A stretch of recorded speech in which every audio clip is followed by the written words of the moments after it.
The events begin to take place in a night city, where the lights are bright and a large number of cars are driving.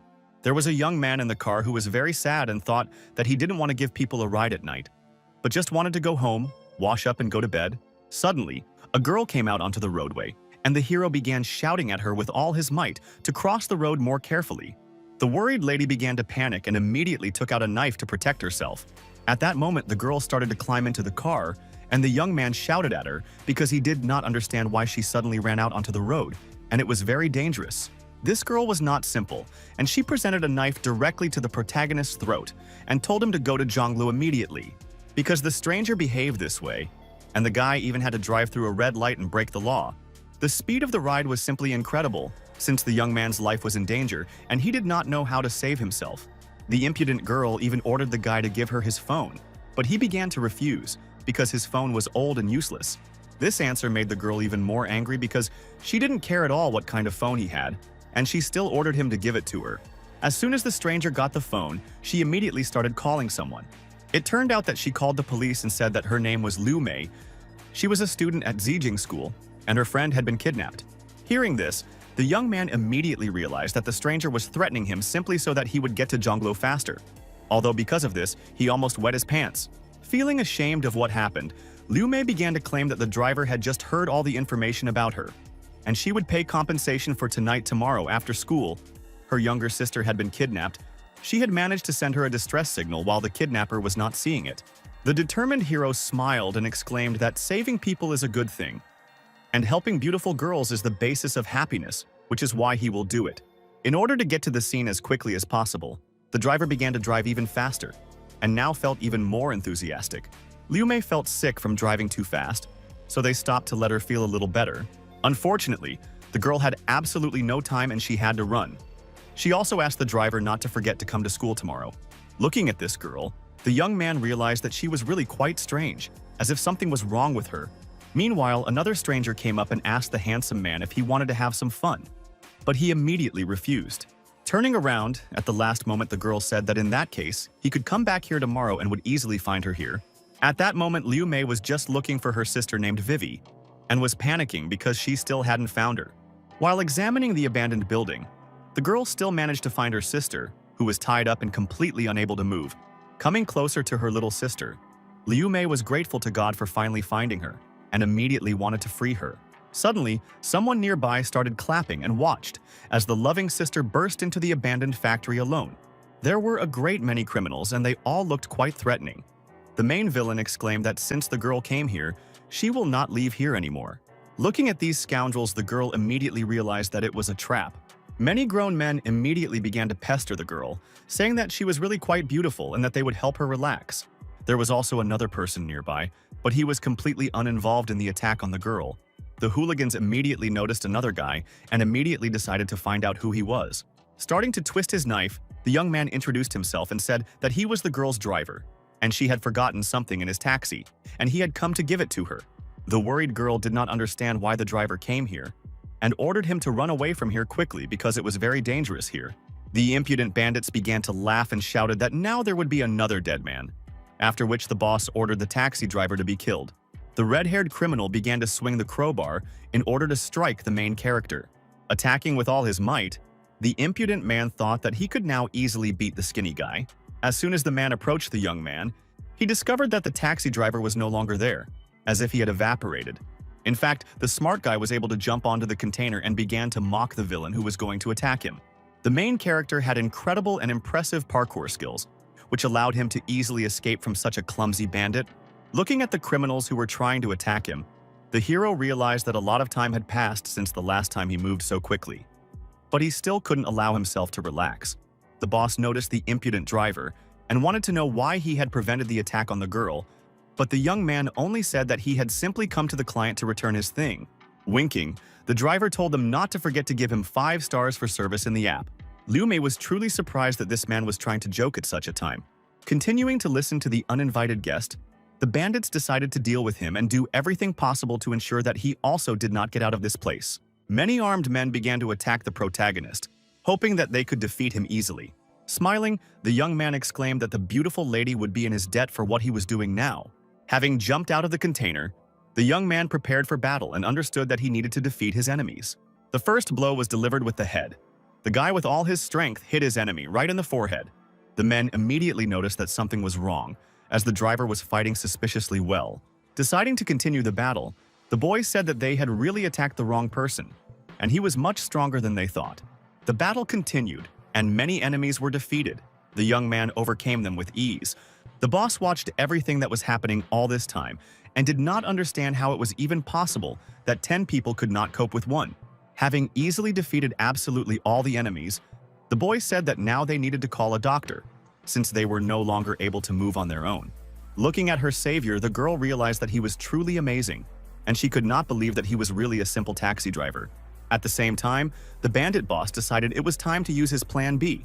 Taking a gun out of his pocket, the impudent fellow immediately brought it to the girl's head and shouted that he now had a hostage, and the guy had no choice but to escape. Hearing this statement, the young man only smiled, because he found it funny.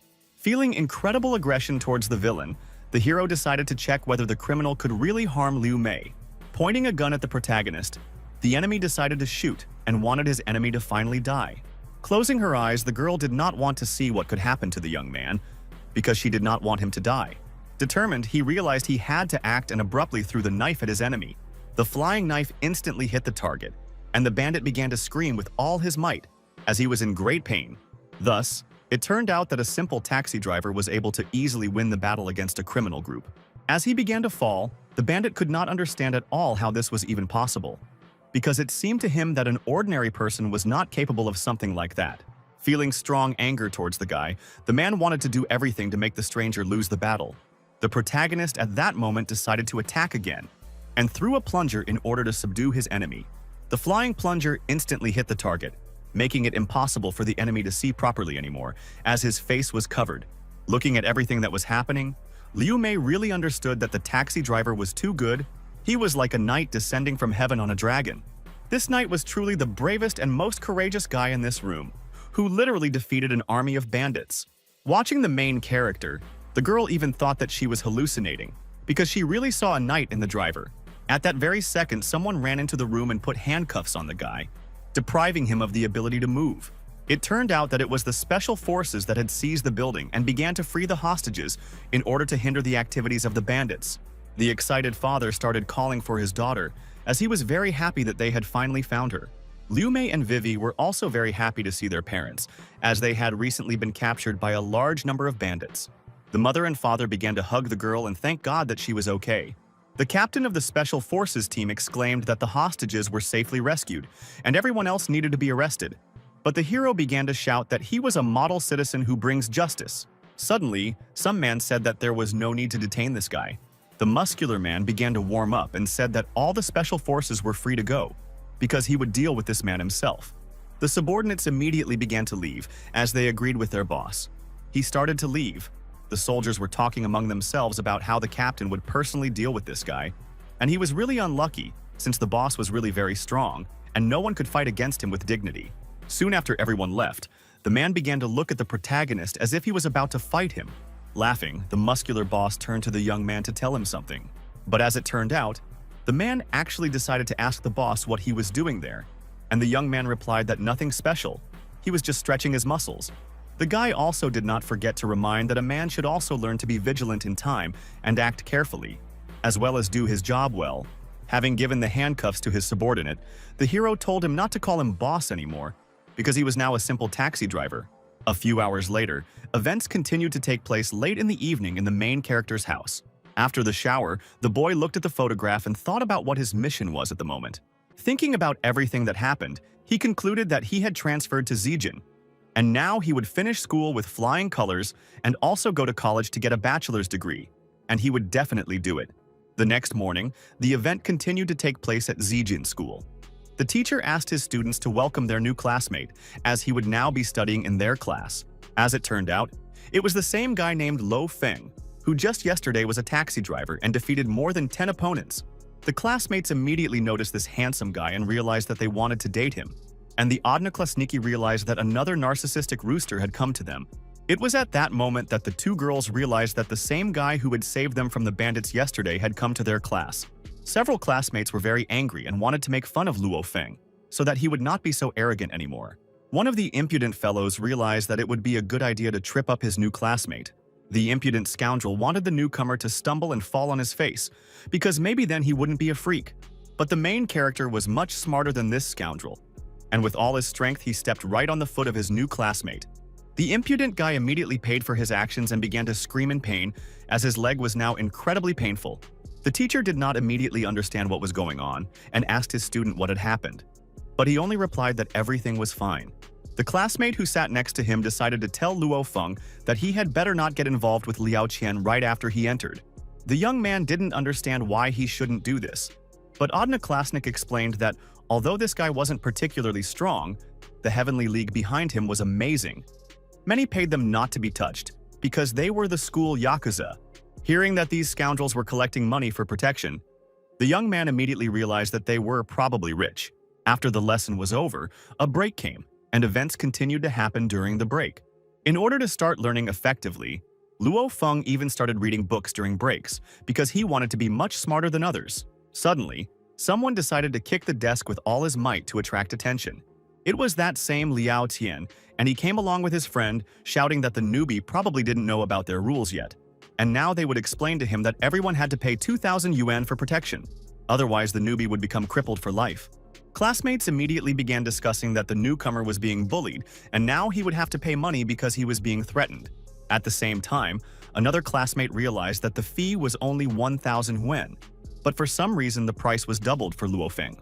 The bandit didn't care at all about this, and he decided to explain to his classmate that the newbie had stepped on his foot, and therefore he had to pay for the medication, and next time, the guy better keep his mouth shut. Seeing what was happening here, Liu Mei decided to go up and ask Liao Qian what he was planning, and why he was putting on a farce in front of the new guy. But the bandit couldn't understand at all why the princess was meddling in his affairs. This caused even more concern among the classmates, because now they realized that Liu Mei and Vivi herself were taking care of the newcomer. And perhaps they really knew each other. The main character decided to laugh at the antics of the bandits, and said that they were probably stupid, because power is in knowledge, and they would understand this when they read the book more. This statement only made the scoundrel laugh, and he could not believe that Luo Feng told him this, and since he did not want to pay the money, they were going to beat him up. The impudent classmates immediately began to swing at the newcomer in order to show their true strength, and so that he began to fear them. Closing his book, the young man exclaimed that he had said earlier that knowledge is power. That was why Luo Feng decided to show his true abilities and hit the two scoundrels with one book. Now the classmates began to worry even more, because they realized that the newcomer dared to fight with the Heavenly League itself, and now he would not live. In fact, the protagonist tried to enlighten and teach them, and now they must pay for his efforts. The heroes also understood that as soon as the hooligans walked out the door, they would immediately run to their boss, like mongrels, to tell him what had happened. In connection with this, he ordered a message to be conveyed to the boss so that he would come to him after school to pay for his protection. Luo Feng insisted that the hooligans must definitely convey this message, otherwise they themselves would know what would happen to them. Watching everything that was happening, the classmates were really shocked, because they were surprised that a newbie wanted to collect protection money from the Heavenly League, as if he was unbalanced. The main character's desk mate was also shocked, because he didn't understand whether this guy was really going to do something like that. Even Vivi and Liu Mei were just incredibly surprised, because they wanted to take the initiative, and then this guy decided to stand up for himself. Meanwhile, the teacher came and did not understand why the hooligans were sitting on the floor, and Lo Feng was sitting on a chair in front of them. The English lesson began and the teacher ordered all the students to sit down in their seats so that the lesson could continue. At that moment, the hooligans were holding their cheeks and experiencing severe pain, while simultaneously saying that Luo Feng was simply very lucky. This answer really struck the young man, because he didn't expect that the hooligans would really be so impudent. At the same time, the teacher noticed that there was a new student in the class, and she decided to introduce herself again, saying then that she was an English teacher named Jun Byun. Today, they would look at the use of prepositions in English. While sitting in class, the boy noticed that English was really very boring, and even began to yawn. Turning to the class, the teacher decided to ask a question in order to involve the students in the lesson process. All my classmates absolutely did not want to answer questions about English because they were not capable of it. They were very scared. But as it turned out, at that moment the main character had already fallen asleep, which is why he even began to snore. The woman immediately noticed that this guy dared to sleep in class, and Odnoklassniki realized that he was in trouble now, and he would have to answer questions. The hooligans were also glad that the newbie had made a mistake, and now had to suffer at the hands of the teacher. The woman came closer to the sleeping student and began to watch him closely.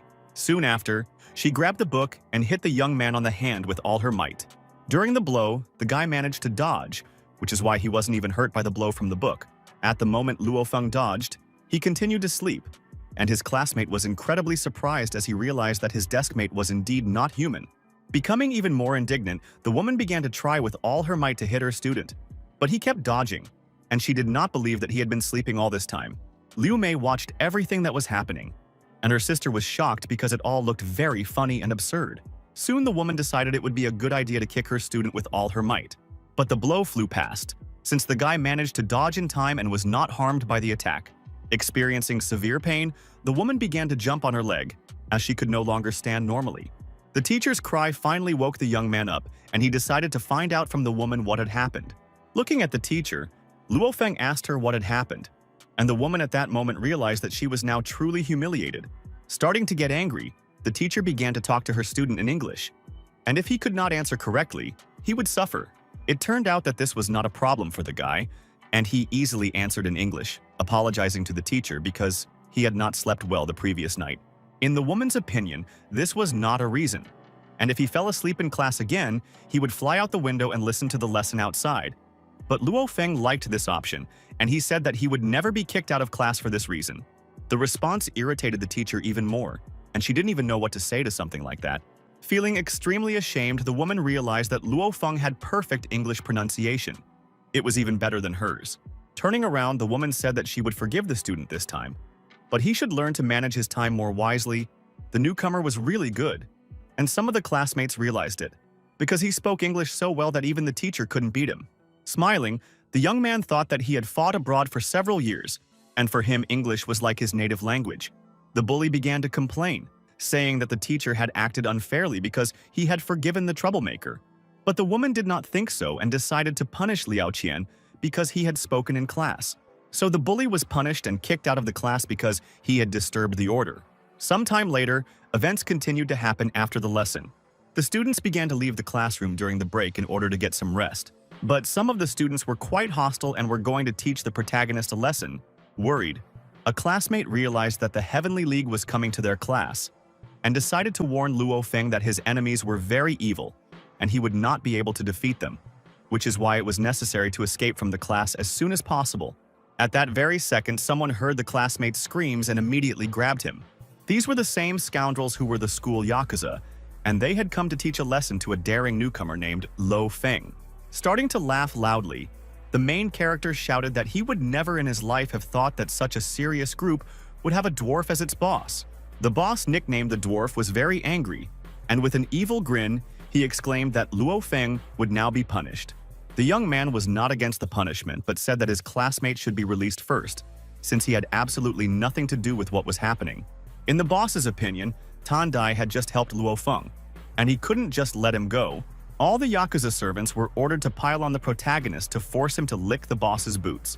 The mad dwarf was simply a worthless leader who was not even capable of fighting on his own. Having found the weakest boss, the main character decided to attack him, and grabbing him by the neck, ordered him to repeat everything he said earlier, but only in person.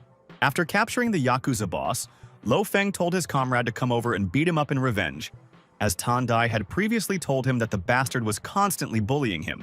This was indeed necessary because if Tan Dai wanted to become a real man, he had to do this, or else he would remain a useless coward for the rest of his life. Hearing these words, the cowardly classmate remembered how exactly this scoundrel had mocked him. Such actions from the Yakuza boss greatly offended Tan Dai, and he really wanted to take revenge for what was done to him.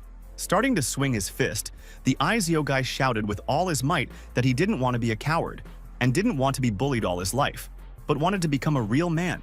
Tan Dai dealt his assailant many blows and shouted that he would never be able to intimidate him again in his life. These events were truly shocking to all of his classmates, as no one could have expected that the cowardly Tan Dai would be capable of such a thing.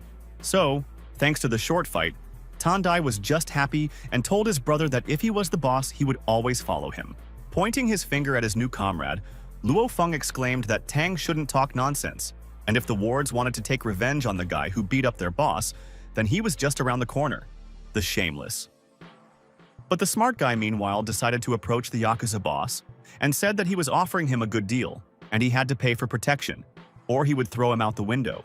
Soon after the incident, the boss began shouting at his charges to bring him money quickly, because he was captured by a crazy guy who was capable of many things. The bandit began to cry and said that all the money had been refunded, and Luo Feng asked his comrade to give all the money to the classmates who had paid for their protection.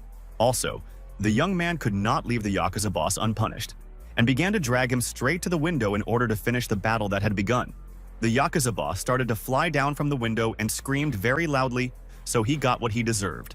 Watching the scoundrel fly, the young man at that moment hoped that the Yakuza boss would still be able to survive. In a panic, all the classmates started to run because they thought that Luo Feng was the murderer, because he had already killed Huang Laoda. Tan Dai also began to panic and asked his brother why he did this, because now part of the blame would be on him. But the young man did not panic and said that the bandit was not dead at all. This news made his classmate happy, and he decided to look through the window to see what had happened to the bandit. It turned out that the scoundrel was actually thrown straight into the trash can and suffered only from the fact that the place where he fell smelled very bad. Turning to his comrade, the hero exclaimed that now no one would dare to take revenge on him. After several hours, events continued to occur near the school gates. Looking around, the young man discovered strange people who wanted to talk to him. They were men in suits, and they were looking for Luo Feng to come with them and talk to the boss, who had been waiting for him for quite a long time. The agents ordered the guy to get inside the car in order to drive to the place where their boss was, after which the main character and the men began to go somewhere.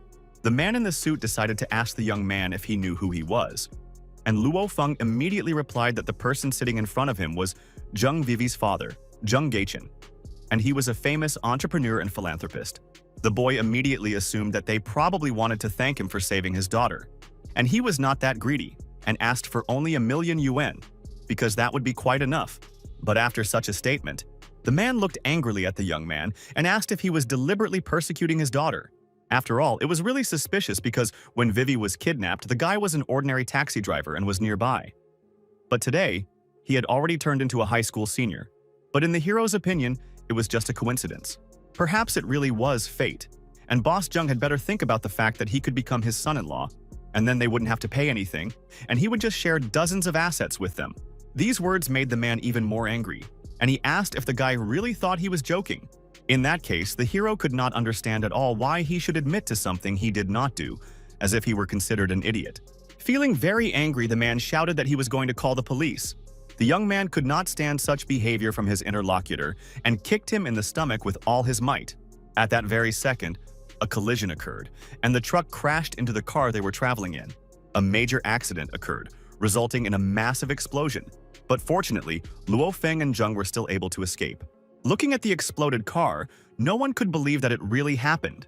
The boss immediately felt that he was saved, but he did not understand what had happened, and only saw that something had exploded there, and they needed to urgently leave here and also call an ambulance. Zheng's charges immediately started running towards him to see if he was okay. There was indeed no one in the truck, and the guy immediately noticed this, after which he decided to find out if Zheng really thought this was also built. The worried old man claimed that Luo Feng had no way of knowing that he was waiting for him, and that he would go this way, and that someone had really wanted to kill him for a long time, and that these people must have been connected with the kidnapping of his daughter. The boy laughed and started to walk away, saying that they should forget about it, because a good man is often misunderstood. It was already a common thing for him, and they should investigate this case, and he would go home. Starting to scream loudly, the boss ordered to strengthen security for his wife, and to investigate this case because he was going to find out who did it and skin him. The boss also ordered to take him to the hospital because the guy who saved him seemed to have broken his ribs. Several hours later, the events continued to take place outside at a night restaurant. Looking at the restaurant menu, the young man realized that even on the street the prices were very expensive. The friendly waitress came closer to the boy and decided to ask what he wanted to order. He replied that he wanted to eat a bowl of ramen with egg noodles. As he prepared to eat, Luo Feng only thought about how poor he was, how the money he earned from work was barely enough to pay for his studies, and how little he had left for food. Sighing heavily, he realized that he had not been able to find an apartment of a suitable price to rent for a long time. Suddenly, someone started shouting that a cockroach had been found in the soup, and the dissatisfied customer immediately started calling the waiter. The angry men started to behave aggressively and shouted at the waitress because they saw a cockroach in their super and ordered her to pay them compensation. The alarmed waitress did not understand what the men were talking about, and they, in turn, continued to behave aggressively and said that now the girl owed them 20,000 won. Or maybe the impudent visitor had another way in which they could come to an agreement without paying. Blushing a little, the impudent fellow noticed that the waitress was quite a beautiful woman and offered to spend the night with them, and then they would forgive her. These words made the girl even more nervous, and she realized that the scoundrels had started this on purpose, and she even wanted to call the police. This answer did not satisfy the visitors at all, and they overturned the table, ordering the girl to shut up. The hooligans could not understand how the girl could allow herself to accuse them of lying, because they had previously said that they had eaten soup with a cockroach, and if they had said so, then it could not be a lie. As the conflict unfolded, the visitors also began to panic, as the hooligans belonged to the Black Fox gang, and they were the bosses of the area. The gang member approached the waitress and said that if she could prove that there was no cockroach, they would leave. Otherwise, she would have to pay with money or her body. The young man nevertheless decided to stand up for the girl and said that it was easy to check, and the guy simply needed to spit out everything he ate. Having heard a rather strange answer, the man immediately wanted to know where this sucker came from who dared to answer him like that. Starting to warm up his hands, the protagonist exclaimed that he had simply offered a solution, and it was necessary to check whether the man was telling the truth. Blushing with shame, the scoundrel shouted that he didn't care that they were bothering the guy, and that he was just a stupid child. The scoundrel didn't understand at all how he could spit out what he had already eaten. The guy's behavior was disgusting, and the guy really didn't like it, so he threw a piece of paper at him. Having hit the impudent man with all his might, Luo Feng shouted that it would really be very easy to check this. And now they would find out what exactly the scoundrel had eaten. Having received such a strong blow, the man immediately felt ill, and he really began to spit out everything he had eaten. Although the boys had poor eyesight, the bully's older brother could see better if there were any cockroaches in what the man had just spat out. Looking at everything that was happening, even the visitors realized that Luo Feng was really crazy, because he was not afraid to get involved with the Black Fox gang. Another gang member grabbed a chair and began to try to attack the stranger since he dared to contact them. There was a bottle lying near the guy, which he immediately decided to use in the fight. Luo Feng kicked the bottle and used it to make the attacking man fall. This strategy actually proved effective, as the second member of the gang also fell not far from the already beaten scoundrel. The main character ordered the enemy not to get up and to watch how his friend decided to help him look for the cockroach. Although the young man acted quite cruelly towards these scoundrels, it was fair, and all the people who watched the duel understood this. For every resident of this city, Luo Feng's act was impressive, because no one had dared to oppose such an influential gang before. The bandits had already started to run away in the meantime, and at the end they shouted that they would return to take revenge. The grateful waitress began to say that she was really grateful to the guy for saving her. Luo Feng then said that he didn't need gratitude, and those bandits were just annoying him. The kind girl asked her brother to take at least a little money, and also said that he didn't even have to pay for his order. Although the guy could use some money, he still said that he shouldn't be rewarded for his good deeds. Otherwise, he wouldn't be any different from those guys. It was then that the rescued girl said that she would not talk about money, since a hero like her brother did not need it. Coming closer to the post with the advertisements, the young man noticed that there was an apartment for rent nearby. The waitress immediately saw this and said that it was her advertisement. And that morning, the girl had just stopped renting an apartment from her. After leading the guy to the rented apartment, the waitress began to tell him that two girls used to live here, but today they moved out, and Lo Feng could just settle in this house. The girl also said that her savior may not pay for the night today. Her husband is responsible for the rent, but he works the night shift, so they will agree on the price tomorrow. After which, the sister said that she was glad to meet him and was about to leave, saying that if the young man needed anything, he could call her. Sitting down on the bed, the boy thought that as long as he stayed here, if this gang returned, he would be able to take care of them. Feeling the unpleasant smell coming from his body, Lo decided that he needed to take a bath first, because walking around sweaty was simply disgusting. Having taken off his clothes, the hero immediately climbed into the bathtub to wash himself. Meanwhile, someone nearby had already arrived in a car and was gradually heading towards the house where Luo Feng lived.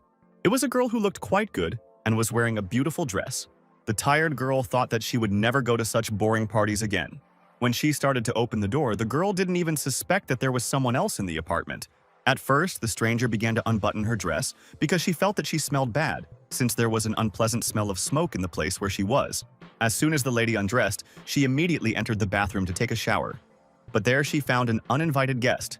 Having started to get angry, the girl simply did not understand how to react, since there was some guy in her soul. Addressing the girl in English, Liu Mei greeted his teacher and wished her a good evening. After closing the bathroom door, the teacher couldn't believe that there was a student in her shower. Having called the owner of the house, the woman immediately expressed her dissatisfaction, but the owner only replied that she did not know that only one girl had moved out because her husband did not say anything about it. Soon after everything that happened, the protagonist and his teacher were sitting at a distance from each other and were very embarrassed. The polite young man asked the woman not to worry because his sister didn't know the whole situation, and until he brought his things, he could leave and not tell anyone about what he saw. Bowing her head, the woman exclaimed that the student could stay here. The guy immediately reacted and bowed down to the girl's knees, shouting that he was very grateful to the teacher for not leaving him to spend the night on the street. Even more embarrassed, Teacher Jun said that Luo Feng could indeed stay here, but he had to promise her one thing, and if he didn't do it, she wouldn't forgive him. The conditions were that the student would have to take part in the national English-speaking competition in a month's time. And in any case, to avoid suspicion and sidelong glances, they had to keep it a secret that they had a teacher-student relationship. But it was completely unclear how they could explain that they lived together. After which, the owner of the apartment came, and the teacher said that her cousin had arrived, and they were relatives. This was indeed good news for the woman, as she would have been very nervous if they had turned out to be strangers to each other, and she decided to invite them to her restaurant tomorrow, as she wanted to treat them to dinner. Starting to laugh, the young man said that in that case they would see each other tomorrow, and his sister had nothing to worry about. So the two of them managed to get out of this difficult situation, and also they would be fed for free, and they happily accepted this offer instead of spending money. Meanwhile, events continued to take place in the expensive mansion. The guy who belonged to the group shouted that his brother should stand up for him, because he hadn't been humiliated like this since childhood, and this would clearly hit the reputation of their Huang family. In my brother's opinion, it was simply impossible, since some poor man, Tan Dai, and some new guy beat up and threw Liao Chang into the trash. Still, the brother had to believe it, since Liao told everything in detail, and now the guy wanted to take revenge on his offenders. At school, the sisters talked to each other and said that they should talk to Luo Feng. The girls think that the young man is really handsome and they should definitely go together because Vivi will feel uncomfortable when she is alone. One of the sisters nevertheless decided to approach the young man in order to talk to him. The slightly worried girl said that she wanted to invite Luo Feng to her birthday party next week. Nodding politely, the hero said that he thanked her for the invitation and would definitely come. This news really made my sister happy. And she also said that her dad would also like him to come because he wants to thank him personally.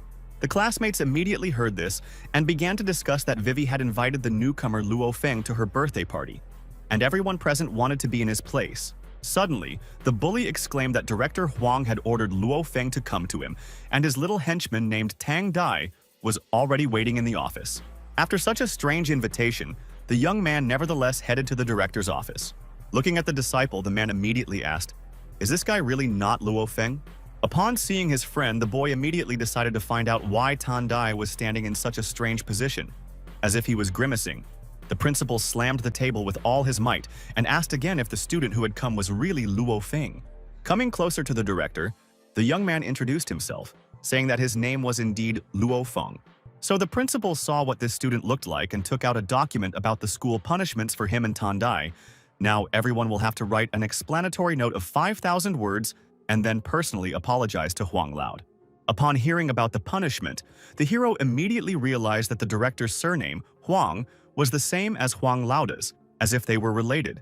This question made the man angry, because he did not understand what the student was hinting at, since yesterday he had violently thrown the student out of the window. Fortunately, he ended up in the trash and survived.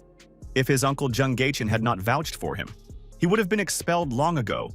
After thinking for a while, Luo Feng couldn't believe that Zheng Gaichen had listed him as one of his relatives, and he probably realized that there might be problems with the director.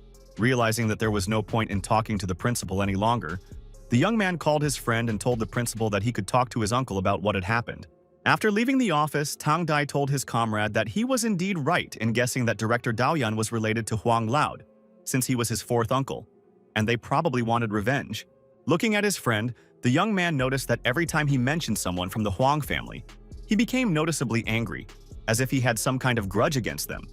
And as it turned out, this was indeed the case. Tang also decided to say that Zheng Geichen was really amazing compared to the Huang family, because they were the trash of society. This made the boy feel satisfied as he was almost related to Zheng Geichen. The hooligans had been watching the main character and his comrade all this time and did not understand how they managed to survive. After several hours, events continued to occur after school. The comrades decided to invite Lo Feng to dinner because he cooked very tasty, and the hero happily agreed because he never refused free food. Suddenly, someone came closer to the two friends and started laughing, saying that they were ugly. It was the same scoundrel who had been beaten up earlier, and he told Luo Feng and Tang Dai that they would die today because his elder brother Huang Ma Chen had come to take revenge for the humiliation. Looking at everything that was happening, the hero could not understand what was wrong with this family and why they always wanted revenge. But Tan Dai was ready for a fight. The boy with big ears felt very angry towards this family because the father and sons were to blame for the death of his mother, and he also broke his father's leg. This story made the scoundrel laugh because in his opinion, Tan Dai's father and mother were useless, and they should have known who they were dealing with. The young man clenched his teeth with all his might and continued to watch the impudent man who laughed at his mother's death. Looking at his friend, the young man decided to calm him down because it was obvious that he was very angry. The main character still decided to ask the impudent guys what they wanted to achieve, but the humiliated guy from the Huang family said that today they would see it for themselves. The vile scoundrel exclaimed that first his brother Ma Chen would break Tang Dai's legs so that he would remain crippled for life. Sneaking up to the impudent guy, the young man grabbed him by the neck and decided to ask him again what he had just said. The bandits' henchmen immediately grabbed their weapons and were about to attack Luo Feng, since he had captured their boss.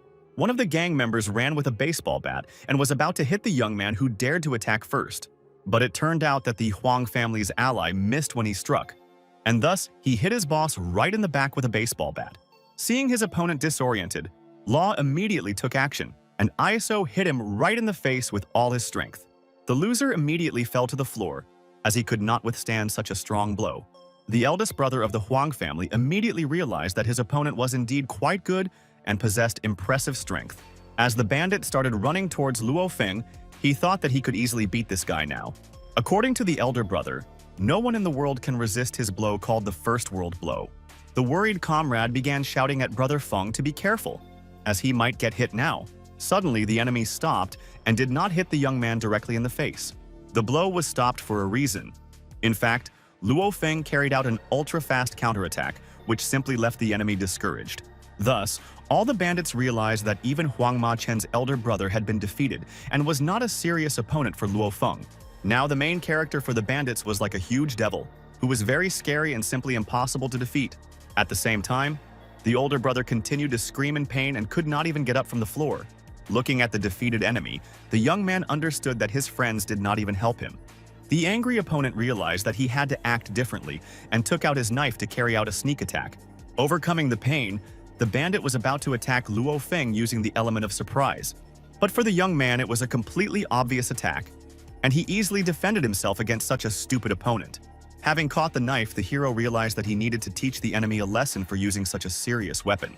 Because of this, Luo Feng began to repeatedly strike with his knife directly at the enemy who was trying to dodge.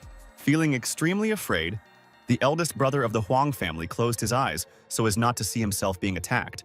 But as soon as he opened his eyes, he saw that all his clothes had simply been cut with a knife, and his body was completely unharmed. The frightened older brother simply did not understand what to do, since the enemy not only humiliated him, but also deprived him of the ability to resist in a fight. Taking one last look at his opponent, the protagonist exclaimed that they should not laugh at him again to appear before him in the future, otherwise he would simply kill them. Thus, the bandits began to run away in fear, trying to take their boss to a safe place. A worried Tan Dai told his comrade that he was indeed amazing, but he had humiliated the Huang family and they could go back. The hero didn't care much at that moment, and he said that someone was probably helping him, and now they'd better go to dinner. After a short journey to Tan Dai's house, they found themselves in a bad area that was quite dirty.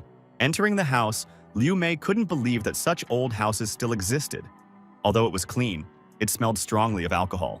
Looking around, the boy discovered a man lying on the bed, and not far from him were bottles of alcohol. Covering the lying man with a blanket, Tan Dai said that this was his father. Even though he drinks almost every day and makes a mess, the apartment always has to be cleaned up after him. While examining the apartment, the boy also discovered a photograph with soldiers. This is how the hero realized that the man had fought before. But now he was just lying drunk on the couch all day. The young man decided to ask his friend to tell him about himself and his family, Juan. Outside, Tandai pointed to a construction site where they used to live. But the place was stolen by real estate agents at a very low price, and several people died that night.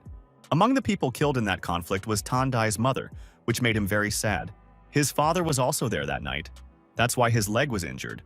Those scoundrels had power and influence, so they just hushed up this conflict with money. A few minutes later, the father woke up and noticed that his son had brought a classmate with him. Luo Feng decided that he still needed to ask Tandai to drive him to the store for beer. Since he wanted to have a few drinks with his father, as soon as the son left, his friend immediately greeted Uncle Tan and told him his name. Taking off his jacket, the protagonist exclaimed that he wanted to have a little sparring with his uncle. Starting to laugh, the man actually appreciated the joke, saying that an old man like him couldn't compare to young people like him. That is why, covering himself with a blanket, the uncle decided to lie down a little longer until they brought them beer.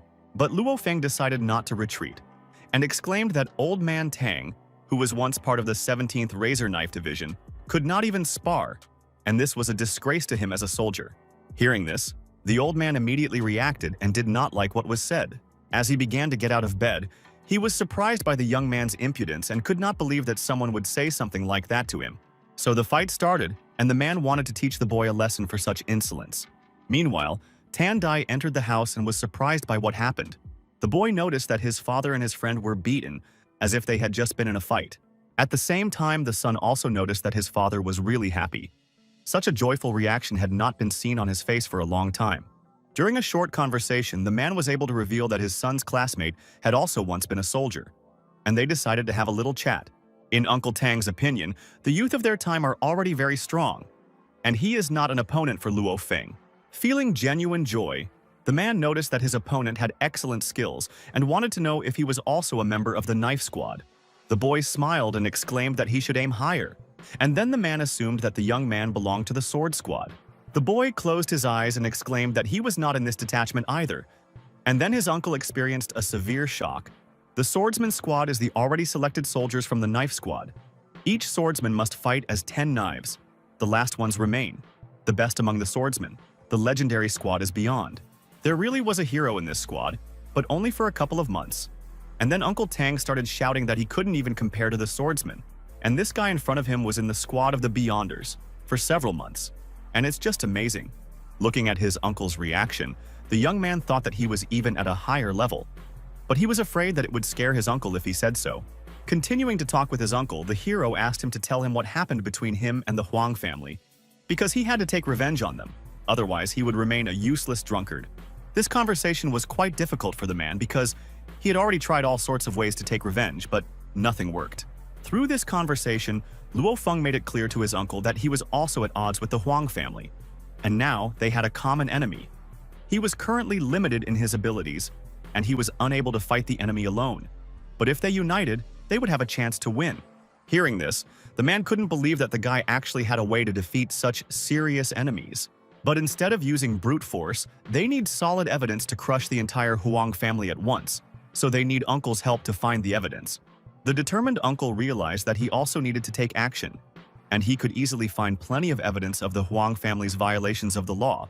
At the same time, Tandai decided to eavesdrop on the conversation, but he didn't quite understand what his classmate and father were talking about. Sometime later, events continued to take place at the bus stop. The hero patiently waited for transport to get to his home. Suddenly, a car drove up and stopped right next to the bus stop. As it turned out, it was Mr. Zheng, and the young man even began to suspect that he was following him everywhere, and wherever he went, he would still be found. After getting into the car, Luo Feng felt that the gentleman was indeed a very rich man, and it was very suspicious that someone like him would need a poor disciple, and perhaps they could even be photographed by the paparazzi, and the guy would be considered an illegitimate child. In fact, this time the man was really looking for a hero to thank him for saving his daughter, and he also wanted Luo Feng to do something for him. It turned out that the gentleman wanted Luo Feng to become a bodyguard for his daughter. But the hero did not understand how this was even possible, because he was just a schoolboy and could not spend the whole day with his daughter. The bodyguard was only needed for her birthday, and the man had already found out who was behind those attacks, and she didn't like the bodyguards he offered. so he decided to find Luo Feng. This kind of work would pay well, and the man immediately began to take out an envelope with money. Looking at the amount of money in the envelope, the young man realized that there was more than 100,000 yuan in it, and now he simply had no reason to refuse. After which, the boss decided to kick the guy out of the car so that he could get home by bus, because he still had other things to do. But the guy didn't care at all about this, because with this money he wouldn't have to worry about paying the rent for a few more months. After some time, the boy found himself at home, and when he opened the door, he was quite surprised. Teacher Jun's outfit was actually quite amazing, as if she was trying to cosplay someone. It was not cosplay, but hanfu, which is a traditional Chinese costume that is worn only during ceremonial occasions. Although the boy knew a little about tea ceremonies, he decided to drink tea with the teacher, even though the girl had not invited him. Laughing, Luo Feng didn't understand why he wasn't invited, because there were several cups of tea on the table, and besides them, there was no one else at home.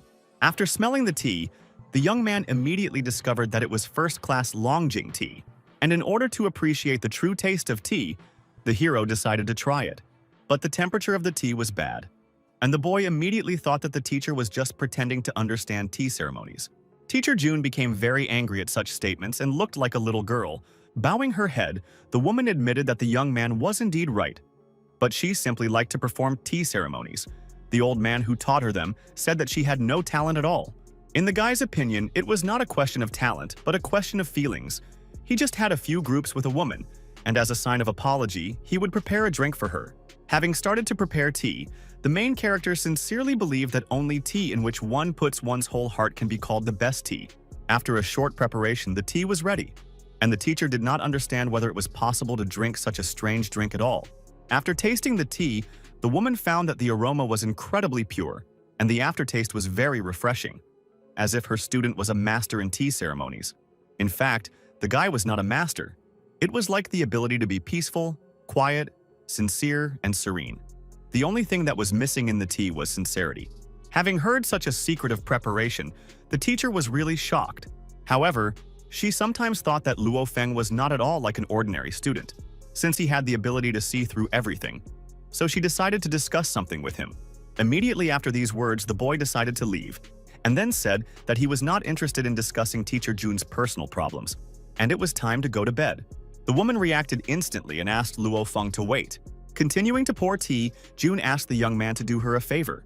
The woman did have a rather unusual request, because tomorrow night she needed Luo Feng to pretend to be her boyfriend. After such a strange request, the hero realized that he would not be able to sleep, and therefore decided to go for a night run. Having already run several dozen kilometers, the guy didn't even think about stopping and continued training. Remembering that request, he immediately replied that Teacher Jun probably decided to play a joke on him because he was a simple schoolboy and was afraid that it would not work. As it turns out, this will only be necessary for tomorrow evening because the teacher will have to see a man she doesn't like, and she wants the student to help in case something goes wrong. Thinking about this situation, the young man realized that the teacher had barely managed to persuade him, and this really did seem like some kind of cliché. Suddenly, someone nearby started shouting very loudly that a child was being kidnapped. Some woman was beaten on the street, and her child was stolen by impudent scoundrels. Turning around, the main character immediately saw that someone was in danger. Using his trick, the boy immediately started running to the crime scene in order to help the worried woman. Having reached maximum speed, Luo Feng had to perform a rather difficult trick. The running speed was simply incredible, thanks to which the hero managed to jump several dozen meters up. The river was successfully jumped over, and now the guy only had to catch up with the villains. Meanwhile, a man noticed that someone had jumped across the river, which was at least 10 meters wide. Hearing that someone was capable of something like this, the old man was incredibly surprised. Meanwhile, the villains were already running up to the car to load the child inside. Fortunately, the young man was already very close and was about to punch the bald villain. After the first blow, the villain immediately flew several meters to the side and hit a tree. Feeling great fear, the bandit did not understand who this young guy was, but he took out a knife and said that no one would dare interfere in their affairs. The main character's anger knew no bounds, and he was literally ready to kill the bandit who dared to steal the child. Looking at his opponent, the impudent man simply could not do anything and stood rooted to the spot. Seeing that there was another villain in a car nearby, Luo Feng decided to eliminate him. Running up to the car, the young man hit the door with his knee with all his might, causing damage to the car, as if it had been in an accident. For an accomplice to the crime, it was simply a shocking sight. because he could not believe that a person was capable of something like that. The bandits lay unconscious after a short fight. One of them was right under a tree. Another bandit was lying in a wrecked car, as if there had been a serious accident.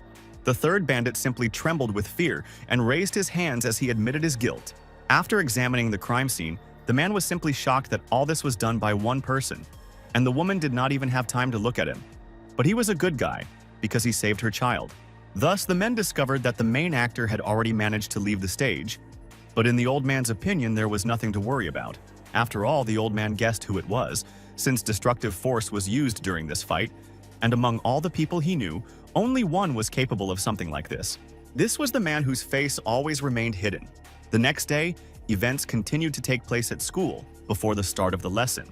The joyful comrade told his brother that after talking with him, his father quit drinking and even started training. Luo Feng was really happy that he could help his friend and asked if he would invite him to dinner again, and he happily agreed. Turning around, Teacher Jun ordered Luo Feng and Tang Dai not to talk during the lesson. Seeing the teacher's reaction, the boy immediately winked at her because they were roommates. The woman was immediately embarrassed by such behavior and even blushed. Teacher Jun was previously a top student at Zhengjiang University, and she must have had many suitors. Tang Dai immediately realized that his friend had fallen in love with the teacher. The main character's friend didn't even realize that they literally lived together with the teacher. Evening came and events continued to unfold until the important event. To ensure that the young man arrived dressed up for the event, the woman decided to give him a suit. It turned out that it was designer clothing that cost a very long time, but June didn't want to talk about it, and simply ordered to put on a suit. 10 minutes later, the young man finally put on the suit and decided to show the teacher what he looked like in it. But at first, the boy was embarrassed, because he did not say his clothing size, but the suit that the teacher gave him looked just perfect. A little embarrassed, the woman admitted that her student did indeed look quite handsome, and exclaimed that he would be introduced as a Harvard graduate, with his own company, with an annual salary in the millions. It was truly an impressive image, and the young man knew that he was so good that he would never have come up with such nonsense himself. 2 hours later, the teacher also got dressed. She put on a chic dress. But Luo Feng waited for her for so long that he even fell asleep. As soon as the girl arrived, the boy immediately woke up because he heard someone talking to him. The teacher blushed and began to apologize for being a little late. But Luo Feng knew that it was natural. Going outside, the hero decided to call a taxi in order to get to the event. But the teacher immediately stopped him, saying that since he was an entrepreneur with an annual salary of $1 million, he was obliged to have his own car. And this car was parked right under their house. It was simply luxurious and incredibly expensive. Seeing Luo Feng's shock, Jun simply told him to get in the car and come to the event. Laughing, the young man exclaimed that since the teacher was asking him, he could not refuse her, and for her sake he was ready to drive even a tank. Together they got into the car and headed to the event they had been preparing for so long. All this time, sitting in the car, the boy only thought that he should not show that he was surprised. The teacher immediately confirmed this, and also asked not to call her teacher anymore, in which case Luo Feng wanted to know what to call the girl. The teacher blushed and replied that she should be called Mei Mei. It was quite unusual for the guy, since he was used to calling the girl Teacher June, but he still didn't pay attention to it. He decided to ask her more about the person she didn't want to see, because suddenly he wouldn't be able to afford to get involved with him.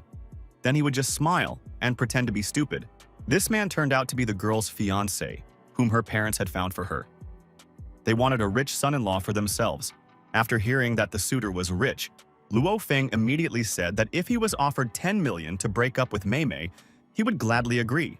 Despite all the conflicts, the couple still went to the event. After they arrived at the scene, it turned out that it was a huge yacht, and the hero immediately assumed that its owner was bogus, but in fact it was rented. Holding hands, Mei Mei and Luo Feng headed to the huge yacht. Because they were already waiting there, the staff present on the yacht immediately noticed that Miss June had arrived at the event and told her that her fiancé was waiting for her on the 3rd floor. But they did not understand who had come with her.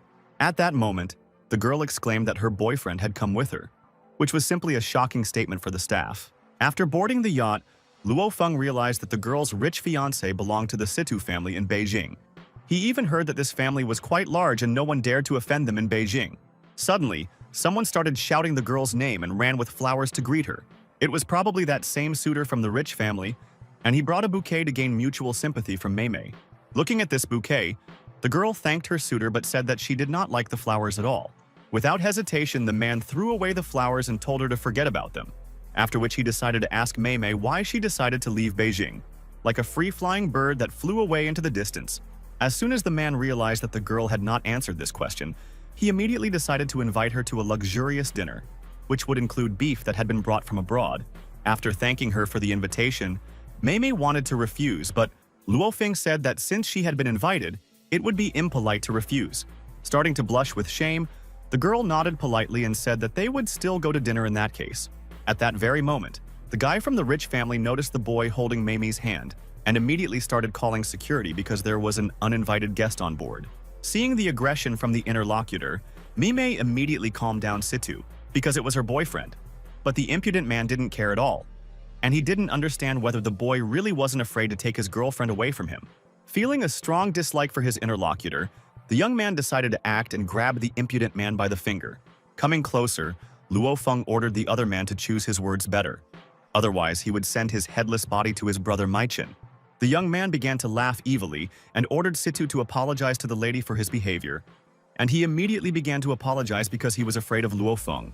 Sith began to try to find out who his interlocutor really was, and why he dared to treat a member of Sith's family so disrespectfully. Trying to calm the impudent scoundrel, the hero exclaimed that he was his father, and they did not understand where such a scoundrel as he came from in the Situ family. Meanwhile, someone came closer to the guys who were in conflict and said that Luo Feng should show his respect to his interlocutor, because if he had not known his brother in the past, he would have already died. This man turned out to be Mei Mei's grandfather, and this made her even more shocked. Looking at the elderly man who came to the ship, the main character was truly shocked. The old man said that he came here to see his granddaughter, but he never expected to meet Luo Feng here. Thus, old acquaintances met, and it seemed that grandfather was really glad of such a meeting. Coming closer to her grandfather, Mei Mei tried to find out when he had arrived and how he knew Luo Feng. In fact, they didn't just know each other, and after parting with Luo Feng, Grandpa looked for him for 2 years, and then met him here. Feeling intense rage towards his interlocutor, the young man exclaimed that he should have fixed that malfunction, not looked for it. Grandfather explained that they tried to do this and sent people dozens of times to search, but they never found his body, Luo Feng. But this only said that not tigers, not wolves, not panthers, no animals should stop them. Because for him, does the fact that they did not find the body matter? Listening to this whole conversation, Mei Mei did not understand at all what was being discussed, and did not even guess what they were talking about among themselves. Bowing his head, the young man asked Teacher Jun to forget about it and said that he would no longer be able to help her, after which he was about to leave first. Realizing that it was impossible to lose such an important person like Luo Feng, Grandfather exclaimed that after his departure, Xuanyuan Pavilion had become unpopular, and even the top 20 masters had left one after another. To this argument, the young man simply replied that he was not all-powerful and did not intend to return, since he was now a simple high school student.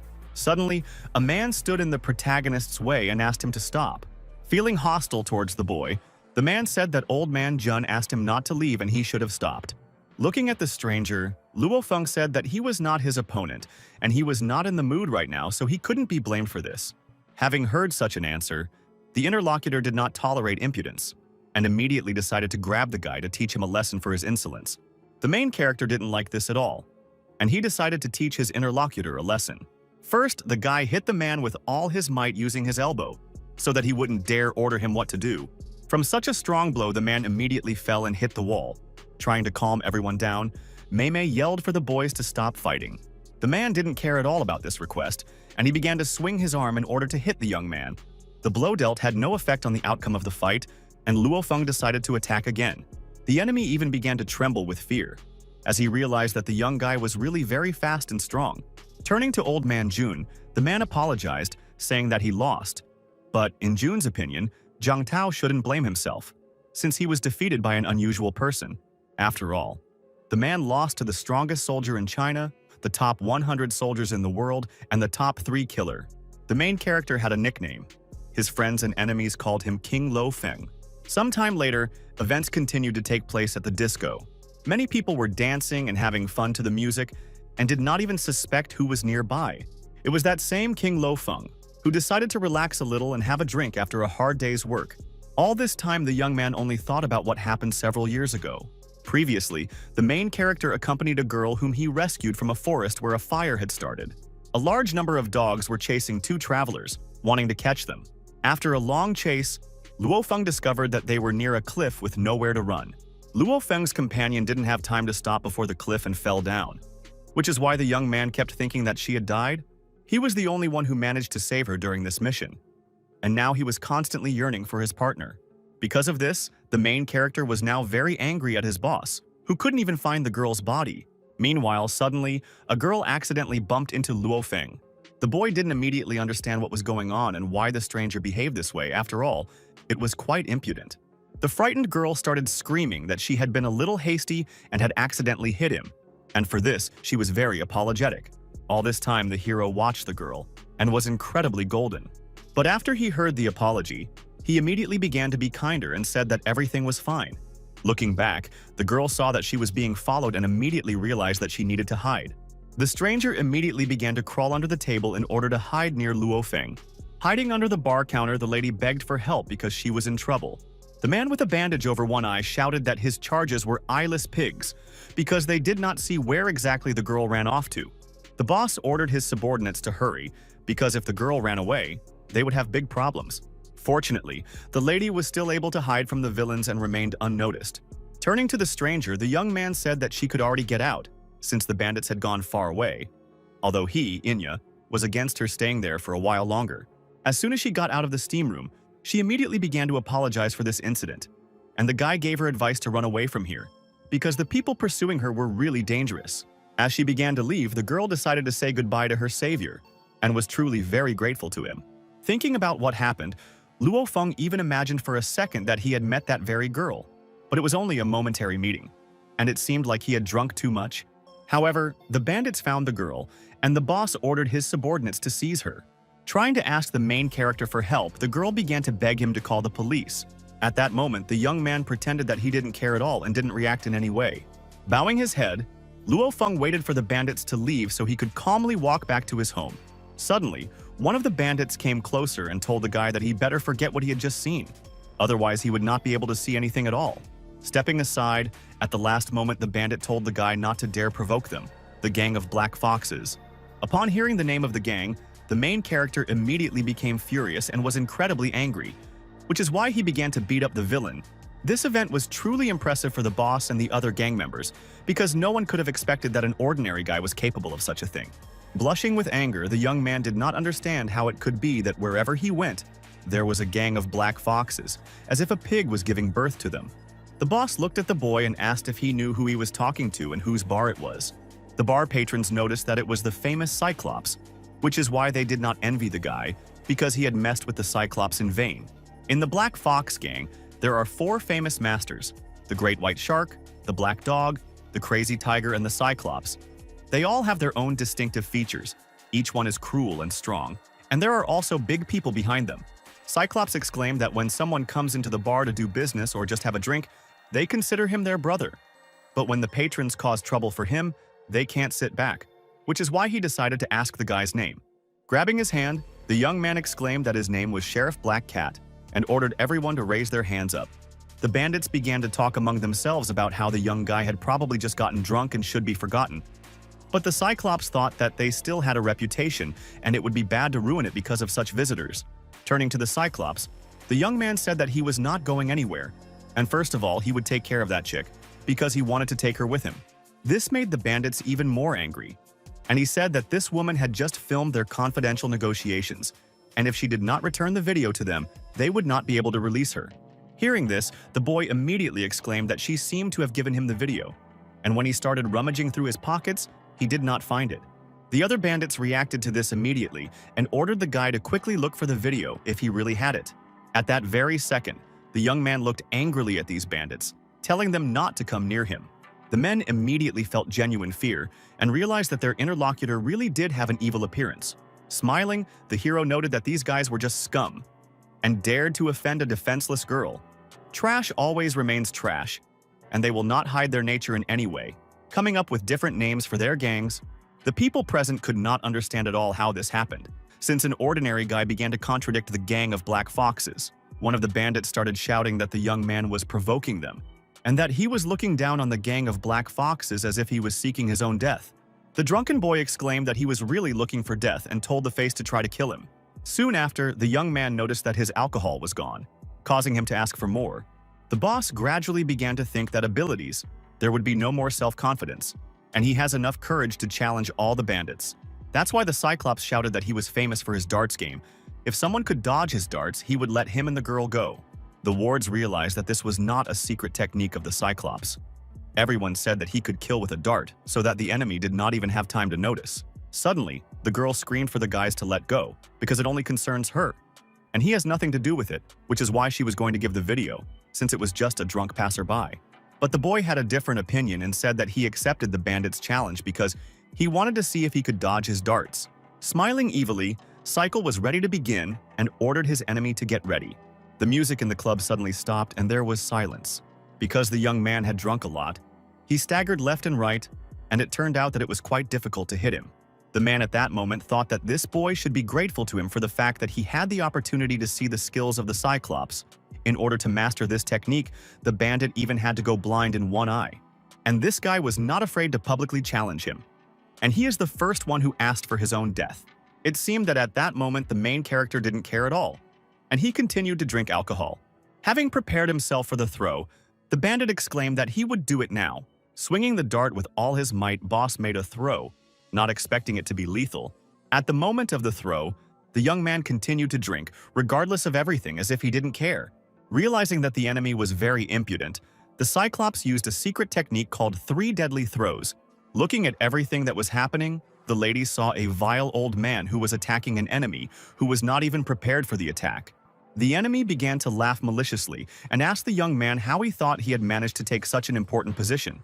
And even if he could dodge the first dart, he threw the other 2 in such a way that no matter where he dodged, one of the darts would definitely kill him. During the attack, no one could have expected that a drunk guy would be able to resist such a complex move. Looking at the glass that contained 4 darts, the hero really couldn't believe that the opponent was able to throw so many darts, and it was truly worthy of respect. The rescued girl was happy that her savior had evaded absolutely everyone else, while the bandits were in shock. As the lady got closer to the hero, she really realized how amazing he was in this battle. And since the Cyclops lost, they could leave this club. Suddenly, the bandit exclaimed that he did not allow anyone to leave and ordered everyone to remain in their places. Since the guy was really strong and was able to catch all 4 darts, who will be able to come out? However, this lady also has to dodge all the throws. Having stuck out her tongue, the girl began to resist, saying that now she has a little brother who protects her, and she is no longer afraid of anyone. After thinking for a bit, the main character realized that there was only one way to defeat the Cyclops, and it was quite unusual. In order to finally win this competition, the young man used his wits and threw darts. At that very moment, the enemy was defeated and began to scream in pain as the dart hit him right in the eye. Trying to stay on his feet, the bandit did everything he could, and his charges told him to be careful. In extreme pain, the enemy screamed that he could no longer see and ordered all allies to be called in to deal with this guy. A few hours later, all of the Cyclops allies arrived at the club, and the army of bandits was truly impressive. The worried lady told her brother that there were too many bandits and that he had better run away since this matter did not concern him. Laughing, the hero realized that this was actually what he was waiting for, and a little girl like her would be better off hiding somewhere until all this was over. Preparing for the battle, the guy really wanted to have a blast in order to finish off absolutely all members of the Black Fox group. Many enemies tried to attack the ordinary guy, but they didn't yet know how much power he had. Attacks on this young opponent were indeed useless, as he fought them off with ease. The enemies simply could not believe that an ordinary person could possess such power, and began to fear Luo. The boy could easily defeat absolutely any opponent, and it was no trouble at all for him. Using his physical abilities, the young man easily threw a heavy man several dozen meters. Such attacks were indeed quite effective, as the enemies suffered colossal damage upon impact. There were still a few opponents nearby who were about to attack from behind, but Luo Feng was also prepared for this. With the help of his Tai, the hero was able to fight off this attack using his agility and ingenuity. Every blow was impressive, and the opponents simply did not understand how to fight such an enemy. The subsequent attacks from the enemies missed, and Luo Feng used his advantage. Even the most muscular and strong enemies were defeated because they did not know who they were dealing with. One of the strongest opponents was defeated, and the bandits saw it immediately. For the next attack, the protagonist jumped several meters up to strike from the air. Now the guy didn't care at all what people thought of him, because he wanted to show his true strength. None of the bandits present could understand what was happening or how to fight such an enemy. The agitated Cyclops continued to scream in pain and asked the servants if they had killed the guy. The alarmed men did not know at all how to answer this question and simply remained silent. Only one man dared to say that Luo Feng was able to take down more than 30 bandits from the group. The young man breathed a sigh of relief and realized that he was finally feeling better. Screaming out of anger, the Cyclops didn't know where this guy came from. And it didn't matter that he defeated him today, because they would still take revenge, since the weakest of the 4 great masters of the Black Fox gang was defeated now. The unwavering youth asked the Black Fox boss what would happen next, because he didn't care at all. In fact, he didn't like being threatened, but the Cyclops was lucky that the hero was already tired today, and he really was always ready to fight anyone. Taking his jacket, the young man said that he was leaving, but the girl asked him to wait. Without turning around, the boy almost forgot to introduce himself and said that his name was Luo Feng, and he didn't want the bandits to accidentally find the wrong person. The surviving bandit asked the boss what he should do. The Cyclops immediately answered that he needed to tell the boss and the 3 masters that they had lost the girl and about the boy who had helped her. Sometime later, events continued to take place in the Night City. The girl ran after the hero all this time and literally begged him to wait for her. Looking around, the young man could not understand why the girl was contacting him with a comma, since she was not in any danger. In fact, she just wanted to formally introduce herself and said that her name was Chen Jingmei and that she was interning as a journalist at a news channel. Now it was clear to the hero why she had filmed their dirty trade and they were chasing her. And it was real because she had gotten the evidence, and this time she had completely exposed them. In Luo Feng's opinion, the girl was too naive, because such a large and powerful group would not be put in prison because of a couple of pieces of evidence, and she would better forget about this job and leave the city. The journalist then shouted at her brother to at least leave her his phone number, so that they could call each other later. Meanwhile, the Cyclops reported to his boss, who told him that he had let him down. The mysterious man wore a mask all the time and never took it off. Even his charges never saw his real face. The masked man wanted to know from the Cyclops how all this happened, and why one guy was able to defeat an entire army of mercenaries. Trembling with anger, the man said that maybe he really was weaker than the others, but that guy was just amazing, because he had never met anyone like him. There was another man standing nearby who asked the Cyclops to finish reading the Manhwa, because his imagination was running wild, although now he had both eyes missing and he would no longer be able to read anything. Suddenly, another man came in, and boss called him a white shark. The white shark found out that the woman's name was Chen Jingmei. She was an intern for a news channel's journalism. And about that guy, he was a transfer student in a middle school. It seemed like he had been in conflict with their Black Fox gang a lot lately. The other bandit also realized that it was indeed that guy, since he had recently dealt with Huang Ma Chen in just a few blows. The shark also knew that the crazy tiger's brother was the one who provoked Luo Feng first. And after he was beaten, he ran to the Black Foxes. And then when he and the Black Foxes were beaten again, he cowardly ran away, swallowing his snot and tears.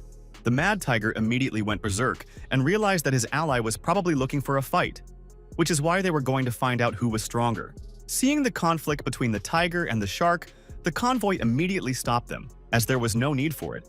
After thinking for a while, the mysterious man let the tiger deal with this guy and asked him to do everything carefully because a person like Luo Feng is dangerous to them, and if necessary, he will spare no effort to get rid of him. At the same time, the young man sneezed because someone remembered him at that moment.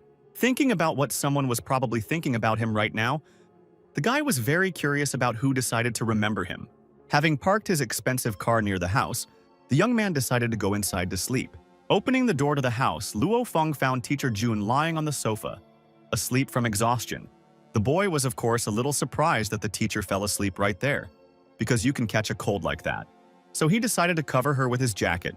In the hero's opinion, he was caring, because he was going to cover the teacher with his jacket. But the girl at that moment began to fear him, because she thought that he was going to do something, and was undressing for this. A few minutes later, the guy received a serious blow, and wanted to ask the teacher where she got so much strength from. Trying to justify herself, June didn't know that the guy would return so late, and he scared her a lot. Besides, she didn't do it on purpose, which is why she apologized. He feels sad. The young man said that it's okay. He'll just go to bed and everything will pass. Caring Mei decided to apologize for today because she didn't know what happened between him and her grandfather, and why he was there. But it seemed like the two of them had known each other for a long time. And her grandfather had also said that Luo Feng was a king who shook the world. The boy did not dare to answer this question, and only said that the king could not turn into a poor man like him? The teacher didn't mean it that way and decided to find out why he transferred to a middle school, and also how he knew people from Beijing and who he really was. Laughing, Luo Feng said that he was indeed a king who shook the world and was also a superman who had saved humanity many times. The woman still did not believe the guy because she understood that he was not an ordinary high school student. All this made the teacher think about what was happening, and she still did not understand who Luo Feng really was. The next morning, the main character went out for a run again and quickly ran to the meeting place. Stopping near a stall with tasty treats, the young man could not resist asking the chef to make him pancakes with milk. After the boy finished eating, he headed towards the Zheng family's mansion. Looking at this building, Luo Feng was truly shocked at how rich this family really was. Coming closer to the entrance of the mansion, he was immediately met by Dongbo. He is a noble of the Zheng family. The man also informed that the master had already left on business. Suddenly, another guest arrived. It was Mr. Bao. He was an ardent admirer of the lady. Today was Vivi's birthday, and the man wanted to come early in order to give her a great gift. Such a guest alarmed the young man a little, but he was prepared for any events that could happen on his birthday. Meanwhile, the hero of the occasion had already left, and immediately saw that Luo Feng had also arrived. It was obvious that the girl was very happy to see the long-awaited guest. The green-haired guest noticed that Vivi looked simply irresistible and immediately fell in love with her. The worried girl asked the protagonist not to call her young miss, because she felt uncomfortable when he spoke like that, and asked him to just call her Vivi. Mr. Bao prepared an expensive gift for the girl and pointed to a piano that he had specially brought from abroad, and it cost him several million. While the protagonist apologized that he didn't have time to prepare a gift for her, so he just brought pancakes with milk and congratulated the girl on her birthday. Vivi laughed and exclaimed that she really liked the gift. Looking at everything that was happening, Dongbo was simply shocked that Vivi did not react at all to Mr. Bao's gift. A few minutes later, the girl was lying in her room, thinking that she actually just took this gift. But she doesn't even like street food. The embarrassed girl couldn't even imagine what the main character thought about her. But she really had a very pleasant feeling. Meanwhile, the boy was sitting on the sofa in the living room, waiting for the hero of the occasion. The green-haired guy decided to get to know the young man and told him that his name was Bao Ning. As it turned out, Luo Feng knew this guy because he and his grandfather Bao Jiaoji were acquainted. In fact, Bao Ning's grandfather had a completely different name, namely Bao Yuan, and the boy immediately thought that Luo Feng did not know him. The butler also said that it was normal that he didn't know Mr. Bao. After all, he was one of the 8 elite people of Yanqin, and Mr. Bao's talent was music, especially playing the piano. Hearing this, the young man immediately remembered that this guy was nicknamed the best player, but it sounded somehow geeky. The butler also reacted to this insult immediately and told Mr. Bao that it really didn't sound very good, and he had better change his name to Best Musician or Best Pianist. Suddenly, someone else came to the birthday party and decided to find out what the interlocutors were chatting about. It was a pink-haired girl, and she greeted Dongbo first since they hadn't seen each other for a long time. Dongbo immediately recognized the girl and remembered that her name was Bei Bei. They had not seen each other for 10 years. The young lady was on the second floor, and the butler immediately wanted to call her, because he was sure that she would be glad to see Bei Bei. Looking at the girl, Bao Ning couldn't understand why he didn't know that Vivi had such a friend. The girl clearly didn't like this question, and she immediately wanted to hit the impudent scoundrel. Bei Bei's foot stopped right in front of Bao Ning's face, and he began to panic, afraid that he would be hit. Laughing, the girl asked if Fatso really wanted to know everything about Vivi.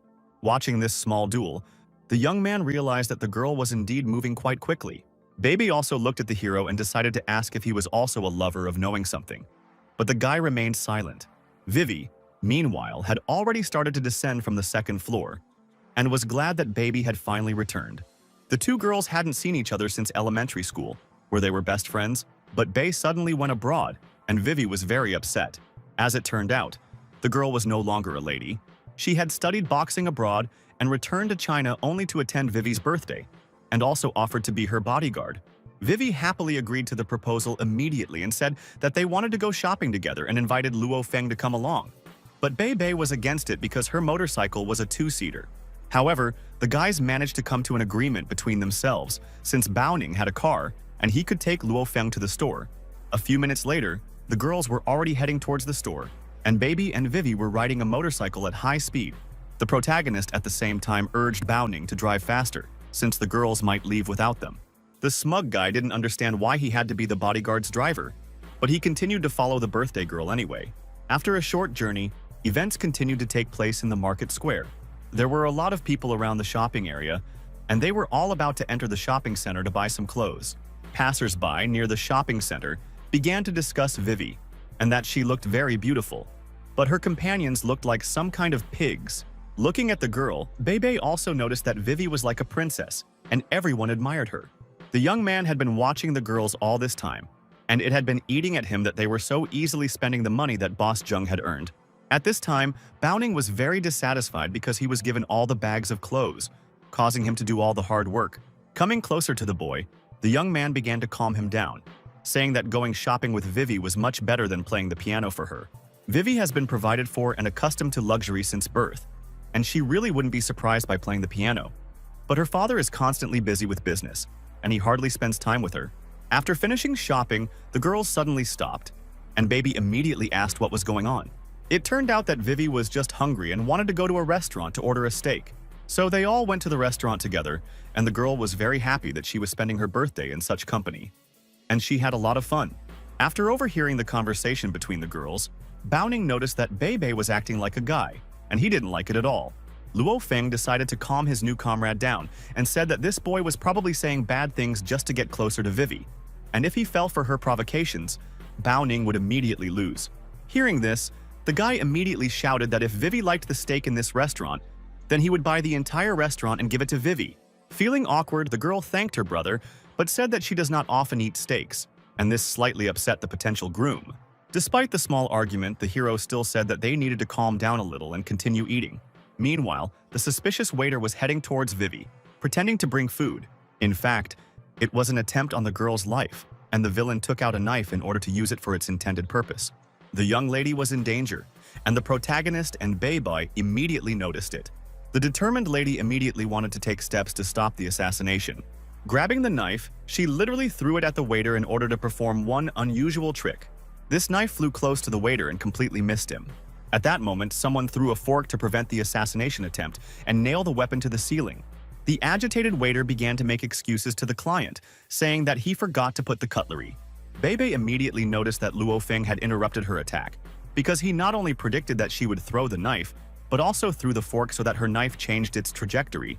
Looking at the girl, the young man exclaimed that she really needed to relax a little, because lack of concentration leads to mistakes, and she could have taken an innocent life. Not understanding how this was possible, Baby was simply in shock and did not understand what kind of person was in front of her now. The protagonist at that moment replied that he was just a classmate of Zheng Vivi and did not understand what surprised her so much. Frightened, the girl assumed that the guy probably really wasn't an ordinary odnoklasnik.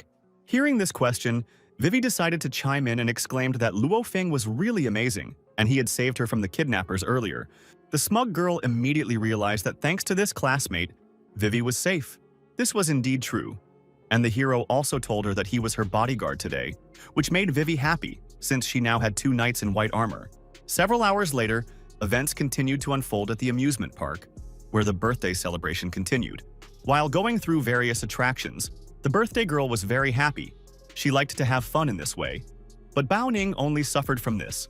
Finally, the birthday party was over and the sunset had arrived. The birthday girl thanked all her guests because she had never had so much fun. While talking to each other, the girls realized that they needed to go to the restroom. Events continued in the restroom, and Baby decided to contact someone on the phone. While chatting with a stranger, he wrote to her that she had almost revealed her true identity, and it was just a stupid mistake.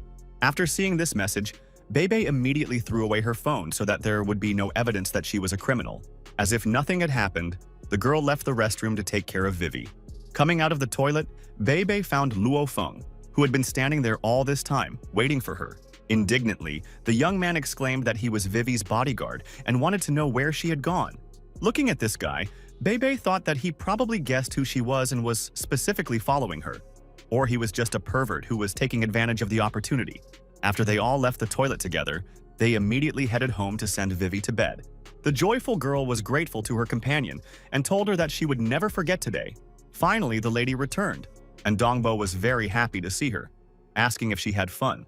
Thanks to the wonderful day, the birthday girl was in a great mood, and she was getting ready to change her clothes in order to continue the celebration. The protagonist stood near Bebe and said that he felt very sorry for Vivi. A young girl, as beautiful as spring flowers, is constantly the target of ruthless conspiracies. But she could be as happy as she is today, every day. The birthday girl really did have an innocent smile, as if an angel had descended from heaven. But today, someone wanted to destroy that innocent smile from that angel. And that someone was her best friend. Looking at Bebe, the young man ordered her to stop pretending. It was no longer meaningful since she had already seen his abilities. Looking at her interlocutor, the girl decided to ask if he really thought he could stop her. To this question, the young man simply asked if Bebe really wanted to check this. Suddenly, Luo Feng relaxed and asked his interlocutor to also calm down. After all, he used to be a hired killer too. But now he has retired, so she can relax. And boss Jung pays him 100,000 yuan for her protection, which is why he wanted to know how much Bebe's employer pays her. The interlocutor was very surprised and immediately began to deny everything that was said, as if the guy was not quite right in the head. The clever young man said that if her boss pays more, then he wouldn't mind joining her, and they would split the reward. He would take 70% and she 30%, because in the end he would have to be beaten. In a panic, Baby began to leave, saying that she did not understand what the interlocutor was talking about. So, since she didn't agree, he would have to remain her bodyguard again. At that very moment, a loud scream was heard from the room where Vivi was. Realizing that the girl might be in danger, Baby immediately began to climb onto the balcony. At that time, the main character simply continued running towards the building in order to climb it as well. Jumping onto the building, Lo Feng was the first one on the balcony and immediately asked Vivi what happened. Baby also arrived on the balcony because she thought that someone had gotten there before her. In fact, the girl was just playing with a cat she found on her balcony. No one clearly expected this turn of events, and Bebe and Luo Feng were simply shocked. At that very second, the girl noticed that there were bodyguards on her balcony, and she wanted to understand what they were doing there. Standing at attention, the young man exclaimed that everything was clear on the balcony, and Baby asked him not to pretend to be an obedient soldier, because one soldier would be enough to protect Vivi. After a few minutes, events continued to take place at home, where the hero was sitting near the second bodyguard. After the situation that happened, the boy started drinking tea, and Bebe felt very awkward. In a calm tone, the young man told his colleague that she was too impulsive. Meanwhile, another guest came and said that he was glad to see Dongbo. It was Mr. Chu Q. A handsome man arrived at Vivi's birthday party to congratulate her, because even Uncle Jung didn't know that he was coming. The guests present at the birthday party realized that this was the eldest son of the Chu family, a super rich teenager nicknamed Autumn Chu. The guy was surrounded by many bodyguards, and all of them were literally ready to kill anyone who dared to harm him. Chu suddenly announced that he was inviting everyone present to visit the 5-star hotel he had booked and celebrate his birthday there. Looking at everything that was happening, Bebe realized that her mission had failed because Chu's bodyguards were mercenaries who had been retired from the battlefield. Feeling anxious, the girl decided to figure out what the hell was going on here and why someone was forcing people to leave this mansion. The bodyguard turned to the hero and his girlfriend, saying that they also needed to leave. After putting the glass on the table, Luo Feng decided to figure out on what grounds he should leave. After all, he came here to celebrate his classmate Vivi's birthday, and he hadn't yet managed to eat the cake that she would cut. Seeing this guy, Chu immediately wanted to know who this person was. Baoning reported to him that it was just classmate Vivi. Smiling, the guy politely asked why a simple classmate shouldn't go to the hotel. There were already prepared dishes for every taste, and there would also be many entertainment programs, and he definitely wouldn't be disappointed if he went there. The impudent bodyguard also came closer to the guy, and touching him on the shoulder said that he definitely needed to leave. Unable to tolerate such behavior from the man, the young man decided to take action. He kicked the villain right in the head and pinned him with all his might right onto the table. Feeling great difficulty while resisting, the man realized that he could not get out, and this guy was really stronger than him. The hero laughed and added that he never lost a battle, and if Chu couldn't make him leave, he would stay and eat cake. Watching this duel, the guests were simply shocked, as they understood that an ordinary classmate was facing Chu himself. Bebe was also able to understand that this guy was so devious, and he deliberately hit that bodyguard, and now they are using Zheng Mansion as a shield. Chu turned to Mr. Vivi's classmate and said that he came here to congratulate Vivi on her birthday and did not intend to look for trouble. The boy didn't even want to listen to this rich man because he was unhappy that people like him grow up rich and handsome. Besides, first he should have asked Vivi's opinion and not kicked out all the guests. According to the guest, Vivi definitely had to agree, because he had prepared a special gift for her that she definitely couldn't refuse. Unexpectedly, the hero of the occasion herself arrived, as well as her father, who wanted to know what gift the eldest son of the Chu family had prepared for his daughter. After kissing Vivi's hand, Chu Q immediately congratulated her on her birthday in person. Since Uncle Jung wanted to see the gift, he could not hide it any longer and asked the bodyguards to bring it here, because everyone had to see it. The muscular man began to take out the very same long-awaited gift that Chu Chu had been preparing for so long. As it turned out, it was a snow magical mountain flower, which had rather unusual properties. Some said that this magical flower could preserve youth forever. Everyone understood that this was not an item that could be bought for money, and no one could refuse it. Chu Q gave this flower to Vivi, and hoped that she could remain as beautiful as a butterfly and live a very long life. The excited girl said that she was really happy with this gift, but she was afraid that it was too expensive for her, and she could not accept it. Laughing, Luo Feng said that Vivi should accept this flower, because in truth, it was not that valuable, just like an ordinary flower from the flower bed near their mansion. This answer did not satisfy Chu Chu, and he did not understand what this impudent guy said, and wanted to understand what classmates gave her. And Baoning said that he gave her street food. Because of this, the guests began to laugh, and almost died laughing, because they did not understand what a poor man like Lo Feng was doing here. In the young man's opinion, this flower was completely useless, and his street food would bring much more benefit. The people present at the event began to discuss that perhaps this magical flower that Chu Q had spent a fortune and a huge amount of effort on was actually useless, and he should be ashamed. Thus, Chu Q realized that he had probably been fooled by the merchant back then, since he had sold this magical flower for 50 million yuan. At least Chu Q was really trying to make a good impression, and all the guests could see his sincerity. The enraged boy decided to ask the hero if he was deliberately trying to humiliate him, since he saw that he also liked Vivi. Looking at her classmate, Vivi had no idea that Luo Feng might like her. The father of the Zhen family hinted to the boy that he should not leave the mansion, since he promised to protect Vivi, which is why the young man did not even intend to leave this place. Looking around, the guy discovered a piano standing nearby. Remembering about another gift, Chu Chu immediately began walking towards the piano in order to give it. The guy did this only because his classmate Vivi provoked him, and he wanted to demonstrate a composition called Spring Breeze. By a strange coincidence, the celebratory banquet turned into a battle between two men for Vivi's favor. Chu Q really played the piano very beautifully, but it was not surprising after all. He was a member of the Chu family, and everyone there was talented and beautiful. Hearing the piano playing, Vivi realized that Mr. Chu Q was indeed very handsome and talented, but she knew that he was only here because his family wanted to intermarry with their family. A little embarrassed, the girl asked Luo Feng to make his exit in order to show his favor to her. Vivi began to think that she was caught up in the rivalry between Luo Feng and Chu Chu, and would have to make a choice, but she was completely at a loss as to who to choose. Even Bei Bei couldn't say it was a great melody, but it definitely took years of practice. The guests at the birthday party started clapping for the guy because they appreciated the melody he played on the piano. Grinning, the evil youth asked his classmate if he could surprise Vivi with something. All this time, the hero just sat silently and did not answer anything. The father of the Jung family also watched the boy, and thought that he could not afford to offend the Chu family. But he also could not leave Vivi defenseless, because he knew for sure that the assassins should come today. The main character decided to act, and he got up from the sofa in order to demonstrate his skills. Turning to his rival, Luo Feng mentioned that he was not talented enough to write his own melody, so he would borrow Chu Chu's melody. According to the enemy, this was simply impossible, since there was no way to play this melody again after hearing it just once. In that case, if Luo Feng could play even one verse of the melody, he would win, and he took action. The young man began to play, but the melody was completely different from the one Chu Chu had played earlier. Listening to this melody, the guests realized that it was completely different from the one Chu Chu played. Only Chu Q realized that this guy was playing his melody backwards, even though he had only heard it once. In fact, not only Chu Q noticed this, Vivi also realized that Luo Feng was playing the same melody backwards. This time, luck was on the side of the protagonist, and Chu Q finally admitted his defeat. This event caused concern to the father of the family, because Luo Feng was still able to win.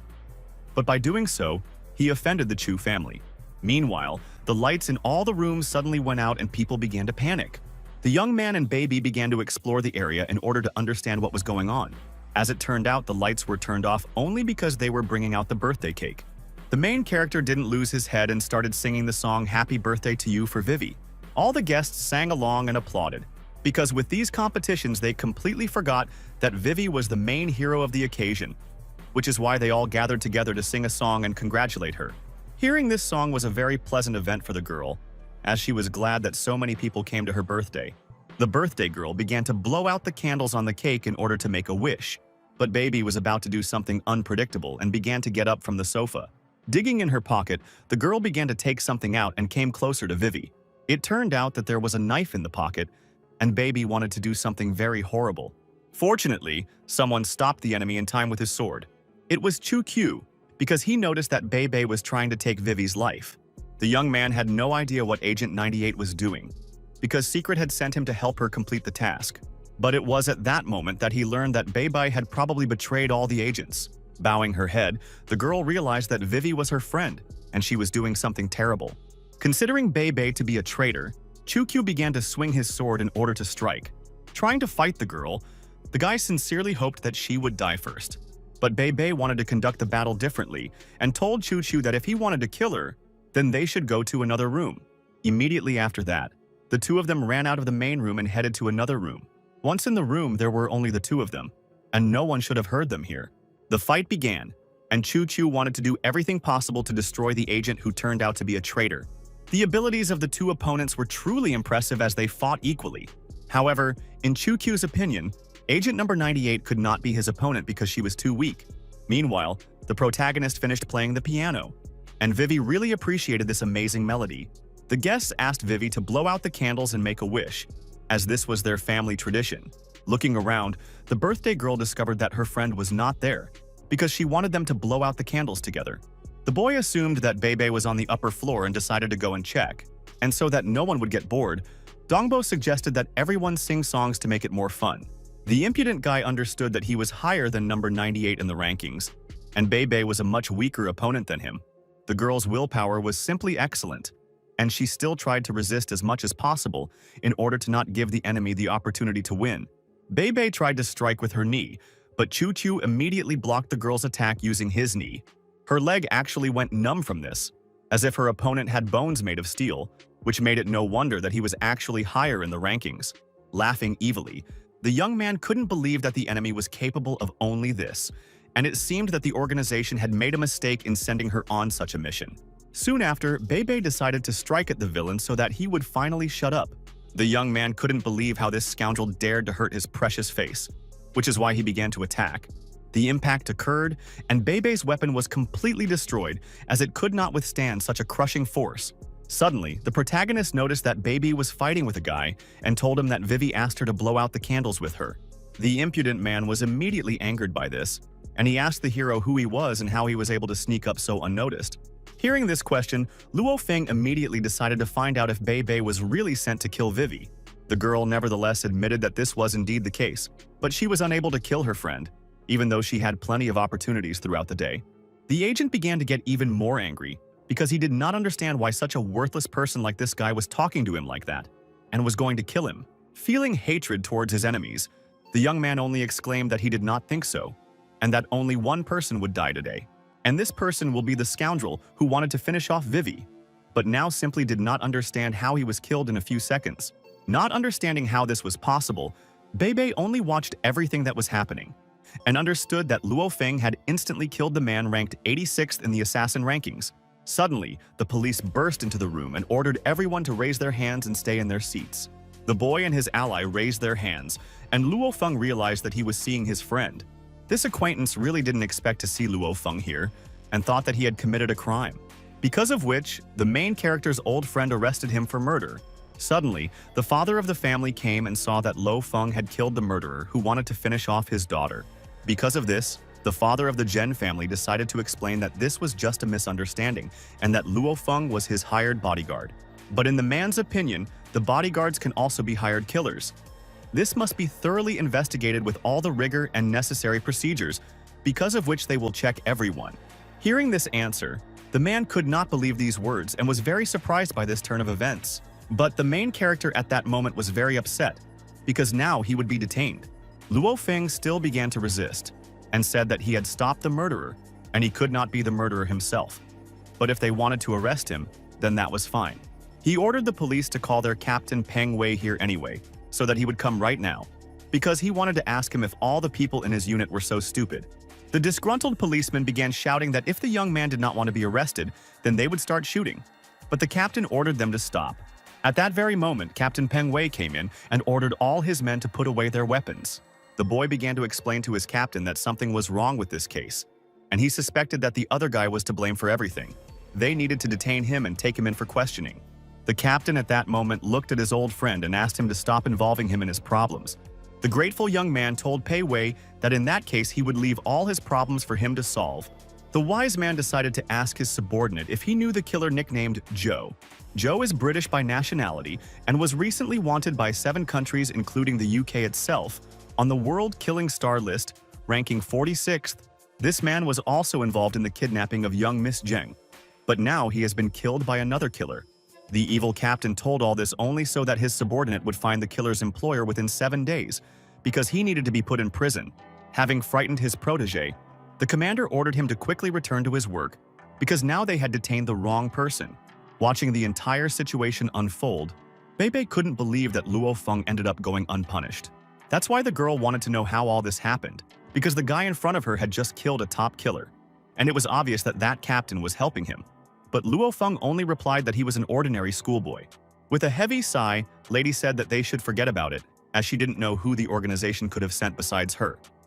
But she had enough already, and she left Vivi's protection in the hands of Luo Feng.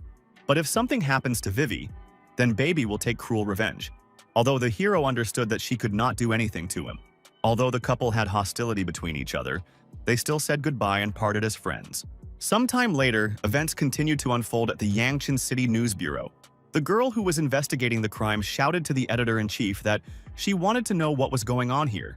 Not understanding anything, the man decided to ask Jingmei what exactly happened and why she was unhappy. It turned out that the girls had previously said that today's headline in the news would be the exposure of the dark deeds of the Black Fox Gang. Well, there was absolutely no mention of these crimes in the newspaper. That is why the dissatisfied Jingmei wanted to understand what exactly was happening in this editorial office and why they treated her this way. The man initially didn't even know what to answer to this, and simply began to think, after which he took out some envelope from the locker and began to make excuses. In this envelope was the girl's salary. This time it was a little more, and the boss also put her salary there for 3 months in advance. The newspaper's boss said that Jingmei was not fit to work as a journalist, so she had to take the money and get out of the office.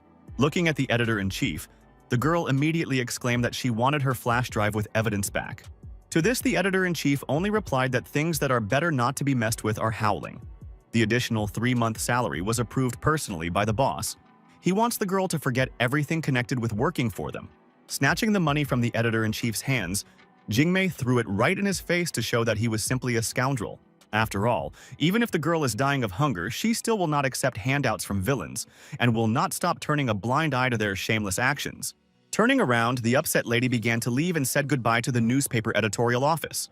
Meanwhile, events continued to occur near the orphanage. Standing near the bridge, Jingmei thought that her younger brothers and sisters would not be able to get new clothes from this house this month.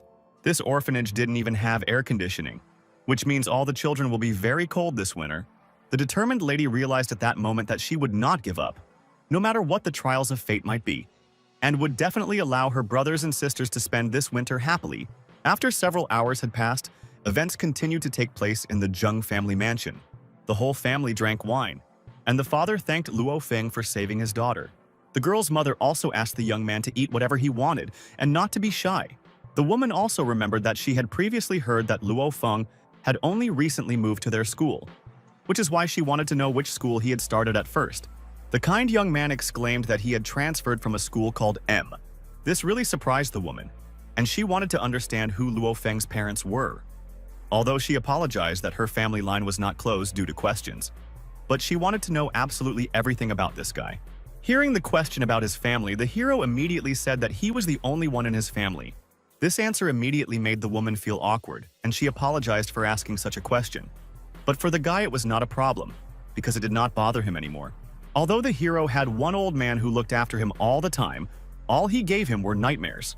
If the hero ever meets this old man again, he will definitely beat him half to death and take revenge for the past. The father of the Zheng family, in turn, said that Luo Feng had good skills. and offered to stay as a bodyguard for Vivi. The boy immediately refused such an offer and suggested that the mister find someone else. Although the young man loved money, he no longer wanted to get involved in these family conflicts. The determined man exclaimed that he was asking to protect Vivi for another month and would pay 10,000 yuan for each day.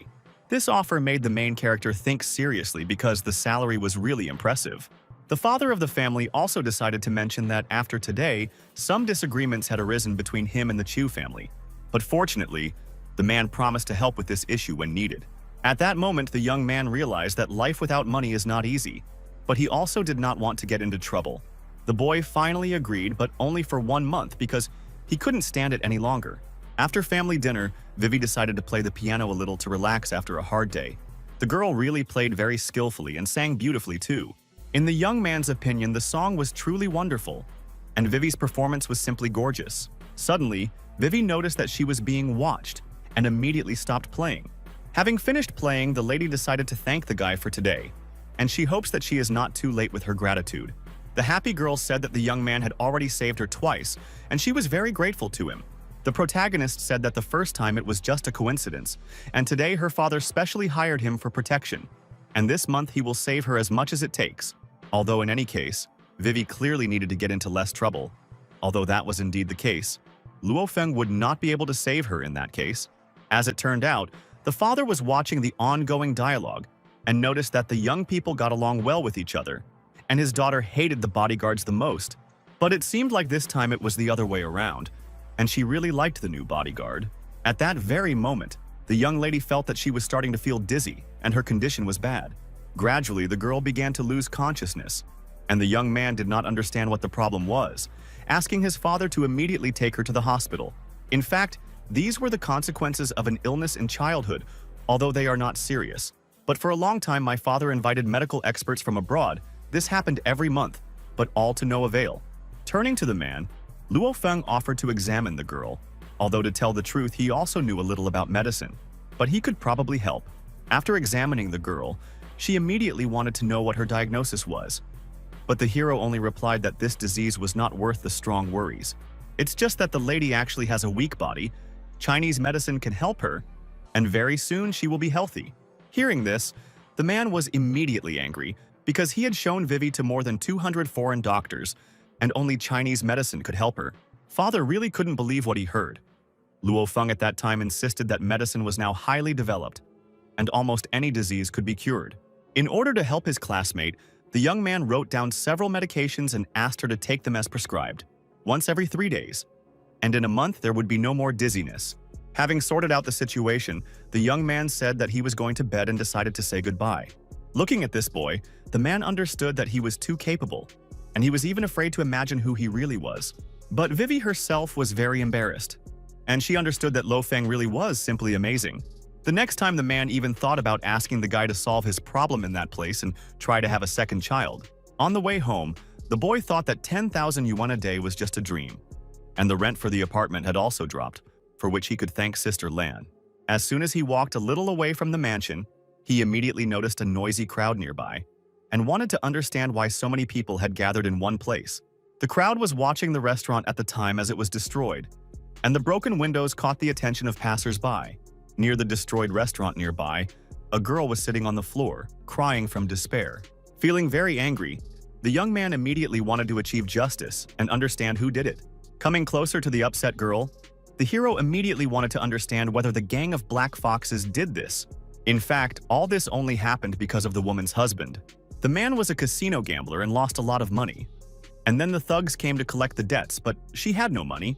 This was truly impressive news, which made Luo Feng want to understand how much the woman owed to these thugs. Continuing to cry, the lady explained that her husband owed the scoundrel another $500,000, although they tried to hide. But they found them, and were even going to cut off her husband's hand as punishment. After listening to the woman, the young man decided to find out what she was going to do in this situation. The determined lady realized that she did not want to put up with this any longer, and would quickly divorce her husband, because she did not want to get into such troubles because of him anymore. The hero thought about the fact that almost every family has stories like this, and perhaps it's better to leave everything as is.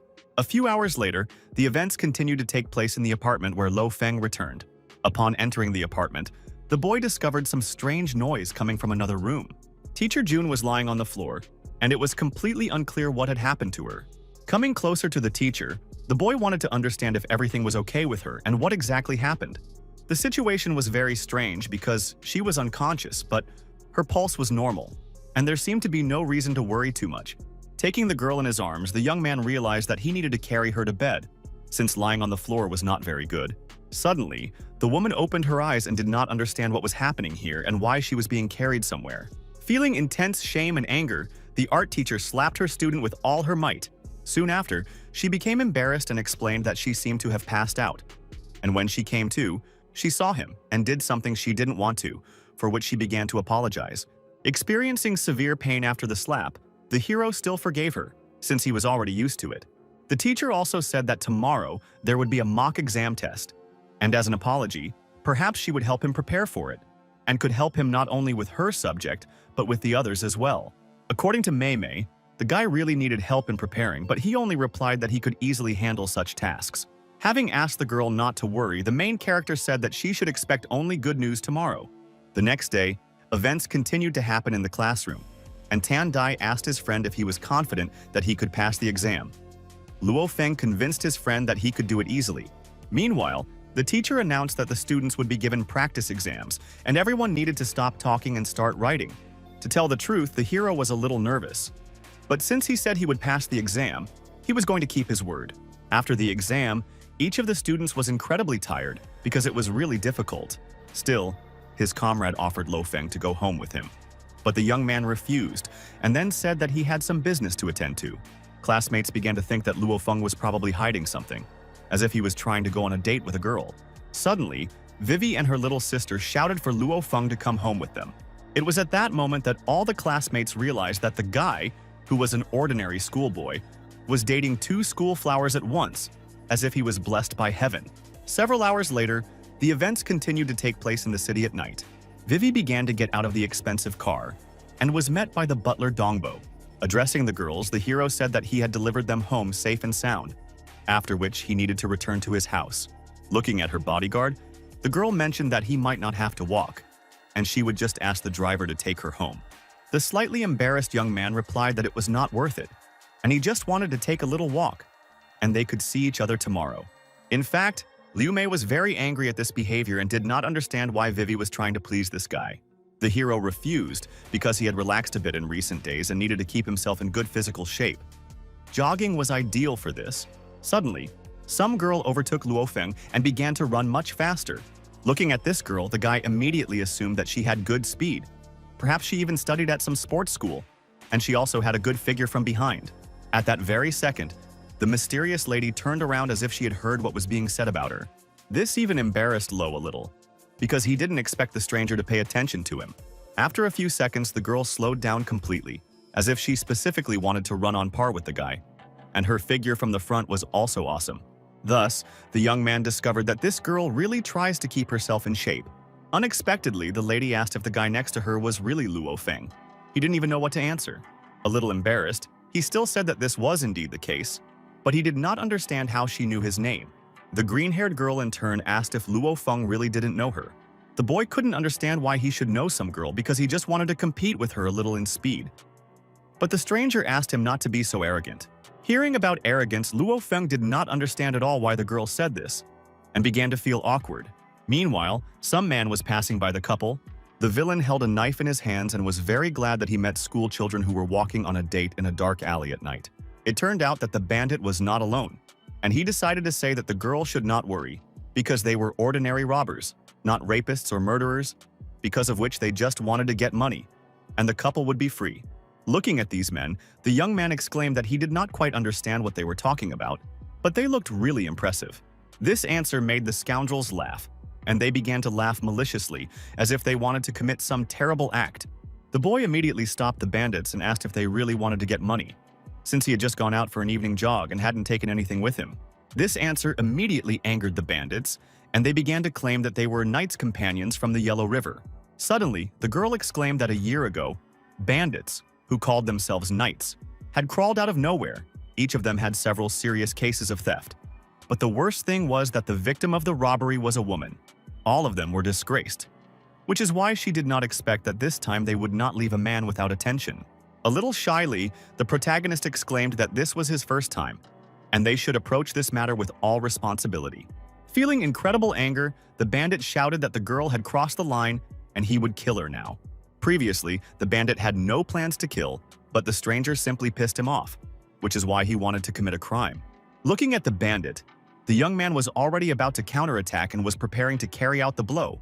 But at that very second, the unfamiliar girl Izo kicked the scoundrel right in the face with all her might. In the boy's opinion, it was indeed a little unexpected, but he was glad that the girl could stand up for herself. The lady exclaimed that the police were looking for the scoundrels everywhere, but they did not dare to come out, and it would be better to go straight to the police station and confess. Trying to get to his feet, the bandit realized that this girl was a samurai with visible third-degree enhancement, and he couldn't handle her. The statement about the samurai made the boy think, because Teacher Jun had previously told him that there were many followers in this city. Upon reaching a certain level of strength, they could become samurai. And it turns out that the visible strengthening of the third degree is also a level. Having stopped his thoughts, the hero nevertheless realized that he must definitely help the girl. But she didn't need help, since she could easily beat up the bandits. The stranger was too cool, and she was only taking away Luo Feng's screen time. The brave lady asked the young man to call the police because she saw that he was just standing and watching what was happening. Sometime later, the police arrived and the pair of robbers were finally handed over to the judicial authorities. The friendly police officers thanked the couple for their contribution to the community and asked them to come in during their free time to give oral statements. Looking at the girl, the hero could not even imagine that she was so cool and asked her to introduce herself. The smart girl asked the young man to return to school so that he could personally find out her name. Soon after, the stranger simply started running away, causing Luo Feng to not even be able to find out her name or understand what a third-degree enhancement was. The next day, events continued to happen at school, and the boy really wanted to know the name of that very girl. Looking around, the young man could not understand what odnoklasniki were talking about so diligently. Suddenly, Tandai ran up and asked his brother to accept his bow. The hero sincerely did not understand what was going on, and decided to ask his friend to explain in human terms what exactly had happened. It turned out that the headmistress was passing by and had already told them everything. This time, Lo Feng was the hope of the entire school, and later in class they would announce an important event. The cool brother who has the best grades in the entire school and doesn't show them off, and perhaps Luo Feng will soon become the first one to become the fifth handsome man in the school. But this news really surprised the young man, because he did not expect that he would be able to become the fifth handsome man in the school. The protagonist's admiring comrade merely nodded his head, as he was truly impressed by Luo Feng. After thinking for a bit, the boy decided to find out what this title actually meant and why they were giving it to him. I was suddenly shocked by such questions and didn't understand why Feng didn't know about such an important title. Traditionally, the school selects the most beautiful students. The school flowers, 8 girls and 4 boys. The 4 main handsome men in Lublin already have more than half the girls, and perhaps brother Lo Feng will become the 5th. After hearing the information about the 8 flowers, the young man immediately decided to ask if there was a girl in this group who was very good at fighting. The comrade immediately decided to think, could there be such a girl in the group of 8 flowers? After all, he had never thought about this before. This group even included Liu Mei, who possessed incredible beauty and charisma. The friend immediately began to list that the first of the beauties, the gifted Qian Yilan, was more delicate than a flower, and the probability of mastering martial arts was close to 0. There was also another girl named Sun Dayin. She had a beautiful figure, but most likely she also didn't know how to fight. Listening to stories about girls, the young man could not stand it and asked the guy to stop, because the lesson would start soon. When the teacher came to class, he said that he had good news for all the students today. A student from their class, Luo Feng, passed the trial exam better than everyone else, and in the future, all students should follow his example. Classmates immediately began to discuss that the main character is really very cool, and it is necessary to re-elect 4 handsome guys. In any case, a crowd of girls will surround him after the end of class bell. Because of this, the young man began to feel awkward, because if he had known that everything would turn out exactly like this, he would have tried not to be so noticeable. Otherwise, unnecessary trouble might arise. Soon, the lesson ended, and the hero thought only about the fact that under no circumstances should he force a girl to make the first move. And this time, he would speak to her first. Approaching Vivi, Luo Feng decided to ask if she was going home, and the slightly embarrassed girl replied that she was indeed heading home now. At that very moment, the boy was distracted by a friend who asked him to step aside so that they could talk. It turned out that they had some kind of unforeseen situation, and Tan-dai handed his friend some kind of envelope. It turned out to be a love note from Song Dayan, who wrote that when the moon rose higher, the two would meet at dusk, at 6 p.m., in a pavilion by the lotus pond. The sisters immediately began to discuss among themselves some news that shocked them greatly. Liu Mei said that one of the school's flowers wrote a love note to Luo Feng, although she didn't know who it was. But there was no doubt that she had a rival in love, which was why Vivi needed to step up her game. Even more embarrassed, the lady asked her friend not to talk nonsense because she thought that she had no competitors. Laughing, Liu Mei only asked her friend not to regret later that she had not caught herself in time. At the same time, Tang Dai told the protagonist that Song Dayin was the school's miss. She was the best fantasy of all the guys, and she had long legs and an incredible figure. In fact, the guy didn't care at all about it, and he asked his friend to pass the note on for him. This made my friend cry because if he had passed the exams better than everyone else and was a handsome guy, he would have never missed such an opportunity. Soon the young man and Vivi were preparing to go home, and they had no idea what would happen next. It turned out that bandits would be waiting for Lo Feng, right near the exit from the school. The disgruntled scoundrels wanted to take revenge on the young man for what he had done to them earlier. They began to smile and clap for the scoundrel because they realized that this was the same Lo Feng who would be the fifth handsome guy in the school, and they did not want to put up with it. Even if the bastard had to ask the director to stop Luo Feng from being the fifth, they would do it. But first, they wanted to teach him a lesson so that he wouldn't get cocky, because Boss Huang was on their side, and they had nothing to fear. Looking at this gang, the young man realized that he had met them before, but fortunately, they should not take up much of his time. Although these bandits made a lot of noise, they were still quite easy to deal with, since they were all weaklings. Having calmed Vivi down a little, the hero asked her to wait, because he was going to deal with the bandits. Having started to warm up, the boy asked the bandits whether to deal with them quickly or to stall for time a little, since it seemed that there were only idiots there who could only threaten. Looking at these faces, the hero even began to think that they probably already knew what awaited them. But perhaps they still had some kind of plan that they wanted to stick to in order to defeat Luo Feng. There probably was a plan, because someone was standing nearby and watching everything that was happening. This observer was director Huang Daoyan, who wanted to watch the fight. Thus, the boy realized that if he beat up the hooligans now, the director would catch him and accuse him of mass beatings.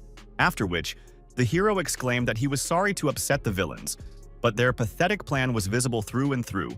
He didn't even have to do anything to send them to the hospital. The most muscular guy started shouting that Luo Feng shouldn't be so overconfident, because he didn't have the strength to deal with everyone. The clever young man simply exclaimed that if the hooligans didn't start, then he would start the fight. And before they could even blink, they would find themselves on Earth. Suddenly, someone started shouting and asking what was going on here. It turned out that it was the teacher who had previously asked Luo Feng to come to her office after school, and it was completely unclear what he was doing there. The friendly young man greeted the teacher and told him that hooligans were not letting him pass and were preventing him from carrying out the teacher's orders. The disgruntled woman began to ask the hooligans what they were doing there because the lessons were already over, and they still hadn't left. And if they dared to offend the newcomers, they would have to deal with the management, who would immediately expel them from the school. Feeling afraid of the teacher, the scoundrels immediately said that they were leaving now, and until then they were just chatting together. Teacher June warned the main character that all these hooligans have parents with money and status, and she can only scare them a little, so it is necessary to be more careful. Thus, the problem was solved, and they and Vivi could return home. Meanwhile, the events took place somewhere in the school, in one of the classrooms. The villains were sorting things out among themselves.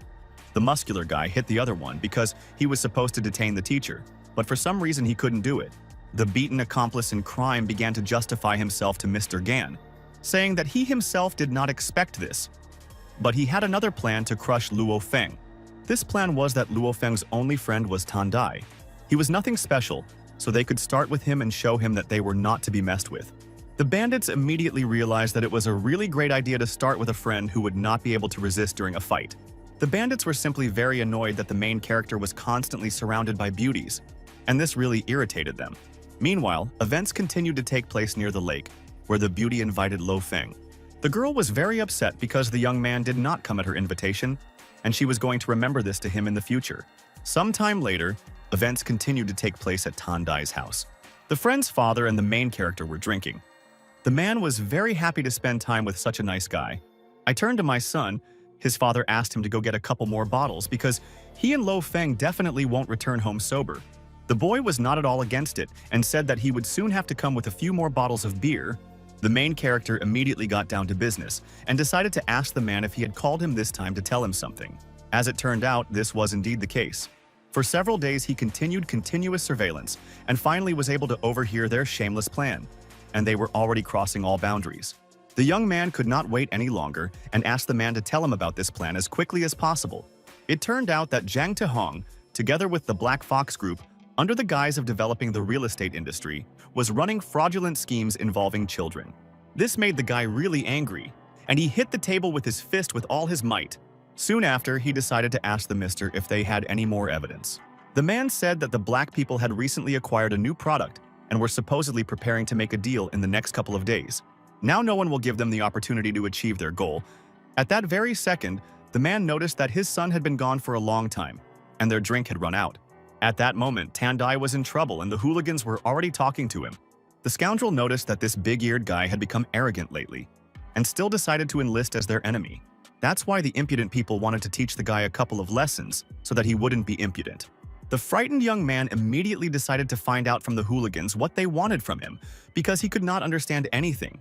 The impudent fellow noticed that it seemed that, constantly following Luo Feng, the guy's ego had already grown stronger, and they wanted to check which was stronger, him or the brick. Trying to get out of such a difficult situation, Tandai ordered the villains to let him go. Otherwise, brother Luo Feng would take revenge on them. The bully didn't listen to the guy and hit the young man in the face with a brick with all his might. The impudent guy was very angry that this fool's name was mentioned, because sooner or later he would get to him too. From such a strong blow, Tandai hit the wall and was in great pain. Trying to get up, the boy only wanted to say the name of his comrade so that he would come to his aid. All this time, the scoundrels were mocking him and telling him to scream louder because no one would hear him. As soon as the bully came closer, the young man immediately struck, because he wanted to take revenge for the way he was treated. Thanks to Luo Feng, Tang Dai will believe in his own strength and will never become a pathetic coward again. This behavior on the part of the guy only encouraged the hooligans, and they immediately wanted to beat him up brutally. The fight began, and unfortunately, the weak boy was defeated, since the enemies were much stronger. Because of this, it was very difficult for Tandai to fight, but he did not want to give up and continued to resist. Sometime later, events continued to take place in the hospital. The doctors thought that the patient did not have much time left, and they were going to provide him with emergency assistance. Initially, the doctors needed to contact the patient's relatives, but the guy's phone was ringing off the hook and he needed immediate help. At that moment, the doctor only replied that he sympathized with the victim, but he thought that they would cure him, but he would not be able to pay. No one would be able to pay him for this loss. Suddenly, someone shouted that the operating room should be prepared for emergency care immediately. This is what Dr. Zhang shouted because she didn't care about the money at all and she only wanted to save the patients. The impudent doctor simply asked the girl to wait, because in his opinion it was against the rules. The lady's first thought was not about money or about what was right, but about the fact that she was a doctor. There is a human life at stake now, and she cannot calmly watch as life slips out of her hands. If the worst happens, she will take full responsibility. Immediately after this, the operating room was closed and the life-saving operation began. The scoundrel only sighed heavily and saw that the doctor who had arrived was showing off, and he really didn't like that. The boy's father had already started to worry because more than an hour had passed and his son had disappeared somewhere, and his phone was also turned off. Well, as soon as the phone rang, the happy father immediately decided to ask his son where he had gone.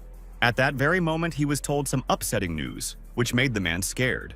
The main character immediately noticed his father's reaction and wanted to understand what happened to his friend.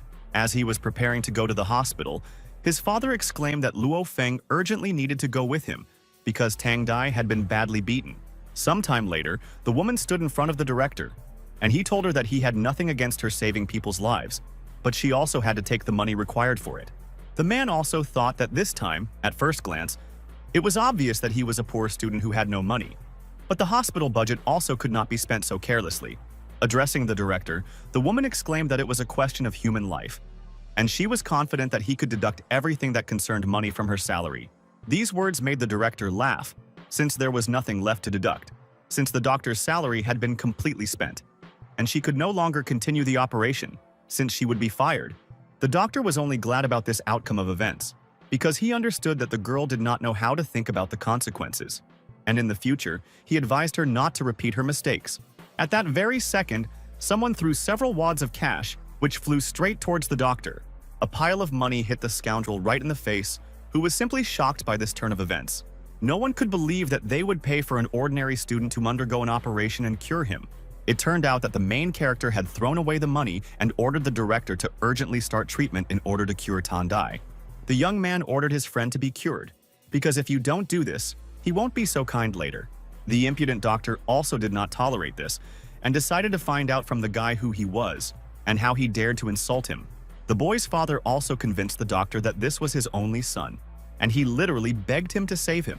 In the director's opinion, there was too little money, and he did not understand why everyone was making so much noise, as if they knew where they were and did not respect their elders. That is why the impudent director called his security so that they would remove the impudent visitors from here. The frightened father began to insist that they had misunderstood everything, and that it was just a misunderstanding. And the determined young man called his boss and said that he urgently needed money for one thing, and decided to find out how much cash he could give. The boss immediately replied that he could give 1 million or more because he, as the great Jengachin, could help with any issue. Nobody expected such an answer, and everyone was simply shocked, because they didn't even think that a simple guy was familiar with such an influential person. Even the principal couldn't believe that this student had just spoken to multimillionaire Jengachin. Absolutely everyone understood that it was undoubtedly Jengachin's voice, because they had recently heard him on TV, and they also said that he was the investor of this hospital. In that case, if there are no more problems, the boy asked to continue the operation. The director immediately became happy and asked everyone to get to work, because it was just a small misunderstanding. The boss, also worried, asked the doctor to be sure to use the best medicine, because they could not allow the patient to die. That's why the doctor asked the boss to be confident, because he put saving lives and patients first. Meanwhile, the protagonist approached the woman and asked her if she was Tandai's attending physician. This was indeed the case, and the boy immediately bowed before the doctor, telling her to continue the operation. The bald man said that Jiang was indeed a good choice. Despite her young age, she already had quite a lot of experience in medicine. No one listened to the man at all, and everyone immediately left the office. At the same time, the doctor began to doubt that this beggar was really acquainted with Jengachin. According to the director, it was impossible to ask such a question, since they could not obtain proof now. If this guy really knew the multimillionaire, the hospital would already be closed. Sometime later, the doctor came out of the office and said that the patient's condition had stabilized and they could visit him, but they just shouldn't make him talk too much. The alarmed father immediately decided to find out from his son who had beaten him so severely. The boy immediately said that these were Juan Lauda's men, and he told his friend that this time he was not such a coward and fought to the end like a real man. The hero was very upset by this, because he realized that these scoundrels were crossing all boundaries. He didn't care if they attacked him, but if they attacked his friends, then they shouldn't be surprised by his anger. The guy was about to go and take revenge, but the doctor suddenly stopped him, saying that it would be a rash act, and if he does something wrong, something might happen to him that will make him pay. The young man only insisted that his classmates suffered because of him, and he could not turn a blind eye to it. The hero also hinted to the director that he had a good reason not to involve the police in this, and nothing would happen to him. Grabbing the bat, Luo Feng exclaimed that he was leaving the doctor to look after his patient, while a friend will take revenge for his classmate who was injured in a gang attack. As it turned out, the doctor had been listening to the conversation the whole time and realized that the guy was studying in Zijing, and he had connections there, and he wanted to check something. Sometime later, the doctor came to the director and told him that the guy was just a simple poor student. The man said with absolute certainty that he had people at the Zijing school, and there was no way this guy could have 1 million, and he was clearly hiding something.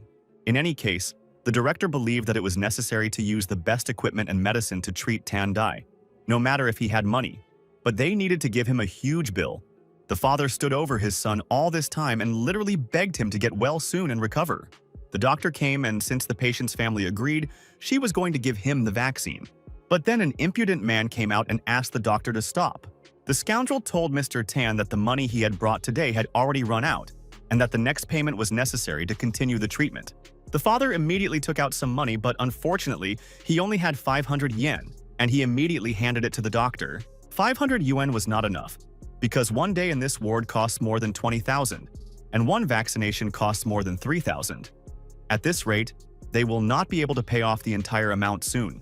Feeling dissatisfied with the doctor, the man began to claim that they first needed to cure his son, and he would find a way to return the entire amount. The girl also claimed that the patient's condition was terrible, and if they didn't give him the medicine now and prescribed it, this action would have serious consequences.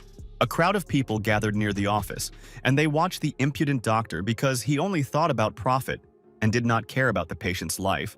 After passing the ward, the director and his bodyguards shouted at the crowd to leave because they had to follow the rules and the law, and they were working according to the regulations. Unable to tolerate such treatment of the patient, the girl ordered that he not be touched because he was her patient. And as she said, so it would be. The director at that moment shouted that he was her boss, and if he said to discharge the patient, then so be it. And since the girl did not want to follow his instructions, then she could get out with her precious patient. The bodyguards immediately headed towards the girl in order to drive her out of the hospital. At that moment, someone shouted at the bandits to stop. It turned out that Director Sue had arrived and was clearly unhappy with what was happening here. The worried bald man didn't understand what Director Sue was doing here. He came for an inspection and didn't even warn, because then he would have been met personally. The man immediately decided to ask Chief Q what was going on here and why he was making so much noise. Feeling a strong sense of shame, the bald scoundrel only said that it was nothing special, just the usual hospital fuss, and that they would do better to go to his office and have some tea. But then the director said that he didn't come for that, and he had more important things to do than tea, which is why he wanted to go to see Nurse Jiang Xiaoshui. Rubbing his hands, the scoundrel said that this doctor would soon be fired, and there was nothing to worry about. These words made Director Shu nervous, and he decided to ask why the girl was being fired. At that very moment, a girl arrived and told the director that she had hoped that the hospital would be able to understand the patient's situation and give him more time to recover, rather than throw him out on the street. The dissatisfied man immediately decided to ask the bald man if he wanted to explain what had happened here. Other doctors said that this Q Kai is just a snob and has no money. He immediately drives patients away and has never considered human life. Turning to the doctors, the nasty man ordered them to shut up and stop talking nonsense. In fact, Director Su came here solely at the request of Mr. Zheng. After all, he had previously been asked to transfer money to Ms. Zheng for the treatment of a patient. The woman immediately accepted the suitcase because she understood that this was payment for Tan Dai's treatment.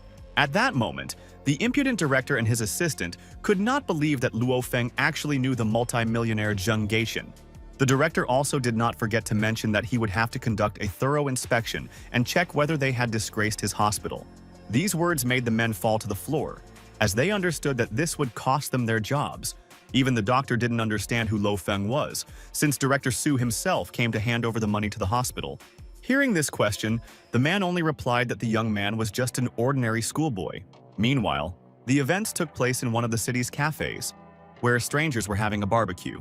As it turned out, the scoundrels were discussing how they had beaten Tan Dai like a little pig. The main character clearly did not like this discussion, and he decided to intervene in the conversation in order to restore justice. The bandits clearly did not expect that their strongest opponent would arrive to punish them. After some time, the scoundrels found themselves at a construction site, and their hands were tied. The hero decided to find out if these men really belonged to Huan Laoda's gang, and this was indeed the case. In order to restore justice, the young man decided to find out how many attackers there were when Tan Dai was beaten. The bastards didn't want to say anything at all, even if they were beaten to death, because they weren't going to give up their brother. Swinging the bat, the boy realized that it meant they were close with their partner, and if he continued to beat them, then maybe they would finally get off the ground. In order to scare the hooligans even more, the young man from Izido hit the concrete structure with all his might, causing it to literally fall apart. The young man also decided to mention that he had previously heard that if a finger bone is ground into powder, no medicine will be able to restore it. However, he is not sure whether he has enough strength for this. Because of such statements, the bandits were simply scared to death, and they understood that if they did not speak up, things would be very bad for them. The scoundrel who was conscious said that there were 10 of them in total, and they were all at the abandoned Ailu Mao market. Thus, the young man realized that it was Huan Lao again, and he had already said that if he were attacked, he would laugh.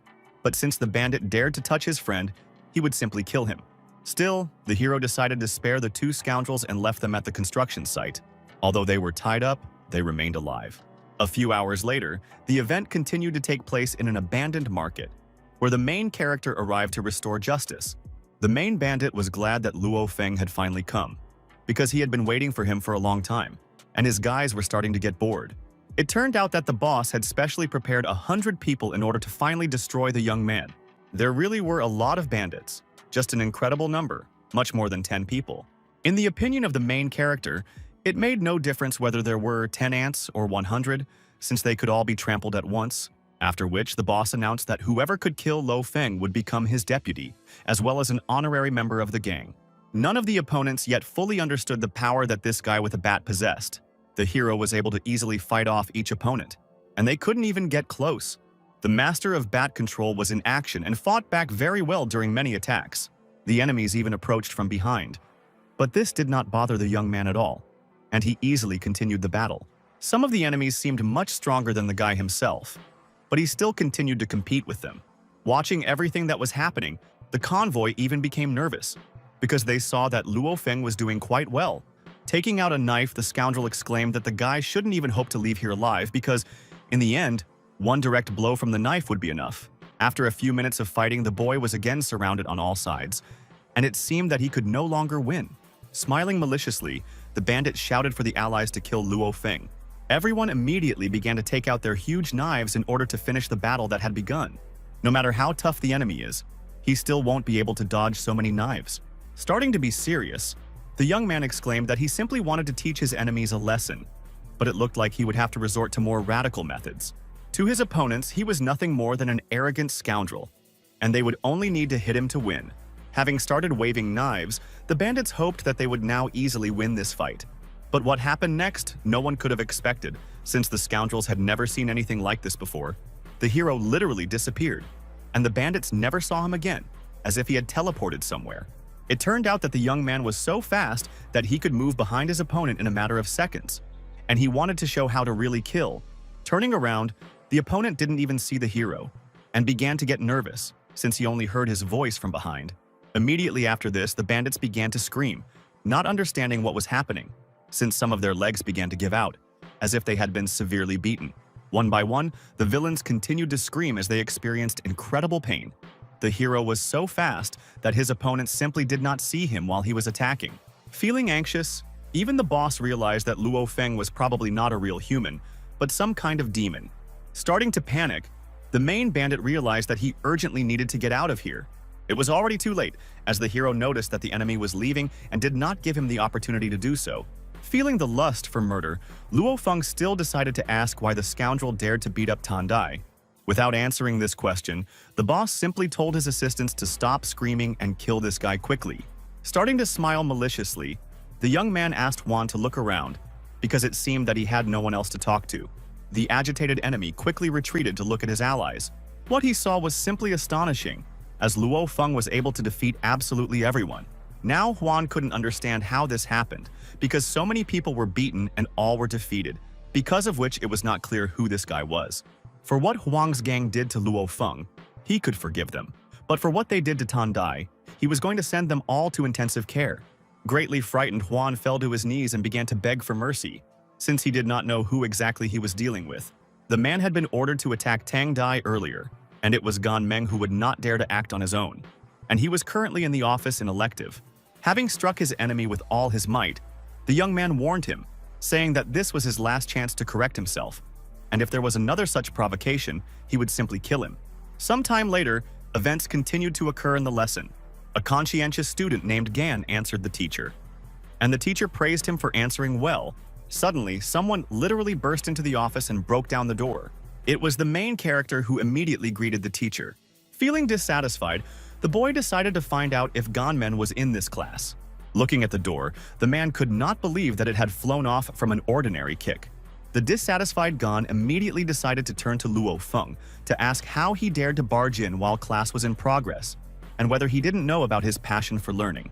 Raising his hand, the boy immediately said that he had a stomachache and was going to go to the toilet. Other students also began to raise their hands to leave the room. A lot of guys were going to come out to deal with the young man, because he had clearly crossed the line. There really was a large number of enemies against the main character. There were actually many more of them.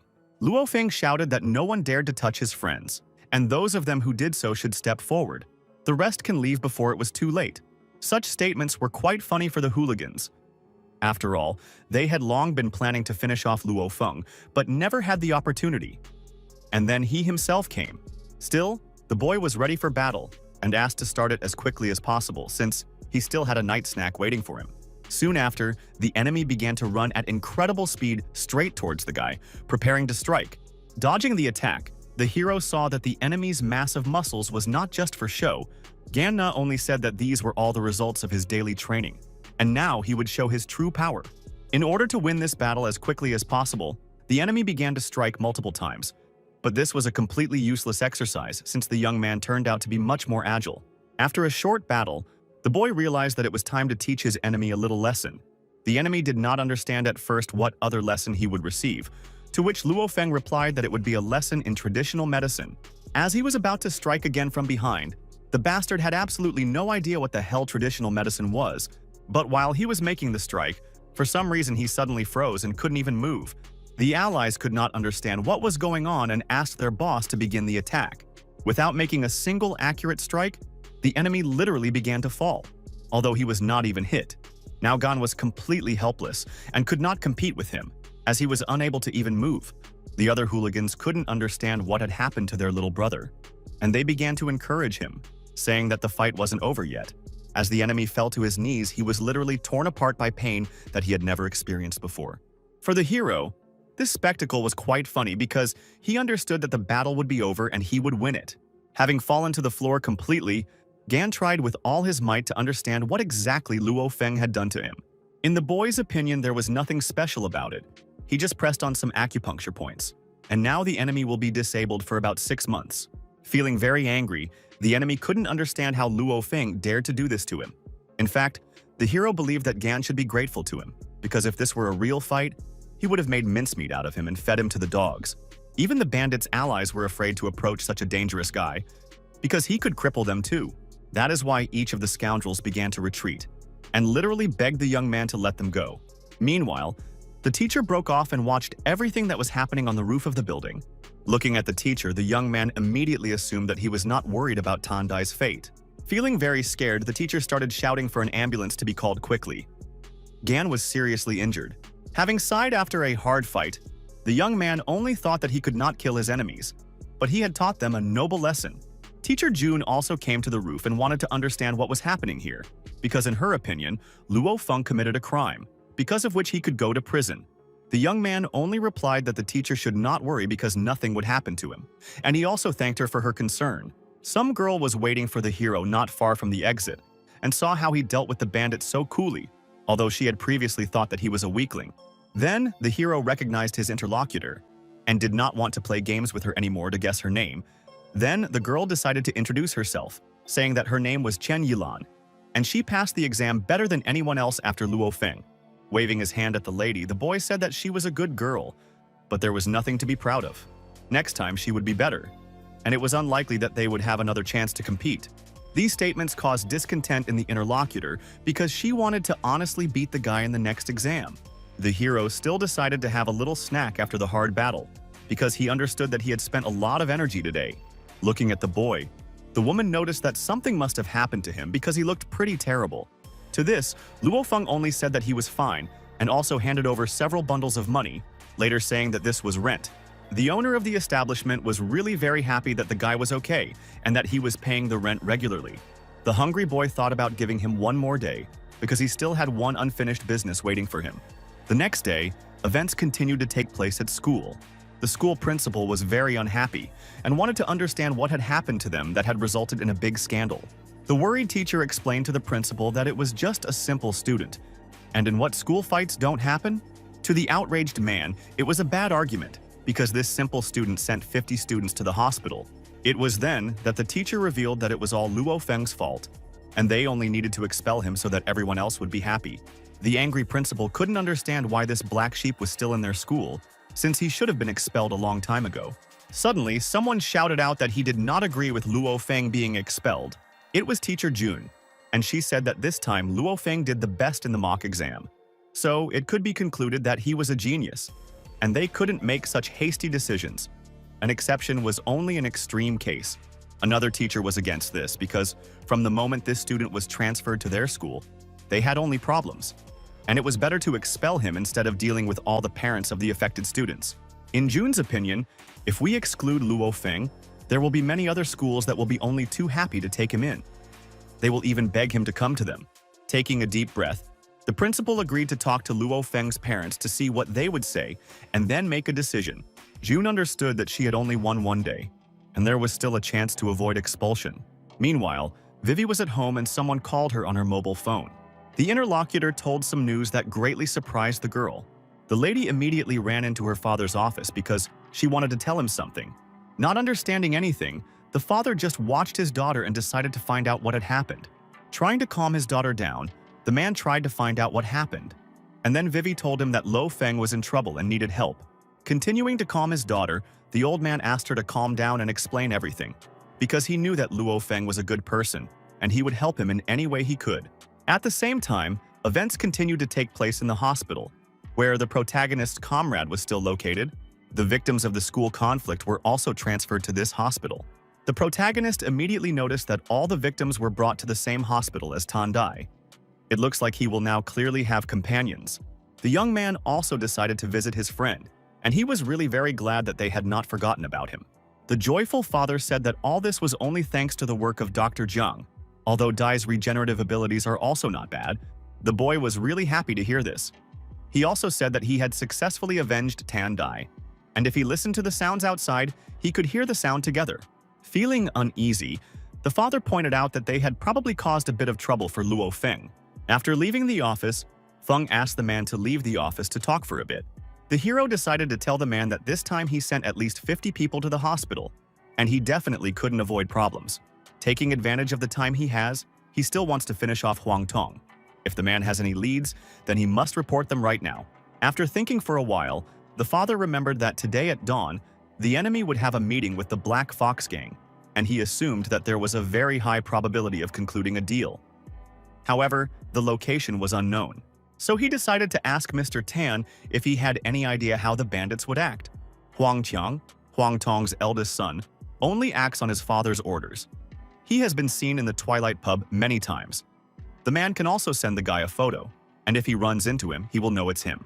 In order to continue his mission, the young man began to leave because he had very little time. Sometime later, events continued to occur nearby near the Twilight Pub. Being near the pub, the hero watched every customer, and it was already 2 a.m. It even seemed to him that probably the enemies would not appear today. But after some time, the bandits finally showed up, and by their appearance it was possible to determine that it was them. Before that, the hero made sure that this was indeed the same villain. Now it could be considered that he had waited for him. One of the 4 leaders of the gang of Black Foxes, namely the crazy tiger Huang Qiang. The name alone already characterized him. Having started tracking the mad tiger, Luo Feng wanted to understand where exactly it was heading. Huang Qiang had already driven around the city several times at low speed. Such caution was indeed very suspicious. But suddenly, the bandit decided that it was time to pick up the speed and began to drive faster. After a long trip around the city, Crazy Tiger finally found himself not far from some mansion. After getting out of the car, the tiger said that no one was watching them because only after that could he enter the building. But they still didn't know that the secret was watching them, and that surveillance was actually being carried out. During the observation, the protagonist decided to call Peng Wei to tell him something. It turned out that the young man had decided to report to his old partner that there was a trade in kidnapped children taking place in the Hua Yanshan area, and he had to send reinforcements here to put an end to it. Luo Feng now understood that his enemies would meet their end as they would be caught in the act of committing a crime. The guy brazenly approached Yu, who was waiting for him without the slightest fear. He didn't expect that the samurai master Kanmo himself would send him here, and Huang Tong was very flattered. The main character overheard this conversation and became interested in what else it meant, and it seems he still doesn't know a lot. Yu told Mr. Huang Chang that the matter was urgent, and why didn't they start inspecting the goods immediately? Huang Chang agreed with him and asked him to bring the necessary goods here. He slapped his other hand on the arm and a loud blow was heard and everyone around became alert. When the guy opened the elevator, there were a lot of people sitting there holding their heads. There were children there who asked not to be beaten. One of them shouted that he really wanted to go home and wanted to see his mother. Huang Chang explained to Yewu that he only had 50. The goods were of excellent quality, and as far as he could see, their price was not at all inflated. The man approached one of the girls and said that this was not bad at all. Approaching her, the girl began to whine, looking at this scoundrel, and tears of fear flowed down her face. Huang Chang turned to the man and said that he saw it and he liked it. Then he asked to start the exchange. But before he could finish speaking, the main character approached them.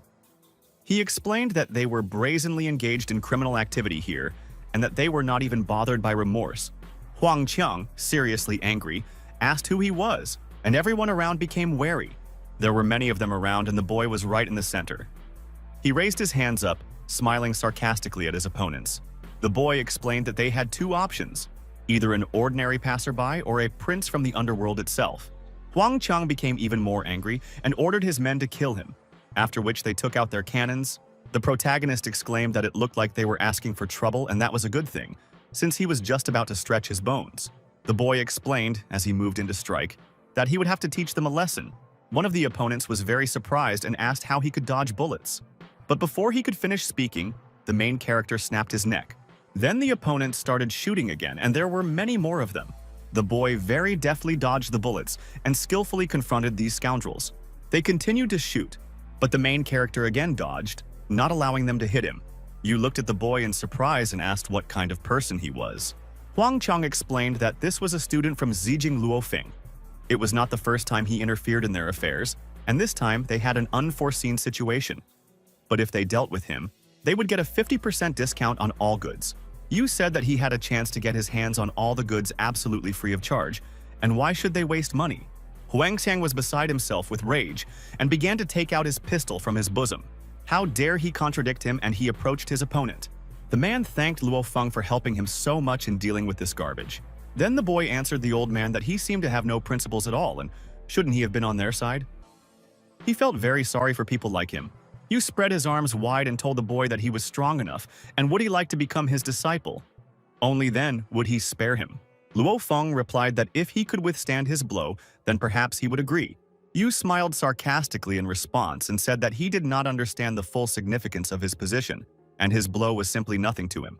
The protagonist asked him to shut up immediately and take his blow as soon as possible. The man, when he approached him, became seriously frightened and began to tremble with fear. Yu opened his mouth in bewilderment and cold sweat began to run down his face. The main character had already approached him and delivered a powerful blow to the body. The man flew far back, turning over and hitting himself, simply shocked by such a turn of events. He didn't understand how it was possible, and this boy was just mortal. So where did he get so much power from? If he hadn't used all his strength to defend himself, he would have died long ago. The boy asked what was going on after all. He had said that his strike was a waste of time and that he had thought too much of himself. He began to use overwhelming force against his opponent. The man exclaimed, looking at him, that it was wonderful, and it looked like he would have to show him all his strength. His eyes glowed with a bright blue light, and he suddenly disappeared in white clouds of smoke. Luofeng smiled and said that his speed was indeed quite good. You thought that this kid was pretty good, but he still had a lot of growing to do. He, being invisible, began to approach the boy from behind to strike. But when he tried to hit Luofeng, his hand somehow went straight through. The boy exclaimed that he was quite fast, and it was a pity that he was not destined to hit the target. Yu said, looking at his opponent, that he would not dare to kill him. He called himself Song Mo's ward. But before he could finish speaking, the main character hit him, knocking him headfirst onto the rocks. The main character said that he shows off too much and shouldn't disgrace himself anymore. Meanwhile, the children who were in the room were trembling with fear. Luo Feng approached one girl and asked the little girl not to be afraid, but to be patient a little longer. He explained that the police uncles had already arrived to bring them home. Indeed, there was already a police squad on the street who, having drawn their machine guns, began to approach the premises. They ordered everyone to remain calm and said that they were from the police and would save everyone now. The police burst into the room and one of them asked to immediately untie these poor children and call an ambulance. He thought that although the crazy tiger had been defeated, there were still many who had suffered from him. But this time, the boss destroyed at least half of the entire Black Fox gang, and he is so cool. The masked guy exclaimed that this Lo Feng had appeared again. He didn't interfere with his business, but he still continued to thwart his plans. This scoundrel has finally pissed him off and now he will stop at nothing. He wants to hear news of his death within 7 days, otherwise he will bury his people. Meanwhile, the main character was on the sofa in his cozy room. He was sleeping very soundly and drooling from his mouth from a rather sweet dream.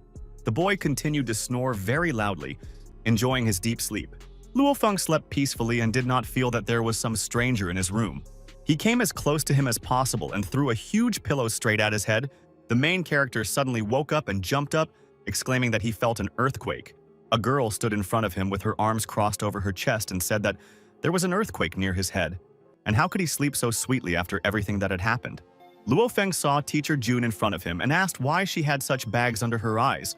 The girl blushed a little and asked how else he could ask, since it was all because of him.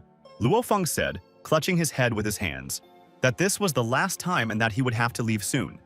Then he would no longer bother her. June exclaimed that he had done the deeds himself, and now he had decided to run away. This would not happen, and she asked him to get up quickly and go to school. The boy suddenly stopped and asked why he could study, and she asked him to guess. Meanwhile, one of the teachers flew into the room and said that trouble had come, and a lot of parents had come. They were all very angry and looking for the principal. These are the parents of those students. They will tear the throats of all their teachers, and all because of this Luo Feng. The man turned to teacher Jun and said that this is his student, so he should bear responsibility for what happened. The teachers were already staring at the parents who entered the room. June told the respected parents that she wanted to speak up for Luo Feng and ask for forgiveness on his behalf. She asked for another chance, and in return, they would do their best to improve the situation. One of the parents smiled and said that they had misunderstood them and, for example, she had come simply to ask for a day off for her child. The man also said that his little brat had managed to break his leg somewhere, so he would also like to ask for a day off for him. The man was simply shocked and asked if they hadn't been beaten by Luo Feng. They looked at him very menacingly, and he immediately covered his mouth with his hands. Another guy said that his son himself said that he was hanging out with his classmates and accidentally broke his leg. The rest said that this is what happened to all of them, so they just came to ask for a day off for them. Then the director, clutching his head, asked teacher June to arrange time off for them for today. The director asked Mr. Huang if he had much free time to go to the hospital and teach his lessons there. He immediately obeyed and was ready to carry out his order. June explained that she had been writing them days off all evening. It seems that they had adequate parents, so he was saved in time. Luo Feng thought that it was most likely Zheng Geiqian who had done this, and he would have to ask him about it later. The boy started taking off his t-shirt in front of the girl very unexpectedly. Her face immediately changed, and, blushing a little, she asked what he was thinking about. She explained that they were student and teacher, but the boy turned away and said that he was going to wash himself. In fact, he was also only able to sleep for a few hours, but now there are no problems. The main character was running very quickly along the road and noticed a shadow flashing next to him. There was a girl next to him who said that he quickly slipped away last time, but at least she found him during her morning jog. The girl asked the main character where he was planning to go now. Luo Feng looked at her in surprise and asked in what sense. The girl replied that he knew what he had done and that he would definitely not return. She asked him to tell her which school he would go to, and she would go to the same one. And the boy stopped, looked into her eyes and told Chen Yilan that he had someone. He asked her what kind of stupid habit it was to immediately throw her fists at the slightest thing. Did she know that she would never hit him anyway? The girl replied that he simply misunderstood her, and that she had said that she would not lose to him, and that she wanted to be in the same school with him so that she could beat him. The protagonist told the girl that he might not leave Zijing, but she had to tell him something. Qian Yilan blushed a little and asked if he really could not leave. The main character, looking at the girl, said that last time they said that he was a samurai, and what does that mean? Qian Yilan immediately became angry and asked if this was what he wanted to ask her. The boy crossed his arms over his chest and smiled and replied that that was exactly it. He wondered if she had expected anything else. The girl asked if he would return to Zijing if she told him. Luo Feng replied that of course, and he always keeps his word. Qian Yilan explained that samurai is a general name for people with superpowers, and they are usually divided into two categories: visible power and hidden power. Each category has 3 sub-levels. Luo Feng looked at the girl and asked what the difference was between visible and hidden effort. Qian Yilan explained that visible effort is external force. Hidden effort is internal force. That's the difference. Each samurai masters a method of controlling internal power, which consists of redirecting the accumulated power into the dantian, the place where the life force is concentrated, which, combined with kung fu techniques, allows one to fully reveal all abilities. The samurai of visible effort, although they have internal strength, regard it as nothing more than a fulcrum. And in fact, when attacking, they rely only on the strength of their body. The samurai of hidden effort, although they can use their internal strength externally. In one moment, the weakness and softness is transformed into a hard steel force. This all happens with the power of the floating leaves and flowers to unfold their power. Luo Feng asked what dantian is. He just wanted to lighten the mood. but she immediately attacked him with her fists.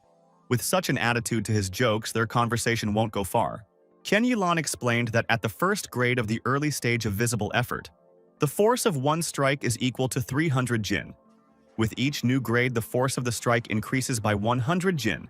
Thus, the striking power of a person at the early stage of the 8th grade reaches a power of 1,000 jin.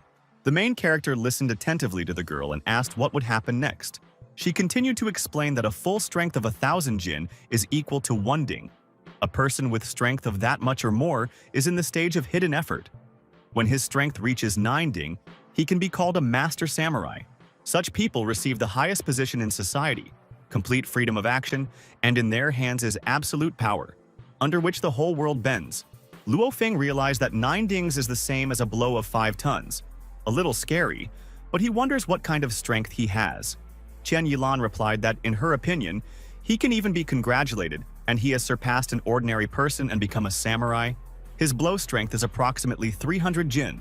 Luo Feng replied that if that was the case, he was in the first class of visible effort. He asked her if she had heard of Qian Mo. She was also curious about where he had heard this name, because he was one of the samurai masters and his strength was equal to 9 dinas, and such people could be counted on the fingers of one hand. The protagonist now understood why his man was so arrogant, and it looks like he messed up again. Qian Yilan told the boy that he looked bad and asked if his stomach hurt. Luo Feng replied that it was nothing. Everything was fine, and it was time for him to go and prepare for his lessons. The girl asked if he had been expelled, or if they had allowed him to return. Luo Feng replied that he himself didn't know how, but there were no problems with the school, so he wasn't planning on leaving. Qian Yilan tried to catch her breath and began chasing after the protagonist again. Didn't he have any problems with school and wasn't going to go anywhere? But he made her grovel before him and she promised to beat him up. Meanwhile, the fair-haired guy was sitting at the table. A cup of coffee was steaming next to him. The guy didn't expect that this time the most hidden military forces of the Huaxia Imperial Palace would be involved. The fair-haired boy told Commander Peng Dui that there was no need to be careful and it was better to sit down. This time, he came with his sister-in-law specifically for the matter of Qian Mo. A few days ago, he was talking about a child trafficker, and he wondered if it had anything to do with Qian Mo. The man said that the person or organization called Qian Mo was connected to a group called the Black Foxes. However, all the evidence found indicated that the leader of that gang had committed suicide by poisoning himself after retreating. The guy replied that this was Qian Mo's style. He only had one question, and he wanted to know who was able to deal with Qian Mo's subordinate. The man said that his man was indeed strong. 10 of their elite military police forces had to work together to deal with him. Then the guy stood up from his chair and slammed his hands on the table and asked them to stop talking nonsense. He asked Commander Peng Dui to think twice before lying to him, and from now on, they would take over this matter. He was obliged to tell them all the details and clues they had managed to find. This Qian Mo has the status of a samurai master, and their strength would definitely not be enough to defeat his man. He asked Commander Peng Dui not to turn this conversation into an attempt to fool the child. He does not want to spend the rest of his life in prison. Peng Dui thought that it seemed like the boss had gone too far this time since it had reached the Huaxia Imperial Palace itself. The boss stood up and asked to quickly tell who had dealt with him. Peng Dui replied that it was Luo Feng and all the evidence pointed to him. The sister mentor stood next to the fair-haired guy, and when she heard about the main character, she became wary. The fair-haired boy asked the mentor's sister if she knew Luo Feng. The girl replied that yes, and they go to the same school. At first, she just wanted to help him solve the matter, but she didn't expect him to have anything to do with it. The guy said that this man is not simple, and it turns out that he can deal with even Qian Mo's subordinate. He is afraid that his only hope now is her. The girl explained that she would like to postpone her entry into the Imperial Palace for now, and that she needed to check something. The guy stroked her head and said that if she had problems, he asked her to tell her brother and not to suffer alone.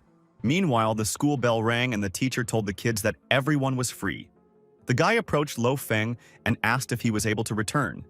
He exclaimed that it was just super because he heard that they wanted to expel him yesterday. The second classmate also added that the whole school was talking about how he wouldn't come back.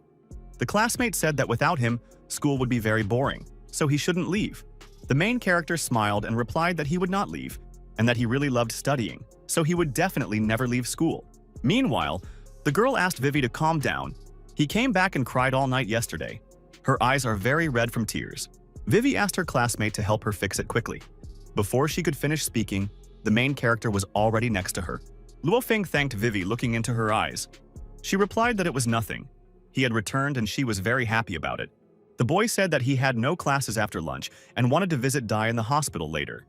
He suggested that the girl meet in the evening.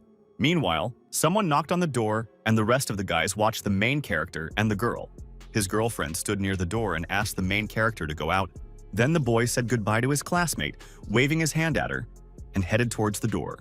One of the boys said that, although he was glad to see him back, he couldn't have all the school flowers running after him. He explained that he was very jealous of this boy. Meanwhile, the protagonist looked at Qian Yilan and asked what else she wanted. The girl explained that she suddenly remembered something strange. How, without even knowing, he knows about the samurai.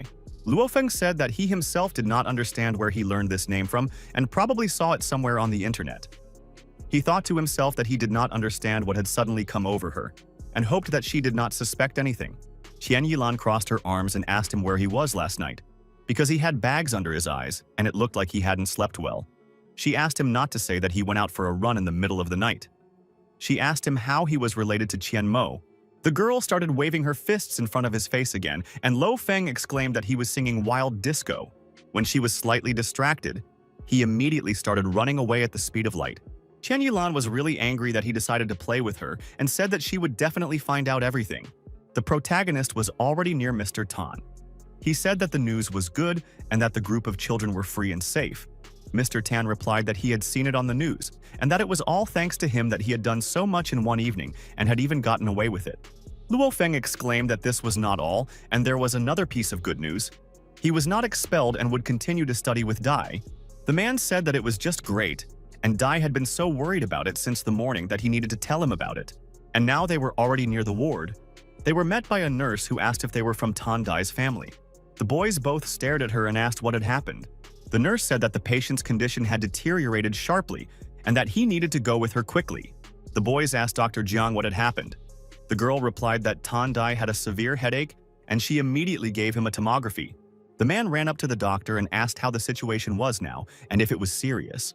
The doctor replied that the patient had suffered a serious injury and his recovery had been going quite well for 2 days. But unexpectedly, the medial nerve of the brain and blood congestion led to severe headaches and dizziness. If the blood stagnation is not cleared, the situation will immediately worsen and the patient will become even worse, even to the point of death.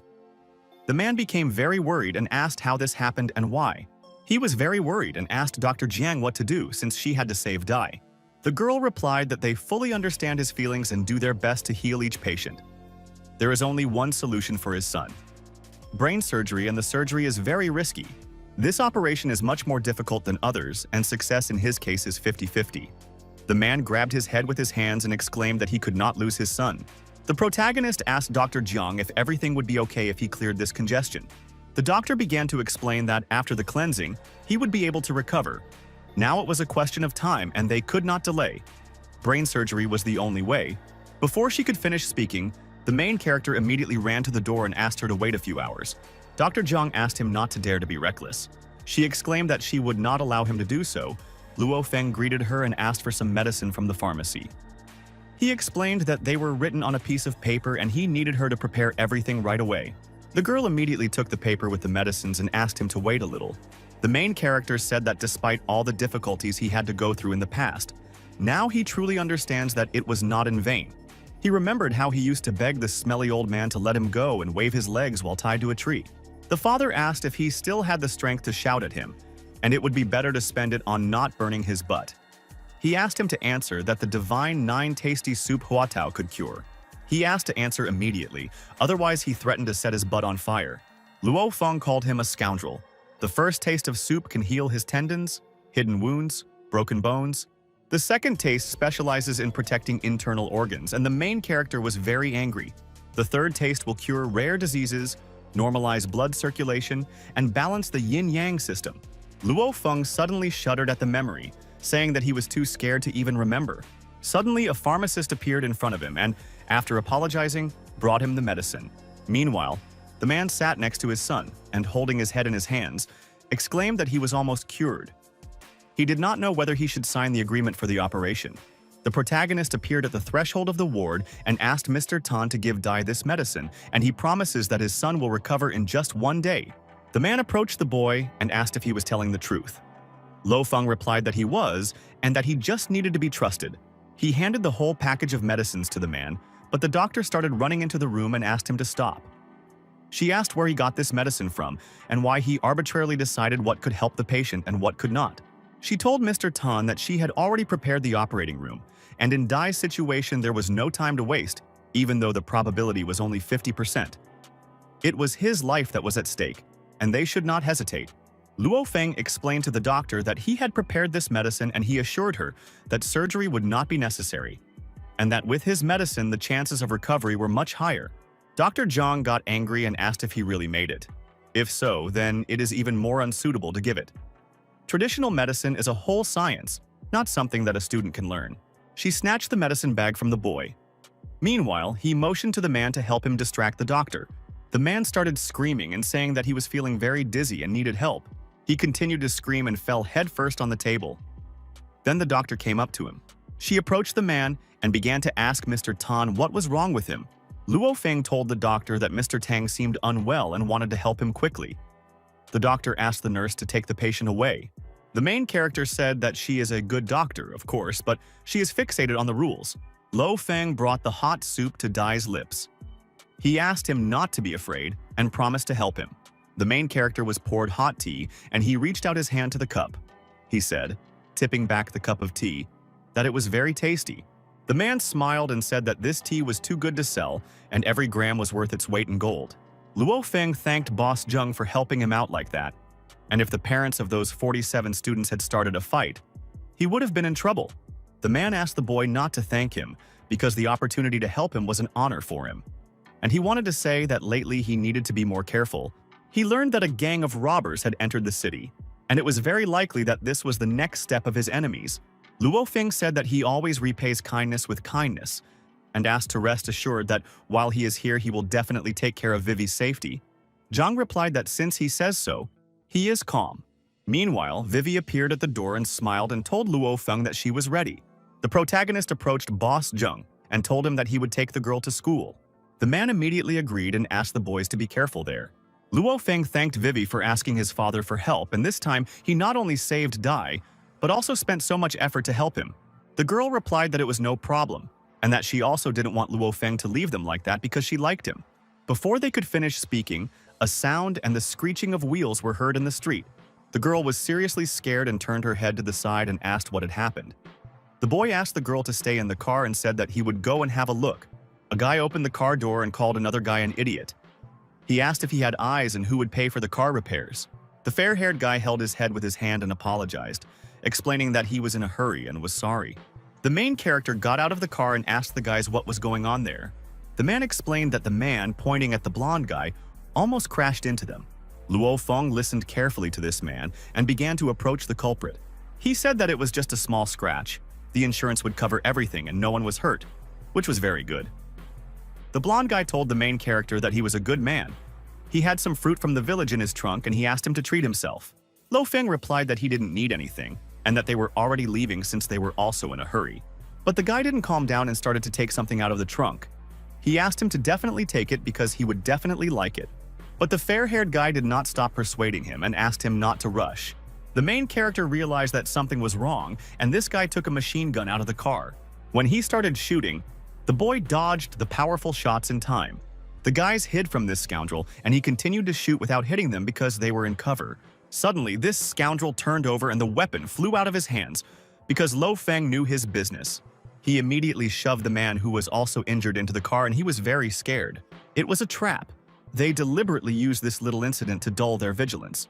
The blonde guy climbed into his car and next to him was another partner who also shot at them. Vivi asked the main character what was actually going on. The boy explained that they were being pursued by a group of killers and he did not expect them to find them so quickly. He asked to call the police quickly while he dealt with them. The boy asked if he thought they would help them since there were a lot of people chasing them. Luo Feng said that there were already 6 cars and at least a dozen or so hired killers. If they were ordinary criminals, he would have dealt with them quickly. But if they were such desperate maniacs, then a brutal battle could not be avoided. Luo Feng exclaimed that this crazy gang even dared to open fire in the street. Surely these are mercenaries of the vengeance of the Heavenly Network, and they themselves asked to find out who they were dealing with. The blonde guy was driving his car very fast and asked to race after them. The man asked Mr. Lo Feng why they had come here and why not to the police. He asked if he had been bribed. The boy replied that they were psychopaths to carry around such guns. If they arrived in a crowded place, the consequences would be too serious, and he asked Vivi not to be afraid because he had a plan. The girl replied that she believed him, and the main character asked them to hide while he dealt with them. Vivi was very worried about him and turned around and asked him to be careful. Luo Feng replied with a smile that it was not he who needed to be more careful and clenched his fist. Some black car with tinted windows was already approaching. A man with a pistol in his hands began to come out of it when the other people with machine guns were already on the street. He called the boy a reckless fool and asked if he thought he could hide here. His naivety is even a little impressive. The man with the machine gun said that he just wanted to treat him to some fruit, and he threw a stone at him. He'll wait until he blows his head off. The guys with the machine guns split up to search. One of them said that it was clean here. The others also started looking for the main character and that man, and could not find them. The commander gave the order to two guys to follow the stairs up as quickly as possible. The boys began to rise faster and faster. The main character was already watching them. He counted the 16 people below and then breathed a sigh of relief. He sat in the lotus position with his eyes closed and used territorial perception. Meanwhile, one of the guys with the machine gun grimaced and exclaimed that he would definitely find him. But the main character was already above him and asked what would happen then. The man did not expect such a turn of events, and only managed to turn his head in his direction before he got punched in the face. The second man with the gun turned to them, asking who was there.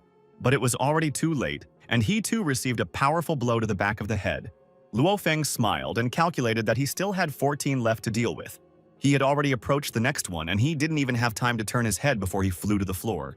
The boy flew up to another thug and poked him in the neck with 2 fingers. He had already scattered many and was still counting how much was left for him. One of the men who had not yet died announced a general meeting. Everyone needed to gather very quickly.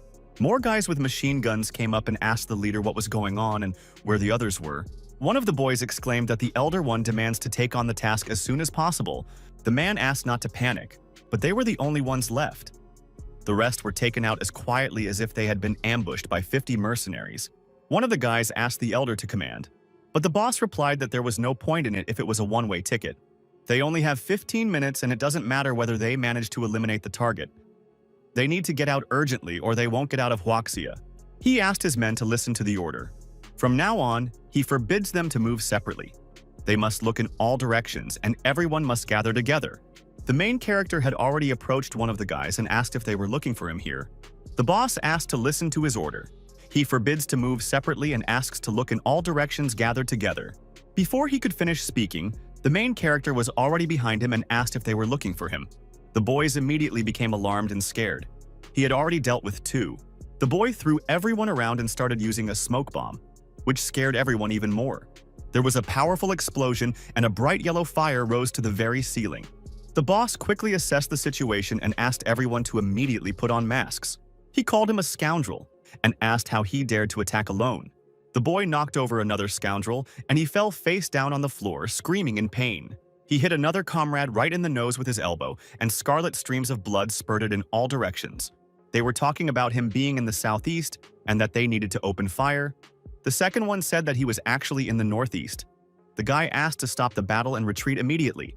The boss gave the order to get out of here immediately because there are too many enemies. It's good that there is no pursuit and we need to quickly get into the car and get out of here. The boss was seriously frightened and broke out in cold sweat. He didn't have time to react and, shocked, flew far back from his car.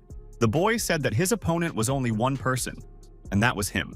Luo Feng smiled and exclaimed that it seemed like he had overestimated them and had dealt with them so easily. Vivi stood hidden with a frying pan in her hands. She said that so much time had passed and Luo Feng was still not there. Vivi continued to hold the frying pan in her hands when suddenly a shadow appeared next to her. She was seriously scared and threw the frying pan at her opponent with all her might. The metal frying pan flew towards the guy's face and hit him right in the face. Luo Feng said that it was actually him. The girl became seriously worried and ran up to him asking if he was okay. The main character smiled and replied that everything was fine and it wasn't that easy to blow his head off. Vivi was already nearby and, blushing a little, looked straight into the eyes of the main character. When they approached the man, he asked them to go out because it was already safe outside. When the boys went outside, police patrol cars pulled up. Luo Feng glanced in their direction and said that the police had finally arrived and how slowly they were working. The blonde guy was holding a gun in his hands. The guys asked him not to move and raise his hands up. He pointed the gun towards the main character and he immediately raised his hands. The boy asked him to stretch out his hands and looked menacingly in his direction. Luo Feng obeyed the boy and stretched out his hands forward, not understanding why they were grabbed. The guy who was with them told his police comrade that he was his classmate and not a criminal.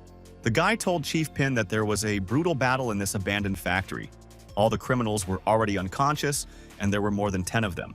The fair-haired man was very surprised because more than 10 people is quite a lot, and he asked if this was his work. The guy replied that of course not, and they all just one by one ran into his fist and passed out. The fair-haired man asked him to be less witty and not to be arrogant. He would see how he would speak when he tasted a fist of 500 jin. Luofeng thought that this kind of fist was similar to the third level of visible effort.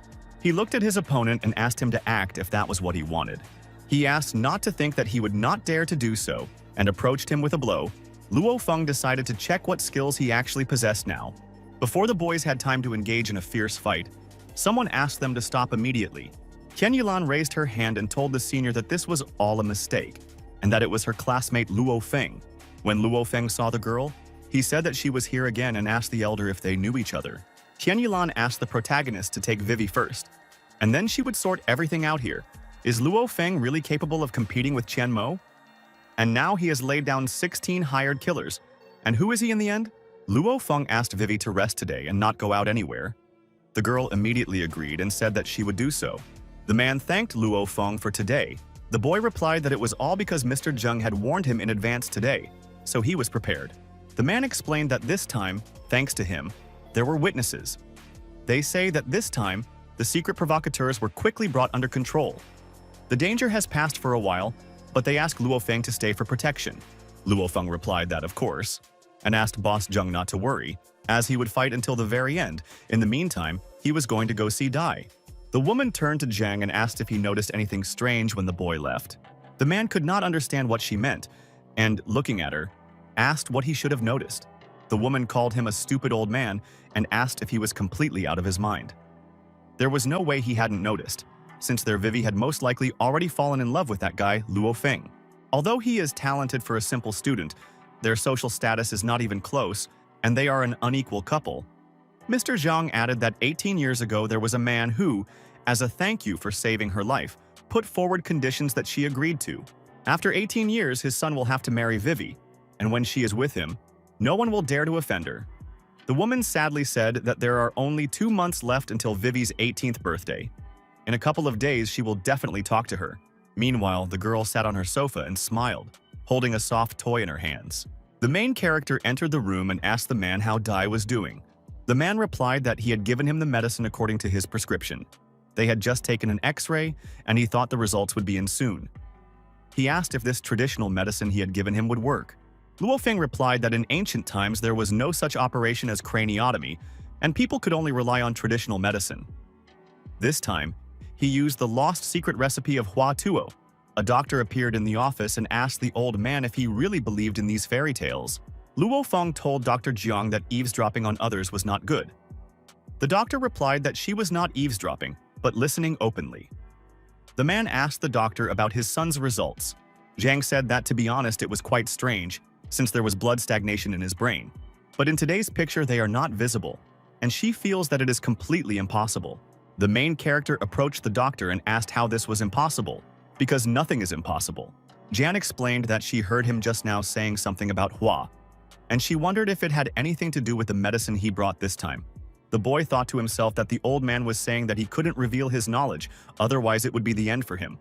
So he told the doctor that his medicine had nothing to do with it. Jan said that she didn't believe it, and Dai clearly hadn't taken any other medications, and she asked to look at it so she could take it for examination. Suddenly, the patient's father began to scream and talk about some kidneys, clutching his stomach with his hands. Luo Feng replied that the medicine was for Mr. Tang's kidney tonification, not for his son. The man confirmed this and said that he had taken it and his kidneys were not healthy, so he had to use folk remedies. Zhang said that Mr. Tang should train more, and then there shouldn't be any problems. She went to check on the other patients. The protagonist told Mr. Tan that for personal reasons, this medicine for Dai had to remain a secret. The man asked not to worry and said that he would keep his mouth shut. Lo Feng sat at his desk and looked ahead. His classmates were nearby. very surprised at something. Tian Yilan was entering the room when she was greeted as she came from the class for outstanding students. The girl greeted them and said that her name was Tian Yilan, and that from today on she would be studying with them. The boys were very surprised that she came to them. Now they have one more flower in their class. How exciting, and maybe one of them has a chance to say goodbye to a lonely life. Tian Yilan sat down and told the protagonist that they met again, and she hoped that he would help her with her studies. His classmates were very surprised and envious of him, that all the flowers were fluttering around him. One of them, with tears in his eyes, exclaimed that he had lost hope. The protagonist turned towards Tian Yilan and asked why she came.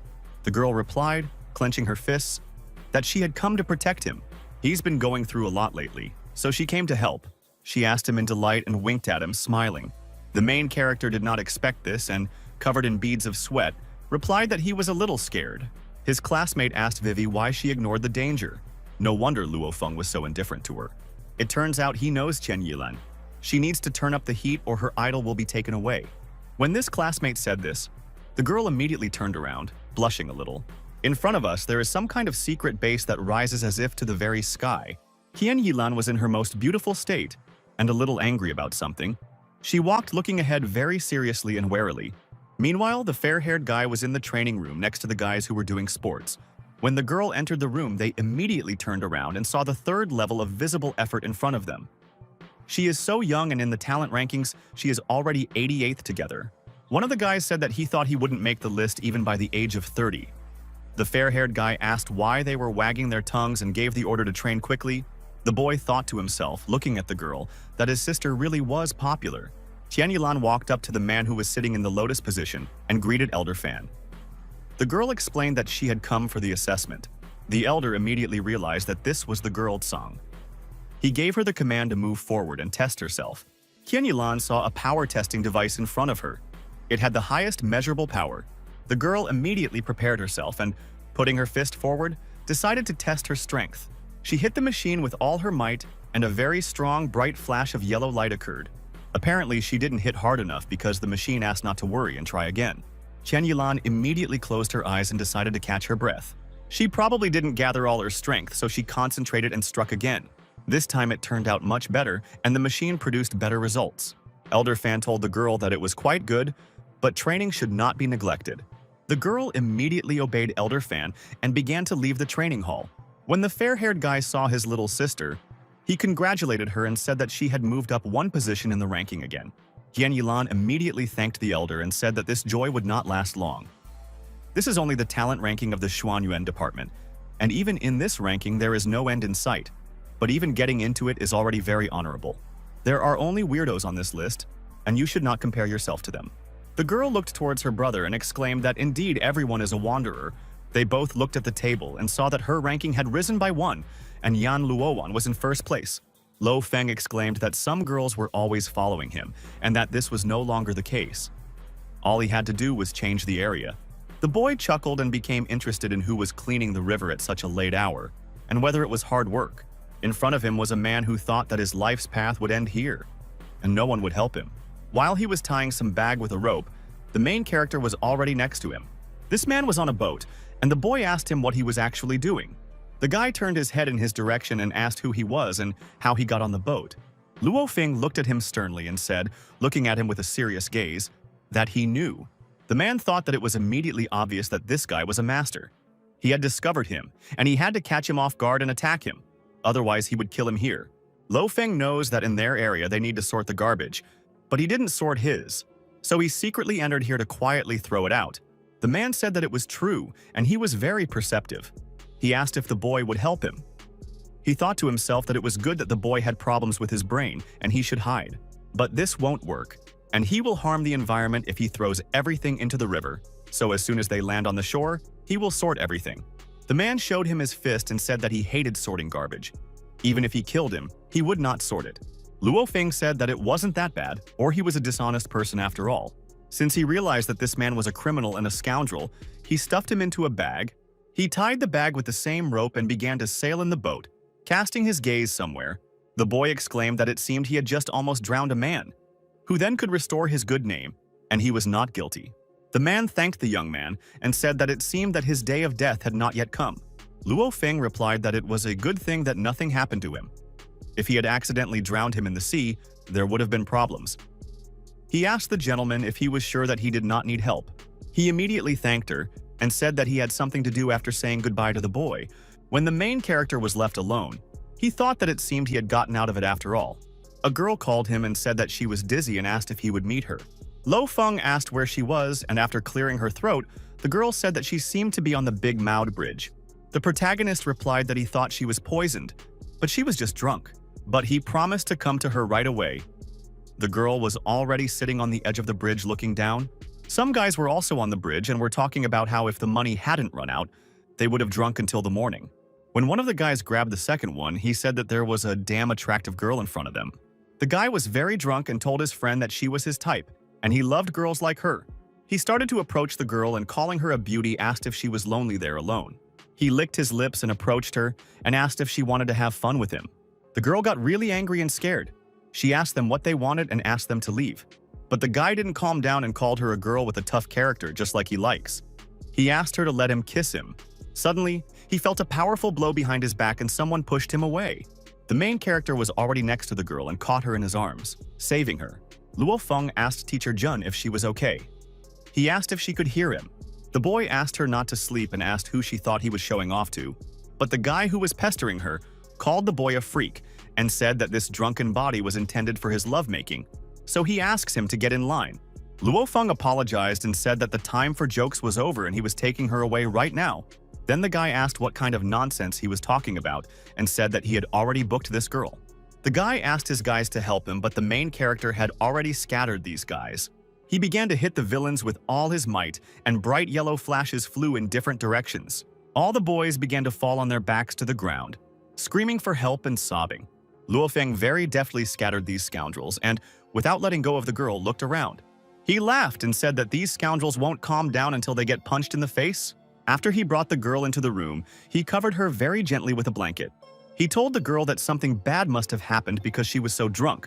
He wanted to leave, but she caught his hand and asked him not to leave. Lo Feng asked her if she was sure. Then the girl asked her mother not to leave and said, "The main character didn't expect this from Teacher Jun. Does the teacher really have such habits?" The girl grabbed her head with her hands in the morning and said that it was splitting, and it seemed that Lo Feng had brought her home. When the girl woke up, the main character entered the room and put milk on the table. The boy saw that the girl had already woken up and looked at her with a questioning look. The teacher asked why he put the milk like that and whether he heard anything yesterday. The boy, sweating a little, answered the girl that he had not heard anything. She exclaimed, slamming the door, that it was very good if this was so, otherwise he would have to rack his brains over finding a new apartment. The main character said that she was very angry and how good it was that his quick wit saved his life. Meanwhile, one guy was sitting on a chair and there were a lot of people around him. One of the guys asked the elder Liao, "Just say, and then he will immediately find and deliver this dawn." This is beyond all bounds. And they arrived at the appointed place with such determination, and in the end they had to resort to such low tricks. The elder replied that for now he was not bothered, and he would not bother anyone, and whoever bothered him he would punish. He asks for a thorough investigation into this matter and expects the results within 3 days. The guy immediately listened to his elder and said that he would definitely figure it out. Luo Feng thought about how Teacher Jun went to meet her grandfather yesterday. He became interested in why she was suddenly so upset. Perhaps something bad had happened to her mother. Qian Yilan appeared behind the main character and said that he had run away from her well up until this point. She grabbed him by the collar. The boy replied that he was deliberately avoiding her. And what did she want again? She hit him again and said that if she hadn't covered him that time, he would have ended up behind bars for an inspection. Luo Feng immediately thanked the girl. Qian Yilan explained that he knew that the research results had been published. Zheng Gaichen's main enemy is the mercenary army that destroys everyone with frightening power. The boy was surprised and asked if he was telling the truth. The girl replied that after all, they were mercenaries of the Heavenly Network's retribution, and each of their members was a member of a clan of criminals. In addition, each of them has a weapon with them and can judge for himself how strong they are. The main character, after listening to the girl, smiled and exclaimed that it was pretty cool. She said that she used to think that he was at the first level of visible effort, but after what happened, she thinks that they are about equal in strength. She wanted to ask who he learned martial arts from, to which the boy laughed and replied that she was very smart. He really wasn't at the first level of visible effort. She asked again what level he really was, and the boy said that he was at the platinum level and that he had been taught by a blind Tibetan monk. At first he learned Hongquan, and then he went beyond that stage. But after that his progress slowed down. He was lucky and learned Sinyuquan and got the dragon skills. Qian Yilan noticed that he was talking nonsense and asked him to tell the truth. Lo Feng ran away again and replied that he shouldn't believe it. But he had already run around and it was time for him to go to the hospital. Qian Yilan noticed that he ran very fast and whether his strength level was higher than hers. She wondered who this Luo Feng was. When the main character found himself in the hospital, his comrades were already waiting for him. He saw Dai in front of him and asked if he had been discharged yet. The boy's father replied that this was true. The workers said that Dai's situation had stabilized and all that was left was to rest at home. Everything would finally return to normal, and all thanks to the care and attention of Dr. Zhang. Luo Feng asked where Dr. Zhang was. He decided that she needed to be thanked properly. But the man sighed heavily, looked down at the floor, and answered the main character that the doctor had already left the hospital. Then, the angry boy asked who dared to fire her. He exclaimed that it was impossible to fire such a good doctor, and he decided to contact Zheng Geichen right away. The man explained that everything was not as he thought, and the doctor herself quit without thinking about the consequences for herself. In fact, she had already caused great damage to the hospital. After treating Dai, she immediately left, and he did not even have time to thank her. Luo Feng said that she was indeed a good doctor, and he would go and try to contact her. He decided to see if she would agree to dinner as a token of her gratitude. The girl replied that there was no point in inviting her to dinner. If he wanted to thank her, he could just go and have a bite to eat with her. That was what they agreed on. Zhang turned to her father and said that Luo Feng had just called and that he would come to pick her up. Her father said that he would soon meet a young man who knew the recipe for the divine 9-tasty huatuo soup. The main character was sitting on the train. He thought that she had agreed too quickly. But who knew that in order to have a bite to eat with her, he would have to travel 2 hours by train? It's simply deadly boring here.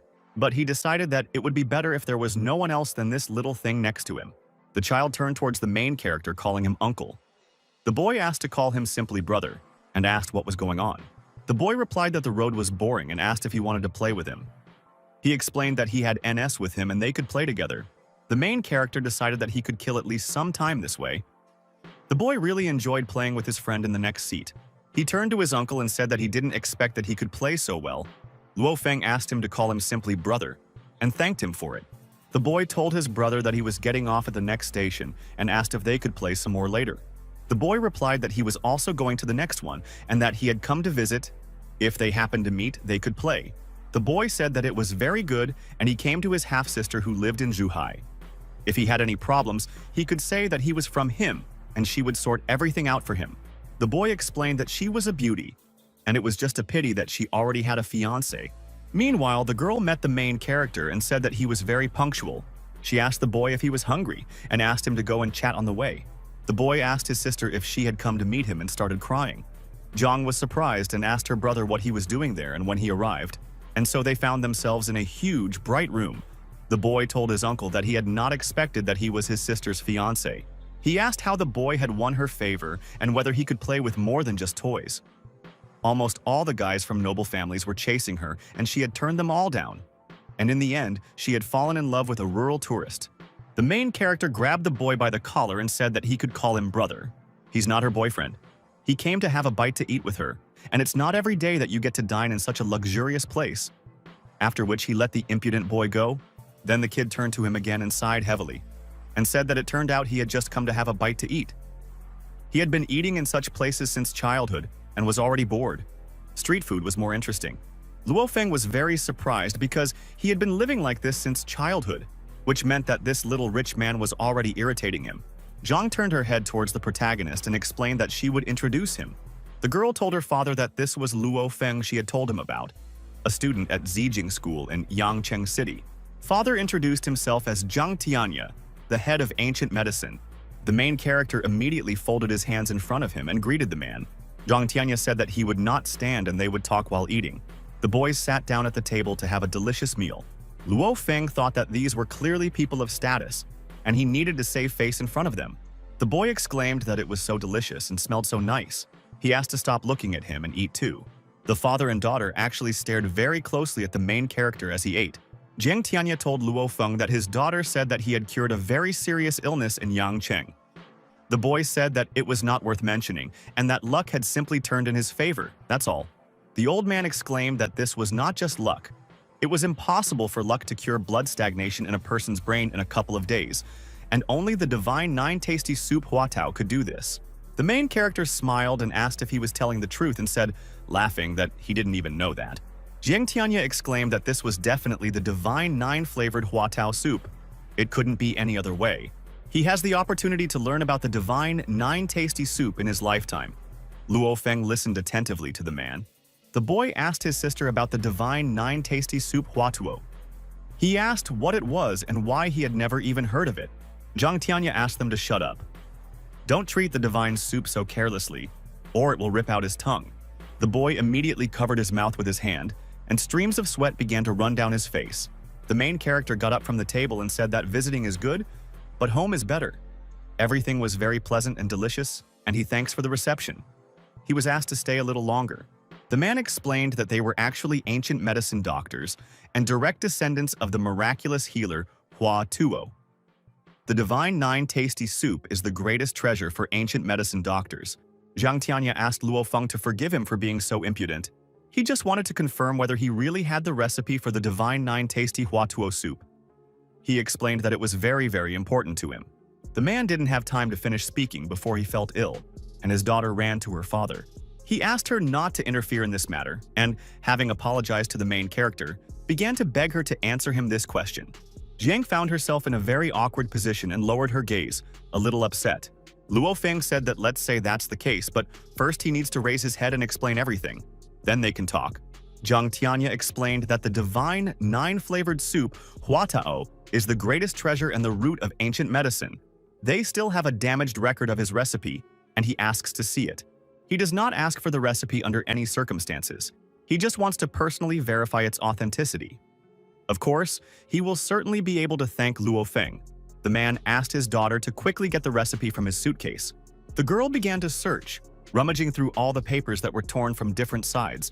The main character read about Desmodium latifolia, Asian plantain, and Japanese honeysuckle. He said that there were a lot of different recipes here and many were badly damaged. Jiang Tianya explained that their lineage is very ancient, and this is all that has survived to their days. Among them are the recipes he needs, and he asks for help because it is very important to him. The boy continued searching among the torn papers and finally saw him. The man broke out in beads of sweat when he heard that he had found what he needed. Lo Feng read about 35 grams of dubious rush, and his eyes lit up like fire. The man thought that among hundreds at first glance, he had identified the right recipe. He looked at the main character carefully, thoughtfully, and a little wary. The leader of the 43 generations of ancient medicine doctors, Jiang Tianya, pays his respects to their leader. The man bowed before the main character, standing on one knee, which surprised everyone very much. Jiang opened her mouth in surprise, and the boy who stood next to his sister was also surprised. Luo Feng closed his eyes, scratched the back of his head, thought for a bit, and closed his eyes. The father again bent over and asked his daughter to pay her respects to their leader. The protagonist said to Chief Jiang that he should get up quickly and they would talk about it. The man asked not to call him Chief anymore, but simply Jiang Tianya. Luo Feng asked to sit down quickly. The man bowed before the boy again with great respect. The main character asked the man to sit down too and explained to him what the matter was. Jiang Tianya replied that everything was very simple. Doctors have ancient medicine and there is one testament from their ancestors that is passed down from generation to generation. The covenant states that from the 13th generation, the head and root of ancient medicine are all not true heads, and only the keeper of the recipe of the divine nine-tasty soup, Huatuo, is the real head. A dubious covenant? What if a dozen people come with this recipe at once? Then the community of ancient medicine healers will have to expand its staff, and even a football team can be assembled this way. Jiang Tianya said that this statute was passed down to them from their ancestors, and commoners would not dare to violate it. Luo Feng asked if they had accidentally signed up to find someone who could make Huatao soup in order to receive some kind of reward. Jiang Tianya replied that no. They are ancient medicine doctors and have great wealth in this world. In total, it can be estimated at about several billion. And why do they need some kind of reward? The main character was very surprised when he heard such a sum. He wondered if they had made many enemies for themselves, and probably the descendants of some rich families were persecuting them. The man replied that the World Hospital of Ancient Medicine is political and conducts its practice to help peaceful people. Although it is divided into 3 teachings, 5 schools, 9 subjects, but they are all in good relations, all the doctors of ancient medicine around the world are friends with each other. Luo Feng thought it was very strange. If it was about money, enemies, power, or something else, he would still believe it. But they seemed too good, which made him doubt it. He needed time to think about it. Zhang Tianya replied that he understood that the leader could not accept his post immediately, and that was normal. He would wait for positive news from them and hoped for a quick response about agreeing to accept the leadership of the Ancient Medicine Hospital. Until then, Zhang would assist the respected leader. If the leader had any requests, she would have to fulfill them without fail. Luo Feng said that he was just learning and didn't quite understand everything yet. Zhang Tianya asked the boy to let him explain everything about the 3 teachings. He began to explain about Linduism, Manduism, and Taoism. The 3 teachings represent the highest power of ancient warriors of China. While the organization of Tsang Mo, led by Mo Yuan, the first demon in the world, was finally defeated by 3 big names. The strong came and the power of the people came, which defeated the first devil in the world. The 5 schools are the leaders in the world of warriors, and as the number of students increased, the 5 schools were divided into the military school, the Palace of the Flower Spirit, the School of Mercy, the School of the Prepatek, and the Himalayan School. The 9 items of ancient medicine are the Red Fist, the Form of Consciousness, Fallen Flowers, Sea Demons, Sorrow, Eagles, Stars, and others. Zhang Tianya explained that these are the 3 teachings, 5 schools, 9 subjects. Of course, in the world besides the 3 teachings and everything else, there are still countless other schools, religions. Altogether, they form the world of warriors. The boy thought that this world is so diverse and he was always abroad and does not really understand it all. If you evaluate the 3 teachings and everything else, then where will the doctors of ancient medicine stand? Zhang Tianya replied that it was conservatively ranked 17th. Although the position on the list is low, the position of doctors among the 9 subjects is quite outstanding, who in this cycle of worldly affairs has not encountered difficulties on the way. But no other subject tries to compete with them. Luo Feng thought that this was all so strange, and now it wasn't even a matter of whether the proposal was good or not, but rather of figuring it all out thoroughly. And until he figured it out, he would never agree to anything. The boy thought that it turned out that he didn't know so much about this world. For example, that Jian Yilan was a martial arts master, and all these teachings. At this rate, any old man selling vegetables at the market could end up being the head of some school selling vegetables. The girl approached the boy and asked when he was returning to Yangchen. He wondered if she was really looking after him. Zhang replied that she did not have the strength to protect him, but she asked him to take at least this, and that it was the symbol and root of ancient medicine. She found some kind of souvenir-like object in her hands, and she handed it to the main character. The girl said that he should always carry this jasper pendant with him. That way, when they meet one of the doctors, they will recognize each other, and by the way, his classmate will not have to worry about paying for the treatment. When Lo Feng took this amulet, he replied that it was quite a good thing and thanked the girl. He said that he had not come in vain. A black car with tinted windows stopped right at the bus stop in front of the boy. Luo Feng was very angry and couldn't understand why this rain started so suddenly. He decided that he should quickly go take a shower and go accompany Vivi. Meanwhile, some guys were telling the owner that she was forcing them to take extreme measures. They talked about how she knew that debtors had to pay their bills. The girl replied that she had not borrowed from them, and that Lin Xiangfeng had borrowed from them, and that she had not known where he was for a long time, and that they had to demand the debt from him. They had been divorced for a long time and she had nothing to do with it. The man replied that he was not interested in their family intrigues. The guy told the other guy that he thought maybe they could just go and look for the building's documents themselves. They'd find them, sell them, and maybe cover the 550,000. Meanwhile, the girl started screaming that they wouldn't dare do that. They had just recently said that the debt was 500,000. So why had it grown by 550 now?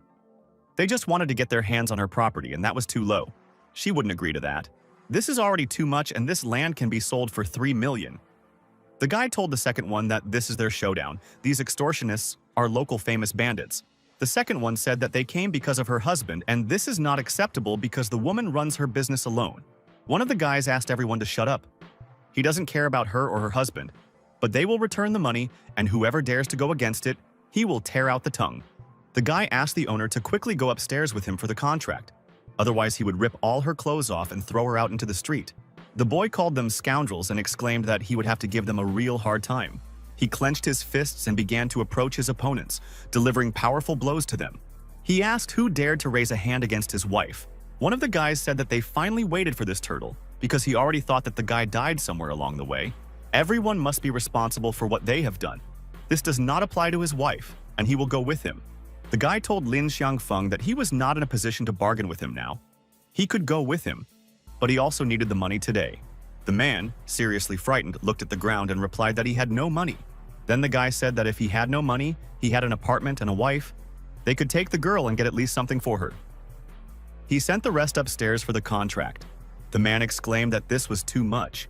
They could do whatever they wanted with him, but if they touched a hair on his wife's head, he would dig them up from under the ground. The guy responded angrily, saying that he wasn't playing games here and asked his guys to beat him up.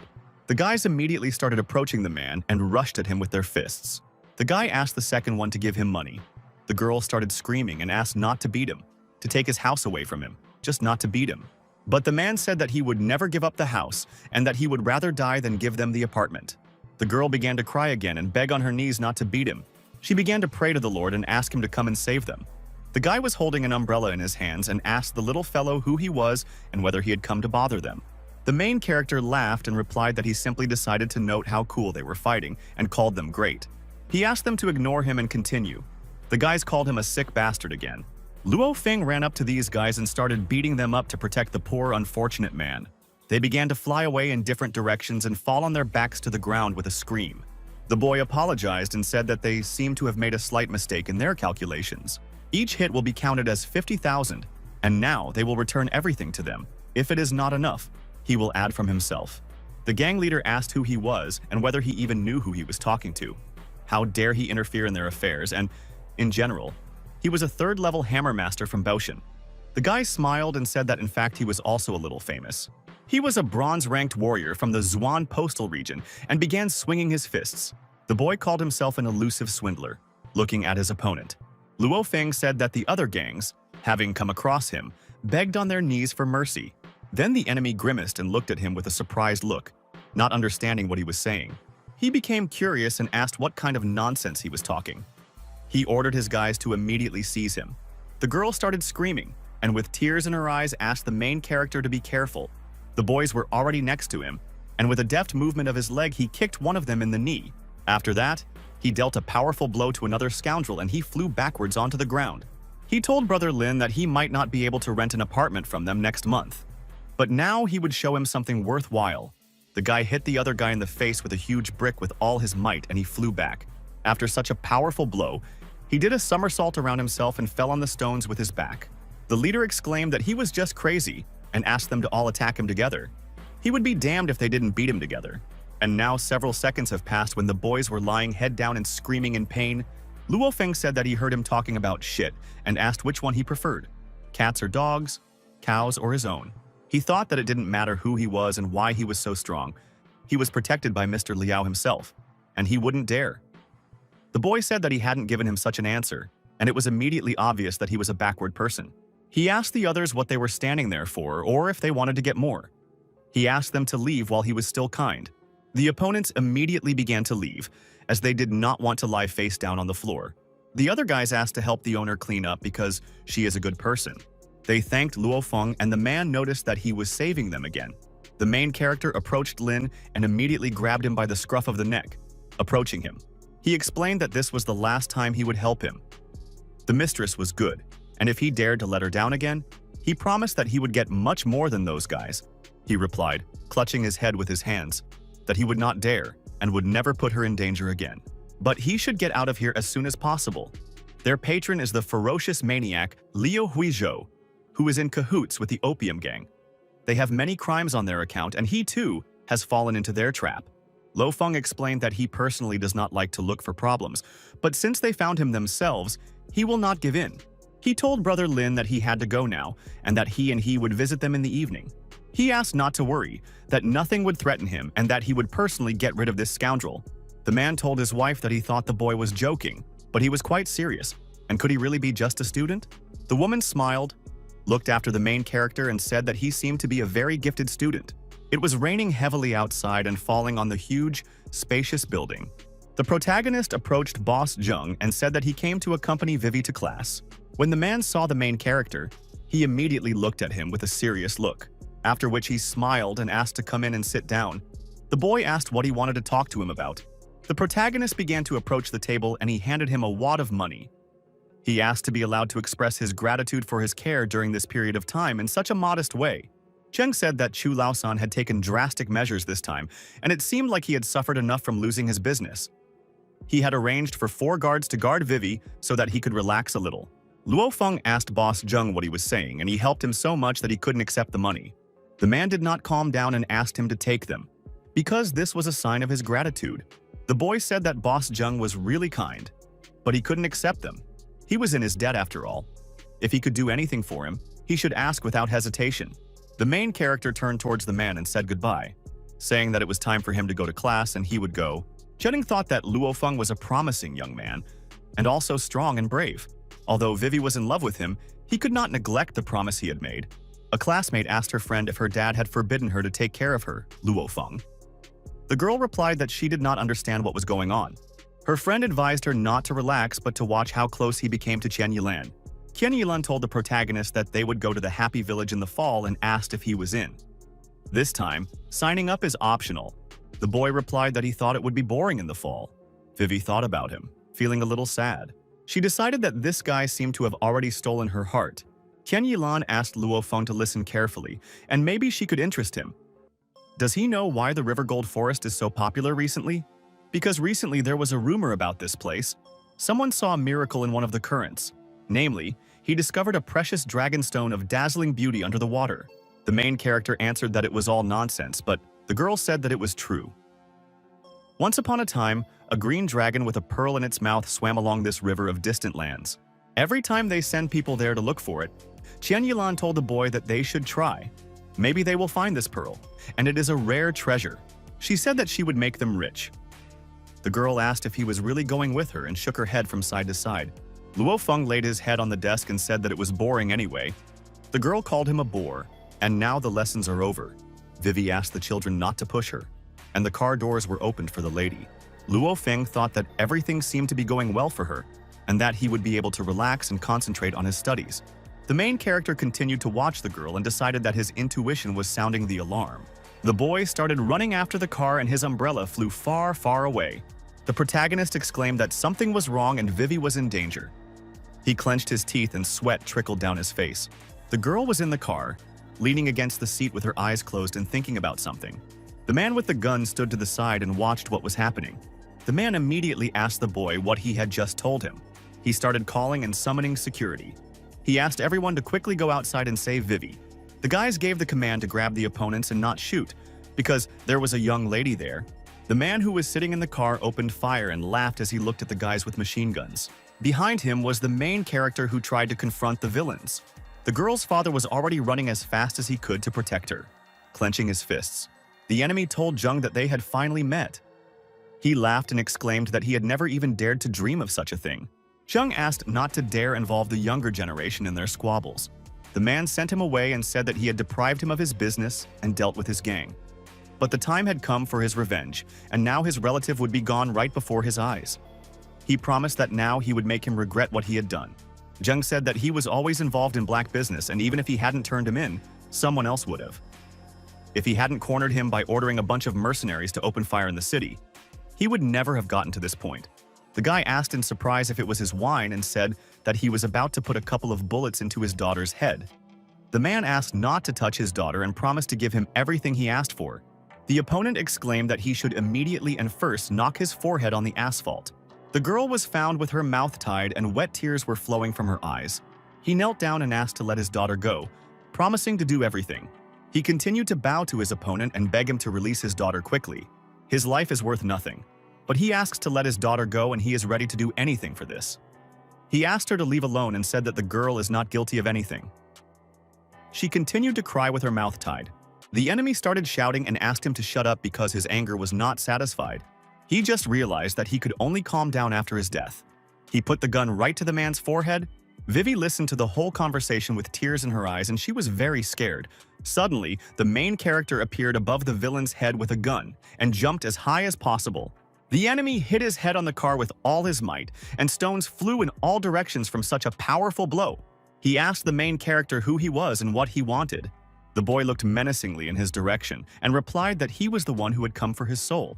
The man pulled out a sharp cleaver and, calling him an idiot, said that it was open. Luo Feng continued to kick and punch him, using various techniques. The guys with pistols ran up to the scoundrel and asked him not to move and to tie him up immediately. The father ran up to his daughter and asked if she was okay. Vivi asked her father to run quickly because there was a bomb on her. The father was simply shocked when he heard the ticking of the bomb tied to her belt. Zheng began to beg and plead for help. He asked his guys to immediately remove the bomb from his daughter.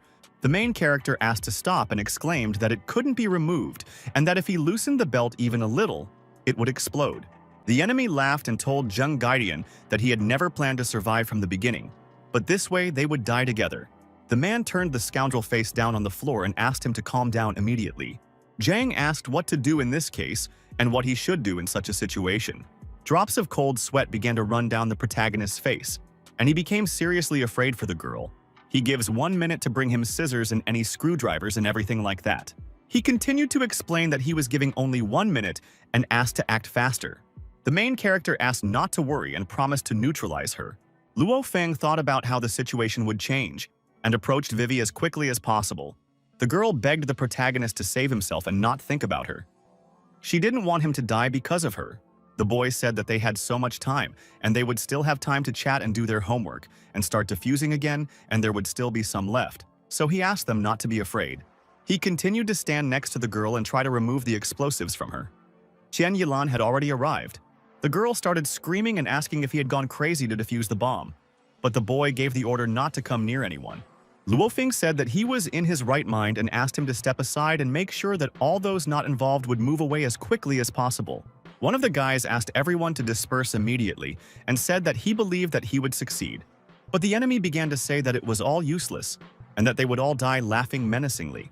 Zhang exclaimed, slamming his fist against the wall, that it was all his fault.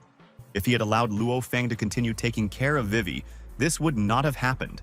Vivi, with tears in her eyes, told the protagonist that as long as he was near, she was not afraid of death. The boy asked why she didn't believe in him at all. Looking at the girl, he asked her what color she liked, to distract her a little. The guy advised to cut the black one.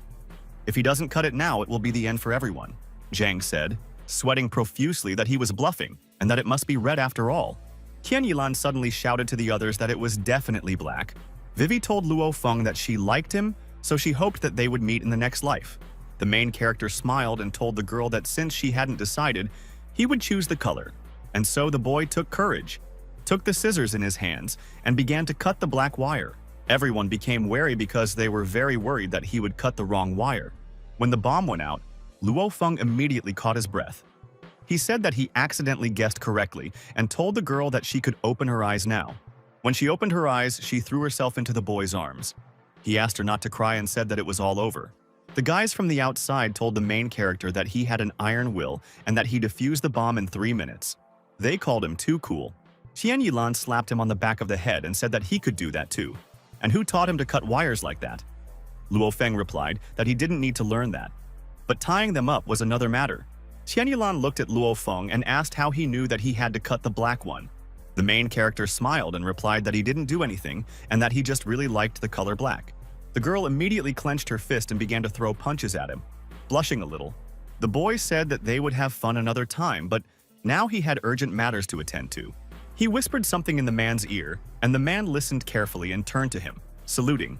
The boy exclaimed that he could rest assured that once he had settled things with Chu Lao-san, he would immediately take on his assignment. Luo Feng said that in that case, he was counting on him. The boy told Boss Zheng and Vivi that he had one more unfinished business that he needed to deal with now, and that they could rest for now. Before he could finish speaking, the man looked at him and immediately said goodbye, waving his hand. The protagonist also waved back, and Qian Yilan asked how far he was going and said that she would give him a lift. He asked her where she got the car and said that he had never seen her driving before. Then the girl replied that if he didn't want to, he didn't have to go. Luo Feng immediately replied that he was getting into the car. Zheng thought that he didn't care about this old contract from 18 years ago, and if only Luo Feng wanted, he would give his daughter to him. Meanwhile, the main character was asked by a girl whether he really needed to go after this Liao Huizhou today. The boy then put on his shirt and asked why she was interested. Or was she just worried about him? The girl replied that no one was worried about him, and he was just tired today. She asked if he should maybe rest today and prepare for such a hike. Luo Feng said that it was nothing, and that they had already agreed on everything with Brother Lin. He was helping him because it was necessary. Besides, he was well prepared, not sleeping for 3 days, and 3 nights was a piece of cake for him. Then the girl said that she didn't want to talk to him anymore, and she didn't care even if he died there. Luo Feng couldn't understand why he didn't dodge. Maybe he really should rest, but during his service he only had enough sleep once a week, let alone 3 days. The girl asked the main character if he really needed to go today. He replied that, of course, there was no other way.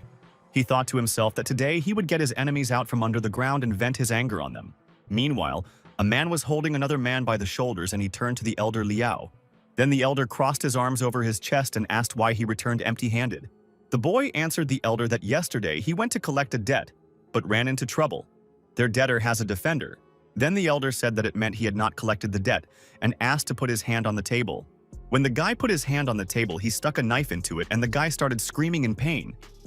He said it was his fault and asked to give him another chance. A guy in glasses approached the elder and asked to send him. He promised to take the guys and not return without money and no one would stop him. Liao agreed and asked to gather people at his own discretion. The boy begged the boss to give him another chance. Then the boss replied that he hated scum like him the most and asked him to disappear from his sight.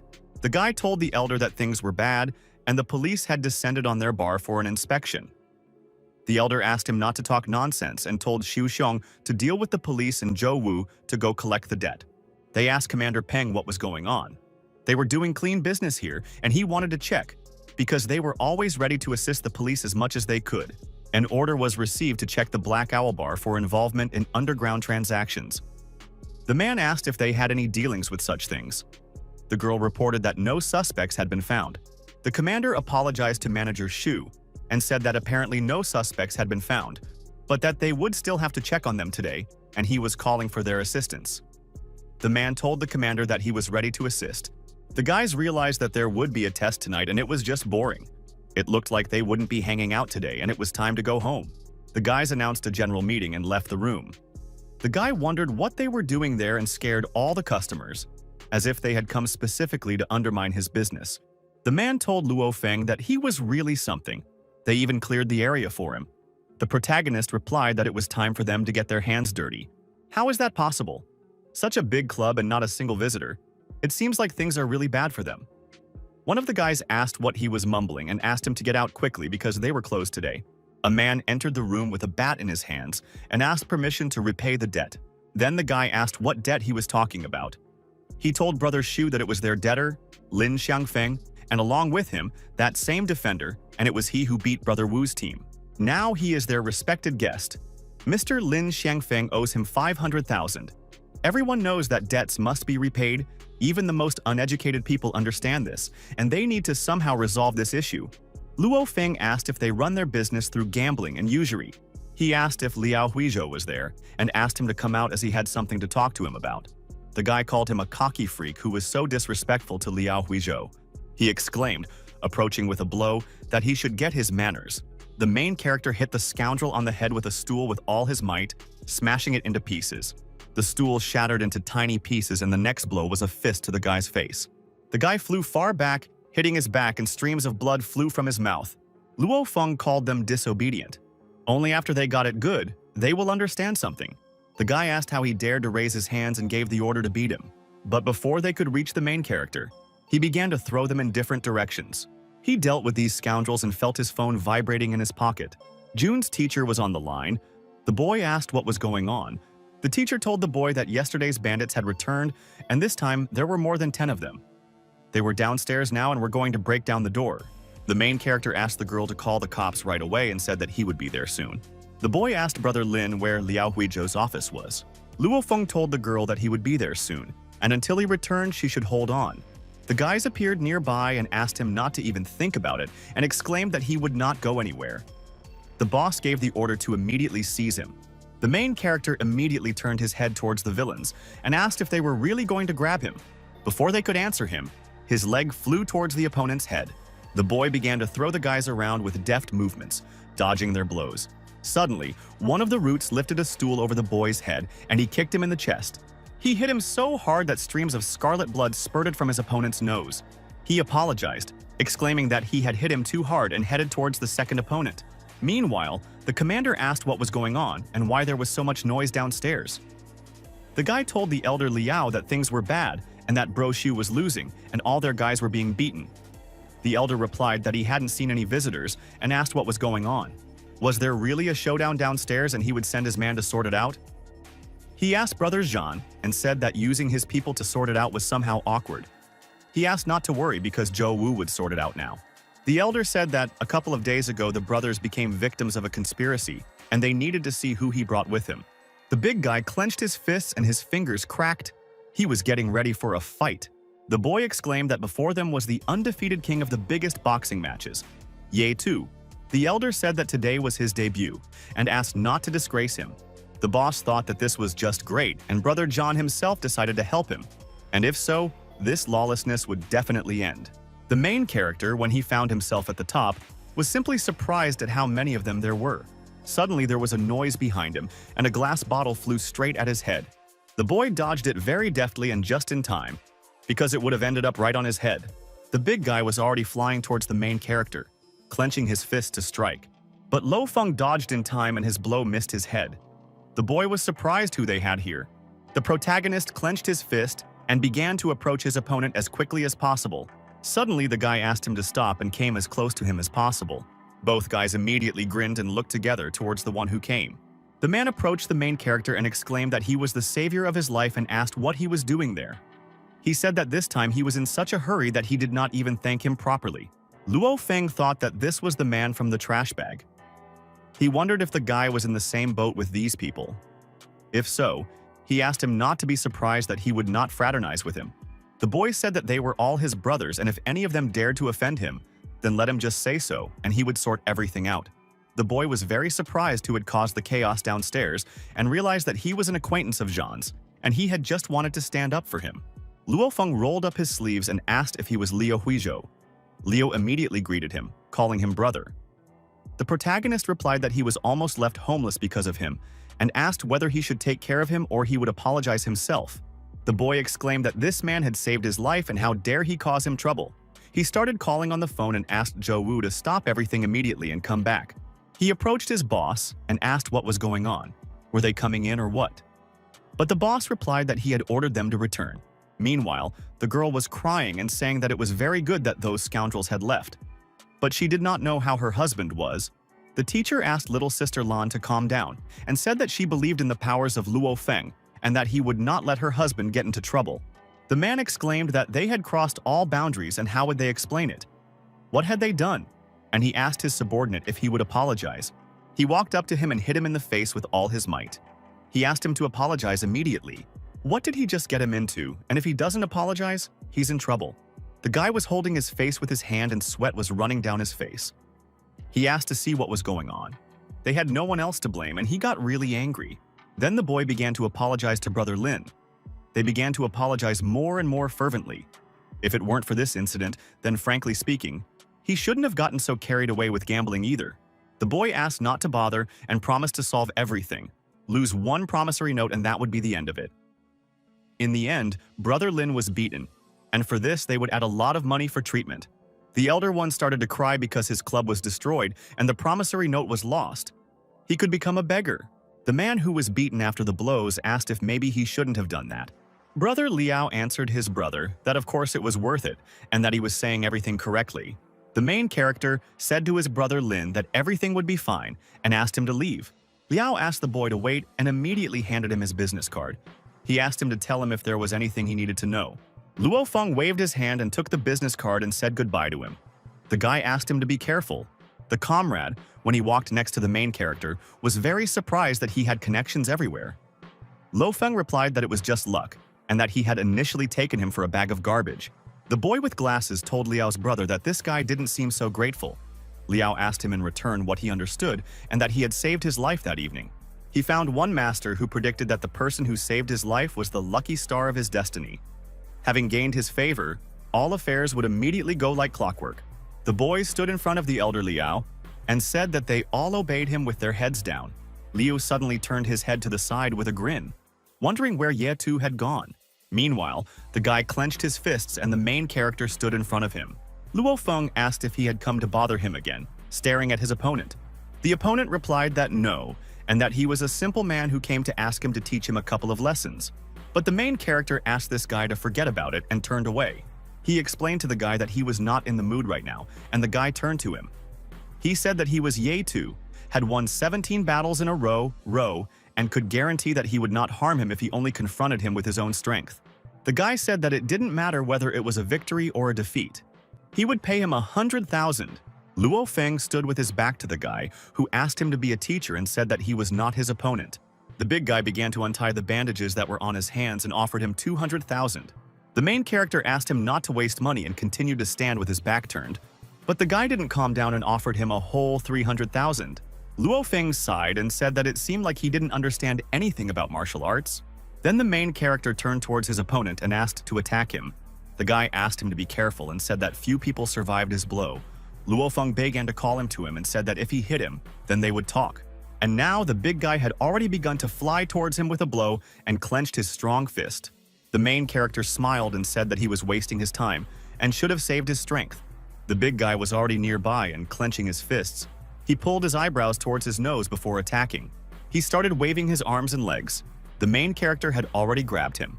He explained that you need to calculate your movements. The amplitude of the swing is too large and it is easy to miss. The guy screamed excitedly and exclaimed, approaching the main character, that he was just getting started. Before he could get close to the boy, he grabbed him and hit him with all his might. The boxer immediately flew far back and the boy stood next to him, trying to figure out if he was okay. He raised his eyebrows warily and turned to the big guy again. He explained that you need to find an easy solution to the problem. He asked not to try to do everything at once. No money is needed. The lesson is free, and you should not forget to practice. Luo Feng began to walk away from his opponent lying on the ground and said, while touching his shoulder, that he had not warmed up, and now his shoulder was itching. The enemy stood up and, looking out from around the corner, followed the boy with his gaze. He told the boxing king that it was a good thing he came out of hiding, otherwise they would be lying here dead by now. The boy, sitting on his knees, realized that perhaps he should go home and raise pigs. One of the guys said that Lo Feng was so powerful. Their boss personally asked him for forgiveness, and his debt was paid off. They almost all broke into the house, and how good it was that they were stopped at that moment. Teacher Jiang asked Luo Feng who he was, when even their boss personally asked him for forgiveness. She asked if he was really an ordinary, simple schoolboy. The boy closed his eyes and answered that, of course, it was true. There are so many beautiful flowers at school. He will definitely take one of them as his wife. And someone suddenly started knocking on the door and asked to open it immediately. Tian Yilan hit the boy and asked him how he could not sign up for the translation group. Does he really want to grab more? Luo Feng asked what was going on and whether the boxer had come to ask him for a rematch. The guy replied that no. He was Ye Tu. He knew how to lose and keep his word. But he's a guy who doesn't respect other people's opinions. He won money and took more and makes him personally look for him and give the money. The boy lowered his head and closed his eyes, saying that he did not agree to his conditions. Then the boxer opened a jar of liquid and drank it. Luo Feng wondered to himself. The boxer exclaimed that this was payment for the drink and he asked to wait until he trained and fought again. The guy took his friend by the shoulder and told the main character that they were leaving. Luo Feng thought he was very strange. He was looking for him just to give him money. The guys exclaimed that he was the strangest one here. And so, early in the morning of the next day, Lo Feng told the girl that he needed, as usual, a boiled flatbread with gravy and 2 eggs. The girl held a bag of food in her hands and said that he had become rich since he had bought so much. She handed him the bag of food and then threw herself into his arms. She exclaimed that it was him and began to hug him. Then the boy asked if they knew each other. She looked at him in surprise and asked if he didn't remember her. She introduced herself as Song Dayan. The boy greeted her and asked why she was looking for him. He thought they were meeting for the first time. The girl explained with sadness in her eyes that she was writing him a love letter. Luo Feng realized it was her and apologized for forgetting about it. One clung to him and said that he was so handsome, even cooler than in the photo, and asked to be her boyfriend. The main character got angry and asked Song Dayan to stop joking. The most important thing for him now is studying, and he is a diligent student, and studying is his happiness. Song Dang replied that it was no wonder that Chen Yilan called him a nerd. In her opinion, he was not only a nerd, but also did not understand love affairs. All the girls wanted to be with him, so what kind of jokes were there? Honestly, if he transfers to her class, she will immediately become his girlfriend. Then whatever he wants, everything is possible. The protagonist exclaimed that in this case, she would have to compete with Chen Yilan. The girl said that it was exactly that way, and she wanted to defeat her and take for herself what she wanted. Luo Feng asked Chen Yilan if she had also come here to buy some cake. Song Dayan became wary when she heard that girl's name. Suddenly, she turned back because she heard something. She became angry and clenched her fists and exclaimed that Luo Feng had tricked her again and she promised to kill him. The boy opened the door to the elder and said that they had finally found Luo Feng's girl. The elder replied that they had done a good job and asked to take a look. The man said that last time they were with her at the bar, and there can be no mistake, it was definitely her. The elder gave the command to take her away and approached the girl with a cigarette in his hands. The man asked to remember that he did not want to know or hear about any incidents. He only wanted Luo Feng's head. No one would dare to harm the Black Fox gang. The guy said that this time there was only success.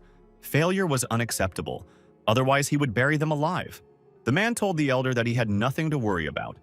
They had carefully prepared a plan of action and there could be no mistakes. The elder gave the command to his man to step over in this case, and he immediately agreed. The guy thought that even if he killed himself 100 times, it would not bring him satisfaction. The great feast will begin very soon. When he spoke of this, his eyes shone with a bright light. Meanwhile, in the office, the teacher stood near the board and there was complete silence. The main character was sitting thinking about something and he was holding his phone in his hands. He thought about how she was tied up and why he needed to look for her. And when did Chen Jingmei become his girlfriend? Could it be the Black Foxes again? Here are the scoundrels, and in the end she is not guilty of anything and needs to be saved. Luo Feng raised his hand and told the teacher that he needed to go to the toilet. Everyone immediately turned to look at him, and the teacher looked at the boy and asked if he was going to the toilet again, after which she let him go. But the main character did not go towards the door, but towards the window and jumped down. He jumped through the window and ended up on the ground, which surprised and scared everyone. One classmate asked him if he had just jumped out of a window. The second one pointed his finger and asked if he was immortal. Meanwhile, the boy was already running along the road very quickly and thought that he needed a car. The driver asked him if he wanted to die and asked why he decided to jump under the car. If he damaged his car, he would never forgive him. Lo Feng asked how much his car cost and put his foot on it. The driver asked to remove his dirty foot and said that his super cool car was just from the store, and it costs 5 million. He would never earn that amount in his entire life. The main character replied that in 20 years it would already be trash, and then it would be worth no more than 3,000. The driver called him sick and asked him to get out of his car. Lo Feng threw the guy 4,000 and said he was borrowing his car for a day, but the guy started asking what he was talking about. Lo Feng grabbed him by the scruff of the neck.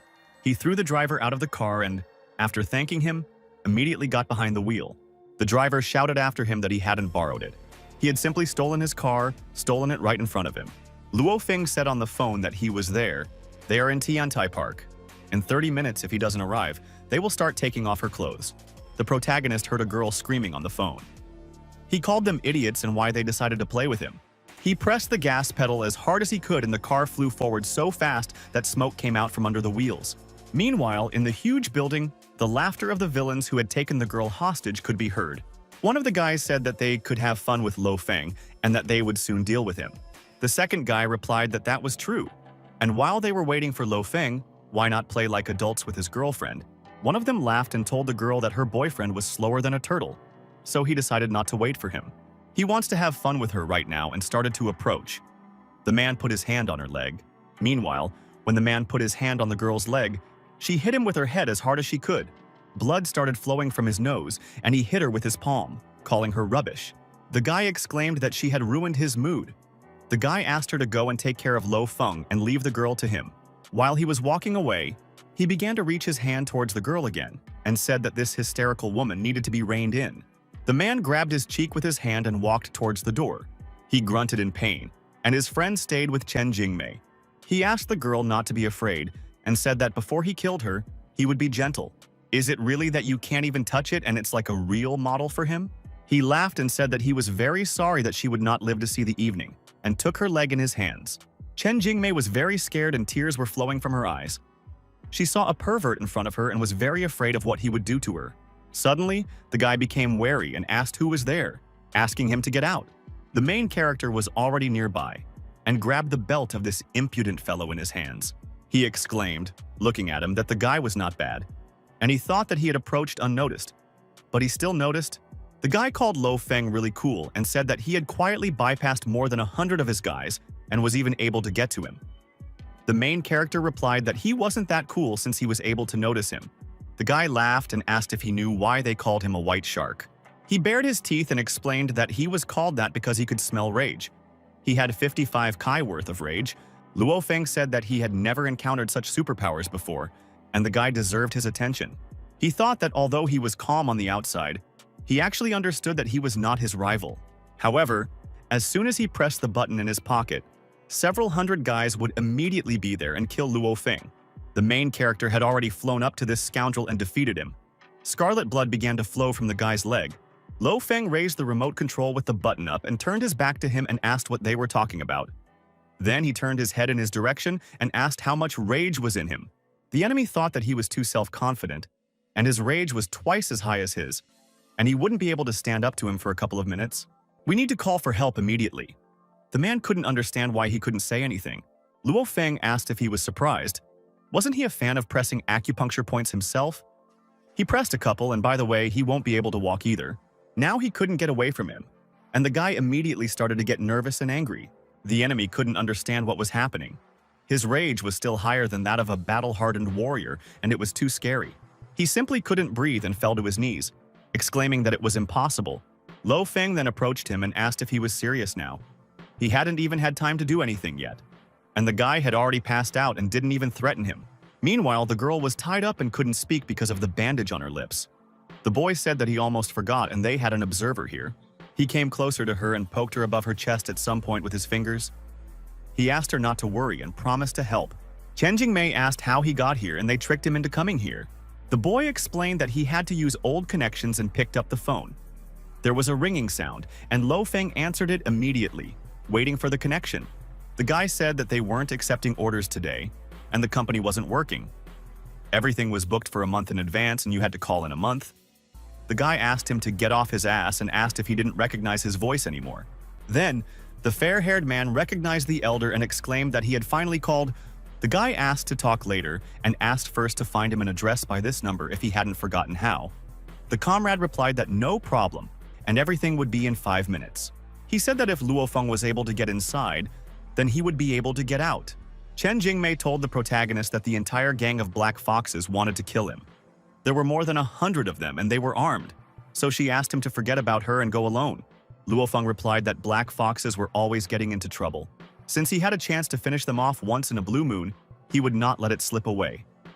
The girl looked at him with a frightened look and exclaimed that there were more than 100 of them. Luo Feng turned to the other side and thoughtfully replied that there were definitely more than 100 of them, and that reminded him of something.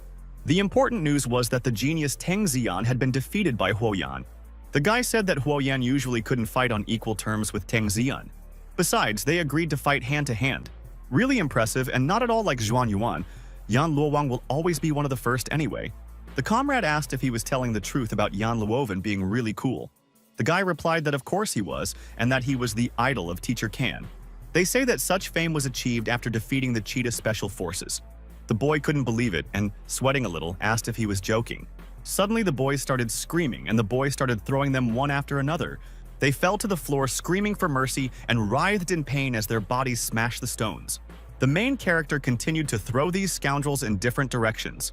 He had already killed a lot of guys from this 100 and they were lying on the floor. Suddenly one of the guys exclaimed that it was necessary to move to the attack. Luo Feng asked why they all piled on him at once and whether they really thought that everything would work out for them like that. He gave the command to kill Lo Feng. But when he saw the black bears in front of him, he said that they could not cope with them. The boy turned to Brother He and said that people had already been sent to attack and they didn't expect that Luo Feng would kill them all. Before he could finish speaking, the guy was already next to them and grabbed a weapon.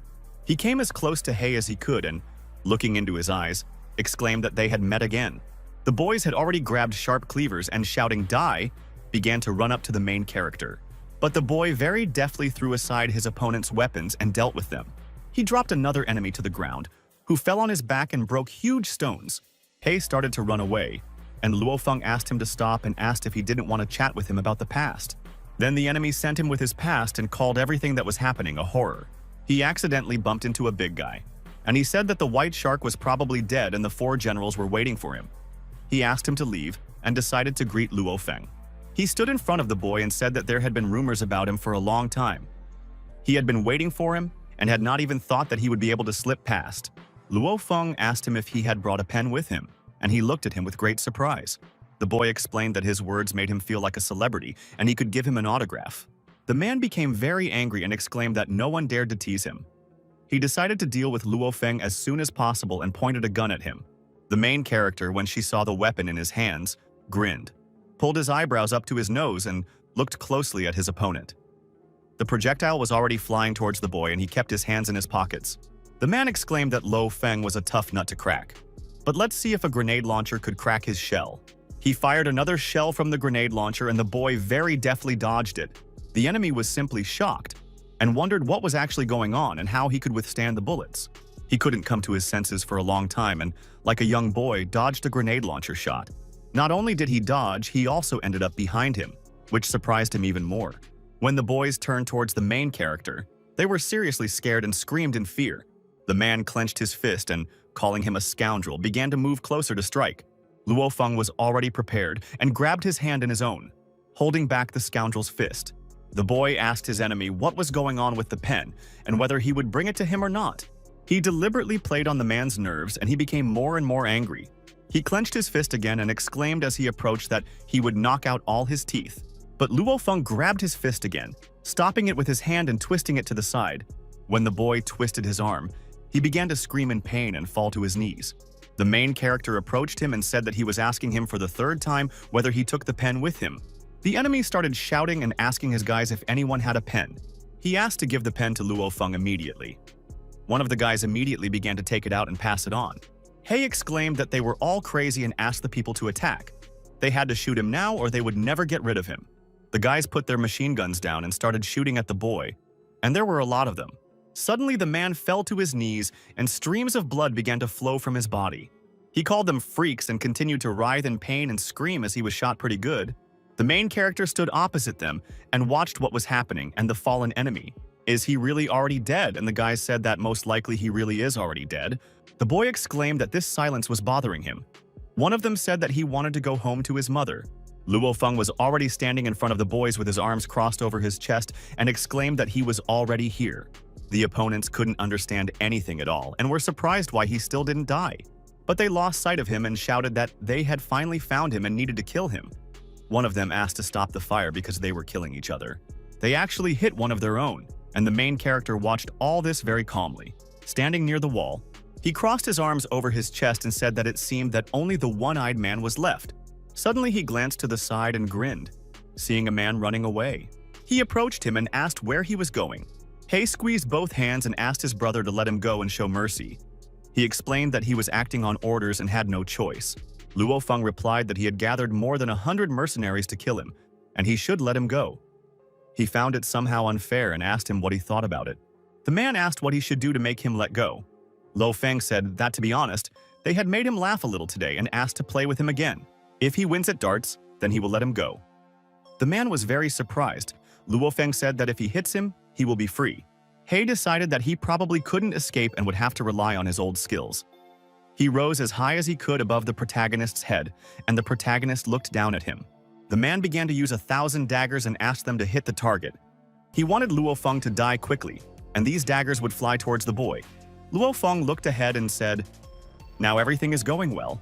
It doesn't matter whether it works or not," but the enemy decided that this was his last chance. He will never contact the main character again, and the man ran away. But he didn't even have time to take a few steps before he found himself on the ground, falling to his knees. Luo Feng exclaimed as he took off his jacket that they had had quite a good time, and thanked the man. As he was leaving, he threw his jacket on the ground and said that he would send the autograph later. Outside, everything has long since become quiet. And where are the police that they have been waiting for so long? Chen Jingmei blushed a little and said that he had come to save her, and that nothing would happen to him. She really hoped that everything would be okay with the boy, but suddenly some guy appeared behind her. He approached her and said that if he were in her place, he would obediently lie down and not resist. The girl immediately turned in his direction and looked at him carefully, not understanding where he came from. Then the main character appeared on the threshold. He stood in the doorway and looked at the girl. Chen Jingmei ran up to Luo Feng and hugged him, crying and saying that she was very glad that he was okay, but then she couldn't understand why he told her to lie down. The boy explained that he was talking to the one behind her. Then the enemy fell to his knees before the main character and, calling him a god, asked him to forgive him. Luo Feng asked him if he had any idea why he had spared his miserable life. The boy replied that the great god intended to accept him as a younger brother, and then the younger brother would help the great god deal with the remaining villains of the Black Fox gang. Luo Feng exclaimed that he was right, and that he was the only one of the 4 generals left alive. When the police arrived, he asked that his identity not be revealed. The boy asked if he understood him, and then the boy answered his master that he obeyed. And finally the police arrived, who, as always, appear at the right time. Luo Feng told Chen Jingmei that it was time for him to go and asked her not to say that he was here. And he promised the guy that he would go to jail and that he would not leave until he saw how he was arrested. And if he also dares to run away, he will definitely not like the consequences. The guy started bowing before the main character and promising that he would never do this. While they were sorting things out, the police burst into the room with pistols in their hands. Chen Jingmei was scared because they flew in here very unexpectedly and brazenly. The police gave the order to everyone in the room not to move and began to run up to the guy who was sitting on his knees. They talked about the guys having the right to remain silent. After that, they approached the girl and asked her to come with them. The guy in handcuffs started crying on the way and calling for his master with tears in his eyes. Luo Feng got into the car and said that he thought it would be more interesting. But there was only a pathetic cockroach and a bee with a gun. He still remembers well what it's like to fight for real. A huge fight began and one of the guys flew, hitting sharp, large stones. The guys surrounded him from different sides and started beating him. The battle continued not for life, but for death. The fair-haired guy was hit with all his might in the face with a fist and in the head with a baton. There was a violent guy behind him who was trying to hit him. The fair-haired guy was already lying on the ground and streams of blood were flowing from his mouth. And the guy felt like a hero and shouted joyfully like Mowgli who defeated everyone. Luo Feng, remembering all this, began to yawn and said that peace was still much better. He decided that he probably needed to return the car and he did not want to go to prison again. The main character was in front of the mirror, but his phone was on the table. He was told that Luo Feng was in Yangcheng, and he asked to tell him where exactly since he was close to Jinlin village. They needed to meet because the brothers wanted to kill him. Luo Feng, adjusting his hair and clutching his head, said that it was not worth it, and that he would come to Jinlin himself next month. He asked not to tell anyone else, and if even one person found out, he would kill him. The guy replied that he had accepted and was waiting for his arrival. He was very happy that the boss had finally agreed to meet. Meanwhile, the girl wanted to thank him and said that she left the police station and didn't tell them anything. She really wants to meet him today and treat him. The main character looked at his phone thoughtfully and grinned after reading the message. He replied to Chen Jingmei that he agreed, but he was resting today and they could meet tomorrow. So they agreed, and the next day came, and the boy was already standing near the cafe. Suddenly someone turned to him and he, alert, asked a question. In front of him stood a girl who was wearing a beautiful dress and smiling sweetly at him. Luo Feng told Chen Jingmei that she really knew how to choose a place, and if he had known, he would have worn something better. The girl asked to be called simply Jingmei. When she said this, she blushed a little, embarrassed. Then she closed her eyes and smiled and exclaimed that he was always so cute. Luo Feng replied that he would now feel embarrassed to talk about his shortcomings. Chen Jingmei blushed again and said that he probably didn't expect that girls could be so bold. She asked the boy to try the local cuisine, and when he took the first piece, he said that it tasted quite good. It can compete with Viennese dishes. But even in such a battle, this restaurant should win. Chen Jingmei asked if he was telling the truth and said that the owner of the restaurant did not create it to make money, but to make new friends and give people the pleasure of food. Many experts think highly of this place, so she brought him here. The boy said that then everything here should be tried. There was another guy in the room who seemed to be eavesdropping on the conversation. He ran to his commanders Xiao Liu and Xiao Ye and said that Luo Feng, whom they asked to be reported, was downstairs and was having lunch there. The guy stood with a glass in his hands and said, looking somewhere into the distance, that this did not seem like a coincidence. He was just telling Xiao Ye that he wanted to meet him. The guy who was holding the glass in his hands turned around and exclaimed that finally there was something interesting. The second one said that young Master Liu also wanted to go with them and meet Luo Feng. The boy laughed and asked him to go and meet that simpleton sitting on the first floor, but the brother asked Liu that it would be better to wait for them here and headed towards the door. He smiled and promised to bring him here and arrange a personal meeting for them right in this office. Meanwhile, the girl laughed and told the main character that she had also been in such a situation. Luo Feng heard someone clapping their hands behind him and said that finally, in front of them was that very Mr. Luo Feng he had heard about. Chen Jingmei looked at this guy with caution, and the protagonist also thought about it. The guy explained that he was from Group 28, and his name was Ye Xinshin. Luo Feng asked if they knew each other, and the guy replied that they didn't know each other yet. His friend Liu Xiao wanted to meet him on the 5th floor, and he was very interested in him. Chen Jingmei told the boy that they were the Zhangdi family, the local nobility. They probably wanted to befriend him. Luo Feng continued eating and asked if he was telling the truth. Unfortunately, he was not interested in them at all. Ye Xinshin wondered why Luo Feng would refuse such an opportunity. There were many people who tried to become their friends to increase their reputation. The boy asked Chen Jingmei if they should eat somewhere else since the food here wasn't that special. The girl replied that it should be as he said. Ye Xinshin told the protagonist that he had heard that he used to have the courage to fight, or at least go to talk.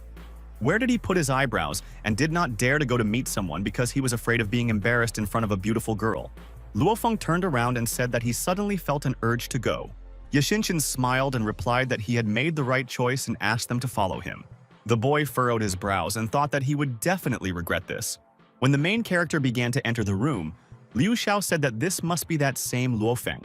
He turned to him and, looking into his eyes, said, straightening his tie, that he had heard about him. Luo Feng, calling him Mr. Liu, asked him why he wanted to see him. Liu replied that they would talk about it later. But first he wanted to ask one question. Then the main character said that he was all ears. The guy explained that he wanted to invite him to join their family. But first he had a few conditions. Luo Feng listened carefully to this guy and asked what conditions he was talking about. Then the guy started explaining that firstly their capital had to be at least 5 million. Otherwise there was no other way. He wondered if this point would be a problem. The boy thought for a bit, lowered his eyes and answered that he wouldn't.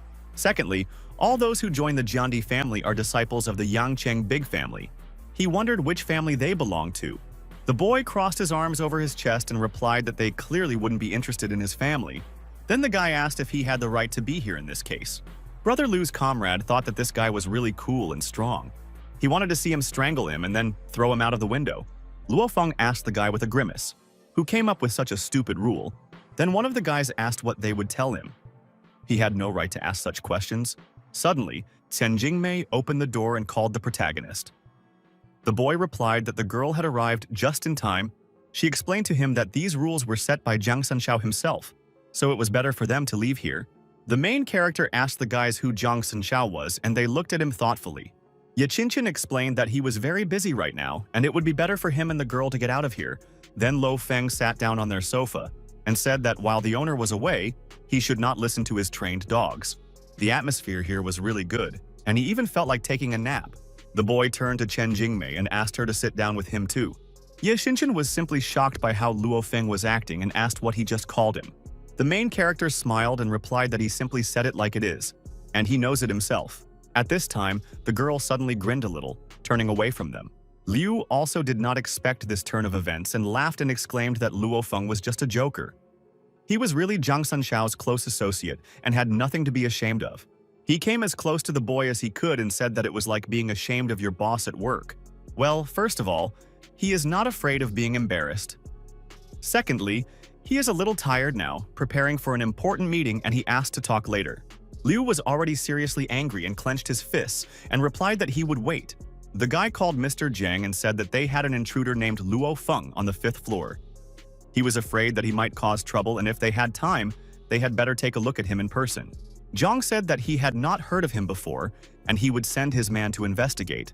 Liu explained that Mr. Zhang would be here soon, and he would not leave now. The protagonist continued to stand calmly with his arms crossed and his gum blowing bubbles. Liu exclaimed that he was very angry and that this child was clearly an idiot. Ye Xinshin said that he was not sure, but it seemed to be 80% true.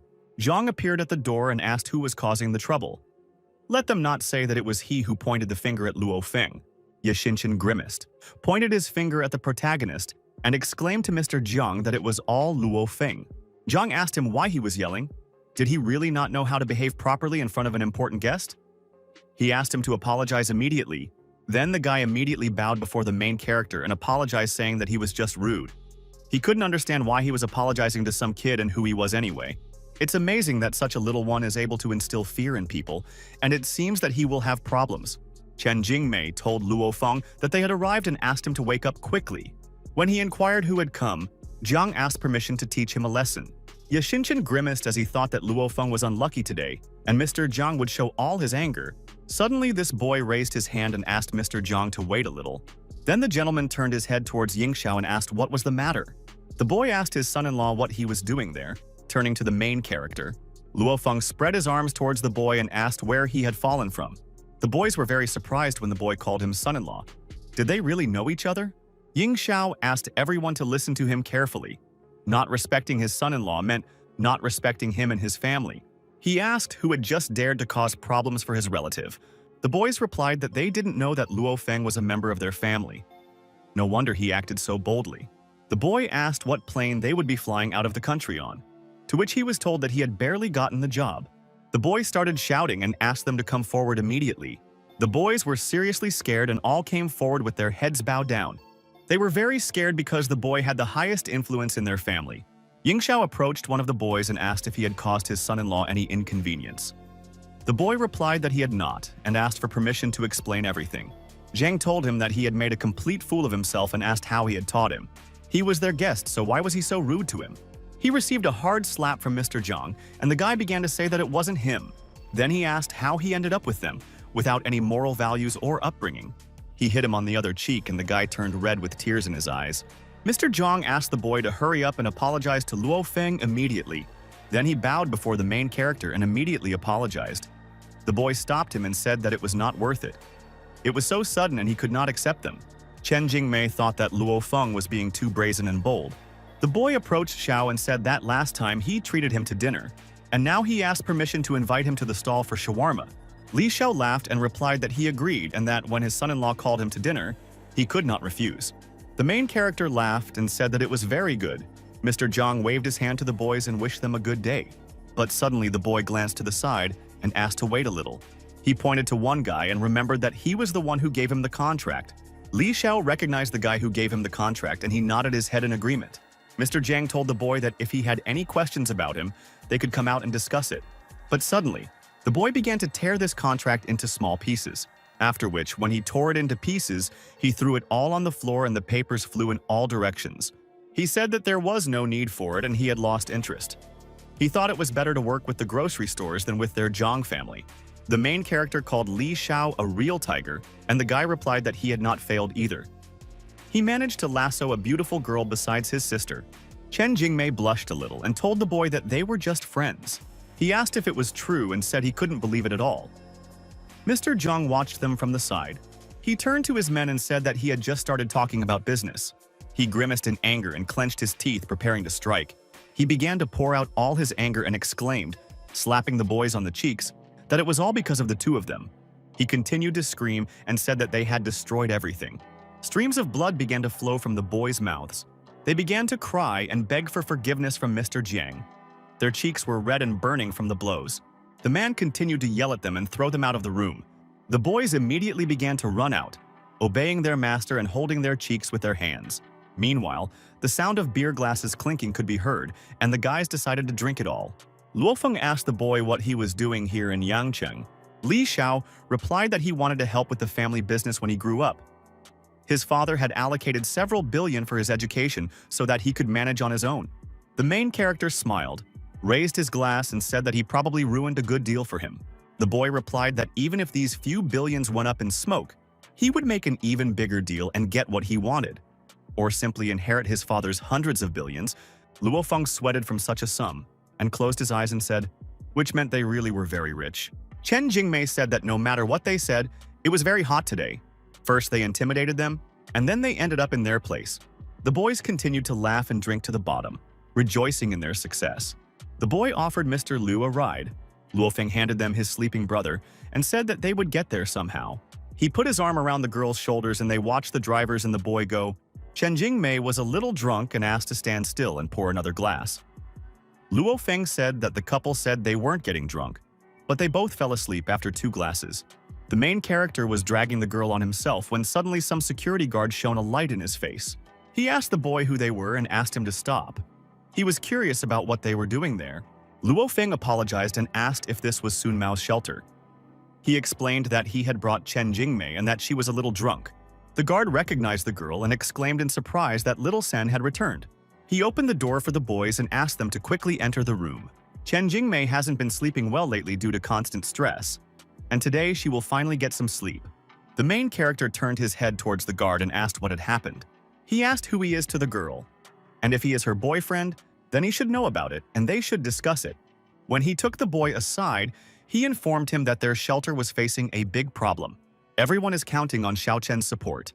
The man handed Luo Feng a cup of tea. He continued to explain that since Chen Jingmei was fired, he didn't know how long it would last.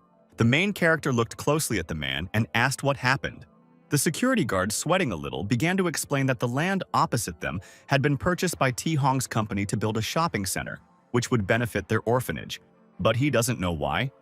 They suddenly received a document that the land of their orphanage also belongs to them. They want to demolish this orphanage. The main character drew his eyebrows towards his nose, and looking at the old man, exclaimed that this was very mean. The guard replied that it was true, and they had colluded with the Black Fox gang, but they had no evidence. Chen Jingmei had previously reported these scandals to the newspaper, and they had been somewhat restrained. But now, if Chen Jingmei is fired, it is already going beyond all bounds. Suddenly they heard some sound, and someone knocked rudely on the door and asked the old man to come out immediately. The man exclaimed as he approached the boy that they were back. He asked him to just sit there and not stick his head out. When he opened the door, there were a lot of guys with clubs. One of them told Brother Shai that he was just an old man, and he had better not stand in their way. They didn't want to lose the money and they wouldn't leave without sorting out the matter. They are civilized people and not very rude. But if he does not agree again today, they will pretend that they did not hear anything and come again. The boys asked their brother to understand them correctly, but the man asked what they were trying to achieve and said that he would not give his consent and that he was calling the police. The guy told his uncle that he had told him more than once that this place belonged to the Zhang family, and he asked him to get out of here. Didn't he read the documents and let him call his police then? The old man replied that it was because they were acting illegally. No one would take the shelter away from him as long as he lived. But the guy said that, as he said, he lost and the old man could either pack his things or face problems. He explained to his grandfather that he didn't have to die for this. The old man asked him what he had in mind and asked him not to be stupid. But suddenly this scoundrel approached the grandfather and broke his club into 2 pieces. The old man started shouting that it was illegal and asked what they were planning. Then the guy asked him what he thought and said that he was going to send him to his forefathers. Suddenly the enemy started screaming and raised his head up as a stone flew at him. This stone hit him right in the face and he asked who did it. But the next stone again flew straight into his nose and he began to squeal even louder in pain. He and the other guys started covering themselves with their hands. They were wondering who was throwing stones. The main character asked these guys to run away and the guys called them bad guys and asked them to immediately get lost and get out of here. Then one of them clenched his fists and asked if they were tired of living. Luo Feng smiled and said, who else could it be, and he came to help his grandfather. The boy asked the little boy if he knew who he was. His son-in-law was Zhang Tekun. If that name was familiar to him, then he'd better run away from here. The main character grimaced and exclaimed that he knows a turtle and it is round. Then the boys laughed when they were called green turtles and green scoundrels. They got very angry and asked him to stop laughing and drag him here immediately. Luo Feng continued to smile and told the boys and girls that it seemed they were chickening out and they would deal with them. One of the guys jumped over the main character's head and called him a brainless bastard. But the boy very cleverly turned in his direction and asked what he had just said. He rose into the air as high as he could above the guy and kicked him as hard as he could. The guys did not expect such a turn of events and looked at their man who was lying on the ground. One of them pulled out a knife and, approaching the main character, exclaimed that she would avenge her brother. Luo Feng immediately took his hand and looked at the tip of the knife that was in his hand. He made a very skillful move and turned the impudent fellow right onto the stones. Huge stones flew in all directions and the boy kicked the rascal in the face. There was already another opponent behind Luo Feng, and calling him a good fellow, he asked him not to be so self-confident. He called himself an iron fist and asked to taste his incredible strength. Then the boy asked to tell him later how his fist tasted. He very confidently and quickly grabbed his opponent by the arm and twisted it, breaking it into several pieces. The boy started screaming in pain and called his right hand precious. Everyone was lying on the ground except one, and he, frightened, asked how it happened. The main character replied that if they hadn't played enough, they could continue to have fun.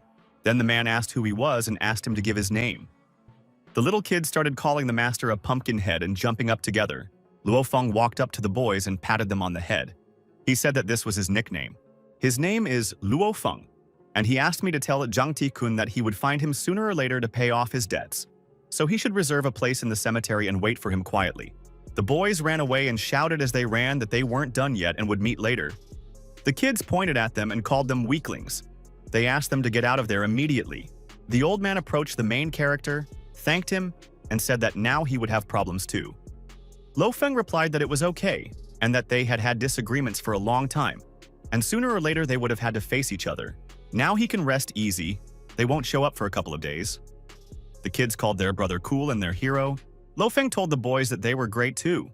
He couldn't have done it without them, but the next time they came, they should call him immediately. He will fly to them as soon as possible to help drive them away. The boy looked at his assistants with a smile, and now he was already in the car from which he was getting out and saying that there was no need to call the master. Suddenly, he turned his head to the side because he heard someone calling him by name. Behind him, there was a girl who exclaimed that this was a big coincidence and she was here too, which meant it was probably fate.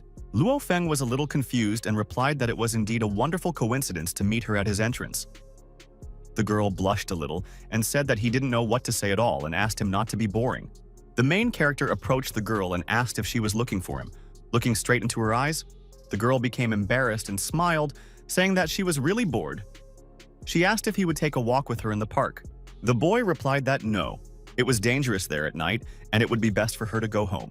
The girl agreed and said that home meant home and they needed to go to the 4th floor. She asked if he would go with her. Luo Feng was very surprised and asked if she had moved to the next apartment and why they had to go to her place so late.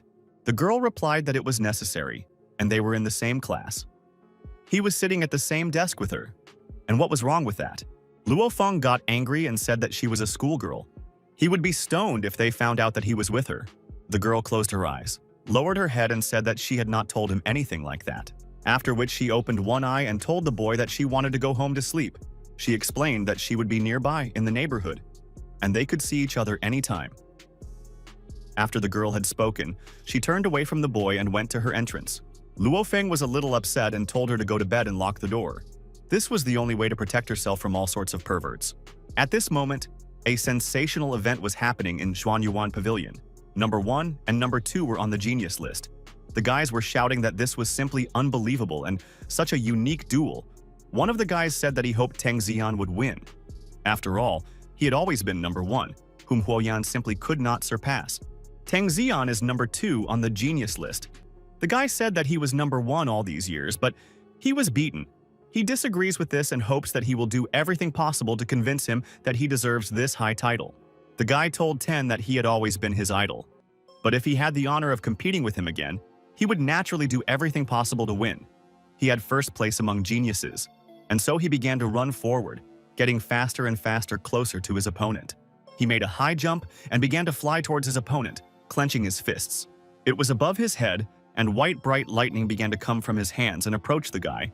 One of the guys in the crowd exclaimed that it was hard to imagine that a genius warrior of about 20 years old had such explosive power. When he was his age, he did not have even half of such power. The second answered that this is the same strike of the lightning fist and he simply does not believe his eyes. The boy clenched his fist and thought that he couldn't lose this time either. He would regain his title as the top genius. The enemy stood below and waited for this strong, powerful guy to approach. He asked the elder not to be offended by him and put his hand forward, which lit up with bright white rays. The genius began to prepare to repel the attack and bright lights began to shine in his eyes. There was a powerful explosion in the form of a flash as two of the strongest people met. A bright yellow fire rose up and in different directions and scattered lightning bolts. The one who turned out to be stronger fell to the ground and grabbed his chest with one hand. He exclaimed that this was not a classical martial art. He wondered if Huoyan could master it. He realized to himself that he was the ancestor of Skyfi. After all, he was the better of the two, and this was all his legacy. The enemy told Ten, holding out his hand, that the past doesn't matter. Then 10, for some reason, hit him on the hand and there was a flash. He said that there is no need for this, after which he asked them to disperse and said that the performance was over and he would continue training. And the opponent drew his eyebrows toward his nose and looked angrily in his direction because he did not shake his hand. Meanwhile, the car was racing along the highway and was approaching some building. The main character sat on the sofa and read a book, looking closely at the words. Someone started knocking on the door very loudly and asking him to open the door quickly. The boy immediately approached the door, opened it, and asked to come in. There was a lot of different food on the table, and the boy exclaimed to his sister that she had arranged a celebration. He said that there were so many delicious things here. The girl replied that she was a teacher. The speaking competition is about to start and people from all over the province are participating. She has already recorded him and he needs to concentrate. Luo Feng thoughtfully said that if it would help him pass the exam, he would certainly try. But he had a question and wanted to know why she, teacher Jun, attached such great importance to this competition. The teacher replied that he knew that she had a very difficult family, but she always dreamed of being a teacher. Luo Feng smiled and said that now was the time to go on a gluttonous spree, and for that he was willing to give it his all. The teacher exclaimed that she believed in him and clenched her fists. Meanwhile, the boy's phone rang. He quickly snatched the phone and exclaimed that he would be there soon. He asked the teacher not to forget to hide the food in the refrigerator, and when he returned, he would be hungry.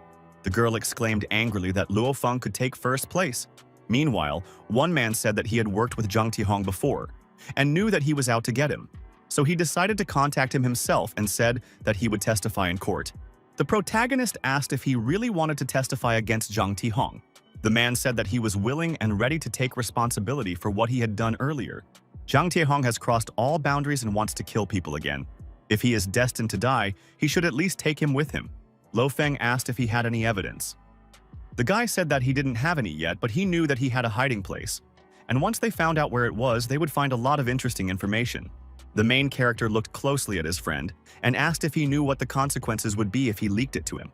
The guy replied that now was the time to change sides. After all, prison was the safest place for him.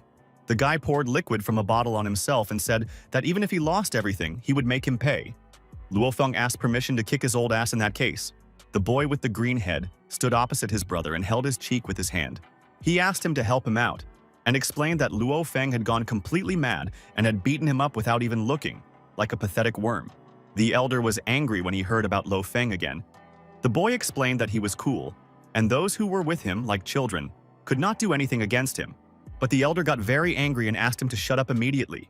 He started to kick him out and asked him to get out. The green-haired man couldn't understand what Luo Feng had done to make him so angry, but since he had provoked this anger, he did not have long left. The man slammed his fist on the table with all his might.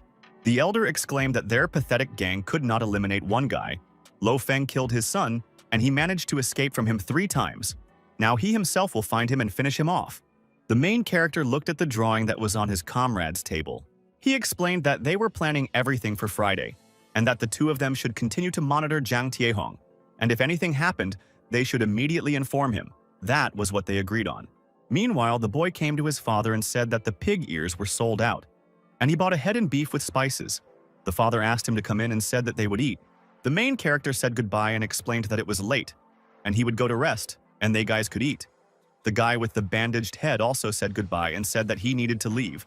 It was a bright sunny day outside, and the sun was shining on a tall building with a huge fence.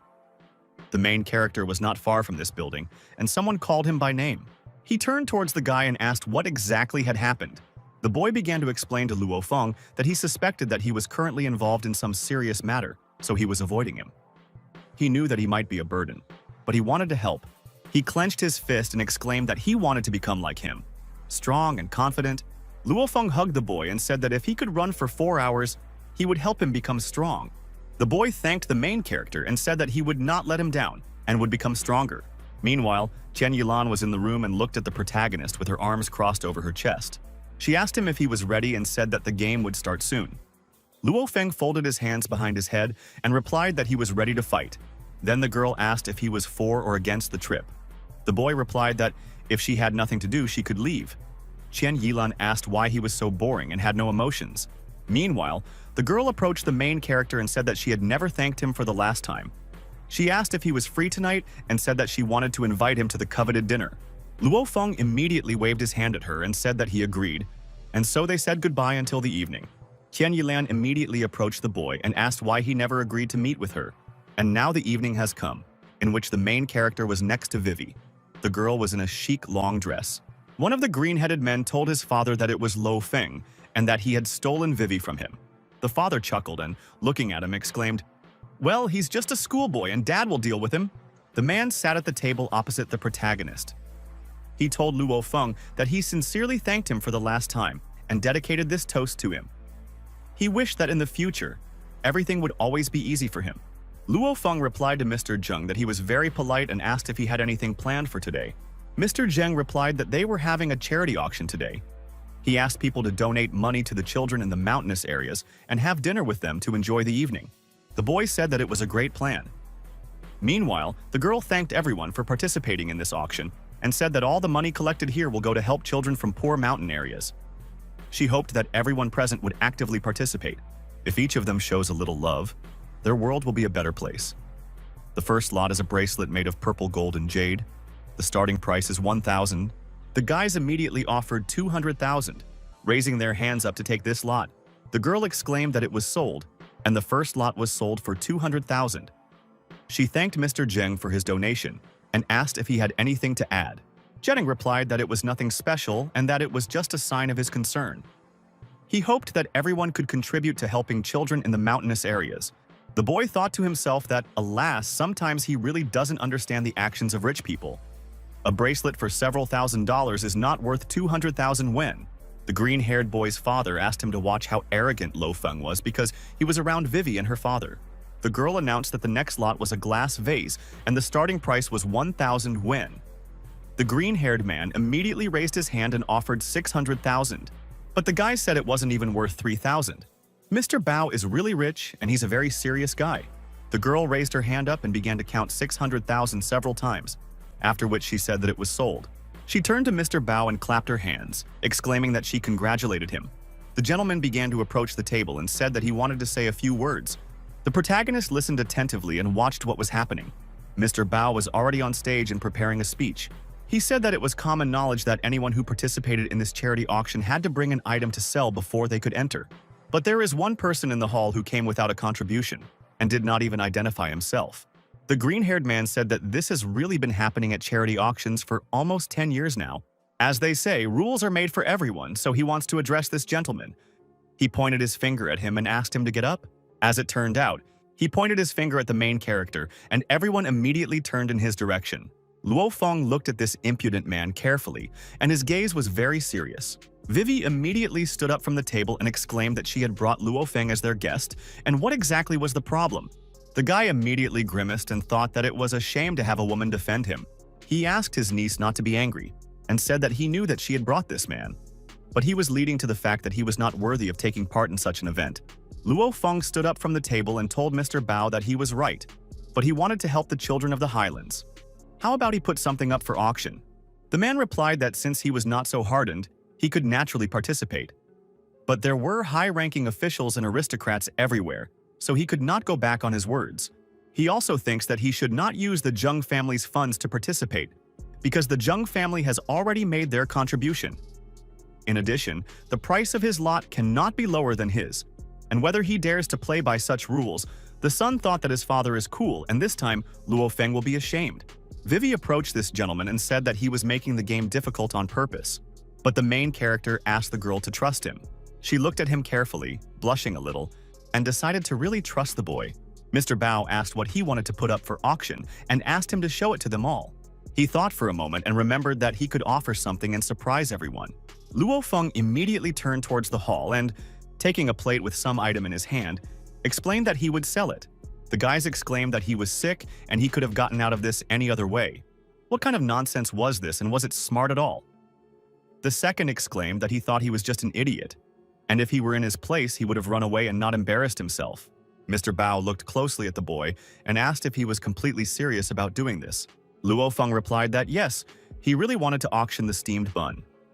This steamed bun is not very popular among the public and it may not be very tasty. The guests around began to giggle, covering their mouths with their hands and looking askance at this boy. Mr. Bao exclaimed that Luo Feng was nothing but trouble and how dare he mock him. Meanwhile, two guards were already approaching the main character to remove him from there. Luo Feng asked them not to worry so much because he hadn't even started bargaining yet.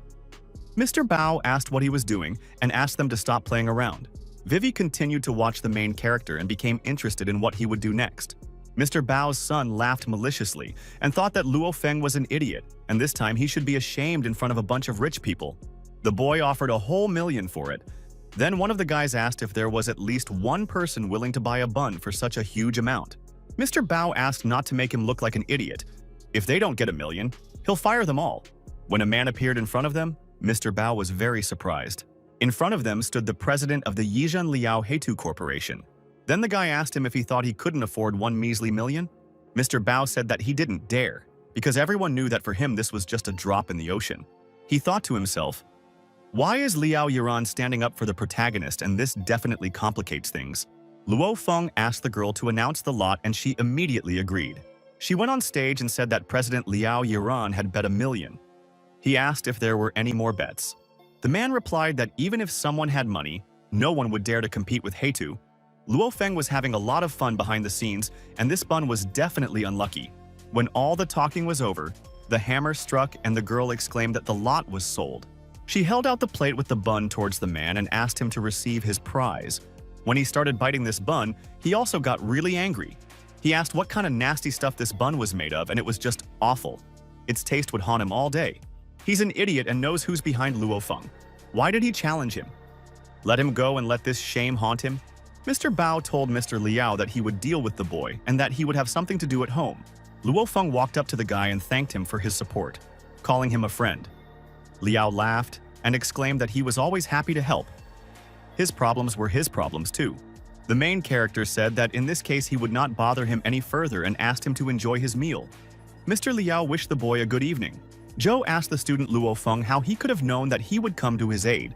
The boy explained that he had met him at the entrance and that it was a lucky coincidence. They had been on good terms before and he knew that he would not refuse to help him. Vivi called the boy a big show-off and they continued sitting at the table. Meanwhile, a young man was sitting in the bar, sadly thinking about something. He held his glass in his hands and looked at it attentively with a very sad, mournful look. A man approached him and asked if he would mind having a drink with him, and the guy turned his head in his direction and asked what brought him here. But he asked the same question in response. It's not bullying, but their sister was taken away by a guy. It's been a while since she left for training and he's worried that something happened to her. Then the guy got angry and asked who took their little sister and how he could just sit there.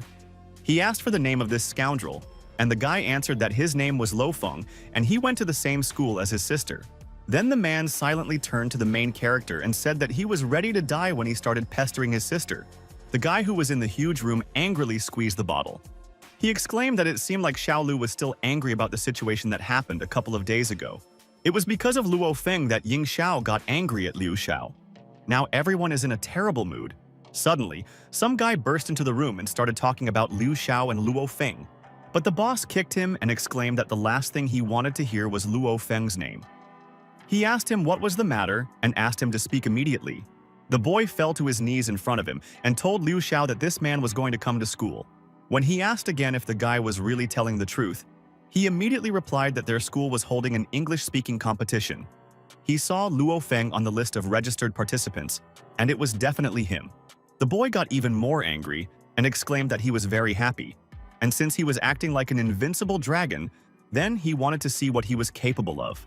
He will immediately take care of this matter and wants him to fail the competition, be disgraced, and feel real pain. Meanwhile, the yellow taxi car was already driving along the road, approaching its destination very quickly. Lo Feng arrived where he wanted to go. The oral competition is held at the University of Science and Technology. The protagonist decided that he needed to ask where the hall he was looking for was. He headed towards the room and suddenly some girl crashed into him. He immediately extended his hand to her and grabbed it. Asking the beauty to be careful, she immediately recoiled and, blushing a little, exclaimed that of course. After that, she pulled her hand away and called him a pervert. She asked why he was groping her. Then, the protagonist replied that it would be better to let her fall. She crossed her arms over her chest and said that there were so many geniuses around that she didn't expect to meet a pervert here and asked what school he was from. The boys recognized Luo Feng from Chi Ching University and said that he was hard to recognize. How could he not be ashamed to come to their school and grope their girls? Luo Feng exclaimed that this was all some kind of mistake. Two more guys came up to them and asked if he was Luo Feng.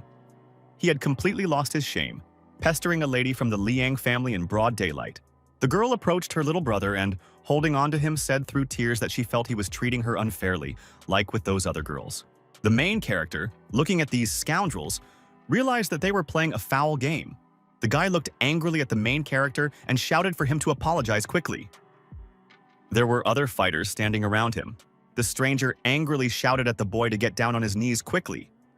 He promised that Lo Feng would not get into the competition if he did not apologize. The main character stood and thought, and realized that the situation had become very confusing. If he did not hurry, he would miss the competition. A girl with pink hair appeared from the side. All the school children looked at her with surprise and admiration. The girl with long pink hair looked at the main character with a smile. The main character was surprised to recognize the song girl in front of him. He excitedly called her by name. The partner winked slyly at the guy. She told him to leave all the problems to her. Song pointed her finger sternly at the stranger and sternly asked her if the main character had really been hitting on her. The student said in a capricious voice that Lo had deliberately cut into her when he saw how attractive she was.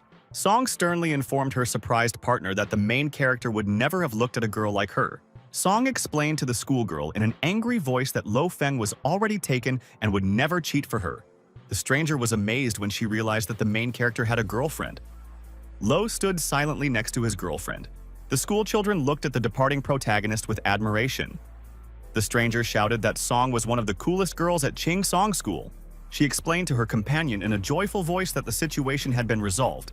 The student was unhappy. He clenched his fist and shouted that all this happened because of that damn girl. The guy next to him said in a thoughtful voice that they needed to come up with something new. Song pointed her finger sternly at the stranger. She told her that her boyfriend was very popular at school. The frightened student looked angrily and silently at her partner. Song asked the main character on the go if he was joking. Lo Feng slyly answered his girlfriend that he was just fooling around. The student ran after the main character. He shouted on the run that Lo had insulted him. She called out to him from behind in fear. The student ran up to the main character from behind and prepared to hit him with all his might. The main character turned around sharply and hit the attacking guy with a very powerful kick. Lo calmly told his girlfriend to wait for him for a minute. The girl frightenedly agreed with him. A whole group of fighters suddenly rushed at the main character. The boss commanded his subordinates to run to the Lo. The main character began to fight off the attackers with sharp and powerful kicks. Lo, with professional and powerful blows, scattered the fighters who were attacking him. The very badly beaten boss sat and trembled. He looked at the main character with fear. The main character looked angrily at his beaten opponent. He told him that he was in a hurry for the competition and that he should wait for him here. She told the main character on the go that he was much cooler than she had heard in the local gossip. Lo answered his companion that anything was possible. A frightened and beaten fighter looked after them. Xiao sat in the classroom and laughed loudly to himself. He decided that the main character was almost finished. The guy threatened that if someone offended his girlfriend Liu Yuqin, then such a person would end badly. Two beaten fighters entered their boss Liu Xiao's office and called him by name in fear. Xiao got angry when he looked at his beaten subordinates. He angrily asked them how they failed the whole plan. The subordinate told the boss that the main character turned out to be very cool and their strategy did not work. The boss was very angry because he could not match the strength of the main character. Xiao hit one fighter on the head with all his might. He sternly reminded him that he should not mention the main character in his presence. The boss shouted at the frightened fighters to get out of here quickly. Xiao gritted his teeth in anger. He decided to continue fighting against the protagonist until victory.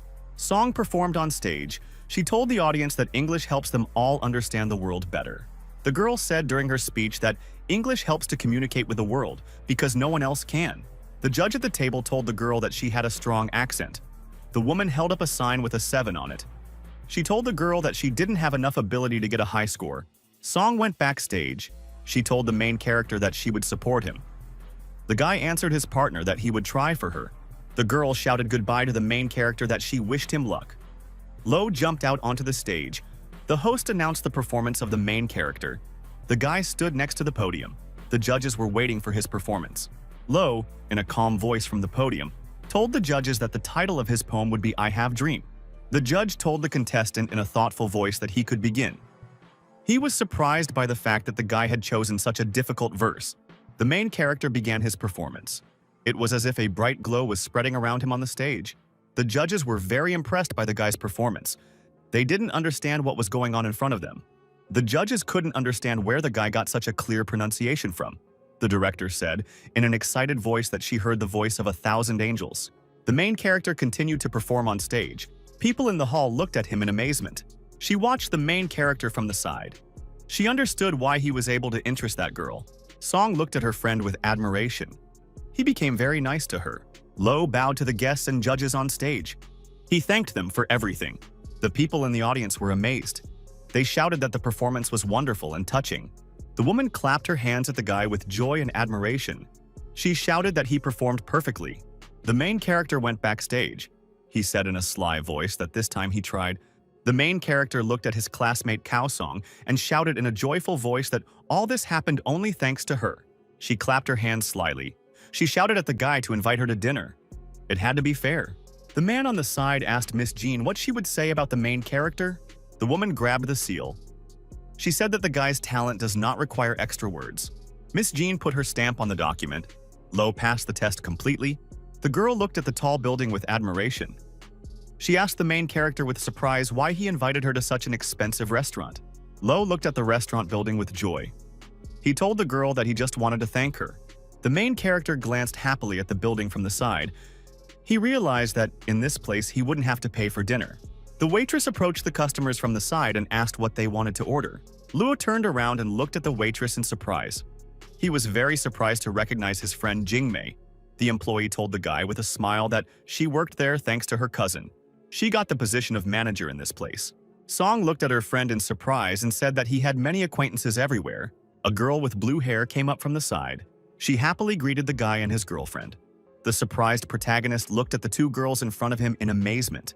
The main character jumped to his feet in surprise. Near the table, she explained to him that they saw a restaurant that had recently opened and decided to drop in. The girl came up and greeted Song happily. Surprised, Song greeted Liu Zheng back. The main character shouted to the girls in an excited voice that this was all a big coincidence. The boy came to the restaurant with his sister. He told her in an excited voice that he had bought a hotel opposite her drugstore. He wanted to show her the lobby. The client in glasses was very surprised when she saw the main character standing in front of her. The boy stopped. He approached Luo in surprise and asked sternly how he knew that he would bring his sister. The main character asked Jian Xiaoxiayue with excitement how he was feeling. The boy was surprised when he saw a bunch of girls next to the main character. They also looked at him with surprise. Zhang winked slyly at the guy and said that he had gathered a lot of girls around him. At this moment, the main character's phone rang. He picked up the receiver and looked at it carefully. A friend asked the main character on the phone if he would have time to drink today. Lo was delighted. He answered his partner on the phone in a joyful voice that he would be there soon. Lo smiled happily at the boy and told him not to get bored. He left all the girls to him. The main character suddenly broke away and ran to the side across the hall. He shouted to them that he would see them again. Jiang looked happily after the boy who was running away. He said that he wanted to be a man like Luo. The main character and his friends were standing near a table with a map. The guy said that today at 8 o'clock would be the best time to act. Lo Feng looked sternly at his colleagues and said that they were getting ready and leaving today. The man looked angrily ahead and shouted that everything would happen today. The man stood near the door and held a bag in his hands. He shouted that he would avenge his mother today. The fighter was thinking about something of his own. An angry grimace appeared on his face. The protagonist stood with his accomplices near the building of a construction company late in the evening. The man said that the working day was already over. Only the main staff remained. Another fighter said that if the Black Fox gang is the right hand of Jiang Tihuang, then this construction company is the left. The main character told his colleague that as soon as he got inside, he would definitely save everyone. The angry boss inside the building shouted to the fighters that this time they would get the territory of the orphanage. The leader explained to the fighters in a stern voice that the excavator was outside. If something went wrong, he would twist their heads off. The fighters were very happy. They started waving their hands and shouting that they would destroy the enemy. The bald fighter shouted in a dissatisfied voice that the main character was very arrogant last time. Now they will see what Lo can do this time. The bald bandit ran forward to the door. He shouted that he would do whatever he wanted. Suddenly, the door flew to the side from a powerful blow. The fighter was thrown far back. The bandits stood and watched in surprise as the body of their accomplice flew towards them. The main character entered the room with his companions. He slyly asked the bandit if they had made it in time for dinner. The boss looked at the guy angrily. He didn't expect him to come here beaten. The man demanded that the leader release his wife and children. Lo looked sternly at the bandit.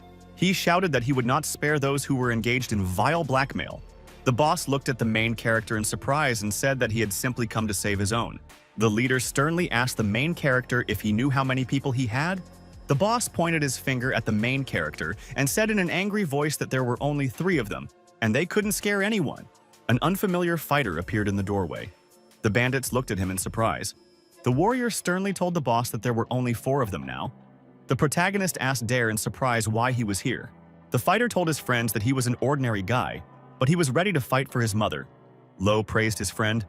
An excited man stood nearby. The man happily hugged the guy.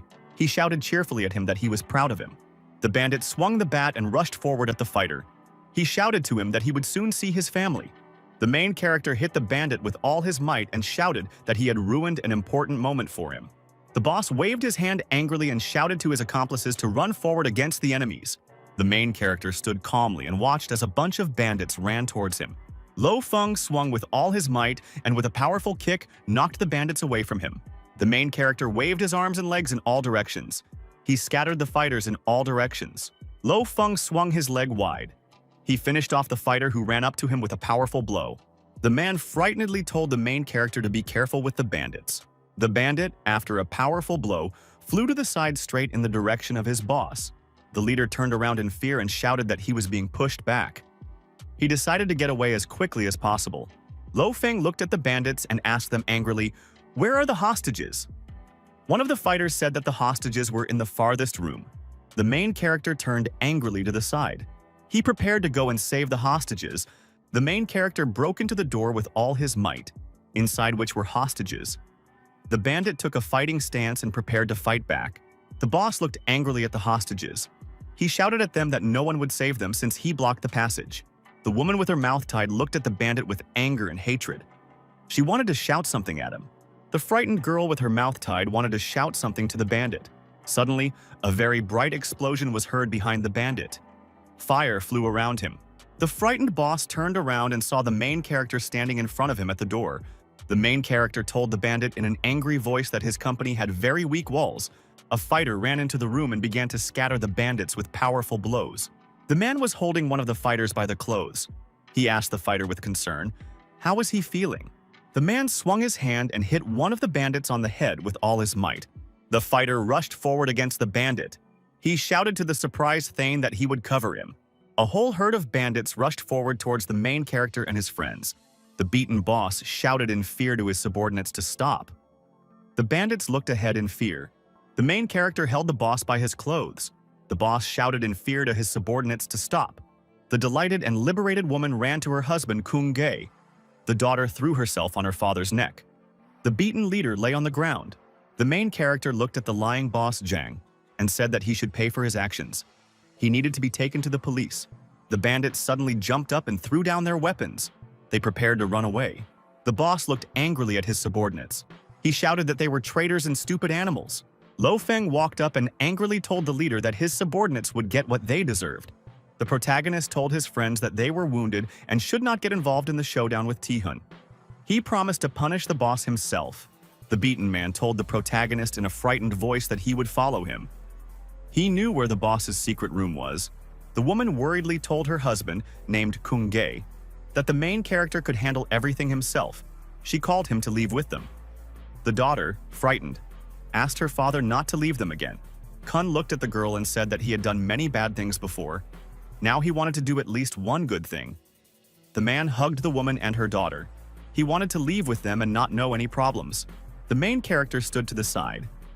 He silently looked at his friend with his family. Kun told his friend Tan that he trusted his loved ones to him. The fighter promised the man that they would take care of his family. Inside the building, Tai Hong boss said in a happy voice that he would finally meet the protagonist. He asked his subordinates, "Are they well prepared?" The fighters with glowing green eyes nodded approvingly to their boss. The boss said in a stern voice that they now had to wait until Lo Feng came to them himself. The main character and his friend were standing near the building in the evening. Kun told the guy with excitement that there was not a single guard around. This meant that the bandits were waiting for them inside. Lo headed inside the house. He told his surprised friend to wait for him outside and only then come in. Kun looked after the main character with surprise. He was surprised by this guy. The main character opened the door and went inside the room. They were already waiting for him inside. The stranger looked at his guest with interest and clapped his hands. The main character looked at the unfamiliar bandit with displeasure and asked who he was. The masked boss told the guy in an evil voice that he had to pay for breaking up his gang of black foxes. The main character angrily told the leader that he himself allowed this to happen and that he himself was not to blame for anything. The dissatisfied boss sternly demanded that the surprised guy tell him the truth. The main character suddenly jumped to the side and somersaulted to protect himself from the bandits' attack. Lo turned around with displeasure. He realized that he was being attacked by soldiers with nooses. The masked boss sternly told the guy that even if he was strong, he shouldn't hope to get out. There was a group of bandits standing around the main character. He looked at them carefully. The leader told the guy in a stern voice that he had to die right there. One of the bandits rushed forward to attack the guy. Other fighters ran up from the opposite side. The protagonist dodged sharply downwards. A sharp blade flew over him from above. Lo Feng jumped to his feet. He prepared to continue fighting off the bandits. The guy looked around carefully. He realized that the bandits were blocking his path with their weapons everywhere. The masked leader told the guy sternly that he had prepared for his arrival. The main character looked angrily at the stranger and shouted that he had never even dreamed of such a thing. The angry chieftain stood on the balcony above. He shouted at his subordinates to finish the guy off and use the cycle of death on him. The fighters jumped up. They surrounded the main character from all sides with bright red lightning. Lo smiled at the bandits and said that it was very stupid to use such a weapon against him. The masked bandits rushed at the guy and used bright fire against him. The boss looked at the boy with displeasure. He shouted at him that he was just a pathetic child. The leader took a closer look and noted with displeasure that the main character was alive and standing on his feet. Lo was holding the broken knives in his hands. He shouted that they would be very useful to him. Now he was armed. It was useless to go against him with such a weapon. Several bandits with blades prepared to attack the guy. He turned around and shouted that they could come. The main character deflected the knives flying at him from all sides with powerful blows. The leader was surprised when he saw that the guy had defeated all of his mercenaries with one blow. Lo threw the knives on the ground. He said they weren't made for killing. They were meant for the kitchen. Lo Feng rushed forward at the leader and shouted that he wanted to rip off his mask and see his face. The stranger grabbed his mask with his hand. The boss suddenly ran forward towards the main character and hit him on the head with all his might. After being attacked by his opponent, Lo suddenly jumped back and pressed his hand into the ground. The main character reached his hand to his face and looked angrily at the boss. The stranger reached his hand to his face and began to remove the mask. The man took off his mask and laughed evilly. He explained to the main character that he was a black fox. Lo Feng looked at the boss silently and displeasedly. He didn't say anything to him. The main character told the surprised man that they didn't know each other. The boss angrily shouted at the guy that he was making fun of him. Kun ran into the room. He shouted to the main character that the boss is Zhang Tiehong. Luo joyfully shouted that everything matches. The merchant and the leader of the dark organization are the same person. The main character looked angrily at the boss and threatened that he would be sentenced to several years in prison. Zhang shouted in an ominous voice to his opponents that he would emerge victorious today. Suddenly there was a sound of broken windows. Fighters with weapons appeared from them. The main character and Kunya turned around in fear and saw armed people. The boss lifted his head up and put his hands on it. He laughed very evilly. Zhang looked down from above at his subordinates and shouted for them to shoot everyone. Kun was scared. He looked around carefully and saw a huge number of armed people. The man looked around with his one eye in fear. He shouted to the main character that they were finished. The main character smiled slyly. He looked closely at the weapons in the hands of the fighters. Dissatisfied, Zhang began to look around. He did not understand why his men did not shoot. The angry boss slammed his hand on the table. He demanded that his fighters start shooting. The main character angrily answered the leader that he cannot give orders to his subordinates. Suddenly, the fighters pointed their guns at the boss. Lo Feng glared at the boss and said that he was one step ahead of him. A frightened Zhang turned around and asked the fighters in a trembling voice what they were planning. The commander appeared from the side. He shouted to the boss that he was surrounded by his best snipers. The protagonist listened attentively to the commander. The man shouted to the leader that he had another criminal case hanging on him. Zhang got scared when he realized that he had lost. The man was very scared. He screamed in a breaking voice that this couldn't be. The commander sternly pointed at Zhang with his hand and demanded that he not show senseless resistance. The boss angrily shouted at the soldiers to try to grab him. He picked up the remote control with the red button. The man pressed the red button on the remote control in his hand. He ran into the side door and shouted at the soldiers to keep up with him. The main character shouted in surprise that there was a secret passage in the wall. The commander ordered his subordinates to run after the bandit. Lo Feng put his hand on the commander's shoulder. He said in a stern voice that the boss is always full of surprises and has planned everything. Lo turned around and shouted to Kun to take Captain Pina to the secret room. The man ran to the side and pointed the direction to the commander. The fighters ran towards the door.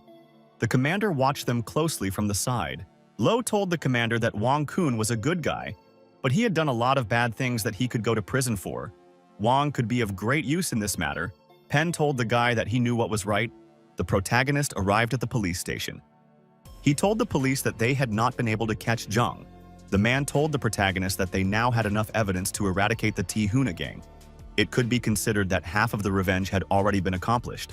The guy happily replied to his partner that he would take on the execution of the remaining half of the revenge. The main character happily put his hands on the guy's shoulders. He promised him that he would make him strong. The main character woke up in the morning and went outside. The sun was shining brightly around. He didn't get enough sleep. He stretched and happily told himself that today was Saturday. Lo turned around carefully and noticed a girl standing next to him.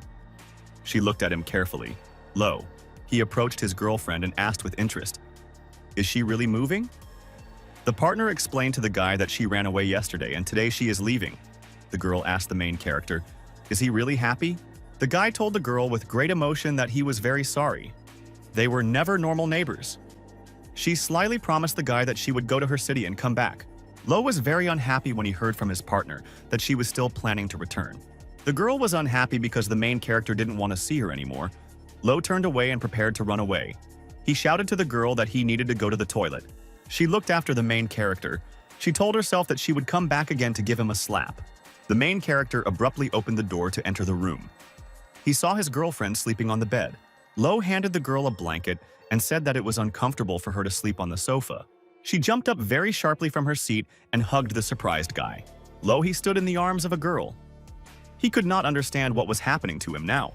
She thanked the main character with her eyes closed. He did not disappoint her. The main character was very surprised. He listed in his mind the name of teacher Jun, cousin, and Jian Lianmeng. Suddenly, the girl came to her senses. She looked ahead in amazement. The main character looked at his girlfriend with excitement and said that she was very close. Suddenly, the girl came to her senses. She swung her arm with all her might and hit the guy in the face with her hand. She handed a rag from behind and put it on the main character's bruised head.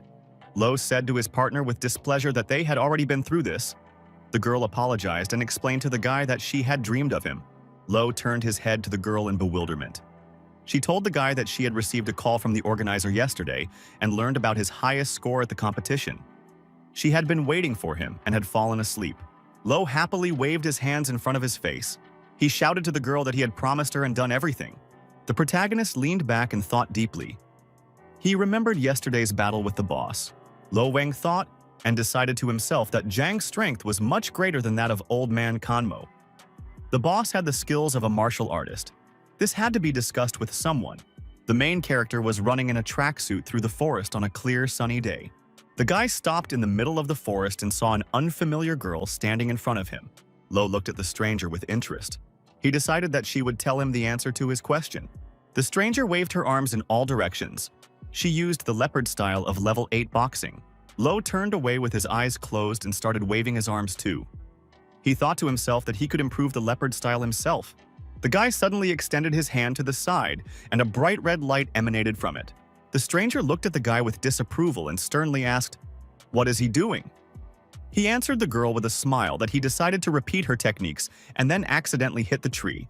The girl slyly told the guy that he could ask her to be his teacher. Lo answered his partner that he was not made for violence and murder. But he wanted to ask her something. The guy showed the girl the mask and asked if she was familiar with this thing. The stranger looked at the mask in the guy's hands with surprise. "He had it," she asked. "Where did he get this thing from?" The main character told the girl in an innocent voice that he bought a mask at a stall near the park. The partner angrily demanded that the guy stop mumbling. The main character asked the girl if this was also related to Kanmo. The stranger examined the mask and said that this thing was definitely not from the Kanmo organization. The mask belongs to one of the organizations of the Seven Gates of the Abyss of Evil. Lo Feng asked the girl in surprise about the Seven Gates of the Abyss of Evil. The partner said in a thoughtful voice that the people from the organization represent 7 evil forces. The girl listed in detail to the guy all the types of evil forces within the organization. The girl came close to the guy. She asked him, "Where did he get the mask?" Luo told his partner that he found the mask yesterday during the police raid on Boss Jiang's nest. The stranger put her hand on the guy's shoulder. She said that he wouldn't dare go inside the boss's estate. Lo smiled and confirmed to the girl that he wouldn't dare go there. He was just interested in gossiping. The stranger told the boy that next week her uncle would be 80 years old. She invited him to go with him. Lo Feng looked at his partner with displeasure. He told her that he didn't want to go to any strange places. The girl happily shouted to the guy that he would be able to listen to a lot of gossip. Lo suggested that his partner arrange a meeting. The main character waved goodbye to the girl. He shouted that they would see each other again. The stranger stood and looked silently after the guy who had left for a long time. There were tables inside the banquet hall.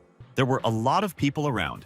The guest with green hair was unhappy because the main character was late and did not answer the phone. Lo Feng sat outside on the edge of a large rock. He was troubled by the birthday banquet. He wanted to find a corner to learn some Chinese wushu fighting styles. A guy in a suit appeared from the side. He came out to greet the guests. The host smiled at the guests and thanked everyone who had flashed smiles in front of him today. The organizer thanked the guests for coming to congratulate his father on his birthday. A competition was to be held at the banquet. The finalist was to receive a generous gift from the boy's father. The organizer stood inside a huge area. There were many people around him. He officially announced the start of the tournament. The main character was sitting and watching him from above. The guy on stage shouted to the guests that the tournament had officially begun. Lo was sitting high up and watching everything. He thought that professional fighters didn't show up at such training camps. The fighter Ding Xiong appeared. He stretched his arms and shouted that he would hurt anyone who wanted to. A fighter named Wang Jiachen came up on stage. The host shouted that the contestants looked strong and that there should be a hot fight. The athletes were fighting each other in the arena. The main character stood above and said that it was boring for him to watch the guys fight. A fighter with red hair suddenly jumped out onto the arena from the side. He was ready to fight. The host shouted that Xinmen's elder brother, Huo Yan, had appeared. He was the first person on the Suiyuan Pavilion list. Luo looked at the arena. He happily thought to himself that the fun was beginning. Both men clasped their hands and looked at their new opponent with anger and hatred. A bright glow appeared around Huo and the Red Dragon. He shouted to the opponents that they could begin. The man rushed forward at the fighter and swung his arm. He didn't like the way the fighter looked down on him. Huo closed his eyes and raised his hand above his head. He decided to attack his opponents with magic. The fighter jumped forward and knocked the 2 men away from him with the help of the Red Dragon. Lo stood above and watched the fight in the arena. He told himself that the snake style of fighting was much more flexible than the leopard style. Huo looked proudly at the men lying on the ground. He told them in an angry voice that they had not trained enough to show themselves properly in the ring. The fighter looked around slyly and angrily asked, "Are there people around who are stronger than his previous opponents?" None of the guests dared to fight against Huo. He was number 1. Huo looked around happily. He decided that there were no more rivals and he could be called the winner. A girl on a big cloak suddenly descended from the sky. She shouted to the fighter to wait a minute. The stranger shouted to the fighter that she wanted to challenge him. She had a skeleton painted on her cloak. The old man looked ahead in fear and pointed his finger at the cloak. He shouted that 7 enemies of the abyss had appeared here. It was the abyss of skeletons. Lo looked ahead slyly. He thought happily that an interesting show would soon begin. A participant from the 7 gates of the abyss of evil had arrived here. The stranger angrily told the people that they might have already been forgotten. She said that Jiangzi was sending holiday greetings to old Jinyuman. People looked at the stranger from the side in surprise. Someone shouted that the 7 gates of the abyss of evil should have disappeared many years ago. The old man shouted at the stranger to get out quickly. He did not want to accept her congratulations. The girl got into a fighting stance. She told the fighters that they could have a little competition. Huo swung his arm and rushed at his rival. He shouted at her that he would stop her rage. The spectators shouted words of encouragement for the fighter. They wanted Huo to beat the girl. The demon must know that intimidation will end badly. Huo jumped up and started fighting against the stranger. She quickly dodged his blows. The warrior shouted at her opponent that he couldn't defeat her with such techniques. Hu got very angry. He shouted at the girl that she was very arrogant. The presenter looked slyly at the fighter and shouted that he had other tricks and he should win. The stranger looked at her opponent slyly and piercingly. She jumped up and prepared to kick him. The girl swung and hit her opponent with all her might with a powerful blow. Huo took a strong blow to his body. After that, evil spirits began to emanate from him. Huo, after a short battle, fell to the ground with a bang. A shocked old man stood behind him and looked on. The elder was very scared. He turned around and looked at the beaten fighter with concern. The old man turned around and looked angrily at the stranger. The girl slyly told Master Pinyu that she was ready to fight him. Lo watched the fight from above. He said that the appearance of the poor skeletons of Letov had greatly affected the tournament. The spectators below were in complete silence. Zhang jumped out from the side into the arena. She shouted at her opponent to hold back her horses. The warrior in glasses sternly demanded that the stranger stop showing off. Luo was very scared when he realized that Zhang had entered the arena. He knew that the unknown woman was much stronger than her. The stranger glanced at her opponent. She said that the local men were very lazy if they allowed such a beauty to fight in the ring. The male fighters understood that they would not be able to beat the stranger if even Huo Yan could not handle her. Zhang suddenly jumped up at her opponent, demanding that she start fighting. The main character watched the arena from above. It would have been hard for him to watch if his girlfriend had started getting beaten. Lo looked to the side and saw a black cape. At that moment, an idea came to his mind. The stranger swung her hand and a purple glow appeared near it. She shouted to her rival to be careful so as not to get hurt. The stranger attacked the girl with all her might with a bright lightning bolt. Zhang then flew to the side. Zhang fell to the side after being hit by her opponent. The main character flew up from the side to pick her up in his arms. A guy in a mask and a long cloak picked up the weakened Zhang in his arms. The girl looked very carefully at the main character. She recognized him. Lo sternly shouted at her not to say anything. The main character, with his girlfriend in his arms, landed on the ground after jumping. The guy stood on his feet. He turned to the audience and asked them for food. She watched him from behind in surprise. The master on the side watched the main character with surprise. The host looked at the arena. He said that Lo would be able to influence the situation. The main character stood in the ring. He offered his opponent to try playing. A dark aura appeared near the girl's hand. She angrily told her rival that he should first announce his name in front of her. The main character looked slyly at his rival and said that he had a very long name. After that, the guy jumped up and shouted that he was sleeping under the open sky on the 3rd street of Qianmen. The stranger glanced at the main character. She said that he had just saved his girlfriend, which meant he must be good at kung fu. Lo said in a cheerful voice that he was just passing by. The spectators around could not understand where the main character came from. He was not afraid of anything. The fan looked at the main character and said that he couldn't be stronger than Huo Yan. The girl swung her arms and prepared to launch a magical lightning bolt. She shouted at the guy that he himself wanted to die. The main character looked ahead in fear. The girl jumped up and tried to kick him. He dodged in time. The stranger was surprised that her opponent dodged. She jumped up and tried to hit him with her knee. Lo quickly dodged her blow. Lo thought to himself with excitement that the longer he evaded, the easier it would be for people to understand who he was. He needed to sort this out with the girl as soon as possible. The stranger looked at the guy angrily. She told him that he would die if he didn't start moving. The main character decided to do something. Red lightning started to flash near his hand. A huge, sparkling red magical monster appeared next to the guy. It was a Xinyiquan strike. The elder on the side was very shocked. He watched the protagonist with great excitement. The girl was surprised when she saw a bright fire in front of her. A red magical beast was rushing towards her. A bright flame hit the wall and a very loud explosion was heard. The girl jumped back in fright. The main character landed in the middle of a big hole in the wall after the attack. The audience was very surprised and someone shouted that the leopard fighting style is very powerful. The stranger stood in clouds of smoke. She decided to get out as quickly as possible. Her goal was achieved. The stranger jumped up and started to fly away. The main character decided that it was time for him to leave too. Suddenly, someone from the side extended a hand and stopped the main character. The host strictly demanded that he identify himself and tell where he learned such a technique. Luo answered his partner that he was just an unknown passerby. He advised him to check Huo Yan's condition. The presenter got scared. He turned to the side and looked with great excitement at the fighter near the wall. The main character ran away. The presenter ran up to the beaten fighter near the wall and started calling for a doctor. Zhang stood next to the body of the beaten warrior on the bed. She said that the demon's poison had not yet spread throughout the body. Therefore, the patient would need some time to come to his senses. The guy thanked the doctor for her help. He decided to send someone to get some medicine. Jing turned to the side and looked thoughtfully in front of her. She realized that the protagonist had a powerful force. The master turned around and asked the guy with displeasure if they had established the identity of the beggar. The partner answered the old man that they had not found out. The old man said angrily that the stranger's leopard style was very good. The stranger had been taught by someone. The boy thought about it and remembered that the stranger looked very familiar. He looked like Luo Feng, the girl's classmate, Xian Yilan. The old man asked his partner about his classmate in surprise.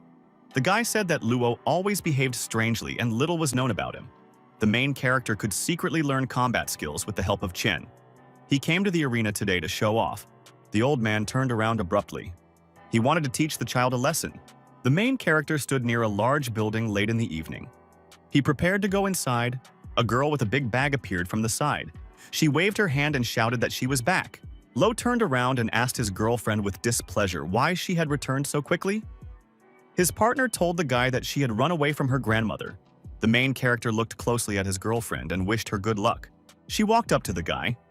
She looked at him slyly and said that she wanted to go on a date with him. Lo was standing next to his girlfriend under a street lamp late at night. He shouted that she was a pervert. His partner answered the guy that he was a pervert himself and that she noticed his glances at her. A lonely cat was sitting on the roof and was watching all of this from above. A group of 4 warriors stood on the roof of a building. Below them was a huge night city. The strangers in black clothes shouted to Yang Chen that they had arrived. The fighter said in a stern voice that they had to eliminate the one who dared to steal their sister. Inside the hotel, the protagonist was sitting at a table with friends. The man said that Zhang Tiehong was arrested at his relative's house. The main character couldn't believe that the boss could get caught so easily. Lo asked his partners out loud what happened next. The man said that boss came to the police station after his arrest and committed suicide. The fighter jumped up. He was unhappy that Zhang had gotten away with it so easily. The main character told his partners in a stern voice that all this was very strange. An investigation was needed. The captain told the guy that he would check everything personally. Kun was very helpful during the arrest, so he will get a not very strict sentence and will be released in a couple of years. Lo told his partner that after a few years behind bars, Lo could become a good person. A boy ran into the room. He greeted the main character at the table. Lo looked at the child and told him to join them if he was not busy. The boy looked slyly at the main character and asked him to help his sister at the pharmacy nearby. The protagonist agreed to go with the boy. He told him that Dr. Jiang was looking after him at the hospital.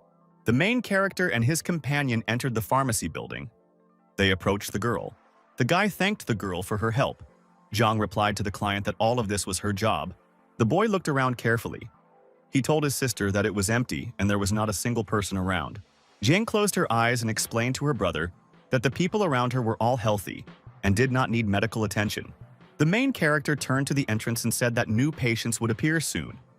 An old man stood there with a guy. The master looked at the girl and congratulated her on the opening of the medical center. Next to him stood a guy with a basket of fruit. The worker thanked Mr. Pina. The guy handed her a basket with treats. The guest turned around and angrily asked the main character, "What is he doing here?" Lo demanded that his partner give him a reason why he couldn't be there. The old man sternly demanded that the guy Zinnen not be rude. Zinnen bowed and told the details of the main character's life. He said that this guy definitely disguised himself as a beggar in the ring. Lo was able to secretly learn Xinmen Kung Fu. The old man asked the boy, "Is he really a student of the ancient medical school?" Lo answered the master that he was just a university student. He came here to look around with his friends. The master got angry. He said that he heard from Zenon that the main character had gotten into fights many times. He sternly asked his partner, does he really have the skills of Xinmen Kung Fu? The main character said in a thoughtful voice that he knew nothing about Xinmen. Lo Feng thought slyly to himself. He thought that the fighting technique was very magnificent, and he would like to learn it. The old man looked slyly at the guy and said that he could introduce him to a special combat technique. The protagonist got into a fighting stance. He told the master that they could try it now. Zinon glared at the protagonist. He knew his father had a mastery level of 8 with a striking power of 1,000 pounds. Qian came over and told Mr. Ping Yu that her friend was just an ordinary guy and he wouldn't be able to beat him in a fight. Luo told his girlfriend not to worry about him. Pin smiled evilly. He told the guy that they would just practice and would not fight at full strength. The main character stood in a fighting stance. He asked Mr. Pina to give him some advice. An image of a blue demon appeared above the old man. He decided to show the protagonist the great power of Shinmen. A bright lightning appeared near the master's hand. The main character looked at the old man attentively. There was a bright blue glow around the pin. The master looked at his opponent very angrily with a shining gaze. The main character was warming up before the fight. She asked the guy not to fight. She told him that Mr. Pin was twice as strong as him. Lo looked happily at the girl and said that their fight would be very interesting. Zhang turned around and looked at the protagonist with fear. She was worried about him. A girl with green hair got out of the car. She angrily told the main character that he had challenged the master himself. Lo stretched his arms. He asked his friend in a quiet voice, "Why was there a girl nearby?" The fighter explained to his friend that he was worried about him and called his girlfriend. The girl approached the old man from the side and asked him not to take the guy's words seriously. Ping looked at his partner with excitement and said that he would not refuse the fight. He promised to be merciful to the guy. A bright glow appeared near the protagonist's hands. He shouted that he just wanted to measure his strength with the master. Zinnen looked angrily at the main character and shouted that he thought too much of himself. Lo stretched out his hand forward. He shouted at Mr. Pinyu to start fighting. The old man ran forward at full speed, angry. There was fire in his eyes. The main character was surprised to see the old man's hand stop near his face. He stopped his hand near the old man's body. Pin swung his hand to the side and a blue demonic snake appeared next to him. He wanted to show the main character his true skill. The protagonist turned to the side. He saw a bright glow inside the mouth of a predatory snake. Lo dodged to the side very quickly. The old man rushed past him.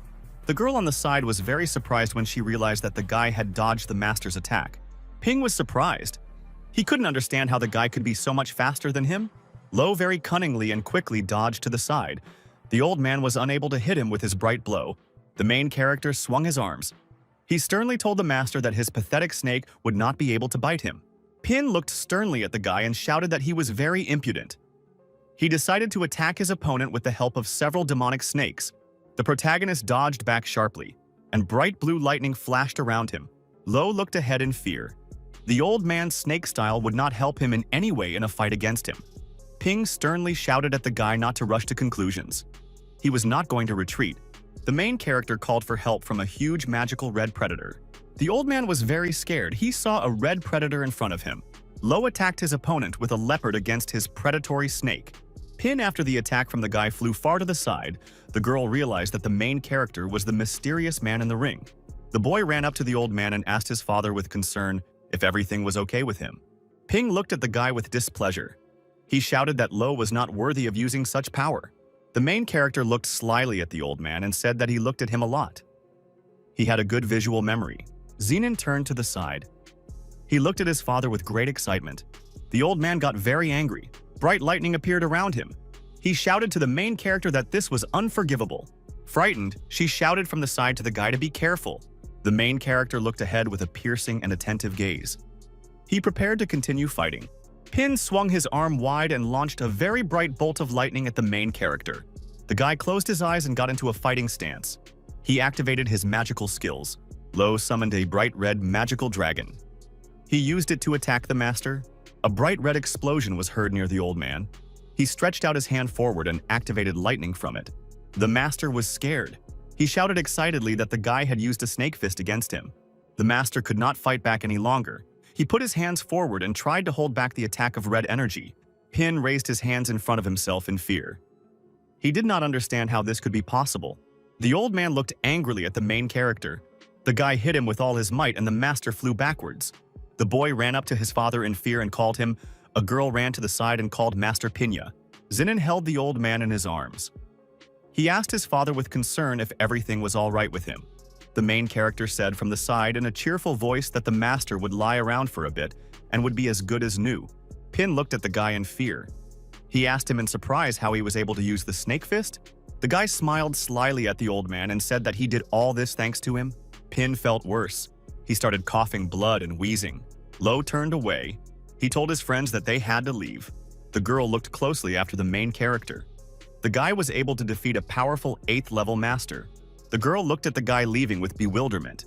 She couldn't understand whether Lo Feng was her friend or enemy. The fighter got ready for training. He closed his eyes and took a deep breath. Then the guy waved his hand forward and launched a blue lightning bolt from it. The fighter, with the help of a very powerful magical blow, was able to destroy the mountain in front of him. An excited servant ran up from the side with a letter. The soldier, without turning around, told the guest to give the letter to him. The master read the message carefully. He received an invitation to fight. The fighter looked ahead piercingly. He shouted that he would have to fight Lo Feng. The fighter threw the letter aside. He said that Master Xinyamen was struck by some disciple. It was not worth the attention of the 5 sects. The servant held the letter in his hands. He told the master that he would return it to Yang Chen. The boy turned around and asked his subordinate in surprise, "Did he really talk about Yang Chen?" The master waved his hand to the side. He shouted to the servant that he would definitely fight now. The subordinate bowed to his master and said that he understood. The guy looked carefully in front of him. He decided to check the information about Yang Chen. The old man held the letter in his hands. He told the main character in fear that the Xinyamen were calling all the heroes to deal with him. Lo calmly answered the old man that he would deal with it later. The partner worriedly explained to the guy that he did not understand the seriousness of the problem. The old man said with excitement that people from the 5 sects would also participate in the tournament. Their strength was beyond ordinary imagination. One must not be careless. The guy looked at his partner and calmly asked what he could offer. The man excitedly told the boy that he could lead an ancient medical school. As a result, he would be able to rise in the eyes of the 5 sects and confront them. The main character stood up from his seat.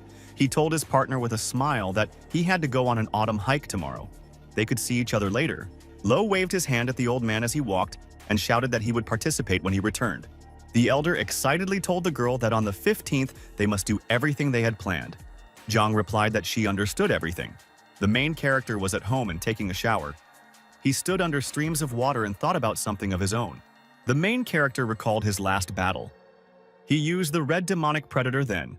Lo decided to himself that the more people there were from the 9 sections and from the school of the 9 forces, the better. The guy decided to return after the autumn hike on time. Then he would have time to relax and learn martial arts. The main character was taking a shower. At that moment, a blue magic sign appeared on his body. The girl knocked on the door of the room. She suggested that the guy go with her tomorrow. She prepared a snack with him. She noticed that the bathroom door was open. She decided to look inside. The girl entered the room. She realized that the guy was in the shower. She decided to look around. She was surprised to notice some photograph on the table. It depicted some girl. The main character came out of the shower. He looked at the guest in his room with surprise. The guy was very worried. He decided to take advantage of the situation because the girl was in his room. Lo grabbed his girlfriend from behind. He slyly told her that she had decided to rob him. The girl dropped the photo in surprise. The main character stretched his hand forward in fear. He decided that the photograph would break. She was very scared. She closed her eyes and abruptly darted to the side. Lo managed to grab the frame in time. He angrily asked his partner why she was touching his things.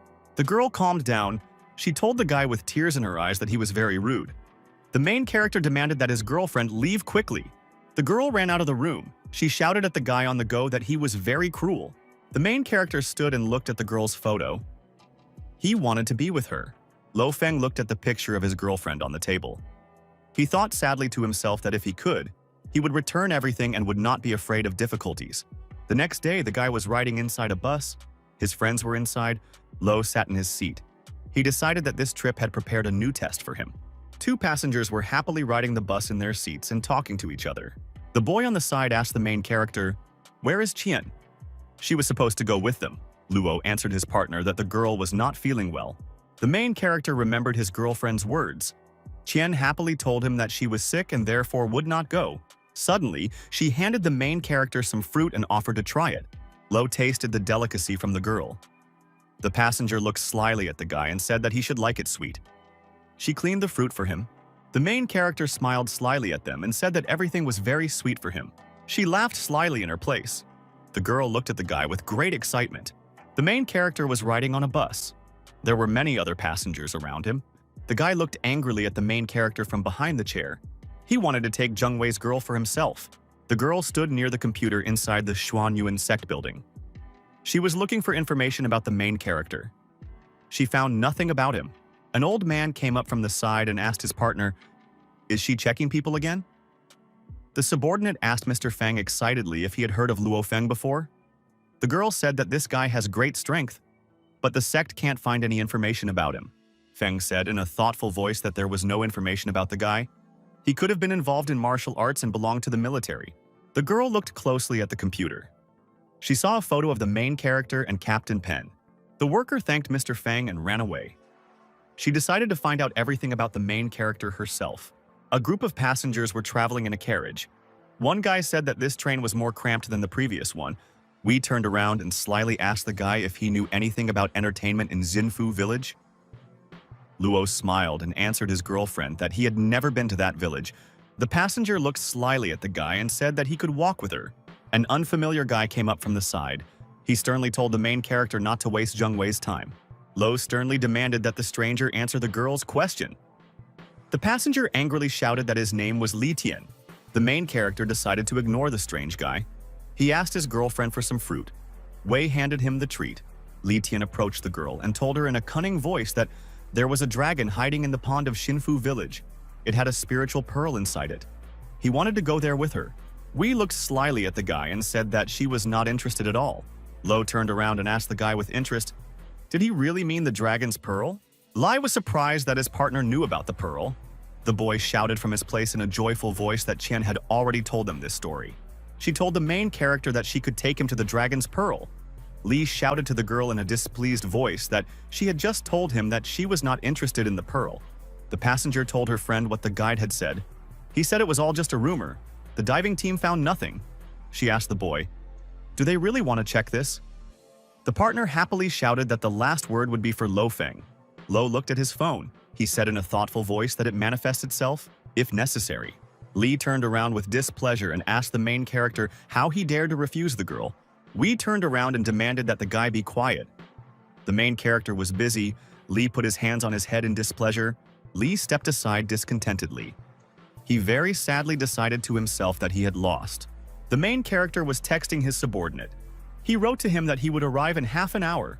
The passengers arrived at a large building. They looked at it with admiration. The owner of the house offered the guests to stay there at a low price. Lo walked carefully near the building and looked around. He heard as if someone called him. The protagonist heard someone call him boss from the side. He turned to the side. There were two guys standing to the side. One of them happily waved his hand in greeting. The main character commanded his companion Daeru to take his luggage. The boy answered the guy that he would do everything. The guy from the side ran up to the main character with his hands raised. He shouted joyfully that they finally met. Lo Feng swung his arm and hit the guy who ran up to him in the face with a powerful blow with all his might. The fighter fell to the ground after the blow.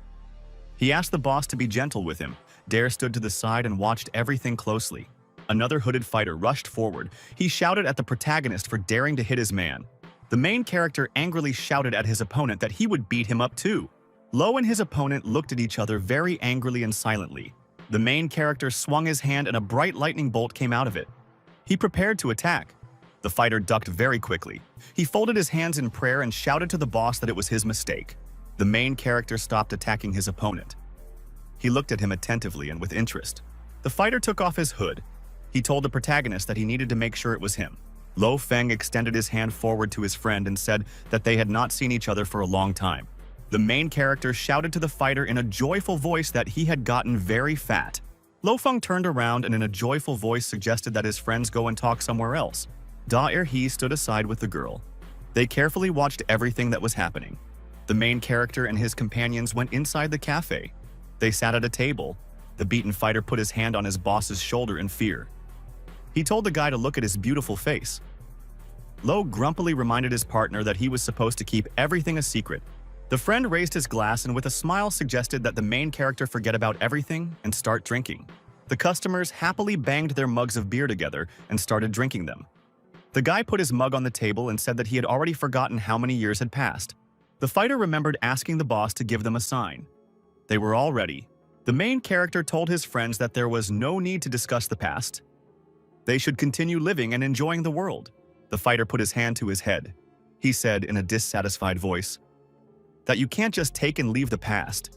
The main character asked his partner how things were with the Dragon Ball. The friend excitedly told the guy that they had explored everything underwater but had found nothing interesting. They had seen the reflections of underwater rocks, The protagonist looked at his friend silently. He decided that he needed to check everything personally. The main character was sitting at the table and thinking about something of his own. His friends were already drunk and dozing. Lo left the restaurant. At that time, she was watching him from around the corner. She didn't understand where he went alone without friends. She looked around carefully. She didn't understand where the guy had gone. The main character came to the river. There was no one around. He decided that the right place was here. Lo looked thoughtfully into the water. After he arrived at the village, he immediately felt something strange. The guy suddenly saw some movement inside the pond. He jumped back in fear. Suddenly, a huge blue monster appeared from the water. The guy jumped sharply to the side. Lo Feng looked ahead happily and said that the right place was indeed here. The guy decided to look for the treasure in the water himself. He undressed and jumped into the cold water. He dived into the depths and looked around carefully. The main character looked around carefully under the water. He saw nothing and decided to return to this place tomorrow with equipment. The main character looked down carefully in the water below him. He saw a very bright glow there. Suddenly, some kind of beam came from the depths of the water and hit the body of the surprised guy. The main character felt as if he was caught in fire. He could no longer breathe. Lo could not move any further. He remained in the water. Fish were swimming above him. The girl walked along the shore. She looked into the clear water and decided to return here together with the main character. She very realistically imagined that the main character extended his hand to her. The girl stood on the shore. She decided to apologize to the main character for the frame. She turned around in surprise and saw a guy lying down. She got scared and decided that he had drowned. The girl swam up to the main character in the water. She called his name in fear. She swam up to the guy and hugged him. She asked him in fear to come to his senses. A bright glow appeared on the guy's back on his magical blue pattern. She continued to hug the protagonist. The glow on his back disappeared. Frightened, she pulled the main character out of the water. She tried to bring him to life and pressed on his chest. She looked at the guy carefully. She realized that she had to give him artificial respiration to save him. Lo was very scared and opened his eyes. He could not understand where he was. The guy found himself in a parallel reality. He saw a red glow and the name of various skills in front of him. The main character looked ahead in surprise and did not understand what he saw. Lo suddenly saw a very bright glow in front of him. It seemed to blind him. Lo came to his senses and looked carefully in front of him.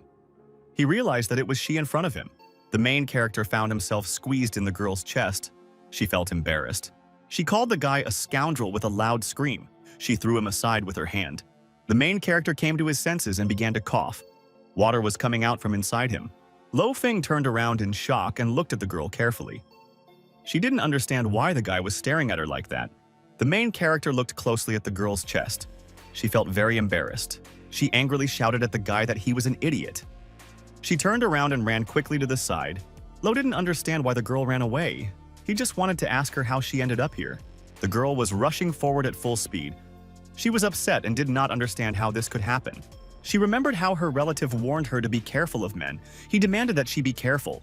The relative strictly told his partner that if someone touched her intimate parts, then such a person should be killed. The girl was scared.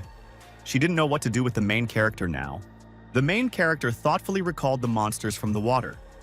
He did not understand what it was. The guy remembered the mysterious space where he was.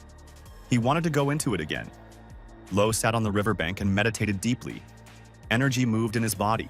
Gradually, the energy penetrated deeper and deeper into the guy's body. Suddenly, he opened his eyes. The main character found himself in a parallel space. He got there thanks to the pearl. He saw the names of different martial arts in front of him. Lo stretched out his hand. He wanted to activate the void. With its help, it was possible to return the dead. The guy decided to resurrect his girlfriend to see her again. The main character looked up and saw some book flying above him. These were secret inner powers. Luo opened the book and began to study it carefully. He decided to try the purple Qidonglai for himself. Suddenly, a dark aura appeared in front of the guy. For him, it was all great. He was sitting in a meditative pose. There was fire on his hands. Luo clenched his fist with all his might. He couldn't learn all the skills completely. He wouldn't be able to practice the inner power of Kung Fu. The main character waved his hands and a bright glow appeared around him. He decided to get the necessary information at the meeting of the heroes. Lo met his friends in an alley. They decided to tell him something. The fighter handed the main character a flash drive with information. He checked the right number, Lo took the flash drive in his hands and confidently told his friend that he understood everything.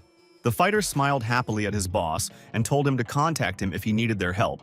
The main character promised his surprised friend that they would soon fight together again. The subordinates clenched their fists. They joyfully shouted that their boss had decided to deal with the Xuanyuan sect. Lo calmed his friends down and explained to them that he was talking about something completely different. The fighter sternly promised the boss that he would follow him in any case. The main character went to the side. He decided to come back first and then contact his friends. The guys happily shouted after the boss that they understood him. Lo thought about it and decided that there must come a day when they will destroy everyone who was. Then they will learn the truth about the event on the rock a year ago. Lo Feng very realistically remembered how the girl was falling somewhere down, and he extended his hand to her. The guests were gathering near the bus to leave. Someone shouted that he still hadn't been able to see the dragon's pearl. Young people were wandering on the green lawn near the bus. Someone shouted that it was warm here and everything around was green. She was watching the guy from the side. Lo turned around and asked Wei with displeasure why she was looking at him. The girl on the side said in a sly voice that Wei wanted to ask the main character where he went during the trip. She couldn't find him, and she was lonely. Wei angrily rushed at her friend and shouted at Ta not to make anything up. Lo looked slyly at the girl. He told her to come to him. He wanted to tell her something. Wei became worried and decided to approach her friend. She realized that he wanted to talk to her about something in person. The frightened girl stood near the wall. The main character told her that he found out about the problems of the Haitian corporation. Wei reached out her hand in surprise to take the flash drive. She asked the guy, "Did he really do it that quickly?" The main character turned to leave. He said goodbye to the girl and said that she could contact him if she had any questions. Wei happily answered her friend that she agreed. She realized that the guy had kept his promise. The main character entered a luxurious hotel room. A boy approached him from the side. The main character thought about the guest in room 206. He turned around and asked the boy what had happened. The child looked at Lo happily and shouted that he had finally returned. The boy told his partner that there was a strange guest sitting inside the hotel room. He never left the room, but ordered food delivery every day. This dangerous person could be doing something illegal. The main character walked along the corridor with his companion. He thoughtfully said that there are many dangers in this world. A person pays taxes and is not touched. A child told the guy that something could have happened inside the room. The main character slyly promised the boy that he would sort everything out here. The child thanked the guy for being there. The old man stood near the corner. He told the main character that he had finally returned. The master told the boy to follow him to the abode of the ancient medical school. There he would take the place of the head. Lo walked past the very surprised elder and told him on the go that he was busy. The master rushed to the guy and grabbed him by the leg. He demanded that the main character quickly take his place. Lo answered the old man with displeasure that they would talk about the post of head later. The man handed the main character a small book and shouted for him to take it. Luo held a book with the skills of Tianshen tactics in his hands. He told himself that the old man wanted to make him the leader. The guy walked into the room. He couldn't imagine what tactics would be better for him. She greeted the guy happily. Luo thought with displeasure that Song Dayan returned first. He decided that the girl might have a hidden knife and he needed to run. She smiled happily at the guy. She asked him to go on a date. Song walked happily and held a lollipop in her hands. The main character looked at her from behind with displeasure. The guy slyly asked his girlfriend, "Is she still mad at him?" Song turned around with displeasure and looked at the guy. The main character was afraid that he could anger the girl. After a short pause, the girl with the lollipop told the guy that she forgives him. The main character and his girlfriend were standing on the bridge. The girl asked her friend if the woman in the photo was important to him. Song told the guy in a sly voice that she envied him because he treasured the photograph. Bright fireworks appeared in the sky. The girl told the guy that her real name was Song Chuyun. She was from the village of Dongnan Miao. The main character was very surprised when he heard that his girlfriend's name was Song Chuyun. The protagonist looked piercingly ahead. He thought about the girl's name, Song Chuyun. A couple of hours ago, a stranger approached the main character from behind. He asked him in surprise if he really studied here. Luo turned around and asked his partner who he was. The guy said that his name was Song Ban. He was looking for his sister Song Chuyun and decided to ask the main character about her. The protagonist looked away thoughtfully. He told Ban that he was not familiar with his sister. The guy told his partner that they had been looking for his sister and brothers for a couple of days. The school was closed during school trips, so they were just waiting for her to come back. Lo told his partner that classes would start tomorrow and he would look for the girl. Ban thanked the main character at parting and asked his name. Lo shouted to his partner on the go that his name was Lo Feng. The main character asked his girlfriend in surprise, "Is she really Song Ban's sister?" The girl turned around in surprise and asked the guy, "Has he really seen her brother?" He told the girl in a shy voice that her relatives were looking for her. Song told the main character that her relatives were constantly watching her. She was under their surveillance.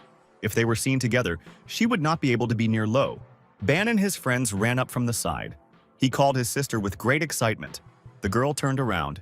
She looked at her brother in surprise. The guy angrily told the main character that he had deceived him when he said he didn't know the girl. A stranger on the side shouted at Lo to stay away from Song. The girl sternly explained to her brother that she had not told anyone at school her real name. Lo Feng could not have known about this. The brothers happily surrounded their sister from all sides. One guy shouted at the girl that she should have been allowed to find her.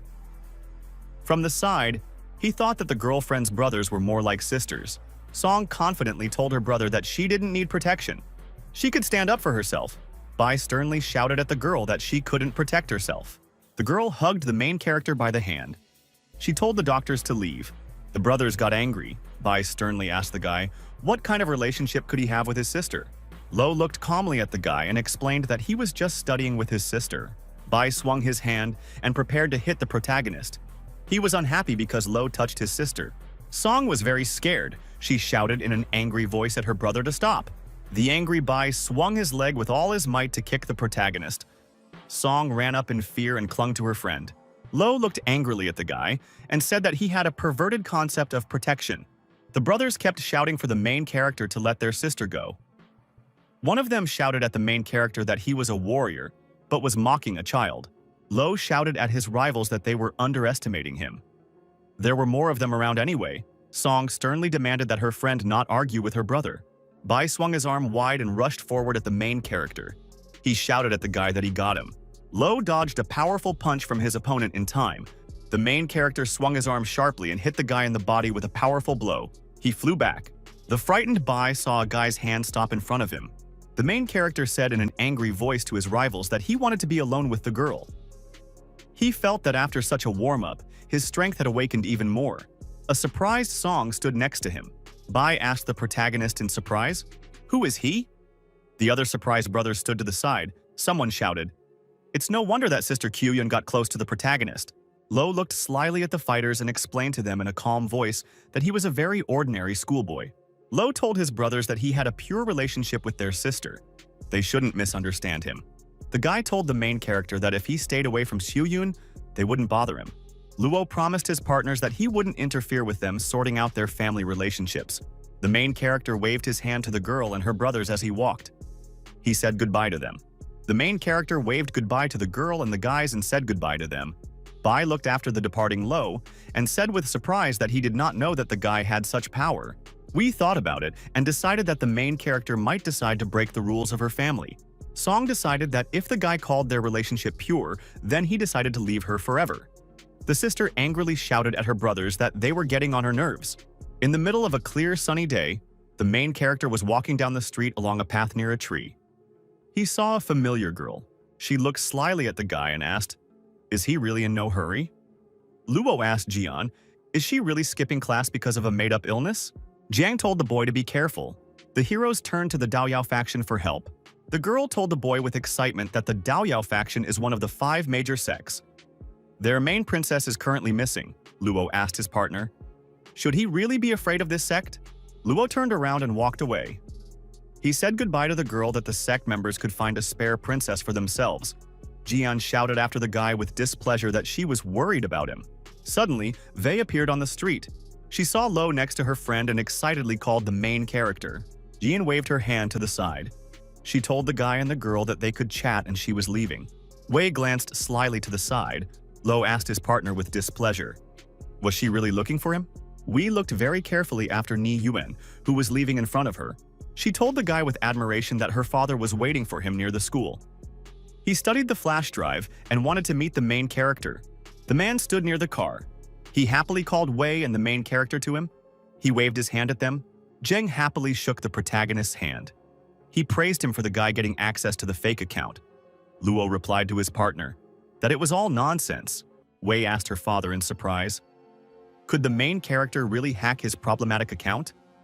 The man enthusiastically answered his partner that the guy had helped him and given him invaluable advice. With such a set of knowledge, he would be better at managing the company. The girl looked at the main character with admiration and praised him. Lo praised his girlfriend in return. Zhang looked at the boy seriously. He said that he wanted to give him an offer he couldn't refuse. The man extended his hand forward. He told the protagonist that he would take the position of general consultant at the Haitian corporation. Wei was very surprised when she heard such words from her father. The main character excitedly explained to the man that he was just a schoolboy. The man told the protagonist in a cheerful voice that he would not have to sit in the office. He would set his own annual salary. He would help solve problems in the company from time to time. The guy looked at the man in surprise. He didn't know what to answer to his offer. She advised the guy to agree. Zhang told the boy to think about all this carefully. Luo could come to visit him any day. Wei told the main character with great excitement that she wanted to take him out. The guy agreed with her. She looked happily at the main character. She was pleased that he wanted to walk with her. The main character went inside the hotel. A small boy ran towards him from the side. Lo greeted the child. The boy told the guy that the guest in room 206 was still inside. The customer asked the hay manager to deliver the food, but this worker had a day off, so the guest made a mess. The boy pulled the main character along by the hand. He explained to him on the go that the client had rebelled and was throwing things. Lo promised to sort it out. The main character approached the door with the number 206. The boy, frightened, asked his friend to be careful. Lo opened the door of the room and confidently walked inside. He looked around there. Suddenly, a teapot flew past the main character's face. He barely dodged it in time. Lo shouted to the stranger that he really wanted to see what kind of monster she was. The main character looked closely and saw an unfamiliar girl in the room. The stranger in the hood angrily shouted at the guy to get out quickly. The main character saw a short, unfamiliar girl in front of him. He leaned over and told her that he wanted to discuss some issues with her. The client glared sternly. She shouted at the guy to get lost quickly. The girl waved her hand in front of her and a bright glow appeared near her. Lo dodged to the side in time. The main character continued to dodge the girl's blows in time. She attacked him with a bright lightning bolt. Lo stretched out his hand forward and grabbed the stranger's hand with it. He asked her sternly, "Why is she hiding behind a mask?" The stranger demanded that the guy let her go. The girl rushed forward. She shouted at the guy that he shouldn't know this. Lo crouched in a fighting stance. Lo twisted the stranger's hand to the side and threw it on the floor. He angrily told her that she had to defeat him in order not to answer his question. The guest looked angrily at the guy and sternly demanded that he let her go. Lo suddenly grabbed the hood on the stranger's head with his hand and tore it to the side. The girl with green hair and green eyes sternly told the guy that he would regret it. The stranger fell to the floor. She sternly shouted at the guy that he was a sick idiot. The main character was sitting inside the hotel room. He said in a calm voice to the girl not to cry. The stranger with tears in her eyes shouted at the guy that he was very bad and was making fun of her. The main character said to the client with a smile that he was sent to this room to scout out the situation. Lo glanced slyly at the client and reminded her that she was the first to attack the workers. The girl said with displeasure that the workers looked like bad guys. Lo asked his partner, "Does he really look like a bad guy too?" The client looked at the main character and said that he was good because he didn't attack her. The main character stroked the girl's head. He asked her name. The partner explained to the guy that she couldn't tell him her name. The main character looked at his new acquaintance with displeasure. The girl continued to sit and whine. Lo promised the girl that he would call her just baby. He offered her to have a bite to eat together. The client looked at the guy with interest and said that she agreed. The boy ran down the corridor. He asked the main character with excitement how he felt. He told his little friend that he had already figured it out. He just needed to organize lunch. The old man walked up to the wall and called out to the protagonist. Luo angrily asked Xiaoya, "Is he up to his old tricks again?" Xiao happily told the guy that he came to see if he had managed to read the Tianshen tactics. Luo told his partner that he had not started reading it yet. Luo told the surprised old man that he had accidentally learned new techniques. He wanted to know which school they belonged to. Xiao was surprised. He decided that the boy had stolen the knowledge of the great schools. Lo looked at his partner with displeasure and sternly demanded that he stop talking nonsense. The main character waved his arms and a bright purple lightning appeared around him. The old man watched the boy happily. He shouted that he used the heaven and earth palm. Xiao excitedly asked his friend how he could learn such techniques on his own. Luo told the old man that he did not steal this knowledge. He just needed to determine its origin. The protagonist thought to himself that the girl in the room was the missing princess of the Daoyao faction. The old man looked after the guy who was leaving with surprise. He didn't understand what was happening. The main character asked the girl why she didn't want to leave the room. The little one was gobbling up food with a big spoon. She told the guy that she didn't know anyone in this place and had no idea where to go. Lo slyly suggested to his new little friend that they go for a walk. The little one was delighted with the offer and stretched out her hands on the table in front of her. In return, he asked the girl not to cause any more harm to the hotel. The little one smiled very happily at the main character and said that she agreed. The main character was walking through the city late in the evening, accompanied by a girl. There was some unfamiliar guy with a hood standing to the side. He was taking pictures of everything on his phone. The little girl happily ran along the street and laughed merrily. The main character was watching her from behind. The main character was walking down the corridor with a girl. The little girl thanked the guy and said that thanks to him she felt happy. The girl wanted to show the main character a photo on her phone. She was wondering if the guy had met this person before. The little girl showed the main character a photo of her sister on her phone. It was a girl with blue hair and in a dressing gown. The girl, with emotion and tears in her eyes, told the main character that her sister had left her family almost 7 years ago. Lo glanced at his phone. He asked the girl, "Did she really come here alone to find her sister?" The little one answered affirmatively. The main character asked the girl why she was hiding. If her sister had seen her, she would have recognized her immediately. The little girl excitedly told the boy that her family had filed a missing persons report, but she couldn't return until she found her sister. The main character looked at the girl and promised to find her sister. The little one happily told the guy that she could only rely on him. Lo stroked his new acquaintance on the head. He promised to meet her in the morning. The main character stepped aside. He realized that the girl herself would not be able to find the missing person. At this moment, some fighter with burning eyes ran up to the guy from the side and swung his arms. Lo rushed forward sharply and fearfully. He felt the breath of the king of soldiers behind him. The man happily praised the protagonist. He said that few people could notice his attack. Lo turned around and told the stranger that he didn't know him. The man introduced himself and said that his name was Kodar Morden. The fighter angrily told the protagonist that he would take his life. Lo sternly answered his opponent that there was no such person who could take his life.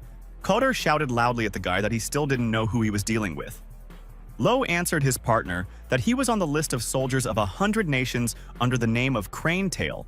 The man angrily asked the main character, how did he know about the military list and his call sign?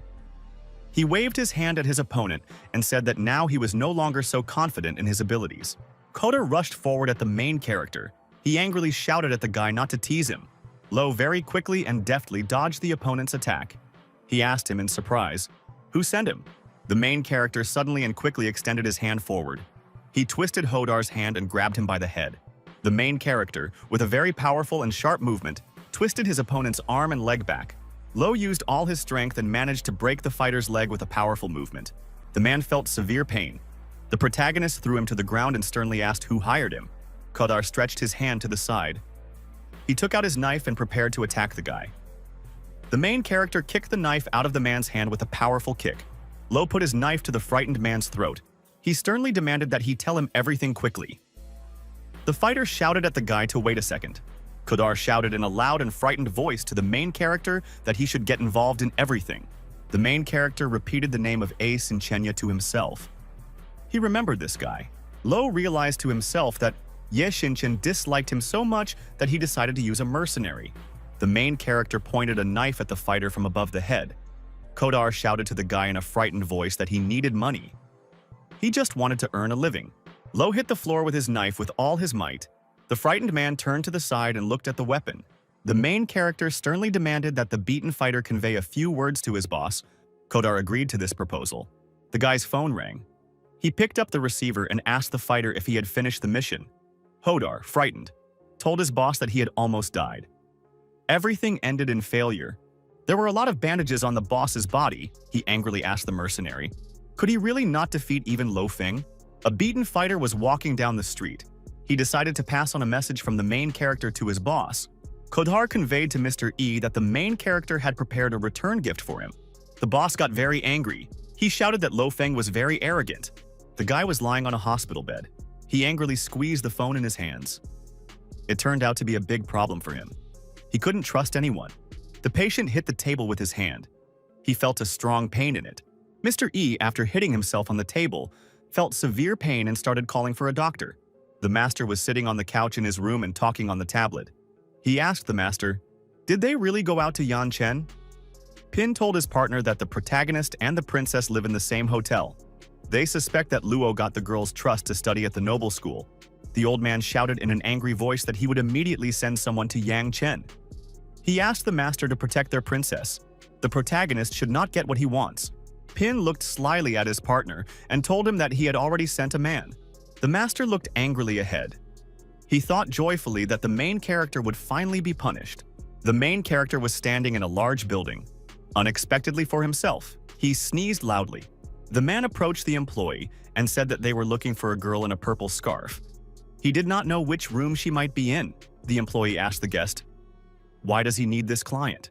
The main character on the side said in a sly voice to the guy that they came to the hotel and were looking for a little girl. This must be very suspicious. The fighters turned around in surprise and looked at the main character. They called him by name in unison. The guy pointed his finger forward. He told the protagonist that they came here to bring back the princess on the orders of Senior Master Shinmen. Luo slyly asked his partners, "Why does the old man need the little princess?" The fighter showed the protagonist a photograph of himself next to a little girl as he was leaving the hotel. Luo suddenly reached forward and grabbed the fighter. He asked angrily, "Were they really spying on him?" The partner explained in a frightened voice that all this was their precautionary measures. They wanted to take the princess for themselves. The main character swung his arm wide and threw the fighter back. He said that if the master wanted to get something from him, then he should come to him personally. The fighters headed for the exit. One of them shouted to the protagonist that they would get him yet. Luo thought excitedly to himself that Xinmen had decided to unite with the Dao Yao faction. The main character entered the room. The princess asked the guy, "Why did he come here?" The main character said in a serious voice to the girl that he knew she was the Dao Yao princess. The little one looked at the main character in surprise. She didn't answer him. The little girl screamed at the guy in a frightened voice that she didn't know what he was talking about. Lo answered the girl that she couldn't hide anything. Her palm was the best confirmation. The princess asked the guy excitedly why he treated her so well. Lo looked slyly at the girl and said that for him, she was just a baby who needed help. The protagonist told the girl in a cunning voice that something had happened. Her location had been discovered by the Xinyameng and the Dao Yao faction. The protagonist sat on the sofa next to the girl. He had just driven away the people who had come for her from Xinmen. The Dao Yao faction was about to arrive. Luo asked the princess if she wanted to go home. The little one turned around. She didn't want to go back because she hadn't found her sister yet. The main character slyly told the girl that she might not come back then. The princess warned the guy that the elders might start to persecute him. Lo promised to help her find her sister. The guy extended his hand forward and stroked the girl. She still didn't believe that he would help her. The main character confidently told the girl that his word was law. The princess was very happy. Lo looked at the baby with joy. He decided that a new place needed to be found for her. The master sat on a chair in the room. He was surrounded by his subordinates. He informed Elder Fu that the protagonist refused to give his people the second princess and attacked him. The elder said in an angry voice that the protagonist was in his style. Pin warned his partner that if the second princess fell into the hands of the protagonist, the consequences would be catastrophic. Fu told his partner in a sly voice that he had sent his strongest student to capture the main character and the return of the second princess. The master asked his partner in fear if he was confident in his student. Fu asked Pinya with displeasure, "Does he really doubt his students?" Fu sternly told his partner not to compare the students of the Xinyi school and the great Daoyao school. The main character told his partner on the phone that the girl would stay with him for a while. Lo heard someone approach him from the side. He threw his hand forward sharply. A frightened guy stood in front of him. The main character held his hand in front of him.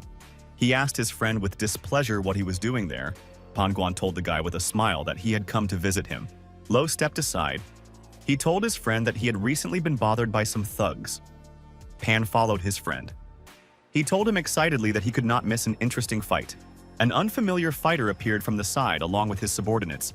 He sternly asked the surprised girl, "Where is the main character?" The gentleman pointed his finger towards the fighters. He wished his boss good luck. Lo explained to his friend that first they needed to scout out the situation. The protagonist came up to the side and asked the stranger if he belonged to the Xinyi organization. The fighter strictly demanded that the main character give up the girl and come to talk to the elder. The main character smiled and told the strangers that they were joking if they decided to take the princess away from him. The fighter began to warm up his hands. He sternly told the main character that he would see how he would show himself in battle. The gentleman stepped forward. He shouted at the fighter that he was not worth even the movement of his little finger. The stranger asked the boy, "Is he really protecting the main character?" The gentleman answered his rival that he was protecting his friend from people like him. The stranger angrily shouted at his opponent that he would take him out first. He attacked him with bright fire. The fighter jumped high up. There was a bright glow around him. Pan rushed to meet him. Fighters in flight fought against each other. The stranger shouted to the opponent that he would take him out first. Pan used the skill of continuous flow. The protagonist watched the fight between his friend and the stranger closely. He thought that Sun Mao seemed stronger than the little one, but his palm skills were significantly lower. The fighter eagerly shouted from behind at his opponent to attack. Luo very sternly told his friend Pan Guan to do it. The fighter pounced on his opponent from behind and swung his arm. A demonic warrior appeared above him. The gentleman turned sharply and prepared to counterattack the fighter. He decided to cover himself with his hands. The frightened warrior covered his face with his hands. He felt a strange impulse in front of him. The gentleman held a huge brush in his hands. He painted with it in the air and prepared to finish off his opponent. The gentleman waved his brush from side to side. He sternly told his opponent that he still had 2 attempts. The fighter swung his arms and ran forward. He angrily shouted at his opponent that he would not be able to defeat him with one hand. The gentleman calmly told the warrior that he would completely defeat him. The fighter swung his arm. He sternly shouted at his opponent not to get cocky. Pan extended the brush forward and a fire appeared near it. He used a magic pen. Pan struck his opponent with a powerful blow using his brush as he ran past him. The fighter was mortally wounded and began coughing up blood. The warrior fell dead to the ground. The master glanced at him furtively and said that that was all. The fighter lay unconscious on the ground. Other warriors rushed to his side. A group of fighters lifted their colleague to his feet and headed for the exit. They shouted at the protagonist that he had crossed the line. The gentleman asked his boss how he had managed it. Lo told his friend in a joyful voice that he had defeated his opponent in a couple of moves. Pan explained to the boss that he had not wanted to brag to him at all. The protagonist told his friend in a confident voice that the Dao Yao sect would know how cool they were. Pan asked his partner what happened to the group of people he had chased away earlier. Lo prepared to leave. He told his friend that he was busy now and they could meet later. Pan waved goodbye to his friend.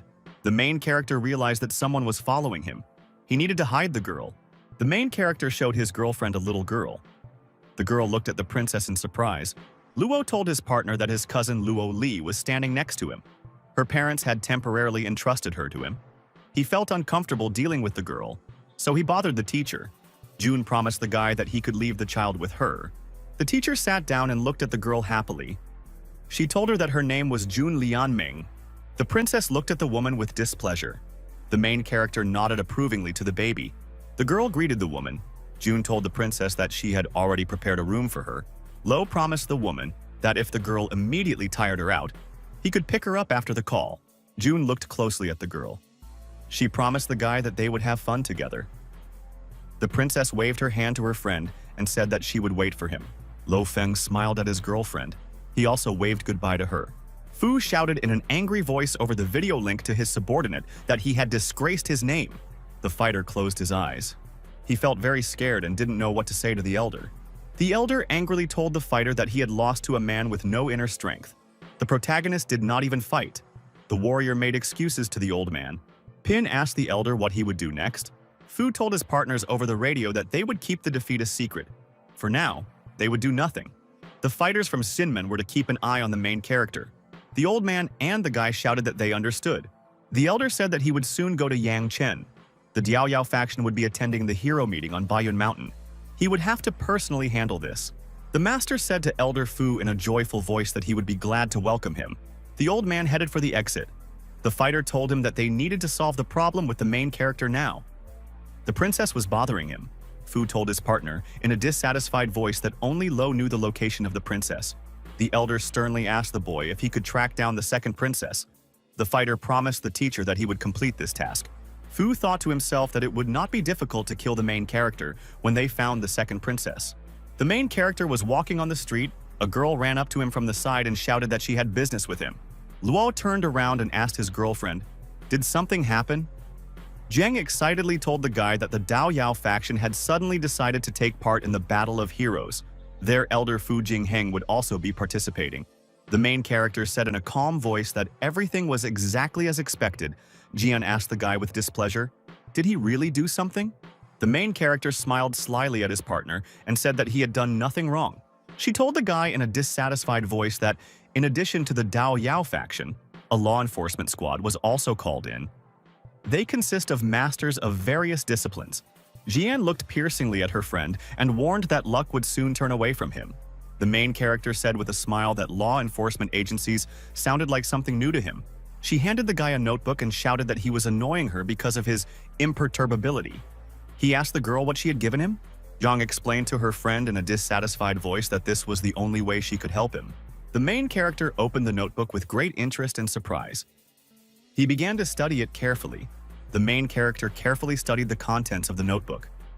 There were notes and detailed information about various warriors. Luo read the list of heroes in the notebook and told the girl that he was impressed. Jian shouted at her friend in displeasure that he couldn't handle all these people alone. He had minimal chances of survival. The guy sat down on the sidewalk and told the girl that she should trust him. He was not alone. And he had helpers? She asked the guy with displeasure who could help him except the ancient medical school. Lo glanced slyly at his girlfriend. He told her that anyone who wanted to deal with him would definitely be defeated. Jin looked at the guy with displeasure. She didn't know if she could believe his words. The girl turned around and walked away. As she said goodbye, she reminded the guy that she had warned him. Lo slammed the notebook shut. He shouted after the girl that she always seemed cruel and indifferent in words. But she always continued to help him. The main character took his phone in his hand. He decided to call a friend and ask for help. The guy woke up on the bed. He grabbed the phone with displeasure and asked who woke him up. The main character called his friend T Mean. The guy was surprised to realize that his boss had called him. Tai jumped up on the bed. He shouted in a joyful voice that maybe he was still sleeping. The main character told his friend that he wanted to propose one thing to him. Tai replied that he was ready to listen. The main character told his partner in a sly voice that he needed his help in the upcoming battle. 3 hours later, the main character was inside the hotel. He looked around and looked for his friend. Xiao ran up to the main character from the side and asked in fear why he was again in trouble with the Dao Yao faction. The old man grabbed the protagonist by the leg and asked in fear, did he really get involved with a dangerous faction and their people attacked him? He calmly told his partner that this was an almost exact description of the situation. Xiao told the guy in a dissatisfied voice that he really was going to help the second princess. If that was really the case, then Xinmen would set him up, and the Dao Yao faction would not let him go. The main character explained to the old man that if he promised to help, he definitely could not back down. Lo decided to raise as much noise as possible. He decided to attract the attention of 3 religions. She said to the boy in a stern voice that the strength of the Dao Yao faction should not be underestimated. He must make a decision. The ancient medical school fully supports him. The protagonist calmly explained to the old man that the faction wanted to take revenge on him. The ancient medical school should not interfere with this. Xiu looked at the boy seriously. He said that the ancient medical school would fight to the end. He needed a little time to return to headquarters for reinforcements. The old man rushed to the side. He shouted to the protagonist to avoid trouble and wait for his return. Lo looked after the old man as he ran away and said that he had not looked for problems for himself. The guy walked along the corridors of the hotel and looked around carefully. The main character heard from the side how someone called him boss. He immediately became happy. Lo looked at his friends. He realized that the upcoming battle would be for the 3 of them. Tai rushed joyfully to his boss. He shouted to him that they would finally fight together. The main character looked at his friend with displeasure and said that, judging by the morning call, he didn't really want to move. Tai looked at his friend with fear. He motioned to him with his hand to be calmer. The protagonist angrily shouted to his friend that he wanted to see if he had lost his powers. He asked his friend in a frightened voice that they go together next time. Lo began to beat his subordinate. The master was watching this with his phone nearby. The beaten fighter lay on the ground. The protagonist sternly reminded his friend that without training there would be no progress. Lo, he came to the door. He told her that this time he forgives him. He had something to discuss with his friends. The main character treated his fighters to tea and told them everything. Tai slammed his cup on the table with displeasure. He couldn't believe that someone had attacked the main character. Pan thoughtfully said that they needed to fight and finish them all off. The main character clenched his fist. He told the fighters that they would definitely win this battle. They could put on a fight that would shake the world of martial artists. The main character bumped fists with his friends. He shouted that there would be a battle of 3 heroes. The next morning, 2 fighters lay unconscious on the sofa. There were bottles and glasses on the table nearby. The main character headed for the door. Even after a night of drinking, he had to go to school. The guy looked out into the street and noticed that it was raining. He decided that the girl would go for a run and would not take an umbrella. The main character was walking down the street. He was holding several umbrellas in his hands. The guy told himself that the girl would be indignant again about the upcoming fight with the heroes. Inside the large hall, 2 old men were sitting in the center. Other participants of the meeting were sitting around on sofas. The elder told the guests that in a couple of days there will be a meeting of heroes. It is necessary to help law enforcement agencies to capture the main character. Pin told the participants in a confident voice that there was a big problem with Canyon's daughter. He decided that this girl had gone over to the enemy's side. The elder told the master in a stern voice that the law enforcement agencies would receive orders to capture Canyon and her entire family. They would deal with this family after the heroes' meeting. Pin promised Elder Den that he would do everything. In his mind, the master wanted to take revenge on the main character for insulting Shinmen. Kian was running alone on the street between the trees. Heavy rain was pouring down on her from above. The girl was holding an umbrella. She looked ahead and said that the guy was late. Several mercenaries appeared from the side, and a woman with purple hair ran in front of them. The girl looked to the side in fear. She realized that it was not her friend behind her. The woman with purple hair asked the girl if her name was Qian Yilan. Qian asked the strangers with excitement, "Are they really from law enforcement?" The strangers sternly shouted to the girl that they had come here to seize her for treason. She directed her subordinates forward. Qian fought off the attacking warriors with powerful blows. She shouted that she never betrayed Shinmen and the main character is not a villain. The ninja tried to hit the girl with all his might, swinging his hand. He shouted that this was her end and there was no use arguing. Qian threw the attacker away with a powerful blow. She used the leopard technique. The ninja, after a very powerful attack from the girl, flew back and hit the wall. Qian glared at her rivals and said that their darkness would not stop her. The woman Tang Hongyu launched bright red ribbons in front of her. She shouted to the girl that she would personally take her to the elders today. Qian squatted down and used the red sleeve technique to defend herself. She shouted at the woman that she had no right to arrest her. She was a member of the Xinyamen. Tan slyly shouted to her victim that they would not have come for her if there had not been an order from Xinmen. The girl got scared. She realized that she was recognized as a traitor and began to worry about her family. Tan shouted to the girl that she had opened up. She launched more red ribbons at her. Qian looked around in fear. She saw red ribbons flying around her. The girl looked in fear as red ribbons began to envelop her from all sides.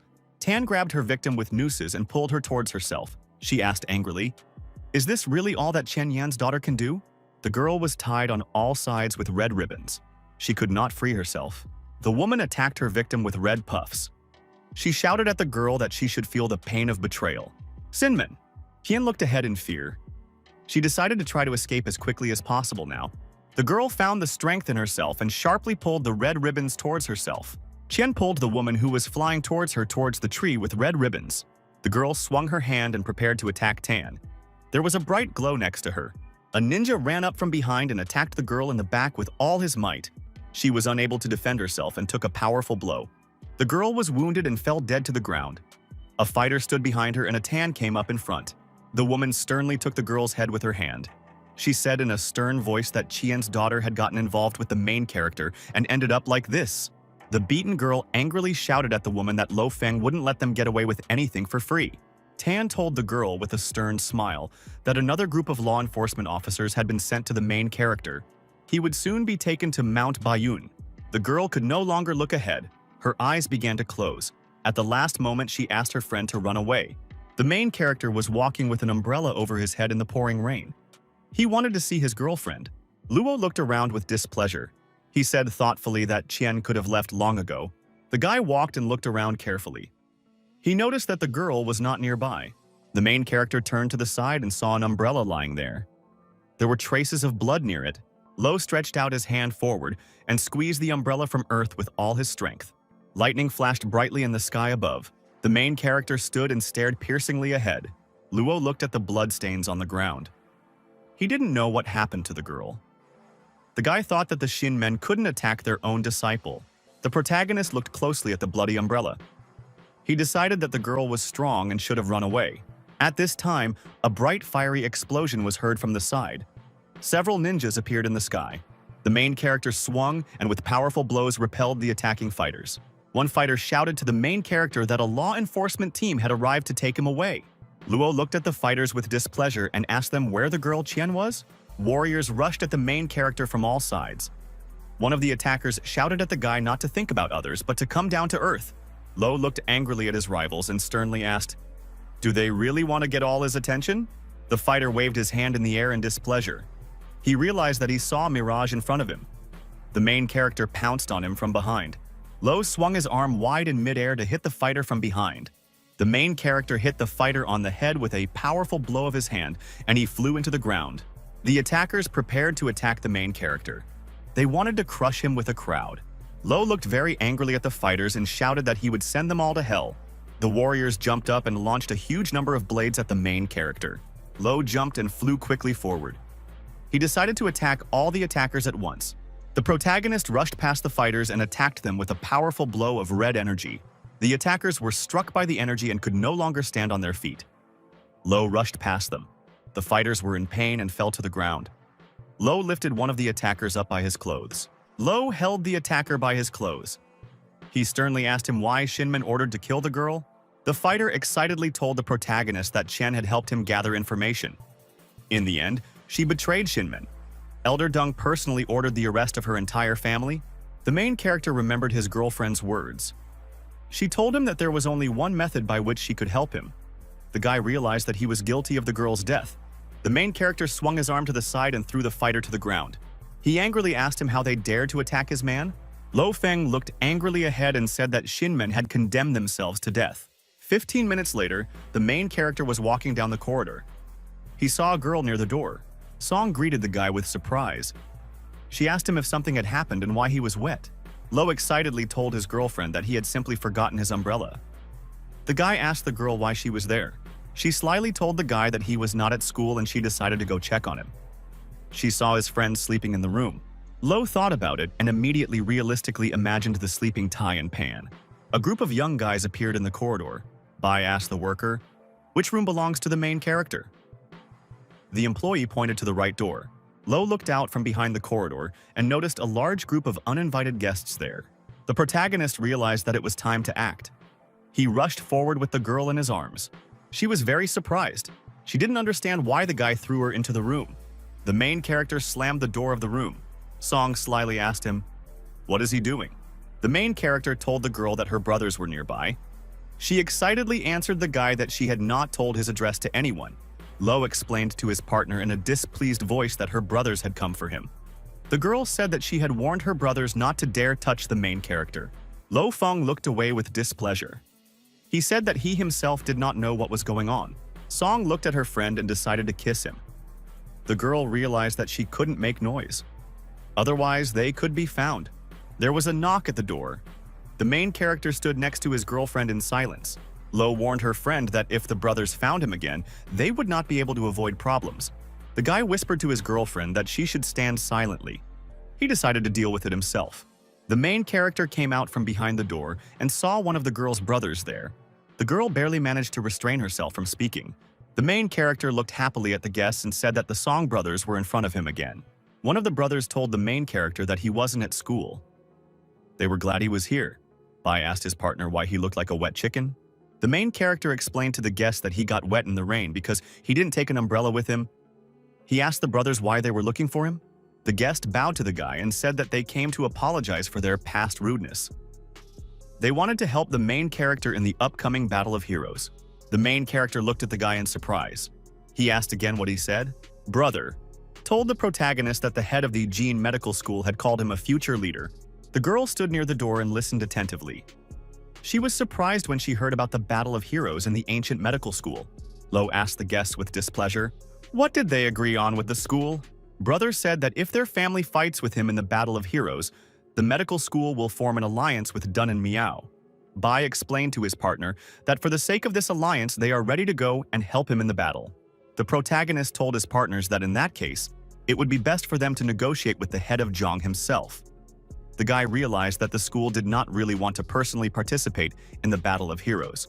So she made concessions and made a deal with the village. The guy approached the main character and asked, "What will he say?" He answered his partners that he already had a plan.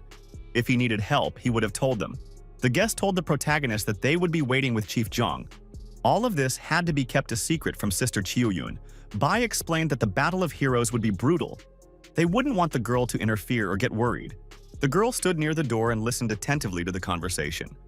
Her brothers said goodbye to the main character. Lo opened the door and went into his room. He asked his girlfriend if she had heard everything.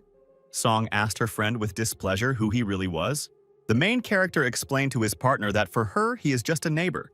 He advised her to stay away from these matters.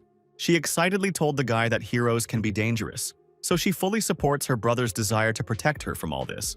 The main character was surprised when he heard such words from the girl. He stopped and turned his head towards her. Song demanded that the guy promise her that he and her brothers would take care of themselves.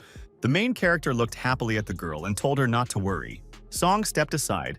She decided that if the boy had overcome all the difficulties and inherited the ancient medical school, then it would mean that he had definitely been given to her by heaven.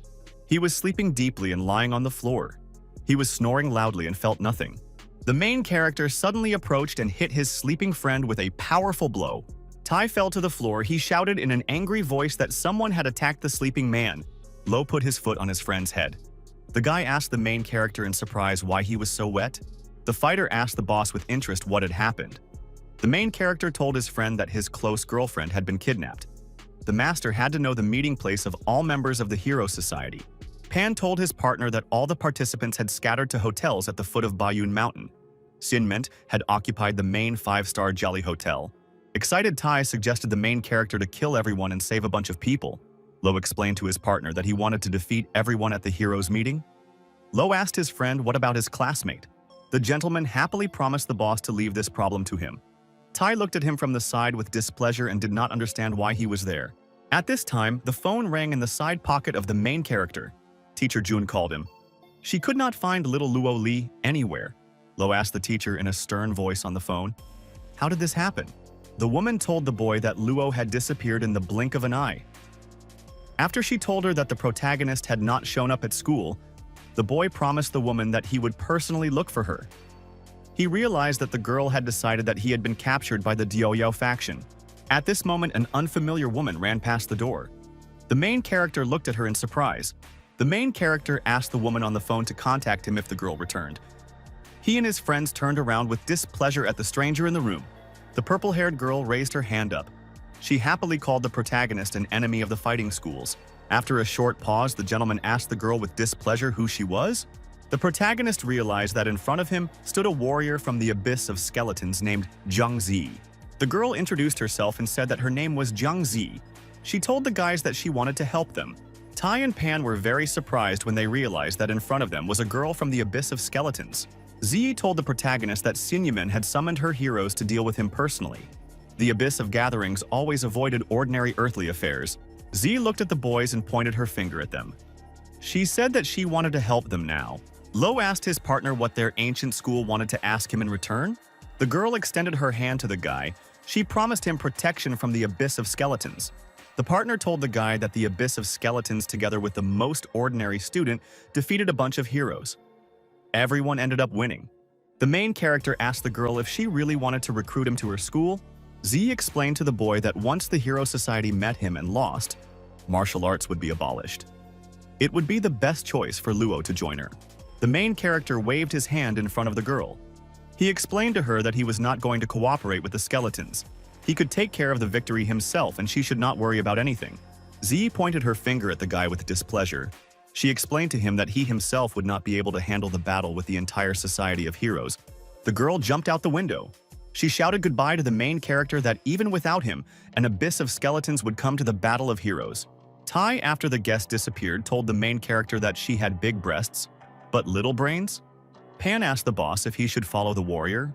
The main character explained to his partner that they should not be distracted by trifles now, so that the gentleman could focus on saving his classmate.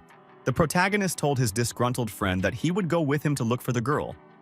Tai was very unhappy because he had to rush to look for Luo Li, The main character hit his friend on the head with all his might and angrily asked what kind of nonsense he said. Lo walked down the corridor. He had no idea where the girl could have gone. On the street, the partner told the girl on the phone that they would continue to monitor the target and choose the right time to take the necessary measures. The partner asked the mercenary what was wrong with the Jung family. The girl happily replied that she would soon return the girl named Jung Wei to the family. The old man stood in the center of the room. He sternly demanded that the tied-up girl testify against the main character. The beaten hostage told the old man that Lo had done nothing wrong, and she would not pin a false crime on him. The master got angry at the girl. Another prisoner said that their Shinyi school is known for its integrity and honesty. They cannot indiscriminately testify against others. Pin looked angrily at the captives. He threatened them that if they did not cooperate with him, they would be expelled from the school. They would never be able to use martial arts again. The prisoners were very surprised when they heard such words from the master. Pin sternly pointed at the hostages and said that if any of them defended the main character, they would be considered a traitor. The girl sternly told the old man that the main character is his personal enemy.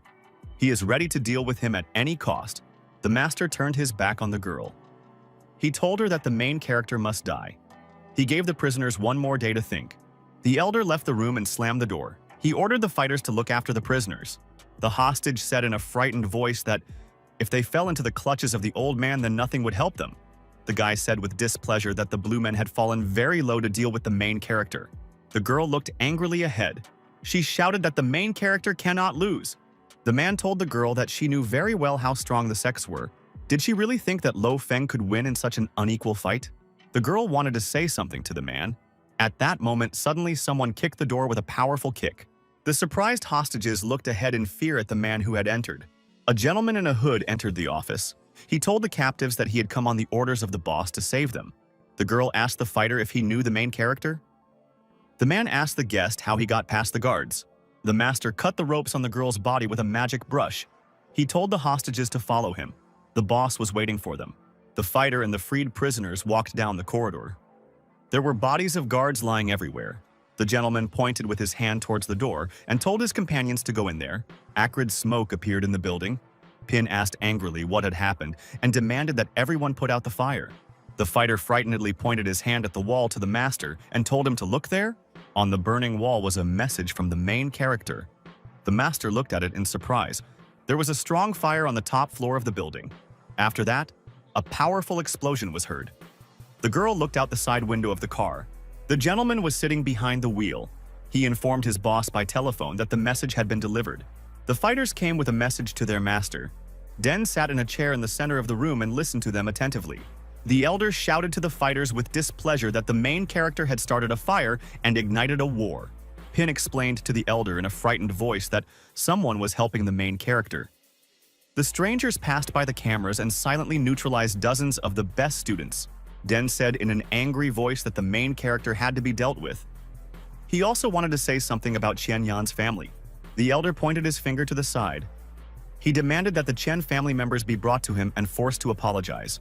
Den glanced angrily to the side. He said that if the main character showed up here, they would be ready for a brutal reprisal.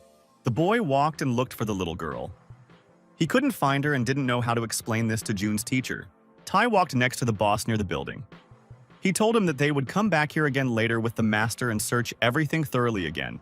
Suddenly, a girl jumped out from the side of the main character. He looked at her in fear. She crashed into the surprised guy from the side and did not want to move aside. Chan looked at the protagonist with an exhausted look and called him by name. Lo asked his girlfriend with concern, "Was she really injured?" The girl answered the guy that small bruises didn't bother her. The main character promised the girl that he would help fix everything. She was treated unfairly. The partner explained to the guy that she did not blame him. He said to his friend in a sly voice that with such classmates it was not surprising that the main character loved to study at school. The man behind him told his surprised daughter that she should thank the main character. Zhang rushed to the guy from the side. She emotionally thanked him for saving the family. The main character bowed to the people and said that he was very sorry for bringing so many problems to their family. The man told the boy that the cinnamon had gone too far with this matter. He asked what to do now. Lo told his partner not to worry. He promised to handle it and never let him down again. She told the main character in a joyful voice that he would now go with them. Lo asked her in surprise, where would they go? The girl told the main character that they would go to a place where he had never been before. She pulled him by the hand. The man told the guy to go with them. They wanted to help him. The main character told his companions to go back to the hotel and wait for him there. The guys told the boss that they would do everything. The main character was riding in a car with a man. He couldn't understand where Chen was taking him. 40 minutes later, the protagonist found himself near a luxurious building. The girl took him inside and said that this was the military department of the Zhuanyuan school. Outsiders could not get in here. The protagonist was very shocked. He looked around the Zhuanyuan military sect with surprise. The girl happily rushed to the side. She said that her parents should connect to the Zhuanyuan system. They could find a solution to the problem. The protagonist looked up at the glass ceiling with joy. He thought that the Zhuanyuan were not yet completely obsessed with huge buildings. This was not the largest abode of their power. In the huge hall, fighters stood and trained their combat skills. There were huge monitors on the walls. The girl told her friend that she would take her parents inside first and that he should wait. The fighters continued training around. The main character looked closely at the monitors on the wall. They displayed the ratings of the sect's heroes. Lo analyzed the information on the large screens with interest. He saw all the great figures of the sect in front of him.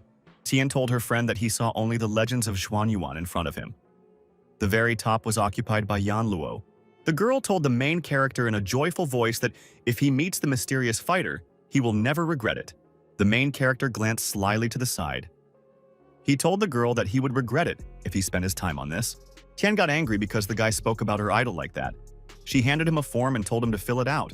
Lo looked carefully at the questions in the questionnaire. After that, the guy looked around and decided that his friends were not here. The old man walked into the Great Hall. The boy greeted Elder Chun in the Yang Chen Martial Arts Department. Chun looked around and said that this department looked modest and pathetic. The elder stopped and saw the main character from the side. He looked at him with excitement. The old man looked closely at the guy from behind. He reminded him of someone. Chun walked around the building of the military department of the Xuanyuan school. He asked a fighter what was in the corridor ahead. The guy told the guest that there was a testing hall ahead to check the strength of newcomers before joining. Seong was surprised when he heard about the newcomers. The worried boy asked the elder what was wrong. The old man told the fighter that he wanted to see everything again. A group of warriors followed him from behind. The worker at the desk glanced at the protagonist questionnaire. He told the guy that he could begin the test.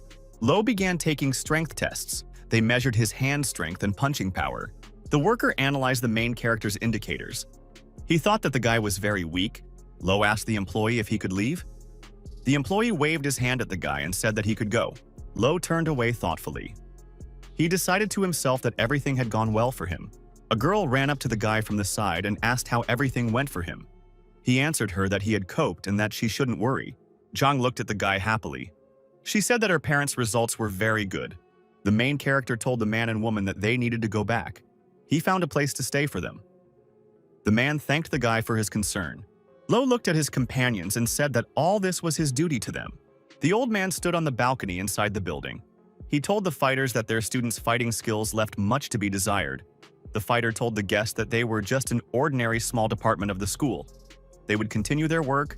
Chun heard a conversation from the side and turned around in surprise. The guy excitedly called out to Elder Chun. The elder glanced at the main character from the side and immediately recognized this guy. Chun demanded in a frightened voice that the fighter give him a list of people who were tested today. The excited guy answered the old man that he would do everything. The guy demanded that the worker quickly give him all the data for today. The guy was sitting at the table next to the elder. He asked him what kind of person he was. Chun answered his partner that he was incredibly lucky.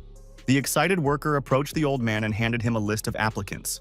Chun looked carefully at the list. He was amazed and realized that Lo Feng had returned here for some reason. The old man looked closely at the questionnaire. He did not understand. Why the main character had bad indicators, the guy asked the elder. Is this really the guy he is looking for? Chun handed the form to the guy Dongfan and demanded that he enroll the main character. The partner told the old man that he would do everything. Dongfan glanced at the notebook.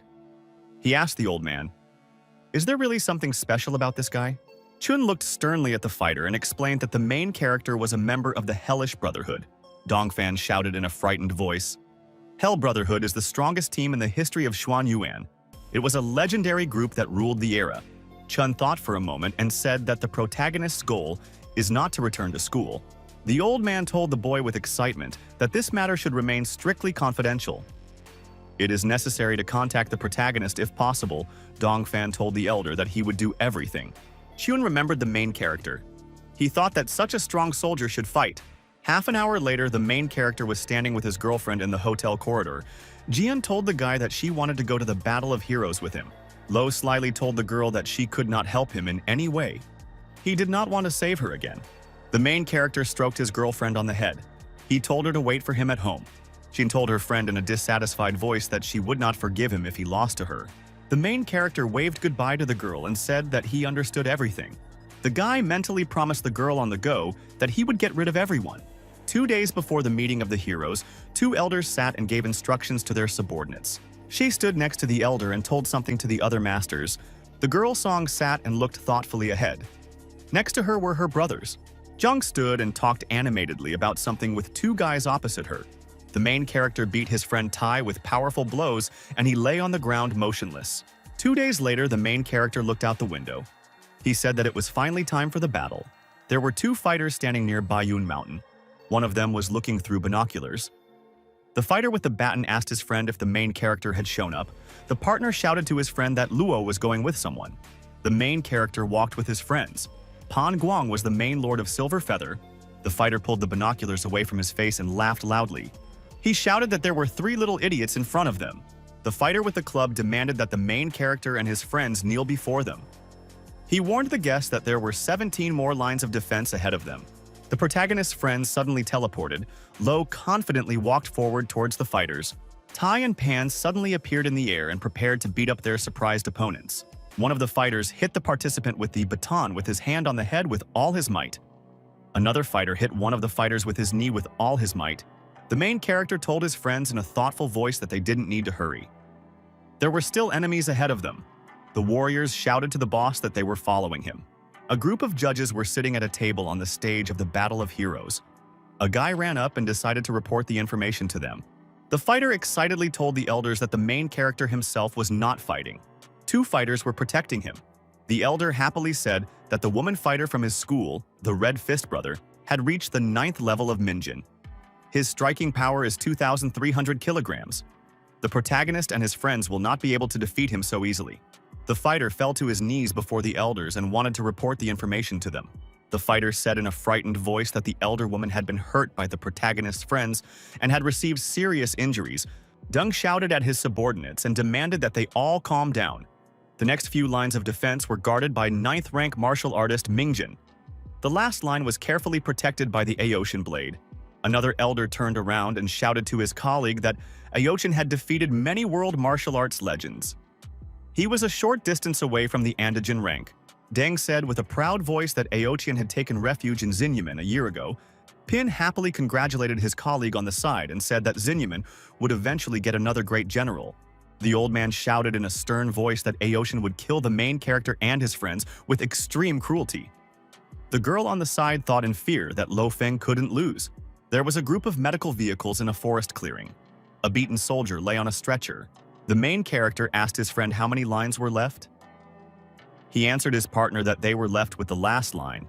Someone was watching the main character from above and swung a blade at him. The stranger from above swung a huge sword and prepared to hit Lo on the head. Pan suddenly jumped out from the side to protect his friend. He blocked the blow with a blade from behind the main character. The gentleman swung, and with a powerful blow threw the unfamiliar fighter far to the side. The main character calmly walked forward. The fighter threw the attacker aside with a powerful blow, after which a loud explosion was heard. Suddenly, another opponent in red clothes appeared on the fighter's path. The gentleman said in a dissatisfied voice that all this must end someday. The angry stranger shouted to the protagonist that Tian Qufeng, a disciple of the Red Fist School, would now fight him. The main character looked calmly ahead. The opponent's fist stood next to his head. Tai suddenly appeared from the side. He put his hand forward and stopped the flying blow towards the main character. Fen was very surprised when he saw that someone was able to block his blow. Den looked at Fenya with displeasure and said, "Is this really the best fighter?" The elder shouted in a frightened voice for the protagonist to retreat. Fen continued to wave his arms in all directions. Tai very quickly dodged his blows. The protagonist angrily told the fighter to stop playing with the Iron Head. They were in a hurry. The gentleman angrily called the attacker a weak fighting cock. Fen turned around and rushed forward at the fighter. He was angry because the fighter called him a weak cock. Fen flew down on his opponent. Pan took out his magic brush and prepared to fight him off. The gentleman calmly swung his brush and with a powerful blow threw his opponent aside. Tai grabbed the fighter flying towards him by his clothes. He shouted to his friend to bring his opponent back. The beaten Fen lay unconscious on the ground. After this fight, a shadow of shame hung over the Red Fist school. The fighter ultimately never reached Anjin. Tai pointed to the beaten fighter. He told his friend that it was his opponent. Lo angrily told his subordinate to hurry up. Den angrily shouted at the protagonist that he would not be able to become part of the martial arts world after passing 18 levels. The main character turned around and looked with displeasure at the stage where the elders were. Pan looked at the elder on the stage with displeasure. He said that he wanted to ruin their boss's reputation. Tai told the main character that he wanted to deal with the old man and could not stand him any longer. The main character told the fighters in an angry voice that they could deal with the elder. Lo and his fighters suddenly rushed forward from their place to attack the masters. The main character landed on the ground after the jump. His fighters ran up from behind. Lo asked the surprised old man how he himself could become a warrior without inner strength. Den thrust his hand forward. He accused the protagonist of secretly learning the techniques of his Zinyaman school's snake style and grabbing one of his students. The main character calmly told his partner that he had not committed any crimes. He decided to appeal to heroes from all over the world. The protagonist spread his arms out to the side. He asked the guests if any of them had seen him use Zinyaman school, Sinyuquan, for his own purposes.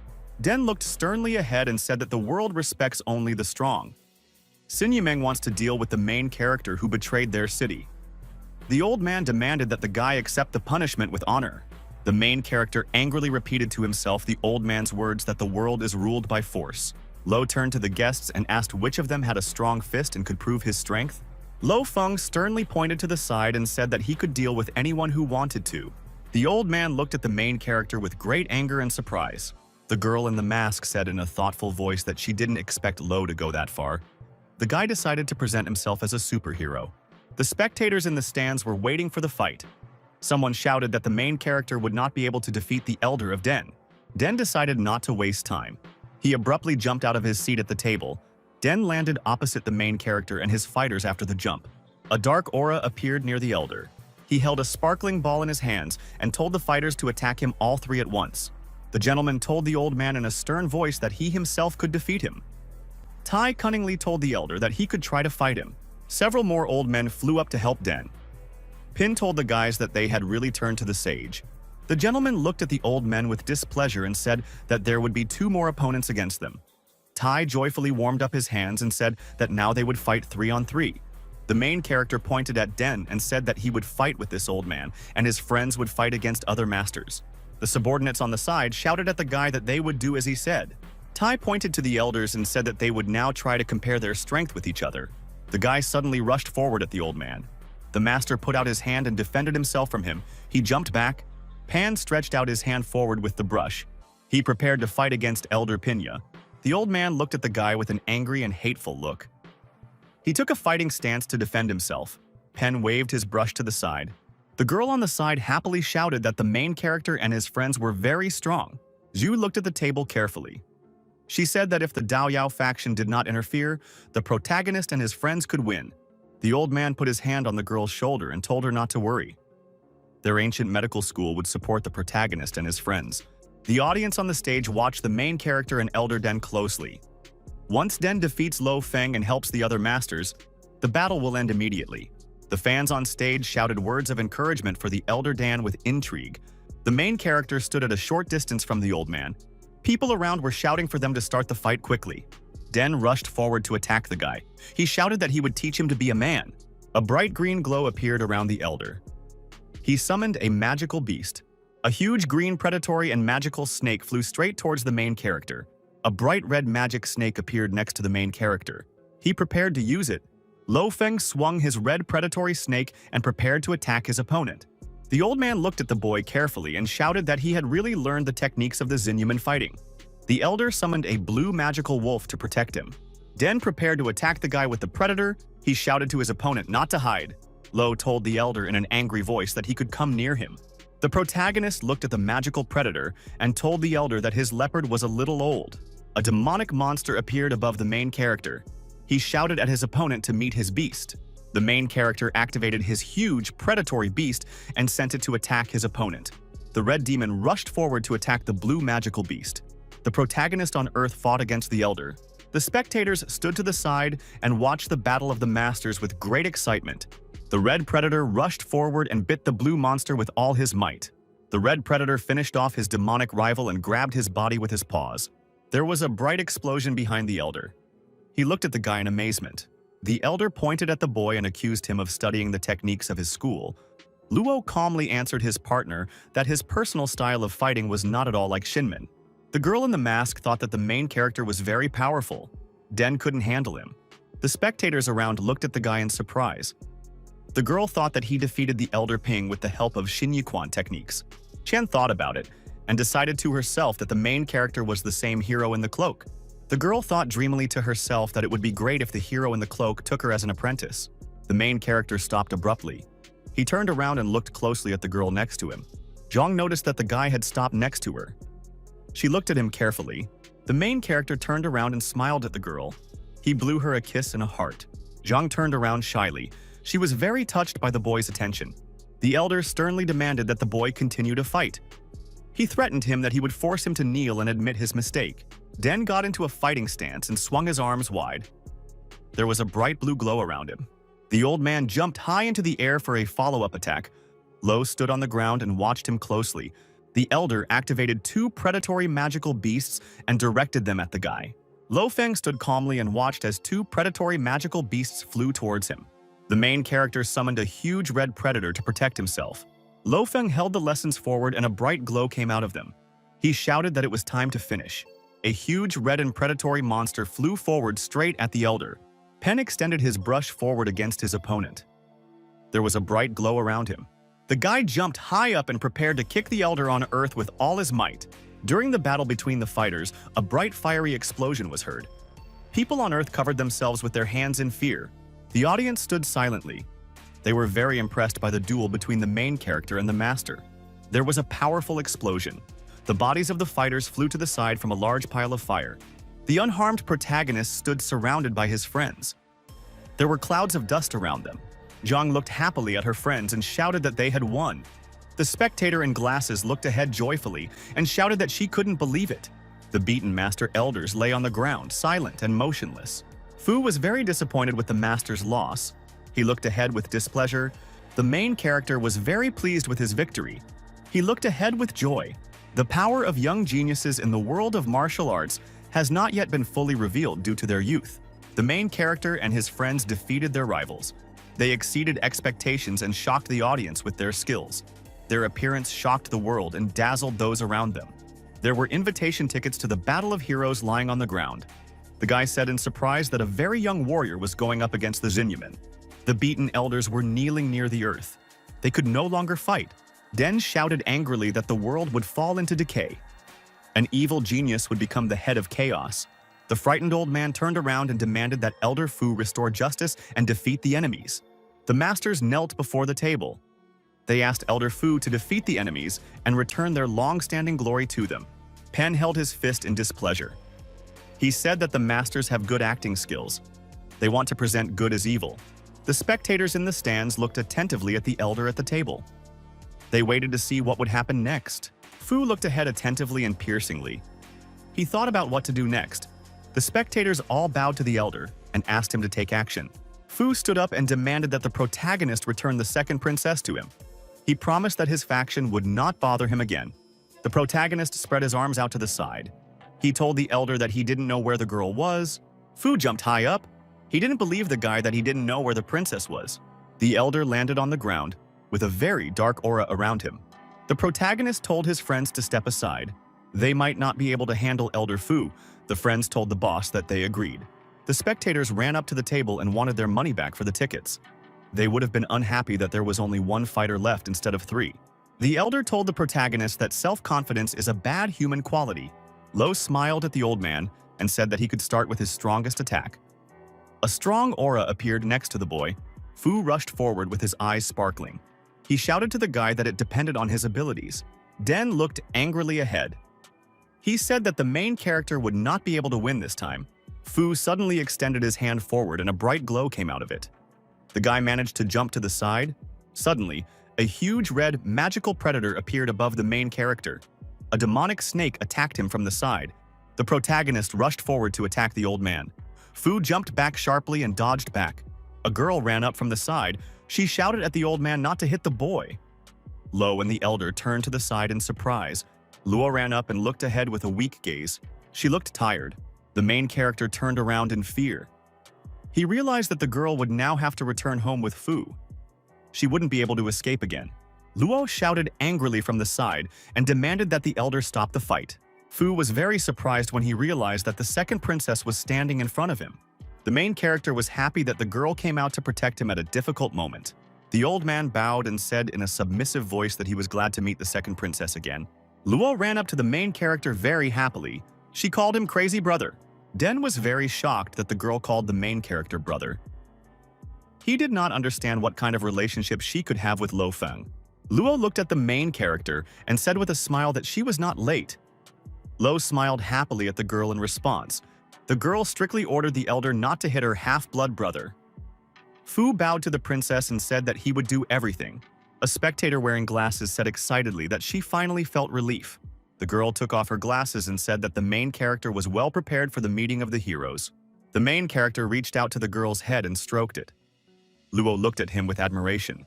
Jiang glanced at the protagonist from the side and said that he was always lucky with girls. The masters were shocked when they realized that Elder Fu would not fight. Deng said with displeasure that the protagonist was friends with the second princess of Daoyao. A warrior fell headfirst from above. Other beaten fighters lay around him. A surprised elder stood to the side. Den looked at the battered warrior on earth in surprise.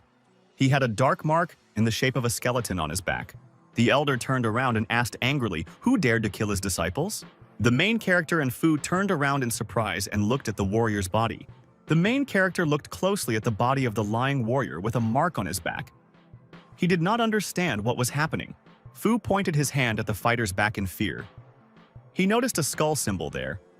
Pin looked closely and said in fear that this was the work of the hands of the abyss of skeletons. There were surprised spectators standing to the side. They looked ahead in fear.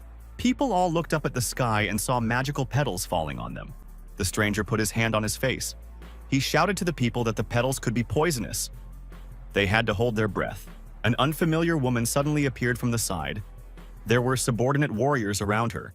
The warrior in the long red robe said that the skeleton abyss heard that all the great martial arts schools had gathered for a meeting of heroes on Bayun Mountain. The stranger looked slyly ahead and said that these three guys took her glory.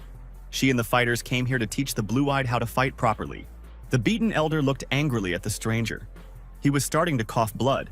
The spectators on the side looked at the warrior with surprise and hatred. The guy shouted in fear that the evil school of Qi Yuan has been reborn.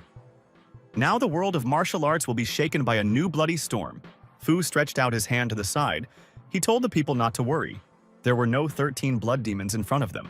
The old man said that 13 bloody demons joined forces and became very powerful. They can be compared to the real devils of hell. The old man looked at the woman carefully and said that her name was Yin Wunyan. The woman spread her arms out to the side and a bright demonic explosion was heard all around. She shouted to the old man that they had come here today to pay them all off. Yin turned to the side and happily rushed at the little girl.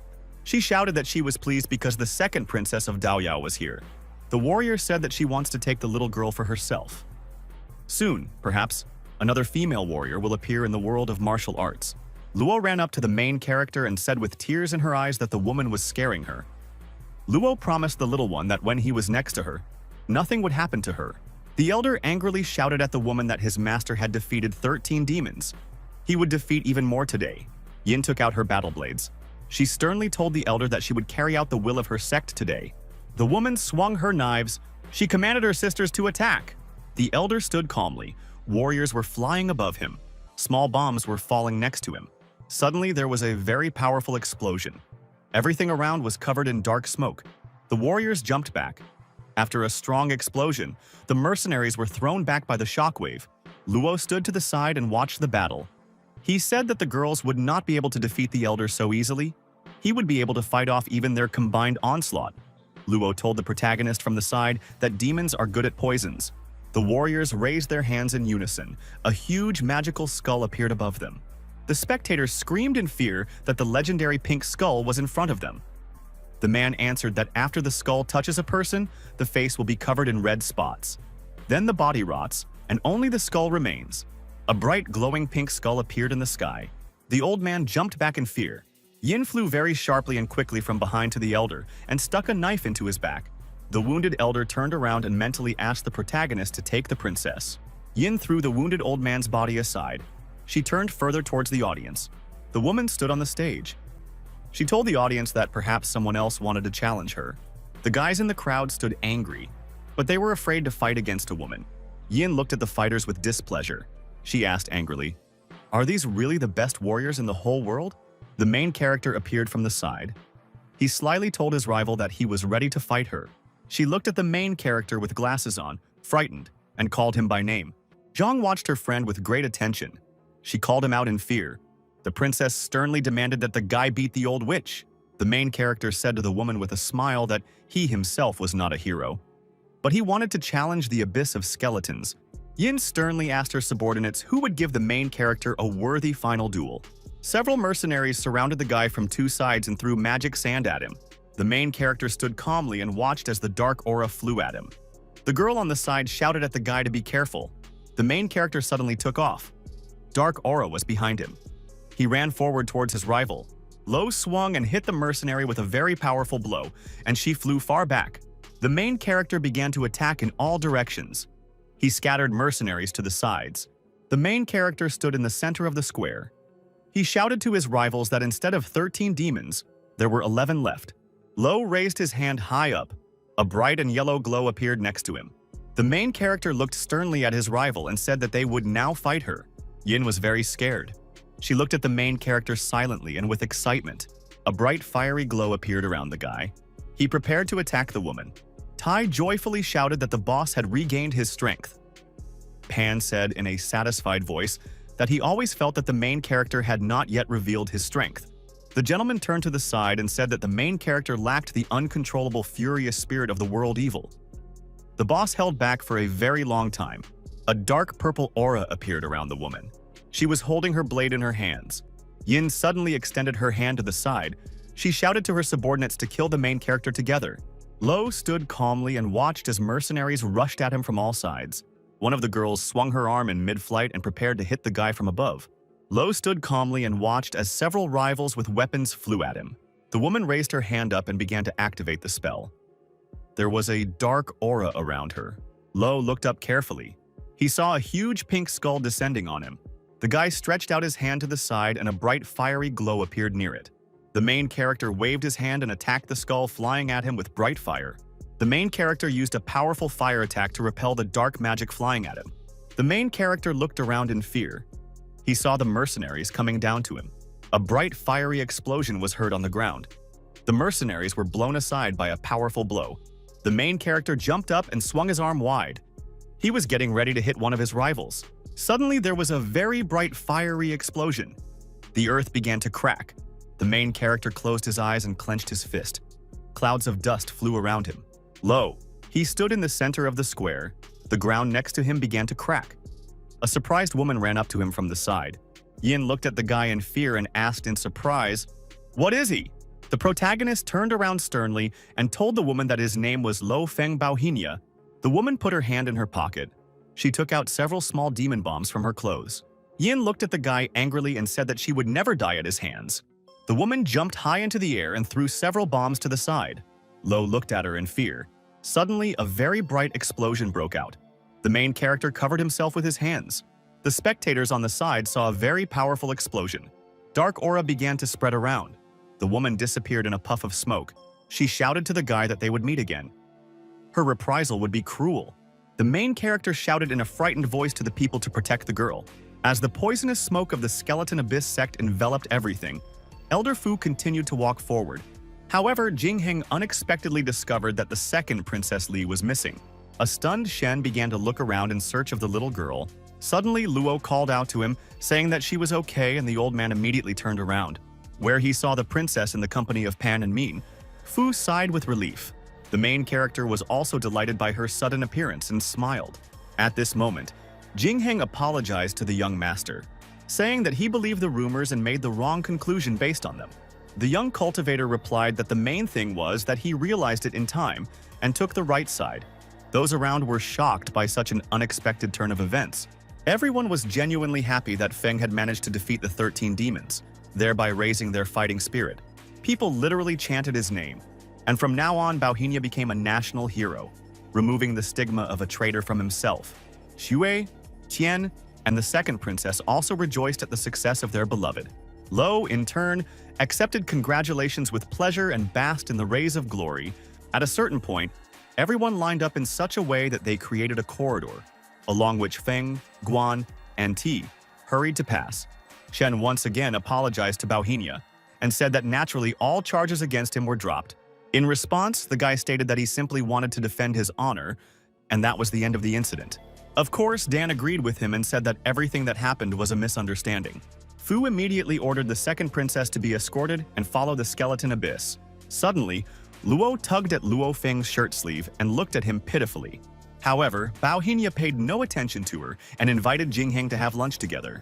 Soon, they all went to the famous Ying Shao Hotel to celebrate the occasion.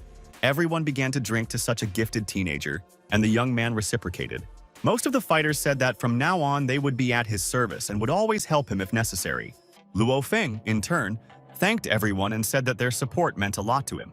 The elder noted that now their school will overcome all difficulties and in the future will pass into the hands of Bauhinia. At this moment, Sui suddenly ran up to the guy and said that he was simply incredible today. Qian also rushed to her beloved and declared that he had become a real legend. Thus, the girls instantly met with their hateful glances. The young man replied that he always kept his word and therefore emerged victorious from the battle. Zhao immediately made a toast, proposing to drink to him and the ancient medical school. Qian tried to attract Feng's attention to herself and asked him to drink with her. Naturally, the main character noticed their silent squabble but didn't show it. Suddenly, the second princess rushed towards the young master and called out to him. The young cultivator was genuinely happy to see the little girl and hurried to leave the girls. The ladies were extremely unhappy with this, and Qian even demanded that he return immediately. Bauhinia, meanwhile, went to Elder Jingheng, asking if he could have a drink with him.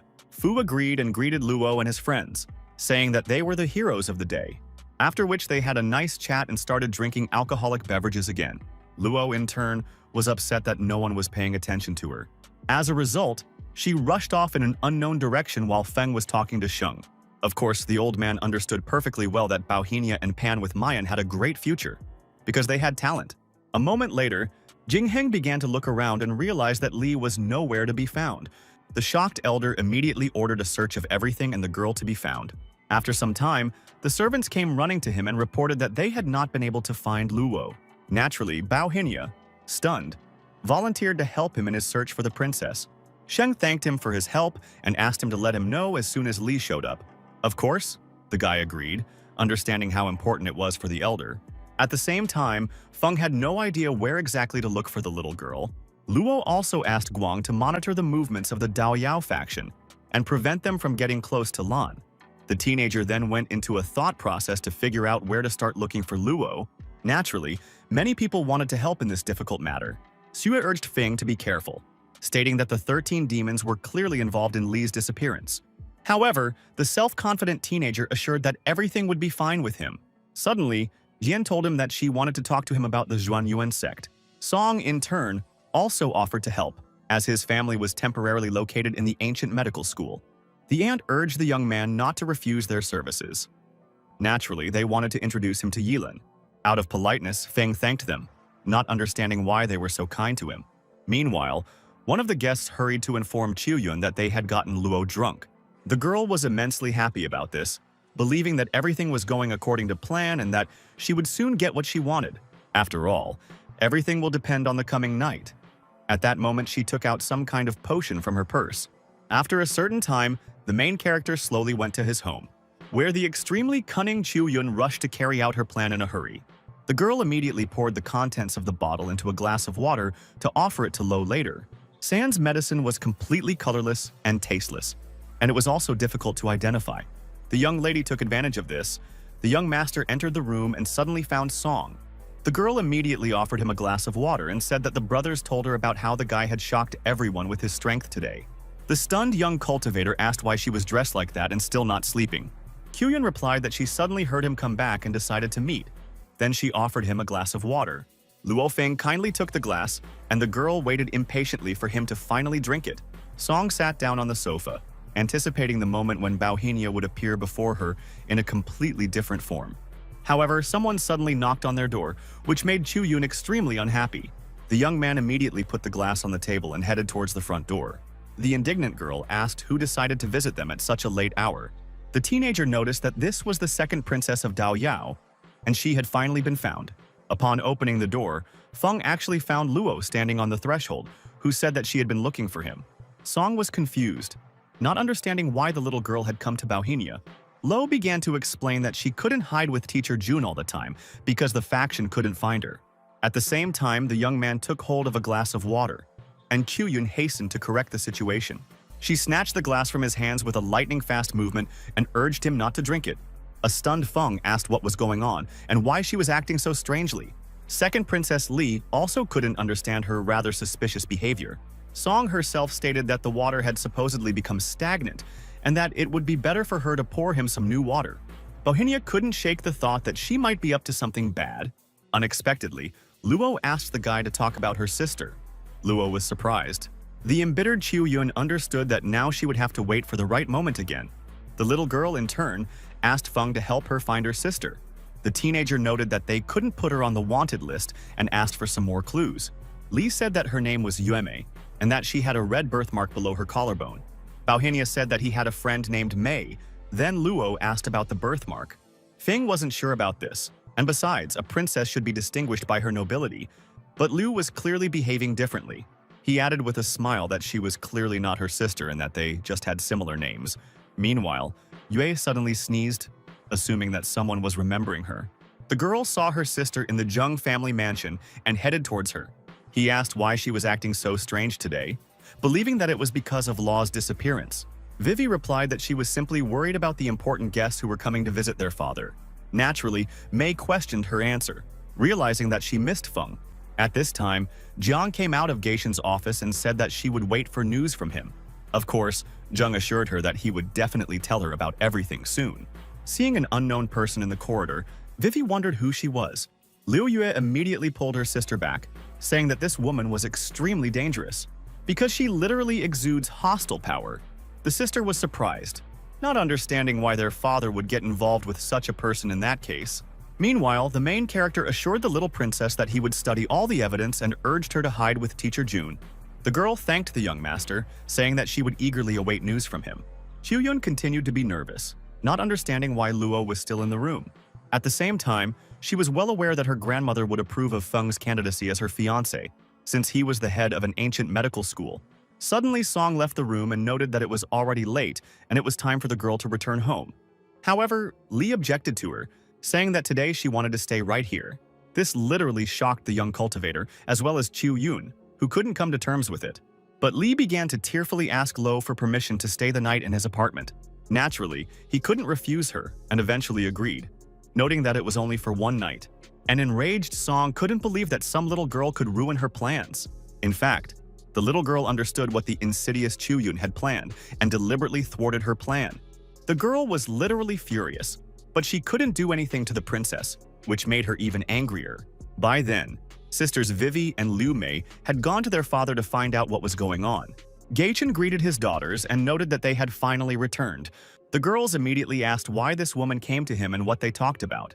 Tian said that this was Zhongtian's daughter, to whom he had made a promise, and now the time had come to fulfill it. A stunned Vivi asked what promise exactly he was talking about. Jen replied that her father wanted to accept her as a disciple, and they discussed the possibility. Liu Mei immediately objected, asking her uncle not to do this because Zhong was a dangerous person. In addition, he practices black magic, and with its help he takes away the youth of girls, feeding on their power. Suddenly, Vivi burst into tears, saying that she would not become a student of such a bad person.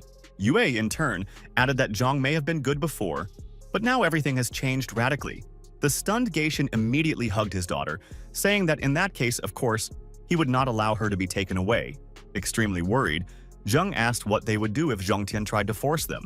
Father intended to hire security, but Mei reported that this man's men were highly skilled fighters. But at the same time, she convinced that she could protect Vivi. The girl's face instantly changed. Tian was also surprised and asked her if Liu Yue was hiding something from them. She then revealed that she had been homeless when Vivi had picked her up off the street 7 years ago. But in reality, she is a minion of one of the 5 martial schools and the eldest princess of the Daoyao faction. Gaichen and her daughter were shocked by this unexpected turn of events. Meanwhile, the protagonist was constantly thinking about how he could find Yue. At this moment, Qian suddenly called out to him and said that she had good news. The puzzled young master asked in response why she looked so happy. The girl said that the Xuanyuan sect informed her that her parents and he had passed the test and could receive an orange card. The young cultivator couldn't understand how no one noticed his fraud, asked if she had bribed the examiner, and enraged Qian replied that the clan was famous for its honesty. Luo Feng immediately tried to calm her down, saying that he was actually very happy with this outcome. Naturally, she had doubts about this, noting that he was obliged to come, especially since Dongfang personally decided to congratulate him. Baohinia understood that after the selection, like everyone else, he was obliged to appear for initiation, but he decided to be an exception. During the lesson, the boy kept thinking about what happened and suddenly remembered Vivi and Mei. Not understanding why they didn't come to school today, Lo kept looking around. Meanwhile, Yue tried to persuade her sister to go to the Daoyao faction with her father, but she refused. However, Liu stated that the abyssal skeleton sect could harm them, and therefore they needed to hide. Vivi stood her ground and said that she had already decided everything, and naturally Gaichen supported her. A few minutes later, Feng called her, and the girl asked what happened. The boy asked her a counter question, asking why he and his sister didn't come to school today. Then Zheng told him about the arrival of a certain Z, and Mei states that she is a member of a dark guild. However, Liu urged her not to tell him everything, because then he would also have to be dragged into this matter. At that moment, Baohinia stated that she was indeed from the Abyssal Skeleton clan. Surprised, Vivi revealed that Lo also knew about the existence of this sect. The young man urged her not to discuss such things over the phone and said that he would come right away. It was unclear, however, how she tracked down Zheng and her family. A couple of days later, Zheng tried to call Gaichen, but he did not pick up the phone. Realizing that her plans had fallen through, Z immediately gathered her henchmen and ordered them to go to his home. Soon, the main character arrived at Vivi's house, who hurried to meet him. The young master asked the girl to calm down and tell him what had happened. A sad Zheng told him the whole story, and they began to think about what to do next. The young cultivator confidently stated that he would not allow this guild to harm her family. What really managed to calm her down? Vivi noted that Mei told her about everything. Yue herself was thinking not only about her sister's safety, but also about how she could protect herself in the future. A puzzled Liu asked how she knew about the existence of this group. Zheng then explained that she was actually in hiding and was a member of a martial arts school. An extremely indignant Mei declared that this was her secret and that she could not tell anyone about it. Shocked, Luo Feng asked if she was really the heir of the Daoyao faction. Vivi added that she left her as a child, and only now this became known. An embittered Yue once again became indignant, saying that she had to keep this a secret. Baohinia asked again if she really had a mole on her collarbone. The distraught Liu immediately attacked him with her fists, saying that he knew too much. She also began to accuse him of following her, because such a detail could not be found out so easily. Vivi, in turn, tried to calm her friend down, saying that Feng was a good person and was not capable of such a thing. As a result of the sudden scuffle, they all fell to the floor with a crash, which was extremely painful for all participants in this performance. At a certain point, Baohinia saw that very birthmark just below his collarbone. The girl was extremely outraged by this and again began to insult the teenager, calling him an indecent person, which the guy categorically disagreed with. He said he only did it for one reason, then handed her a photo of her as a small child with Li. A stunned Mei literally froze in place. Vivi also recognized her in the photo. Then Luo Feng realized that he was truly lucky to have found Sister Luo. Yui immediately asked him where he got the photo from, believing that he was sent to find it. The guy said that her younger sister Lu was looking for her, and the perplexed Vivi asked for everything to be explained to her. Mei said sadly that she really was her sister, who, even in childhood, made a promise that she would definitely find her, no matter what it cost her. At that moment, Yue was literally lost in her memories and almost burst into tears. Unexpectedly, Zheng showed a desire to go with them to meet the second princess. The young man did not argue with her and agreed, after which they headed towards the exit. Soon, Baohinia brought them to Li and knocked on her door, but no one opened it. Feng knocked again, and a moment later Luo came out to the door, saying that Luo had come early today. Seeing her little sister, the little girl was simply speechless. Mei was also in shock, Lee suddenly burst into tears, not believing her eyes. She slowly moved towards Liu. While Yue said it was like a dream, she was in a similar state and didn't say a word. After a few seconds, they finally hugged, and Mei apologized to the little girl for having to leave her. The main character and Vivi stood to the side, with sadness in their eyes, just watching what was happening. By that time, the Abyssal Skeleton Clan had started a pogrom in Zheng's house, beating up all the guards. Ziyi, in turn, stated that he should not have ignored her calls, and that is why she had to visit him. The stunned Geishan said that Vivi was not here, and that she would not lure her to her side. The enraged girl once again began to beat up the bodyguards, saying that it was better not to joke with her. Zheng then ordered him to answer where exactly his little daughter was. Meanwhile, Luo began to thank the young master for helping her find her little sister. At this point, Li mentioned how Feng defeated Elder Fu. Yue was shocked by how skilled Luo was. The second princess added that he was able to defeat all the participants in the hero competition, and even 13 demons. A shocked Mei asked what was really going on there. The girl began to talk about how Xinyaman wanted to destroy Feng. Liu asked the young cultivator where he got such strength from and where he learned it. Vivi noticed that Baohinia was indeed very strong, and she was convinced of it herself. The young man tried his best to change the subject, but the persistent Yue asked again who he was. But he began to evade the answer again, so Liu called him a common scoundrel. Unexpectedly, Luo made things worse by saying that Luo had called her stupid earlier. Vivi just laughed, but the guy himself understood that the impulsive Mei would have a different reaction, which he, of course, guessed right, because the girl again began to throw her fists at him. After a certain amount of time, Zheng's phone rang, and she was surprised to find that it was her father. But when she picked up the phone, it became clear that it was Z talking to her. The stunned Baohinia immediately realized that her family was in danger and they needed help. Zhang urged her to return home, but her father's sharp cry terrified her, who demanded that his daughter not even think about coming home. Of course, Feng recognized her voice. A shocked Vivi ordered Z not to touch her parents, but she said that if Zheng returned, they would be alive. After which the connection suddenly broke off. The shocked girl did not know what to do. Naturally, everyone began to calm her down, saying that Lo would definitely help them. A tearful Vivi asked him for help, saying that she was in a difficult situation. Baohinia immediately responded that he would do everything possible to save her family. Meanwhile, Yilan tried to call her lover, but he did not answer. The parents asked why he hadn't come, and the saddened Qian replied that she had no idea. Dongfeng, like the others, was extremely outraged by Feng's behavior. After all, this was the first time that Venerable Fan personally came to present the orange card. But the disciple did not show up. Yilan knew he probably had a good reason, but she wasn't going to let it go that easily. After a certain amount of time had passed, the executive director called for everyone to disperse as Lo had not shown up. Chen apologized to him for Feng's absence and promised to bring him back soon. Dongfeng stated that for the sake of Baohinia, he was willing to bend the rules and wait for him, because he had to join their sect. Everyone was shocked by the director's sudden decision, because Fan had never given anyone such an opportunity before. Yilan in turn thanked him for his kindness, realizing that he clearly knew about Luo's achievements in the hero tournament. After which, the executive director left the guild, hoping that they would soon meet Feng. At this time, Ziyi continued to cause trouble in the Zheng family's home, demanding that Vivi be handed over to her. Geichin declared that he would never give his daughter to Zhongtian and that old promises were now worth nothing. Suddenly, Jiang grabbed his neck and began to squeeze it, saying that he would not stop what was destined. At that moment, the main character appeared and said that he could stop her. However, the young master appeared in a slightly different form, wearing a torn robe and claiming to be the Blade of Vengeance Zhengtu. The stunned warrior of the Skeleton Abyss could not understand what was happening and who he was. Sometime before Lo appeared, Mei noticed that in this outfit he looked more like a bandit than a savior. But the young cultivator replied that Jiang shouldn't recognize him, and besides, he had his own scores to settle with this clan. Vivi said that her parents would definitely keep his secret a secret. At the same time, Yue Liu realized that her sister did not understand the seriousness of the situation. Suddenly, Luo said that he should think about his nickname. Feng asked what name would suit him, and then the second princess suggested that he call himself the Blade of Vengeance Zhengtu. Baohinia liked the nickname and went to save Vivi's parents.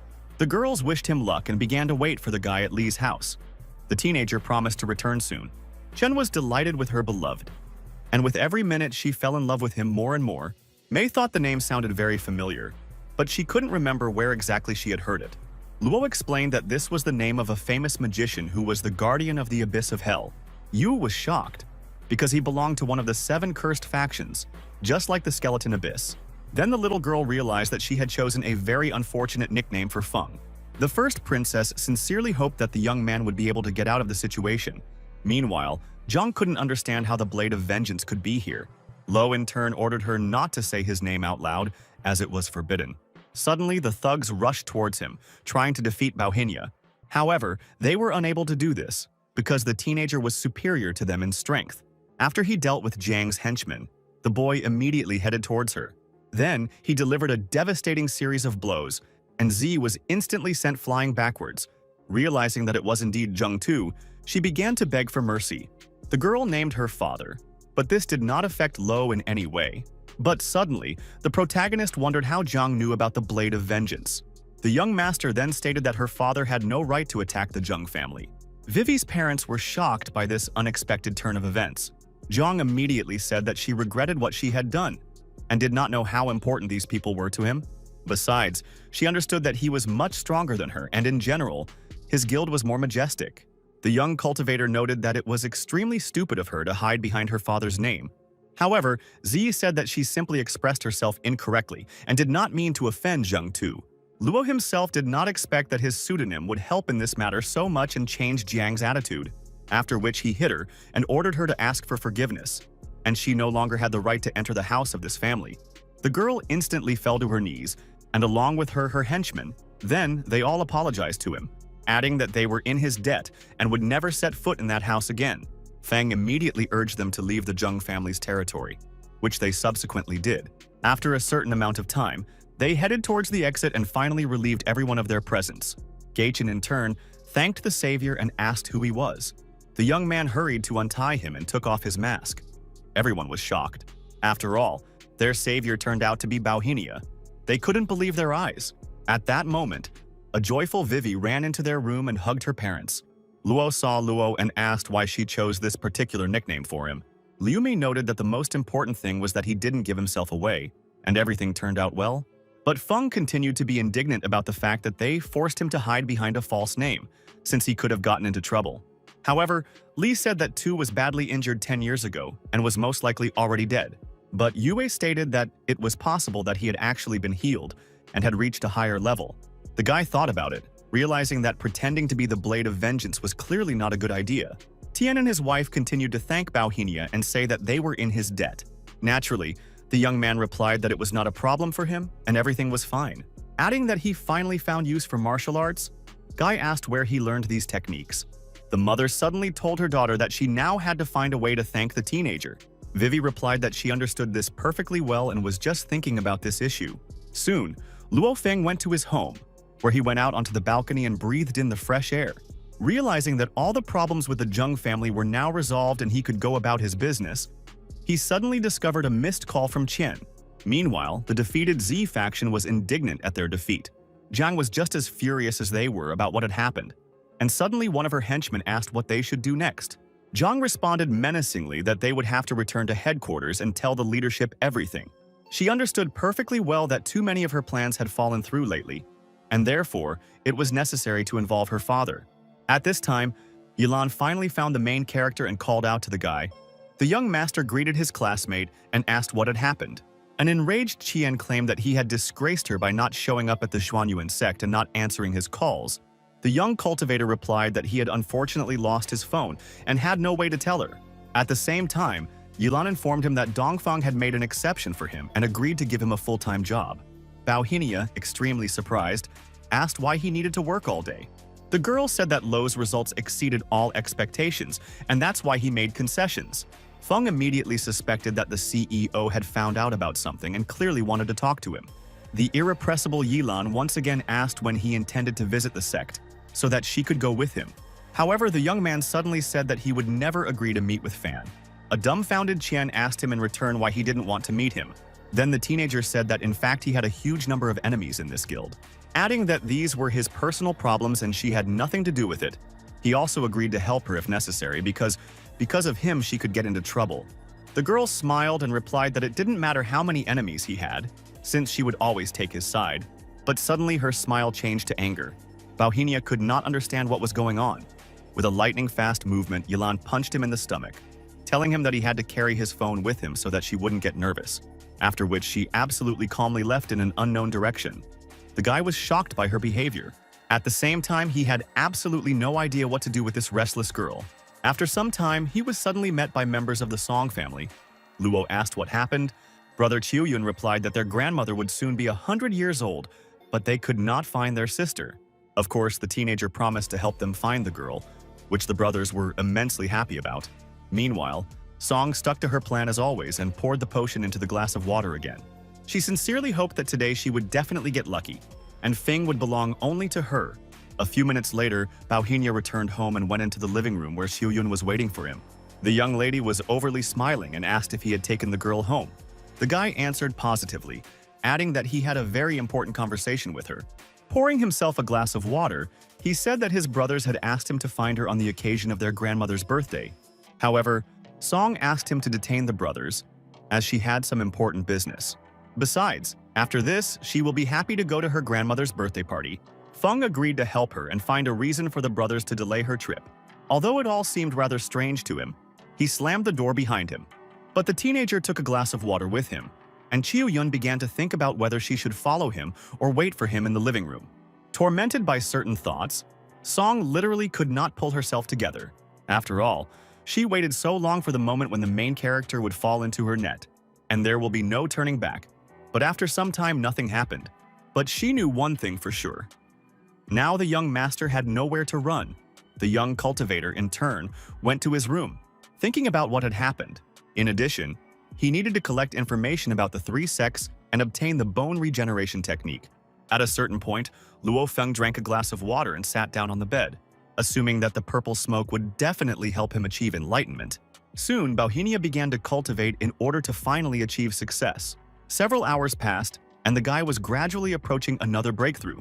Unexpectedly, he discovered a magic core, which indicated that his meditation had progressed. This was the purple combat technique, which made the teenager immensely happy. Qiuyun, in turn, could not understand why nothing was happening, because several hours had already passed. Opening the door to the young man's room, she suddenly saw him right on the threshold. Luo Feng looked quite strange and stared intently at the curious girl. As a result, she jumped back sharply as she did not expect him to be standing at the door. At the same time, Song noticed a strong glow coming from the room and assumed that it was the effect of the potion. Baohinia, in turn, asked why she was hiding behind his door. Qiuyun replied with extreme hesitation that she was just passing by and decided to drop in. Suddenly, she saw an empty glass on the dresser and realized that he had drunk the water, but there was no effect. Closing the door behind him, Law noted that she had better return to her room, because he was training. A shocked Song couldn't understand how such a dose of the medicine had no effect on him, believing that Feng is too strong and such drugs do not work on him. The guy himself understood that with the first level of Minjin he would be able to hide his true power. Anticipating his journey into the world of martial arts, the teenager was literally beaming with happiness. The next day, Baohinia met with the Song brothers again and suggested that they personally look for her at the school. However, they reported that the guard did not let them through, and therefore it was impossible. The young man looked at them carefully and noticed that perhaps they did not have the appropriate appearance. The elder brother replied that every time they came to school, Qiuyun seemed to deliberately not show up.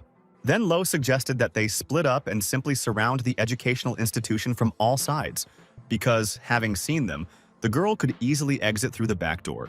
The brothers thanked him for his help and hastened to resort to his recommendations. Feng himself understood that they were incredibly stupid, but this only played into his hands. After all the lessons were finished, the main character finally went home. But Vivian Yue unexpectedly met him and asked him to come visit them, because his father wanted to thank Luo. The young master replied that he had a lot of things to do now and therefore could not meet with Geishan. All this time, a nervous Qiuyun was watching what was happening, because she understood that Zheng was her rival. At the same time, Song admitted that the young cultivator might have liked another girl.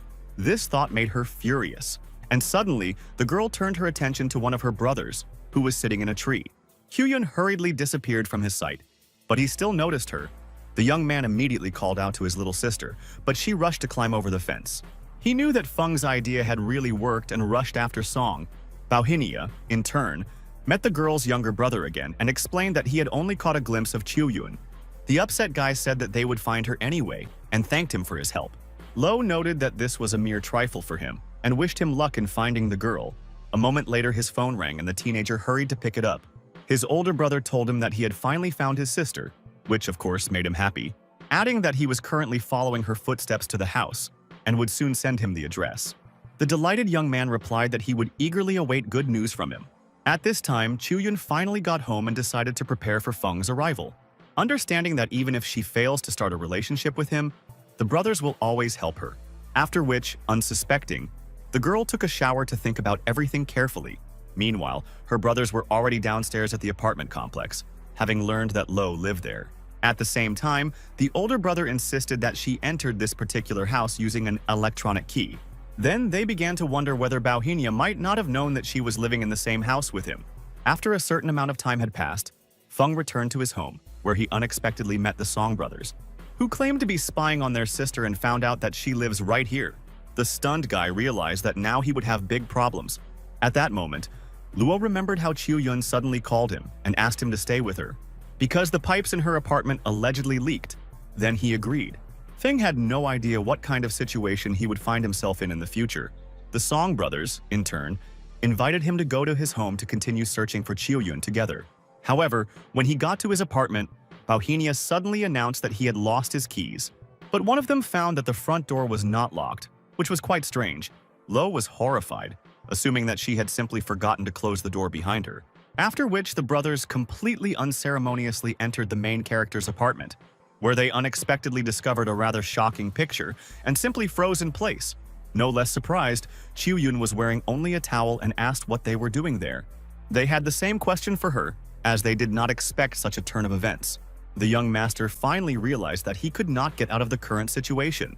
An extremely indignant Song once again asked her brothers why they had come. The boys answered her with the same question, saying that this was the apartment of a young cultivator. They also demanded an explanation from Luo Feng, who tried to escape. Bauhinia said that it was most likely by chance that she ended up in his house. However, the girl urged the teenager to tell them the truth. The guy did not know what to do. Then Chu-yun took matters into her own hands and said that she was actually Luo's girlfriend. Everyone was simply shocked by such an unexpected statement from the young lady. Feng also couldn't understand why she was doing this and was only making things worse. In connection with this, Bauhinia began to deny everything. But the persistent girl stood her ground.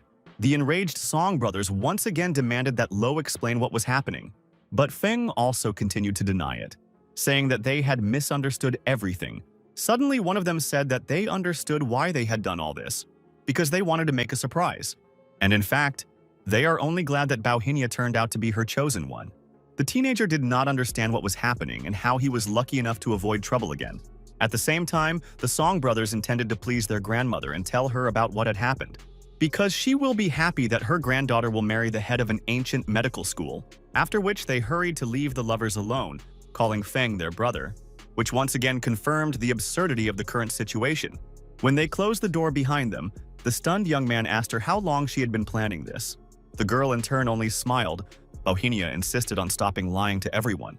But Chu-yun said that she had no intention of lying, and besides, she really was his girlfriend. A puzzled Lo asked again what she really wanted from him and why this performance.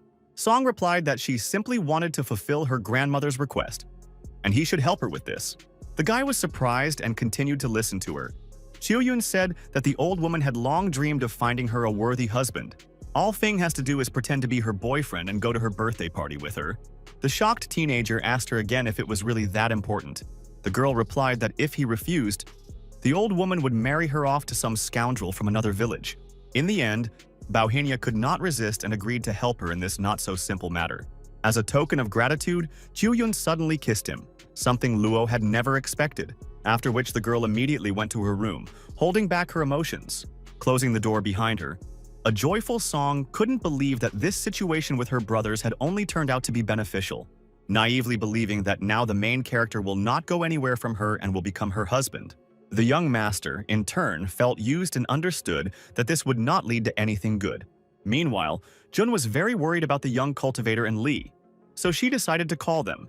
But suddenly, someone knocked on her door, and Ming slowly moved towards the door.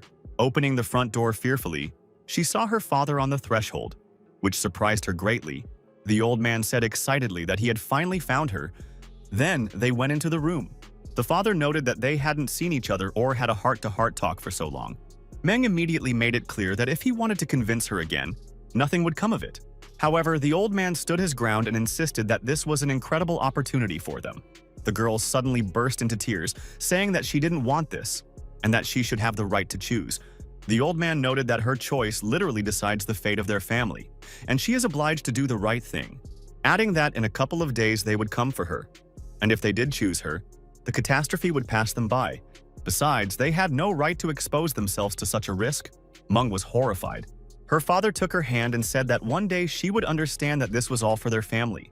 Through her sobs, June asked when exactly they would come for her. The old man lowered his eyes and said sadly that the day after tomorrow they would come to their house. Suddenly, the girl got up from the table and said that she needed to think everything over, after which she locked herself in her room and hurried to call Baohinia. Feng, extremely surprised, asked her what had happened to her since she was calling him so late. Meng asked him to come see her tomorrow evening. She wanted to say goodbye to the guy. The next day, Lo came to her house and saw an extremely unexpected picture. Teacher June was wearing a charming dress with a glass of wine. The young man froze in place. Then he looked around the table and asked if it was some kind of holiday today. The girl remained silent, then suddenly grabbed the bottle to pour Feng some wine. At the same time, she stated that she does not need a reason to get drunk and have fun. Soon they began to chat pleasantly, Meng constantly pouring wine for herself and him. At a certain point, it seemed to the main character that June had already stopped drinking. In connection with this, the young master said that they should slow down. But the girl, who had been drinking heavily, had a completely different opinion on the matter. Unexpectedly, Meng even attacked the young cultivator, which discouraged him. Baohinia did not expect such a development of events and did not know what to do in this situation. Suddenly, June asked him what kind of person he considered her to be. Feng replied that she was the best teacher and helped him with his apartment. So it is obvious that she is a very good and positive person. Meng immediately closed his eyes and asked if he was interested in who she thought he was. Adding that he was a special person in her life, Lo continued to be amazed. But a moment later, the teenager pushed her away and said that he had better leave, as she needed to rest. June lay down on the couch and thanked them for their help, saying that she was doing great. A puzzled Baohinia asked again if she was sure everything was okay, because her behavior indicated otherwise.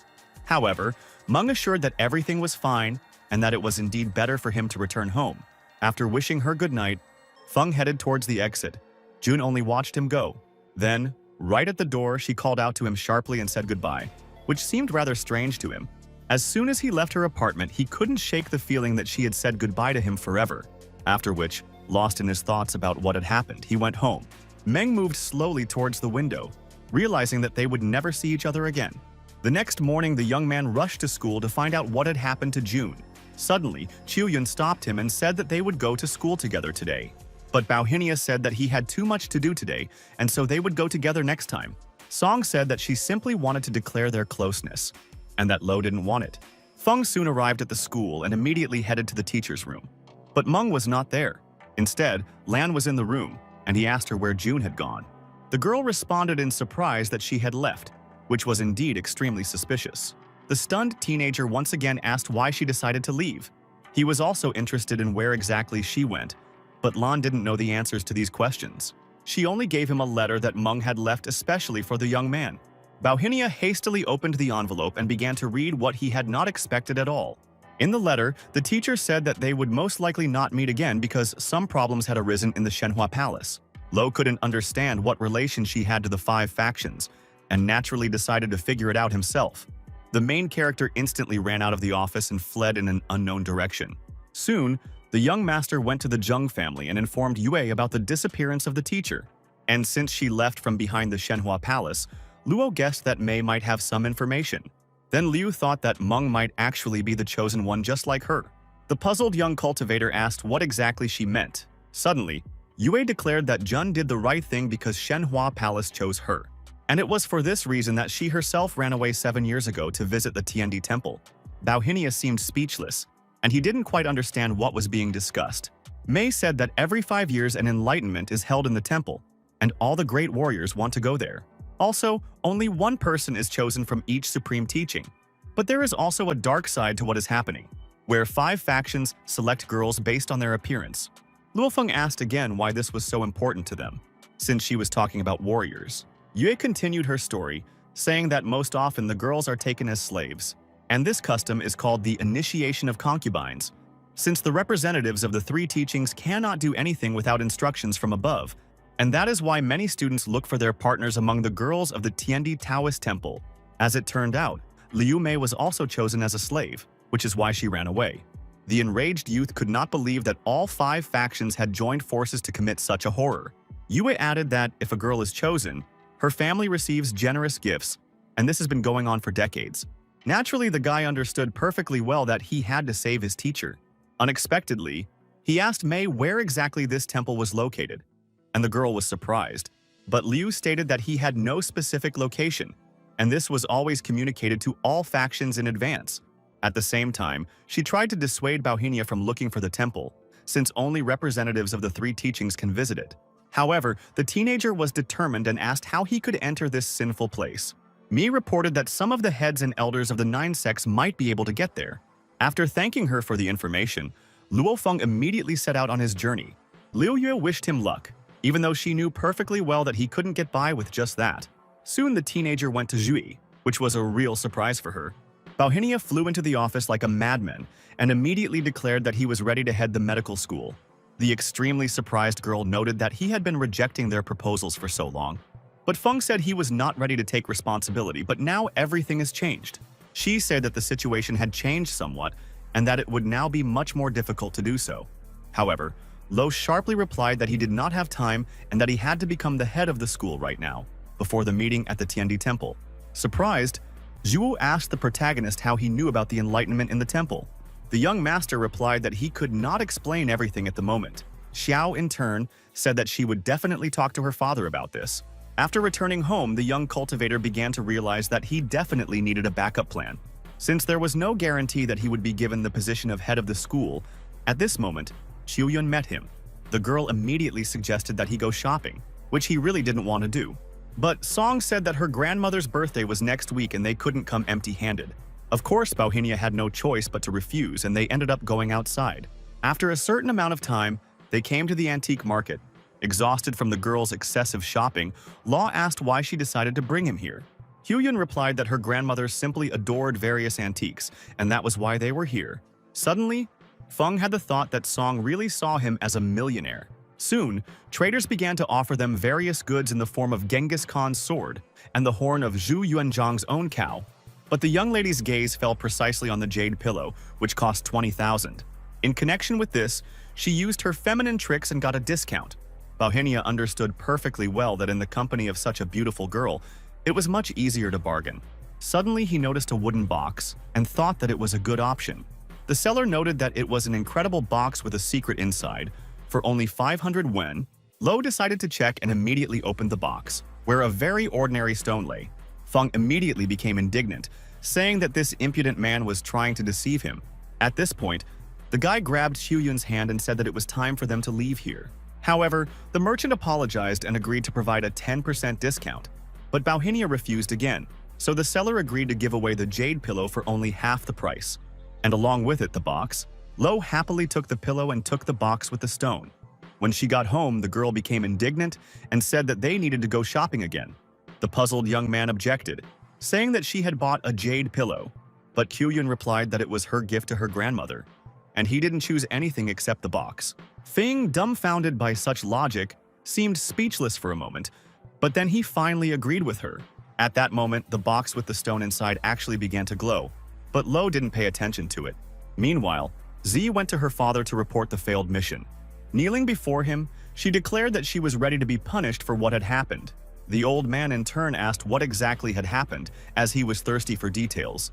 At the same time, Zhongtian assumed that the young master had interrupted them again, and asked her about it. Zheng replied that he was indeed very strong and had defeated the association heroes, intending to hinder them.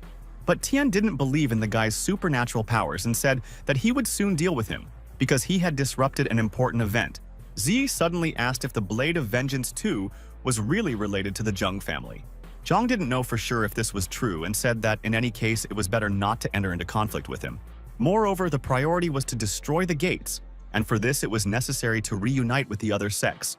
In connection with this, it was necessary to find out where exactly the main base of the 9 gates was located. Therefore, Zhang had to help in the search. Naturally, the girl agreed. Meanwhile, Yilan once again caught up with the main character at school, which he was not very happy about. Suddenly, she asked how it happened that he had descended to the first level of Minjin. The young master replied that this was actually his true level, but Chen objected, calling on him not to make a fool of himself since he had caused such a stir at the hero competition. At the same time, she again demanded that Luo meet with Dongfang, but the teenager again refused. Suddenly, Yilan grabbed the young cultivator's hand and dragged him towards the car, saying that Fang had asked her to bring Feng to him. Baohinia understood perfectly well that the guild's executive director was up to something. After a certain amount of time, the persistent Qian finally brought Luo to the elder. Nan, who was standing nearby, thanked her for her help and began to take a closer look at the guy, not understanding why Dong had such high hopes for a person with the first level of Minjin. Unexpectedly, the director asked them to wait near the entrance to the park, and he himself approached Feng. Nanya was clearly stressed by this whole situation, because Fan had never treated him like that.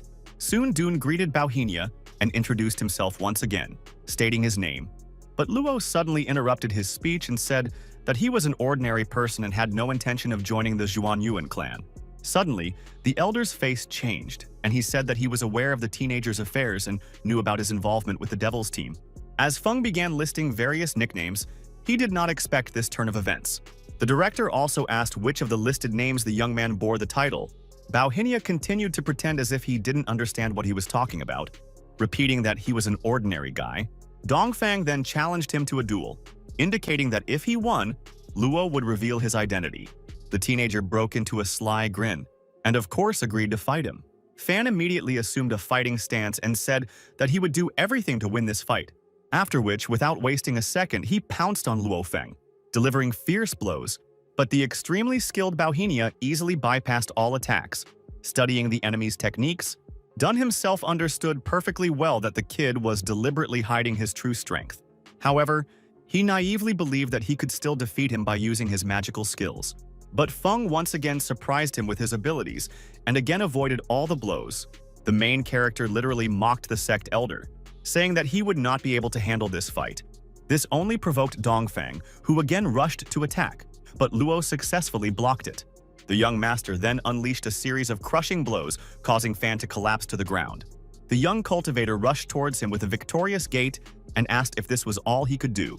The defeated director accepted his loss and said that it only confirmed his suspicions, adding that Feng was indeed a member of the Devil Team. The guy didn't deny it this time.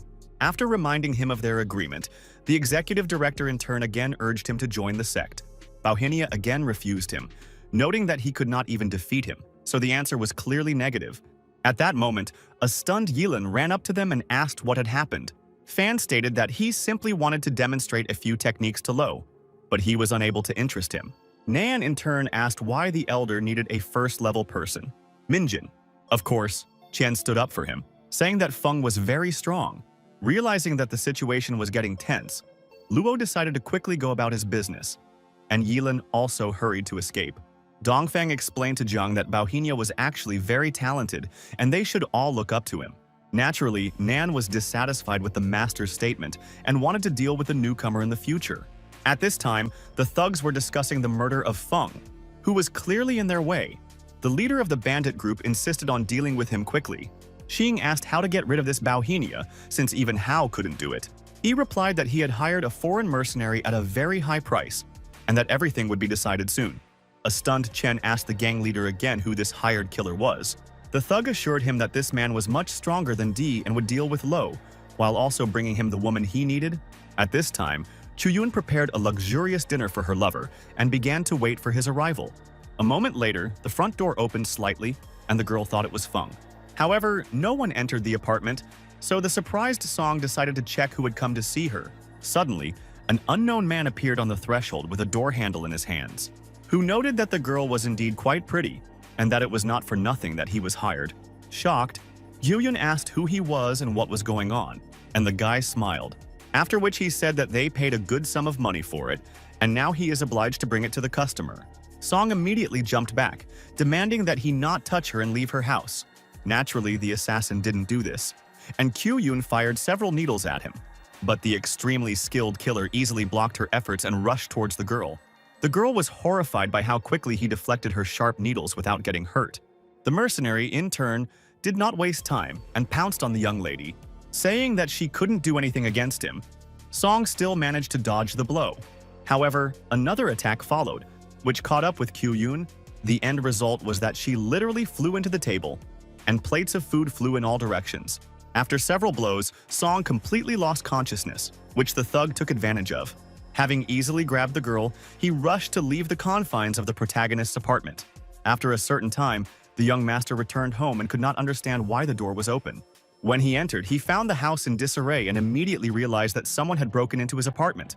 The young cultivator also saw traces of a fight and realized that Kyu-yoon had been kidnapped by someone. Suddenly, his gaze stopped on a piece of paper. Lo instantly rushed towards it. It turned out to be a note left for him, from which he learned that he should go to the abandoned factory. Meanwhile, Xingchen and his men went to meet with Captain Milliken.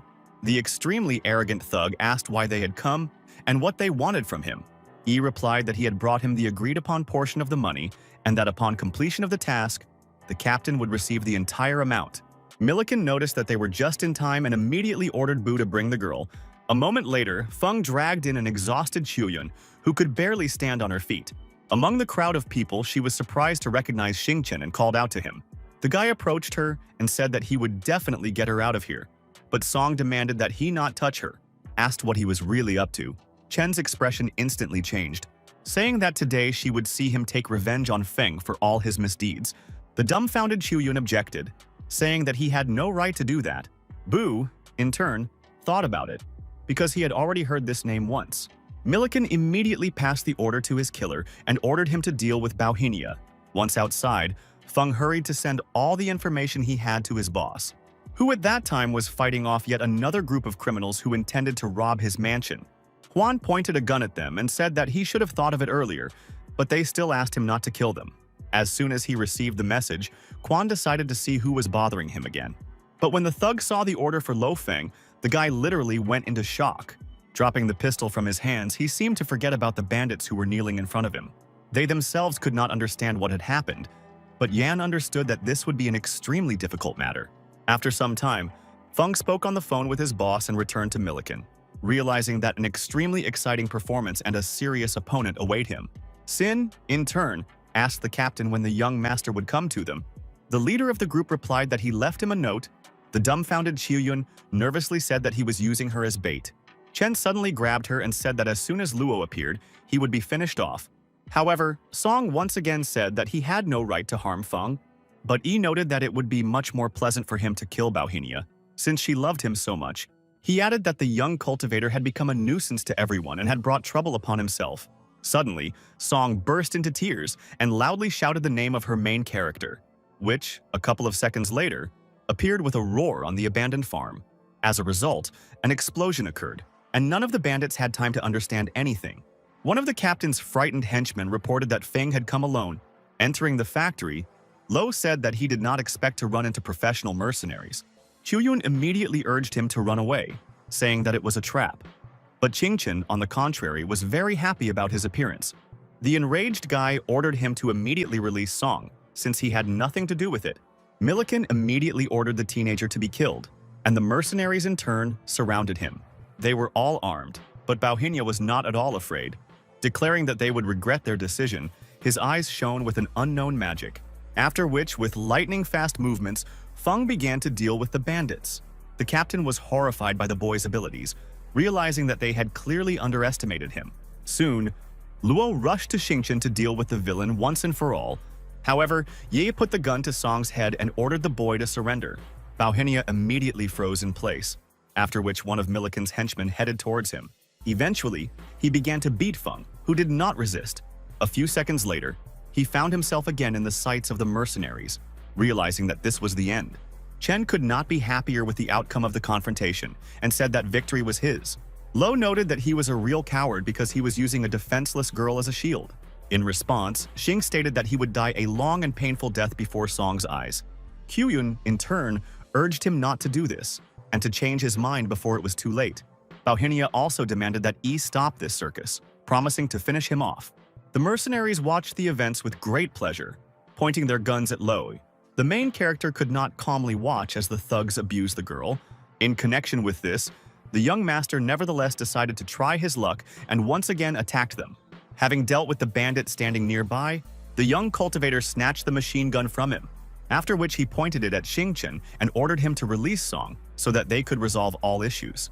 But Yi noticed that there were dozens of weapons pointed at him, so he wouldn't survive anyway, Feng said nervously. Did he really doubt his abilities? Sin, in turn, became nervous because he understood that Lo was not as simple as he seemed.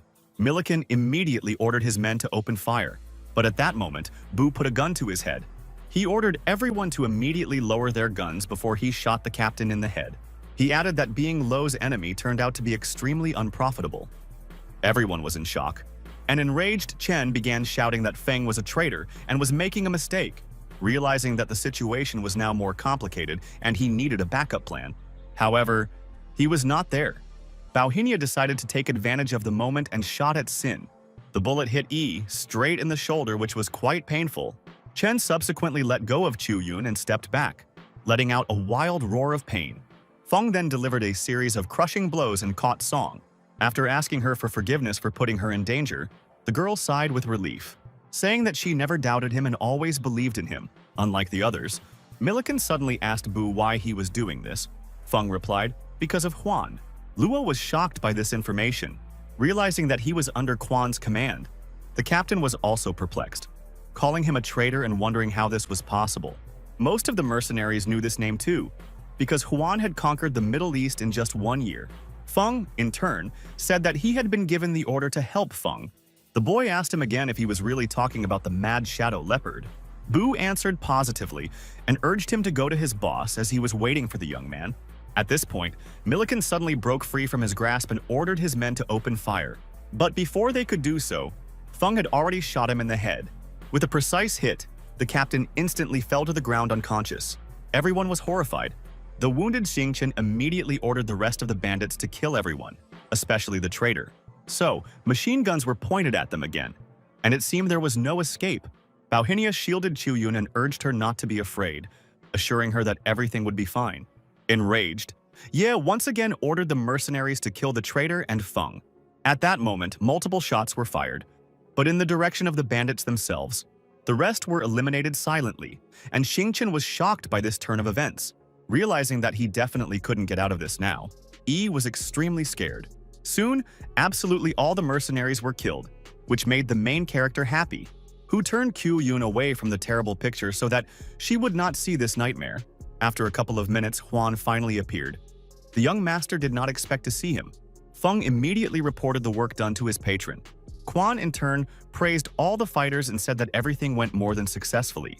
Seeing the young cultivator, the joyful Huang instantly rushed towards him. At the same time, he bowed to Feng and said that he was glad to see the boss in good health. A dumbfounded Song couldn't understand what was going on and why the bandit was calling Lo boss. Shadow Leopard noticed that they hadn't seen each other for a long time and turned his attention to the girl. It was also a surprise for Bu and the others, as they never thought that their boss would be Bauhinia's subordinate. Song, in turn, demanded an immediate explanation from the teenager. Suddenly, Feng began to list the merits of Huang, who literally set a record. Having taken over the Middle East and made a splash by becoming the best mercenary in the area, everyone began to call him the most terrible killer, because he became a symbol of mercenaries. A stunned Lo asked his protege if this was all true. Quan replied that they were clearly exaggerating and that in reality everything was somewhat different. It was extremely unusual for Feng and the others to see their boss as a dog, who hangs around Bauhinia and calls him his boss, which was quite strange. Everyone began to actively discuss this moment, but Song did not understand how many more secrets she would learn about Lo. Meanwhile, Xingchen was brought to the protagonist and forced to his knees. Huan immediately attacked him with insults, saying that he would finish him off right now. However, Feng urged him to calm down and give him a chance to talk to Ye. Naturally obliging, Quan stepped aside, thereby giving the boss a chance to personally get even. An enraged Chen, in turn, began to say that if it weren't for the help, Luo would already be dead. Suddenly, Bauhinia dealt him a crushing blow, making it clear that he was in no position to be insolent. At the same time, he noted that Song was worth killing him for, but Chuyun did not want this. Feng then agreed to spare his life, saying that it would become unbearable because he would be known as a loser, where absolutely everyone would laugh at him. Sin continued to curse at him, after which the young man ordered Shadow Leopard to blow up the abandoned factory and deal with Yi. Juan immediately began to carry out his patron's order. As a result, he began to beat Chen, who could do nothing to resist him. After several heavy blows from Quan, Xingchen lost consciousness. The girl watched what was happening in horror, but Law urged her not to look at it. Suddenly, Qiuyun looked at her lover, realizing that she had never seen him so cruel. He also ordered Song to go home and wait for him there, and the young lady did not contradict him. After all, no matter what, Feng risked his life to save her, and it was worth a lot.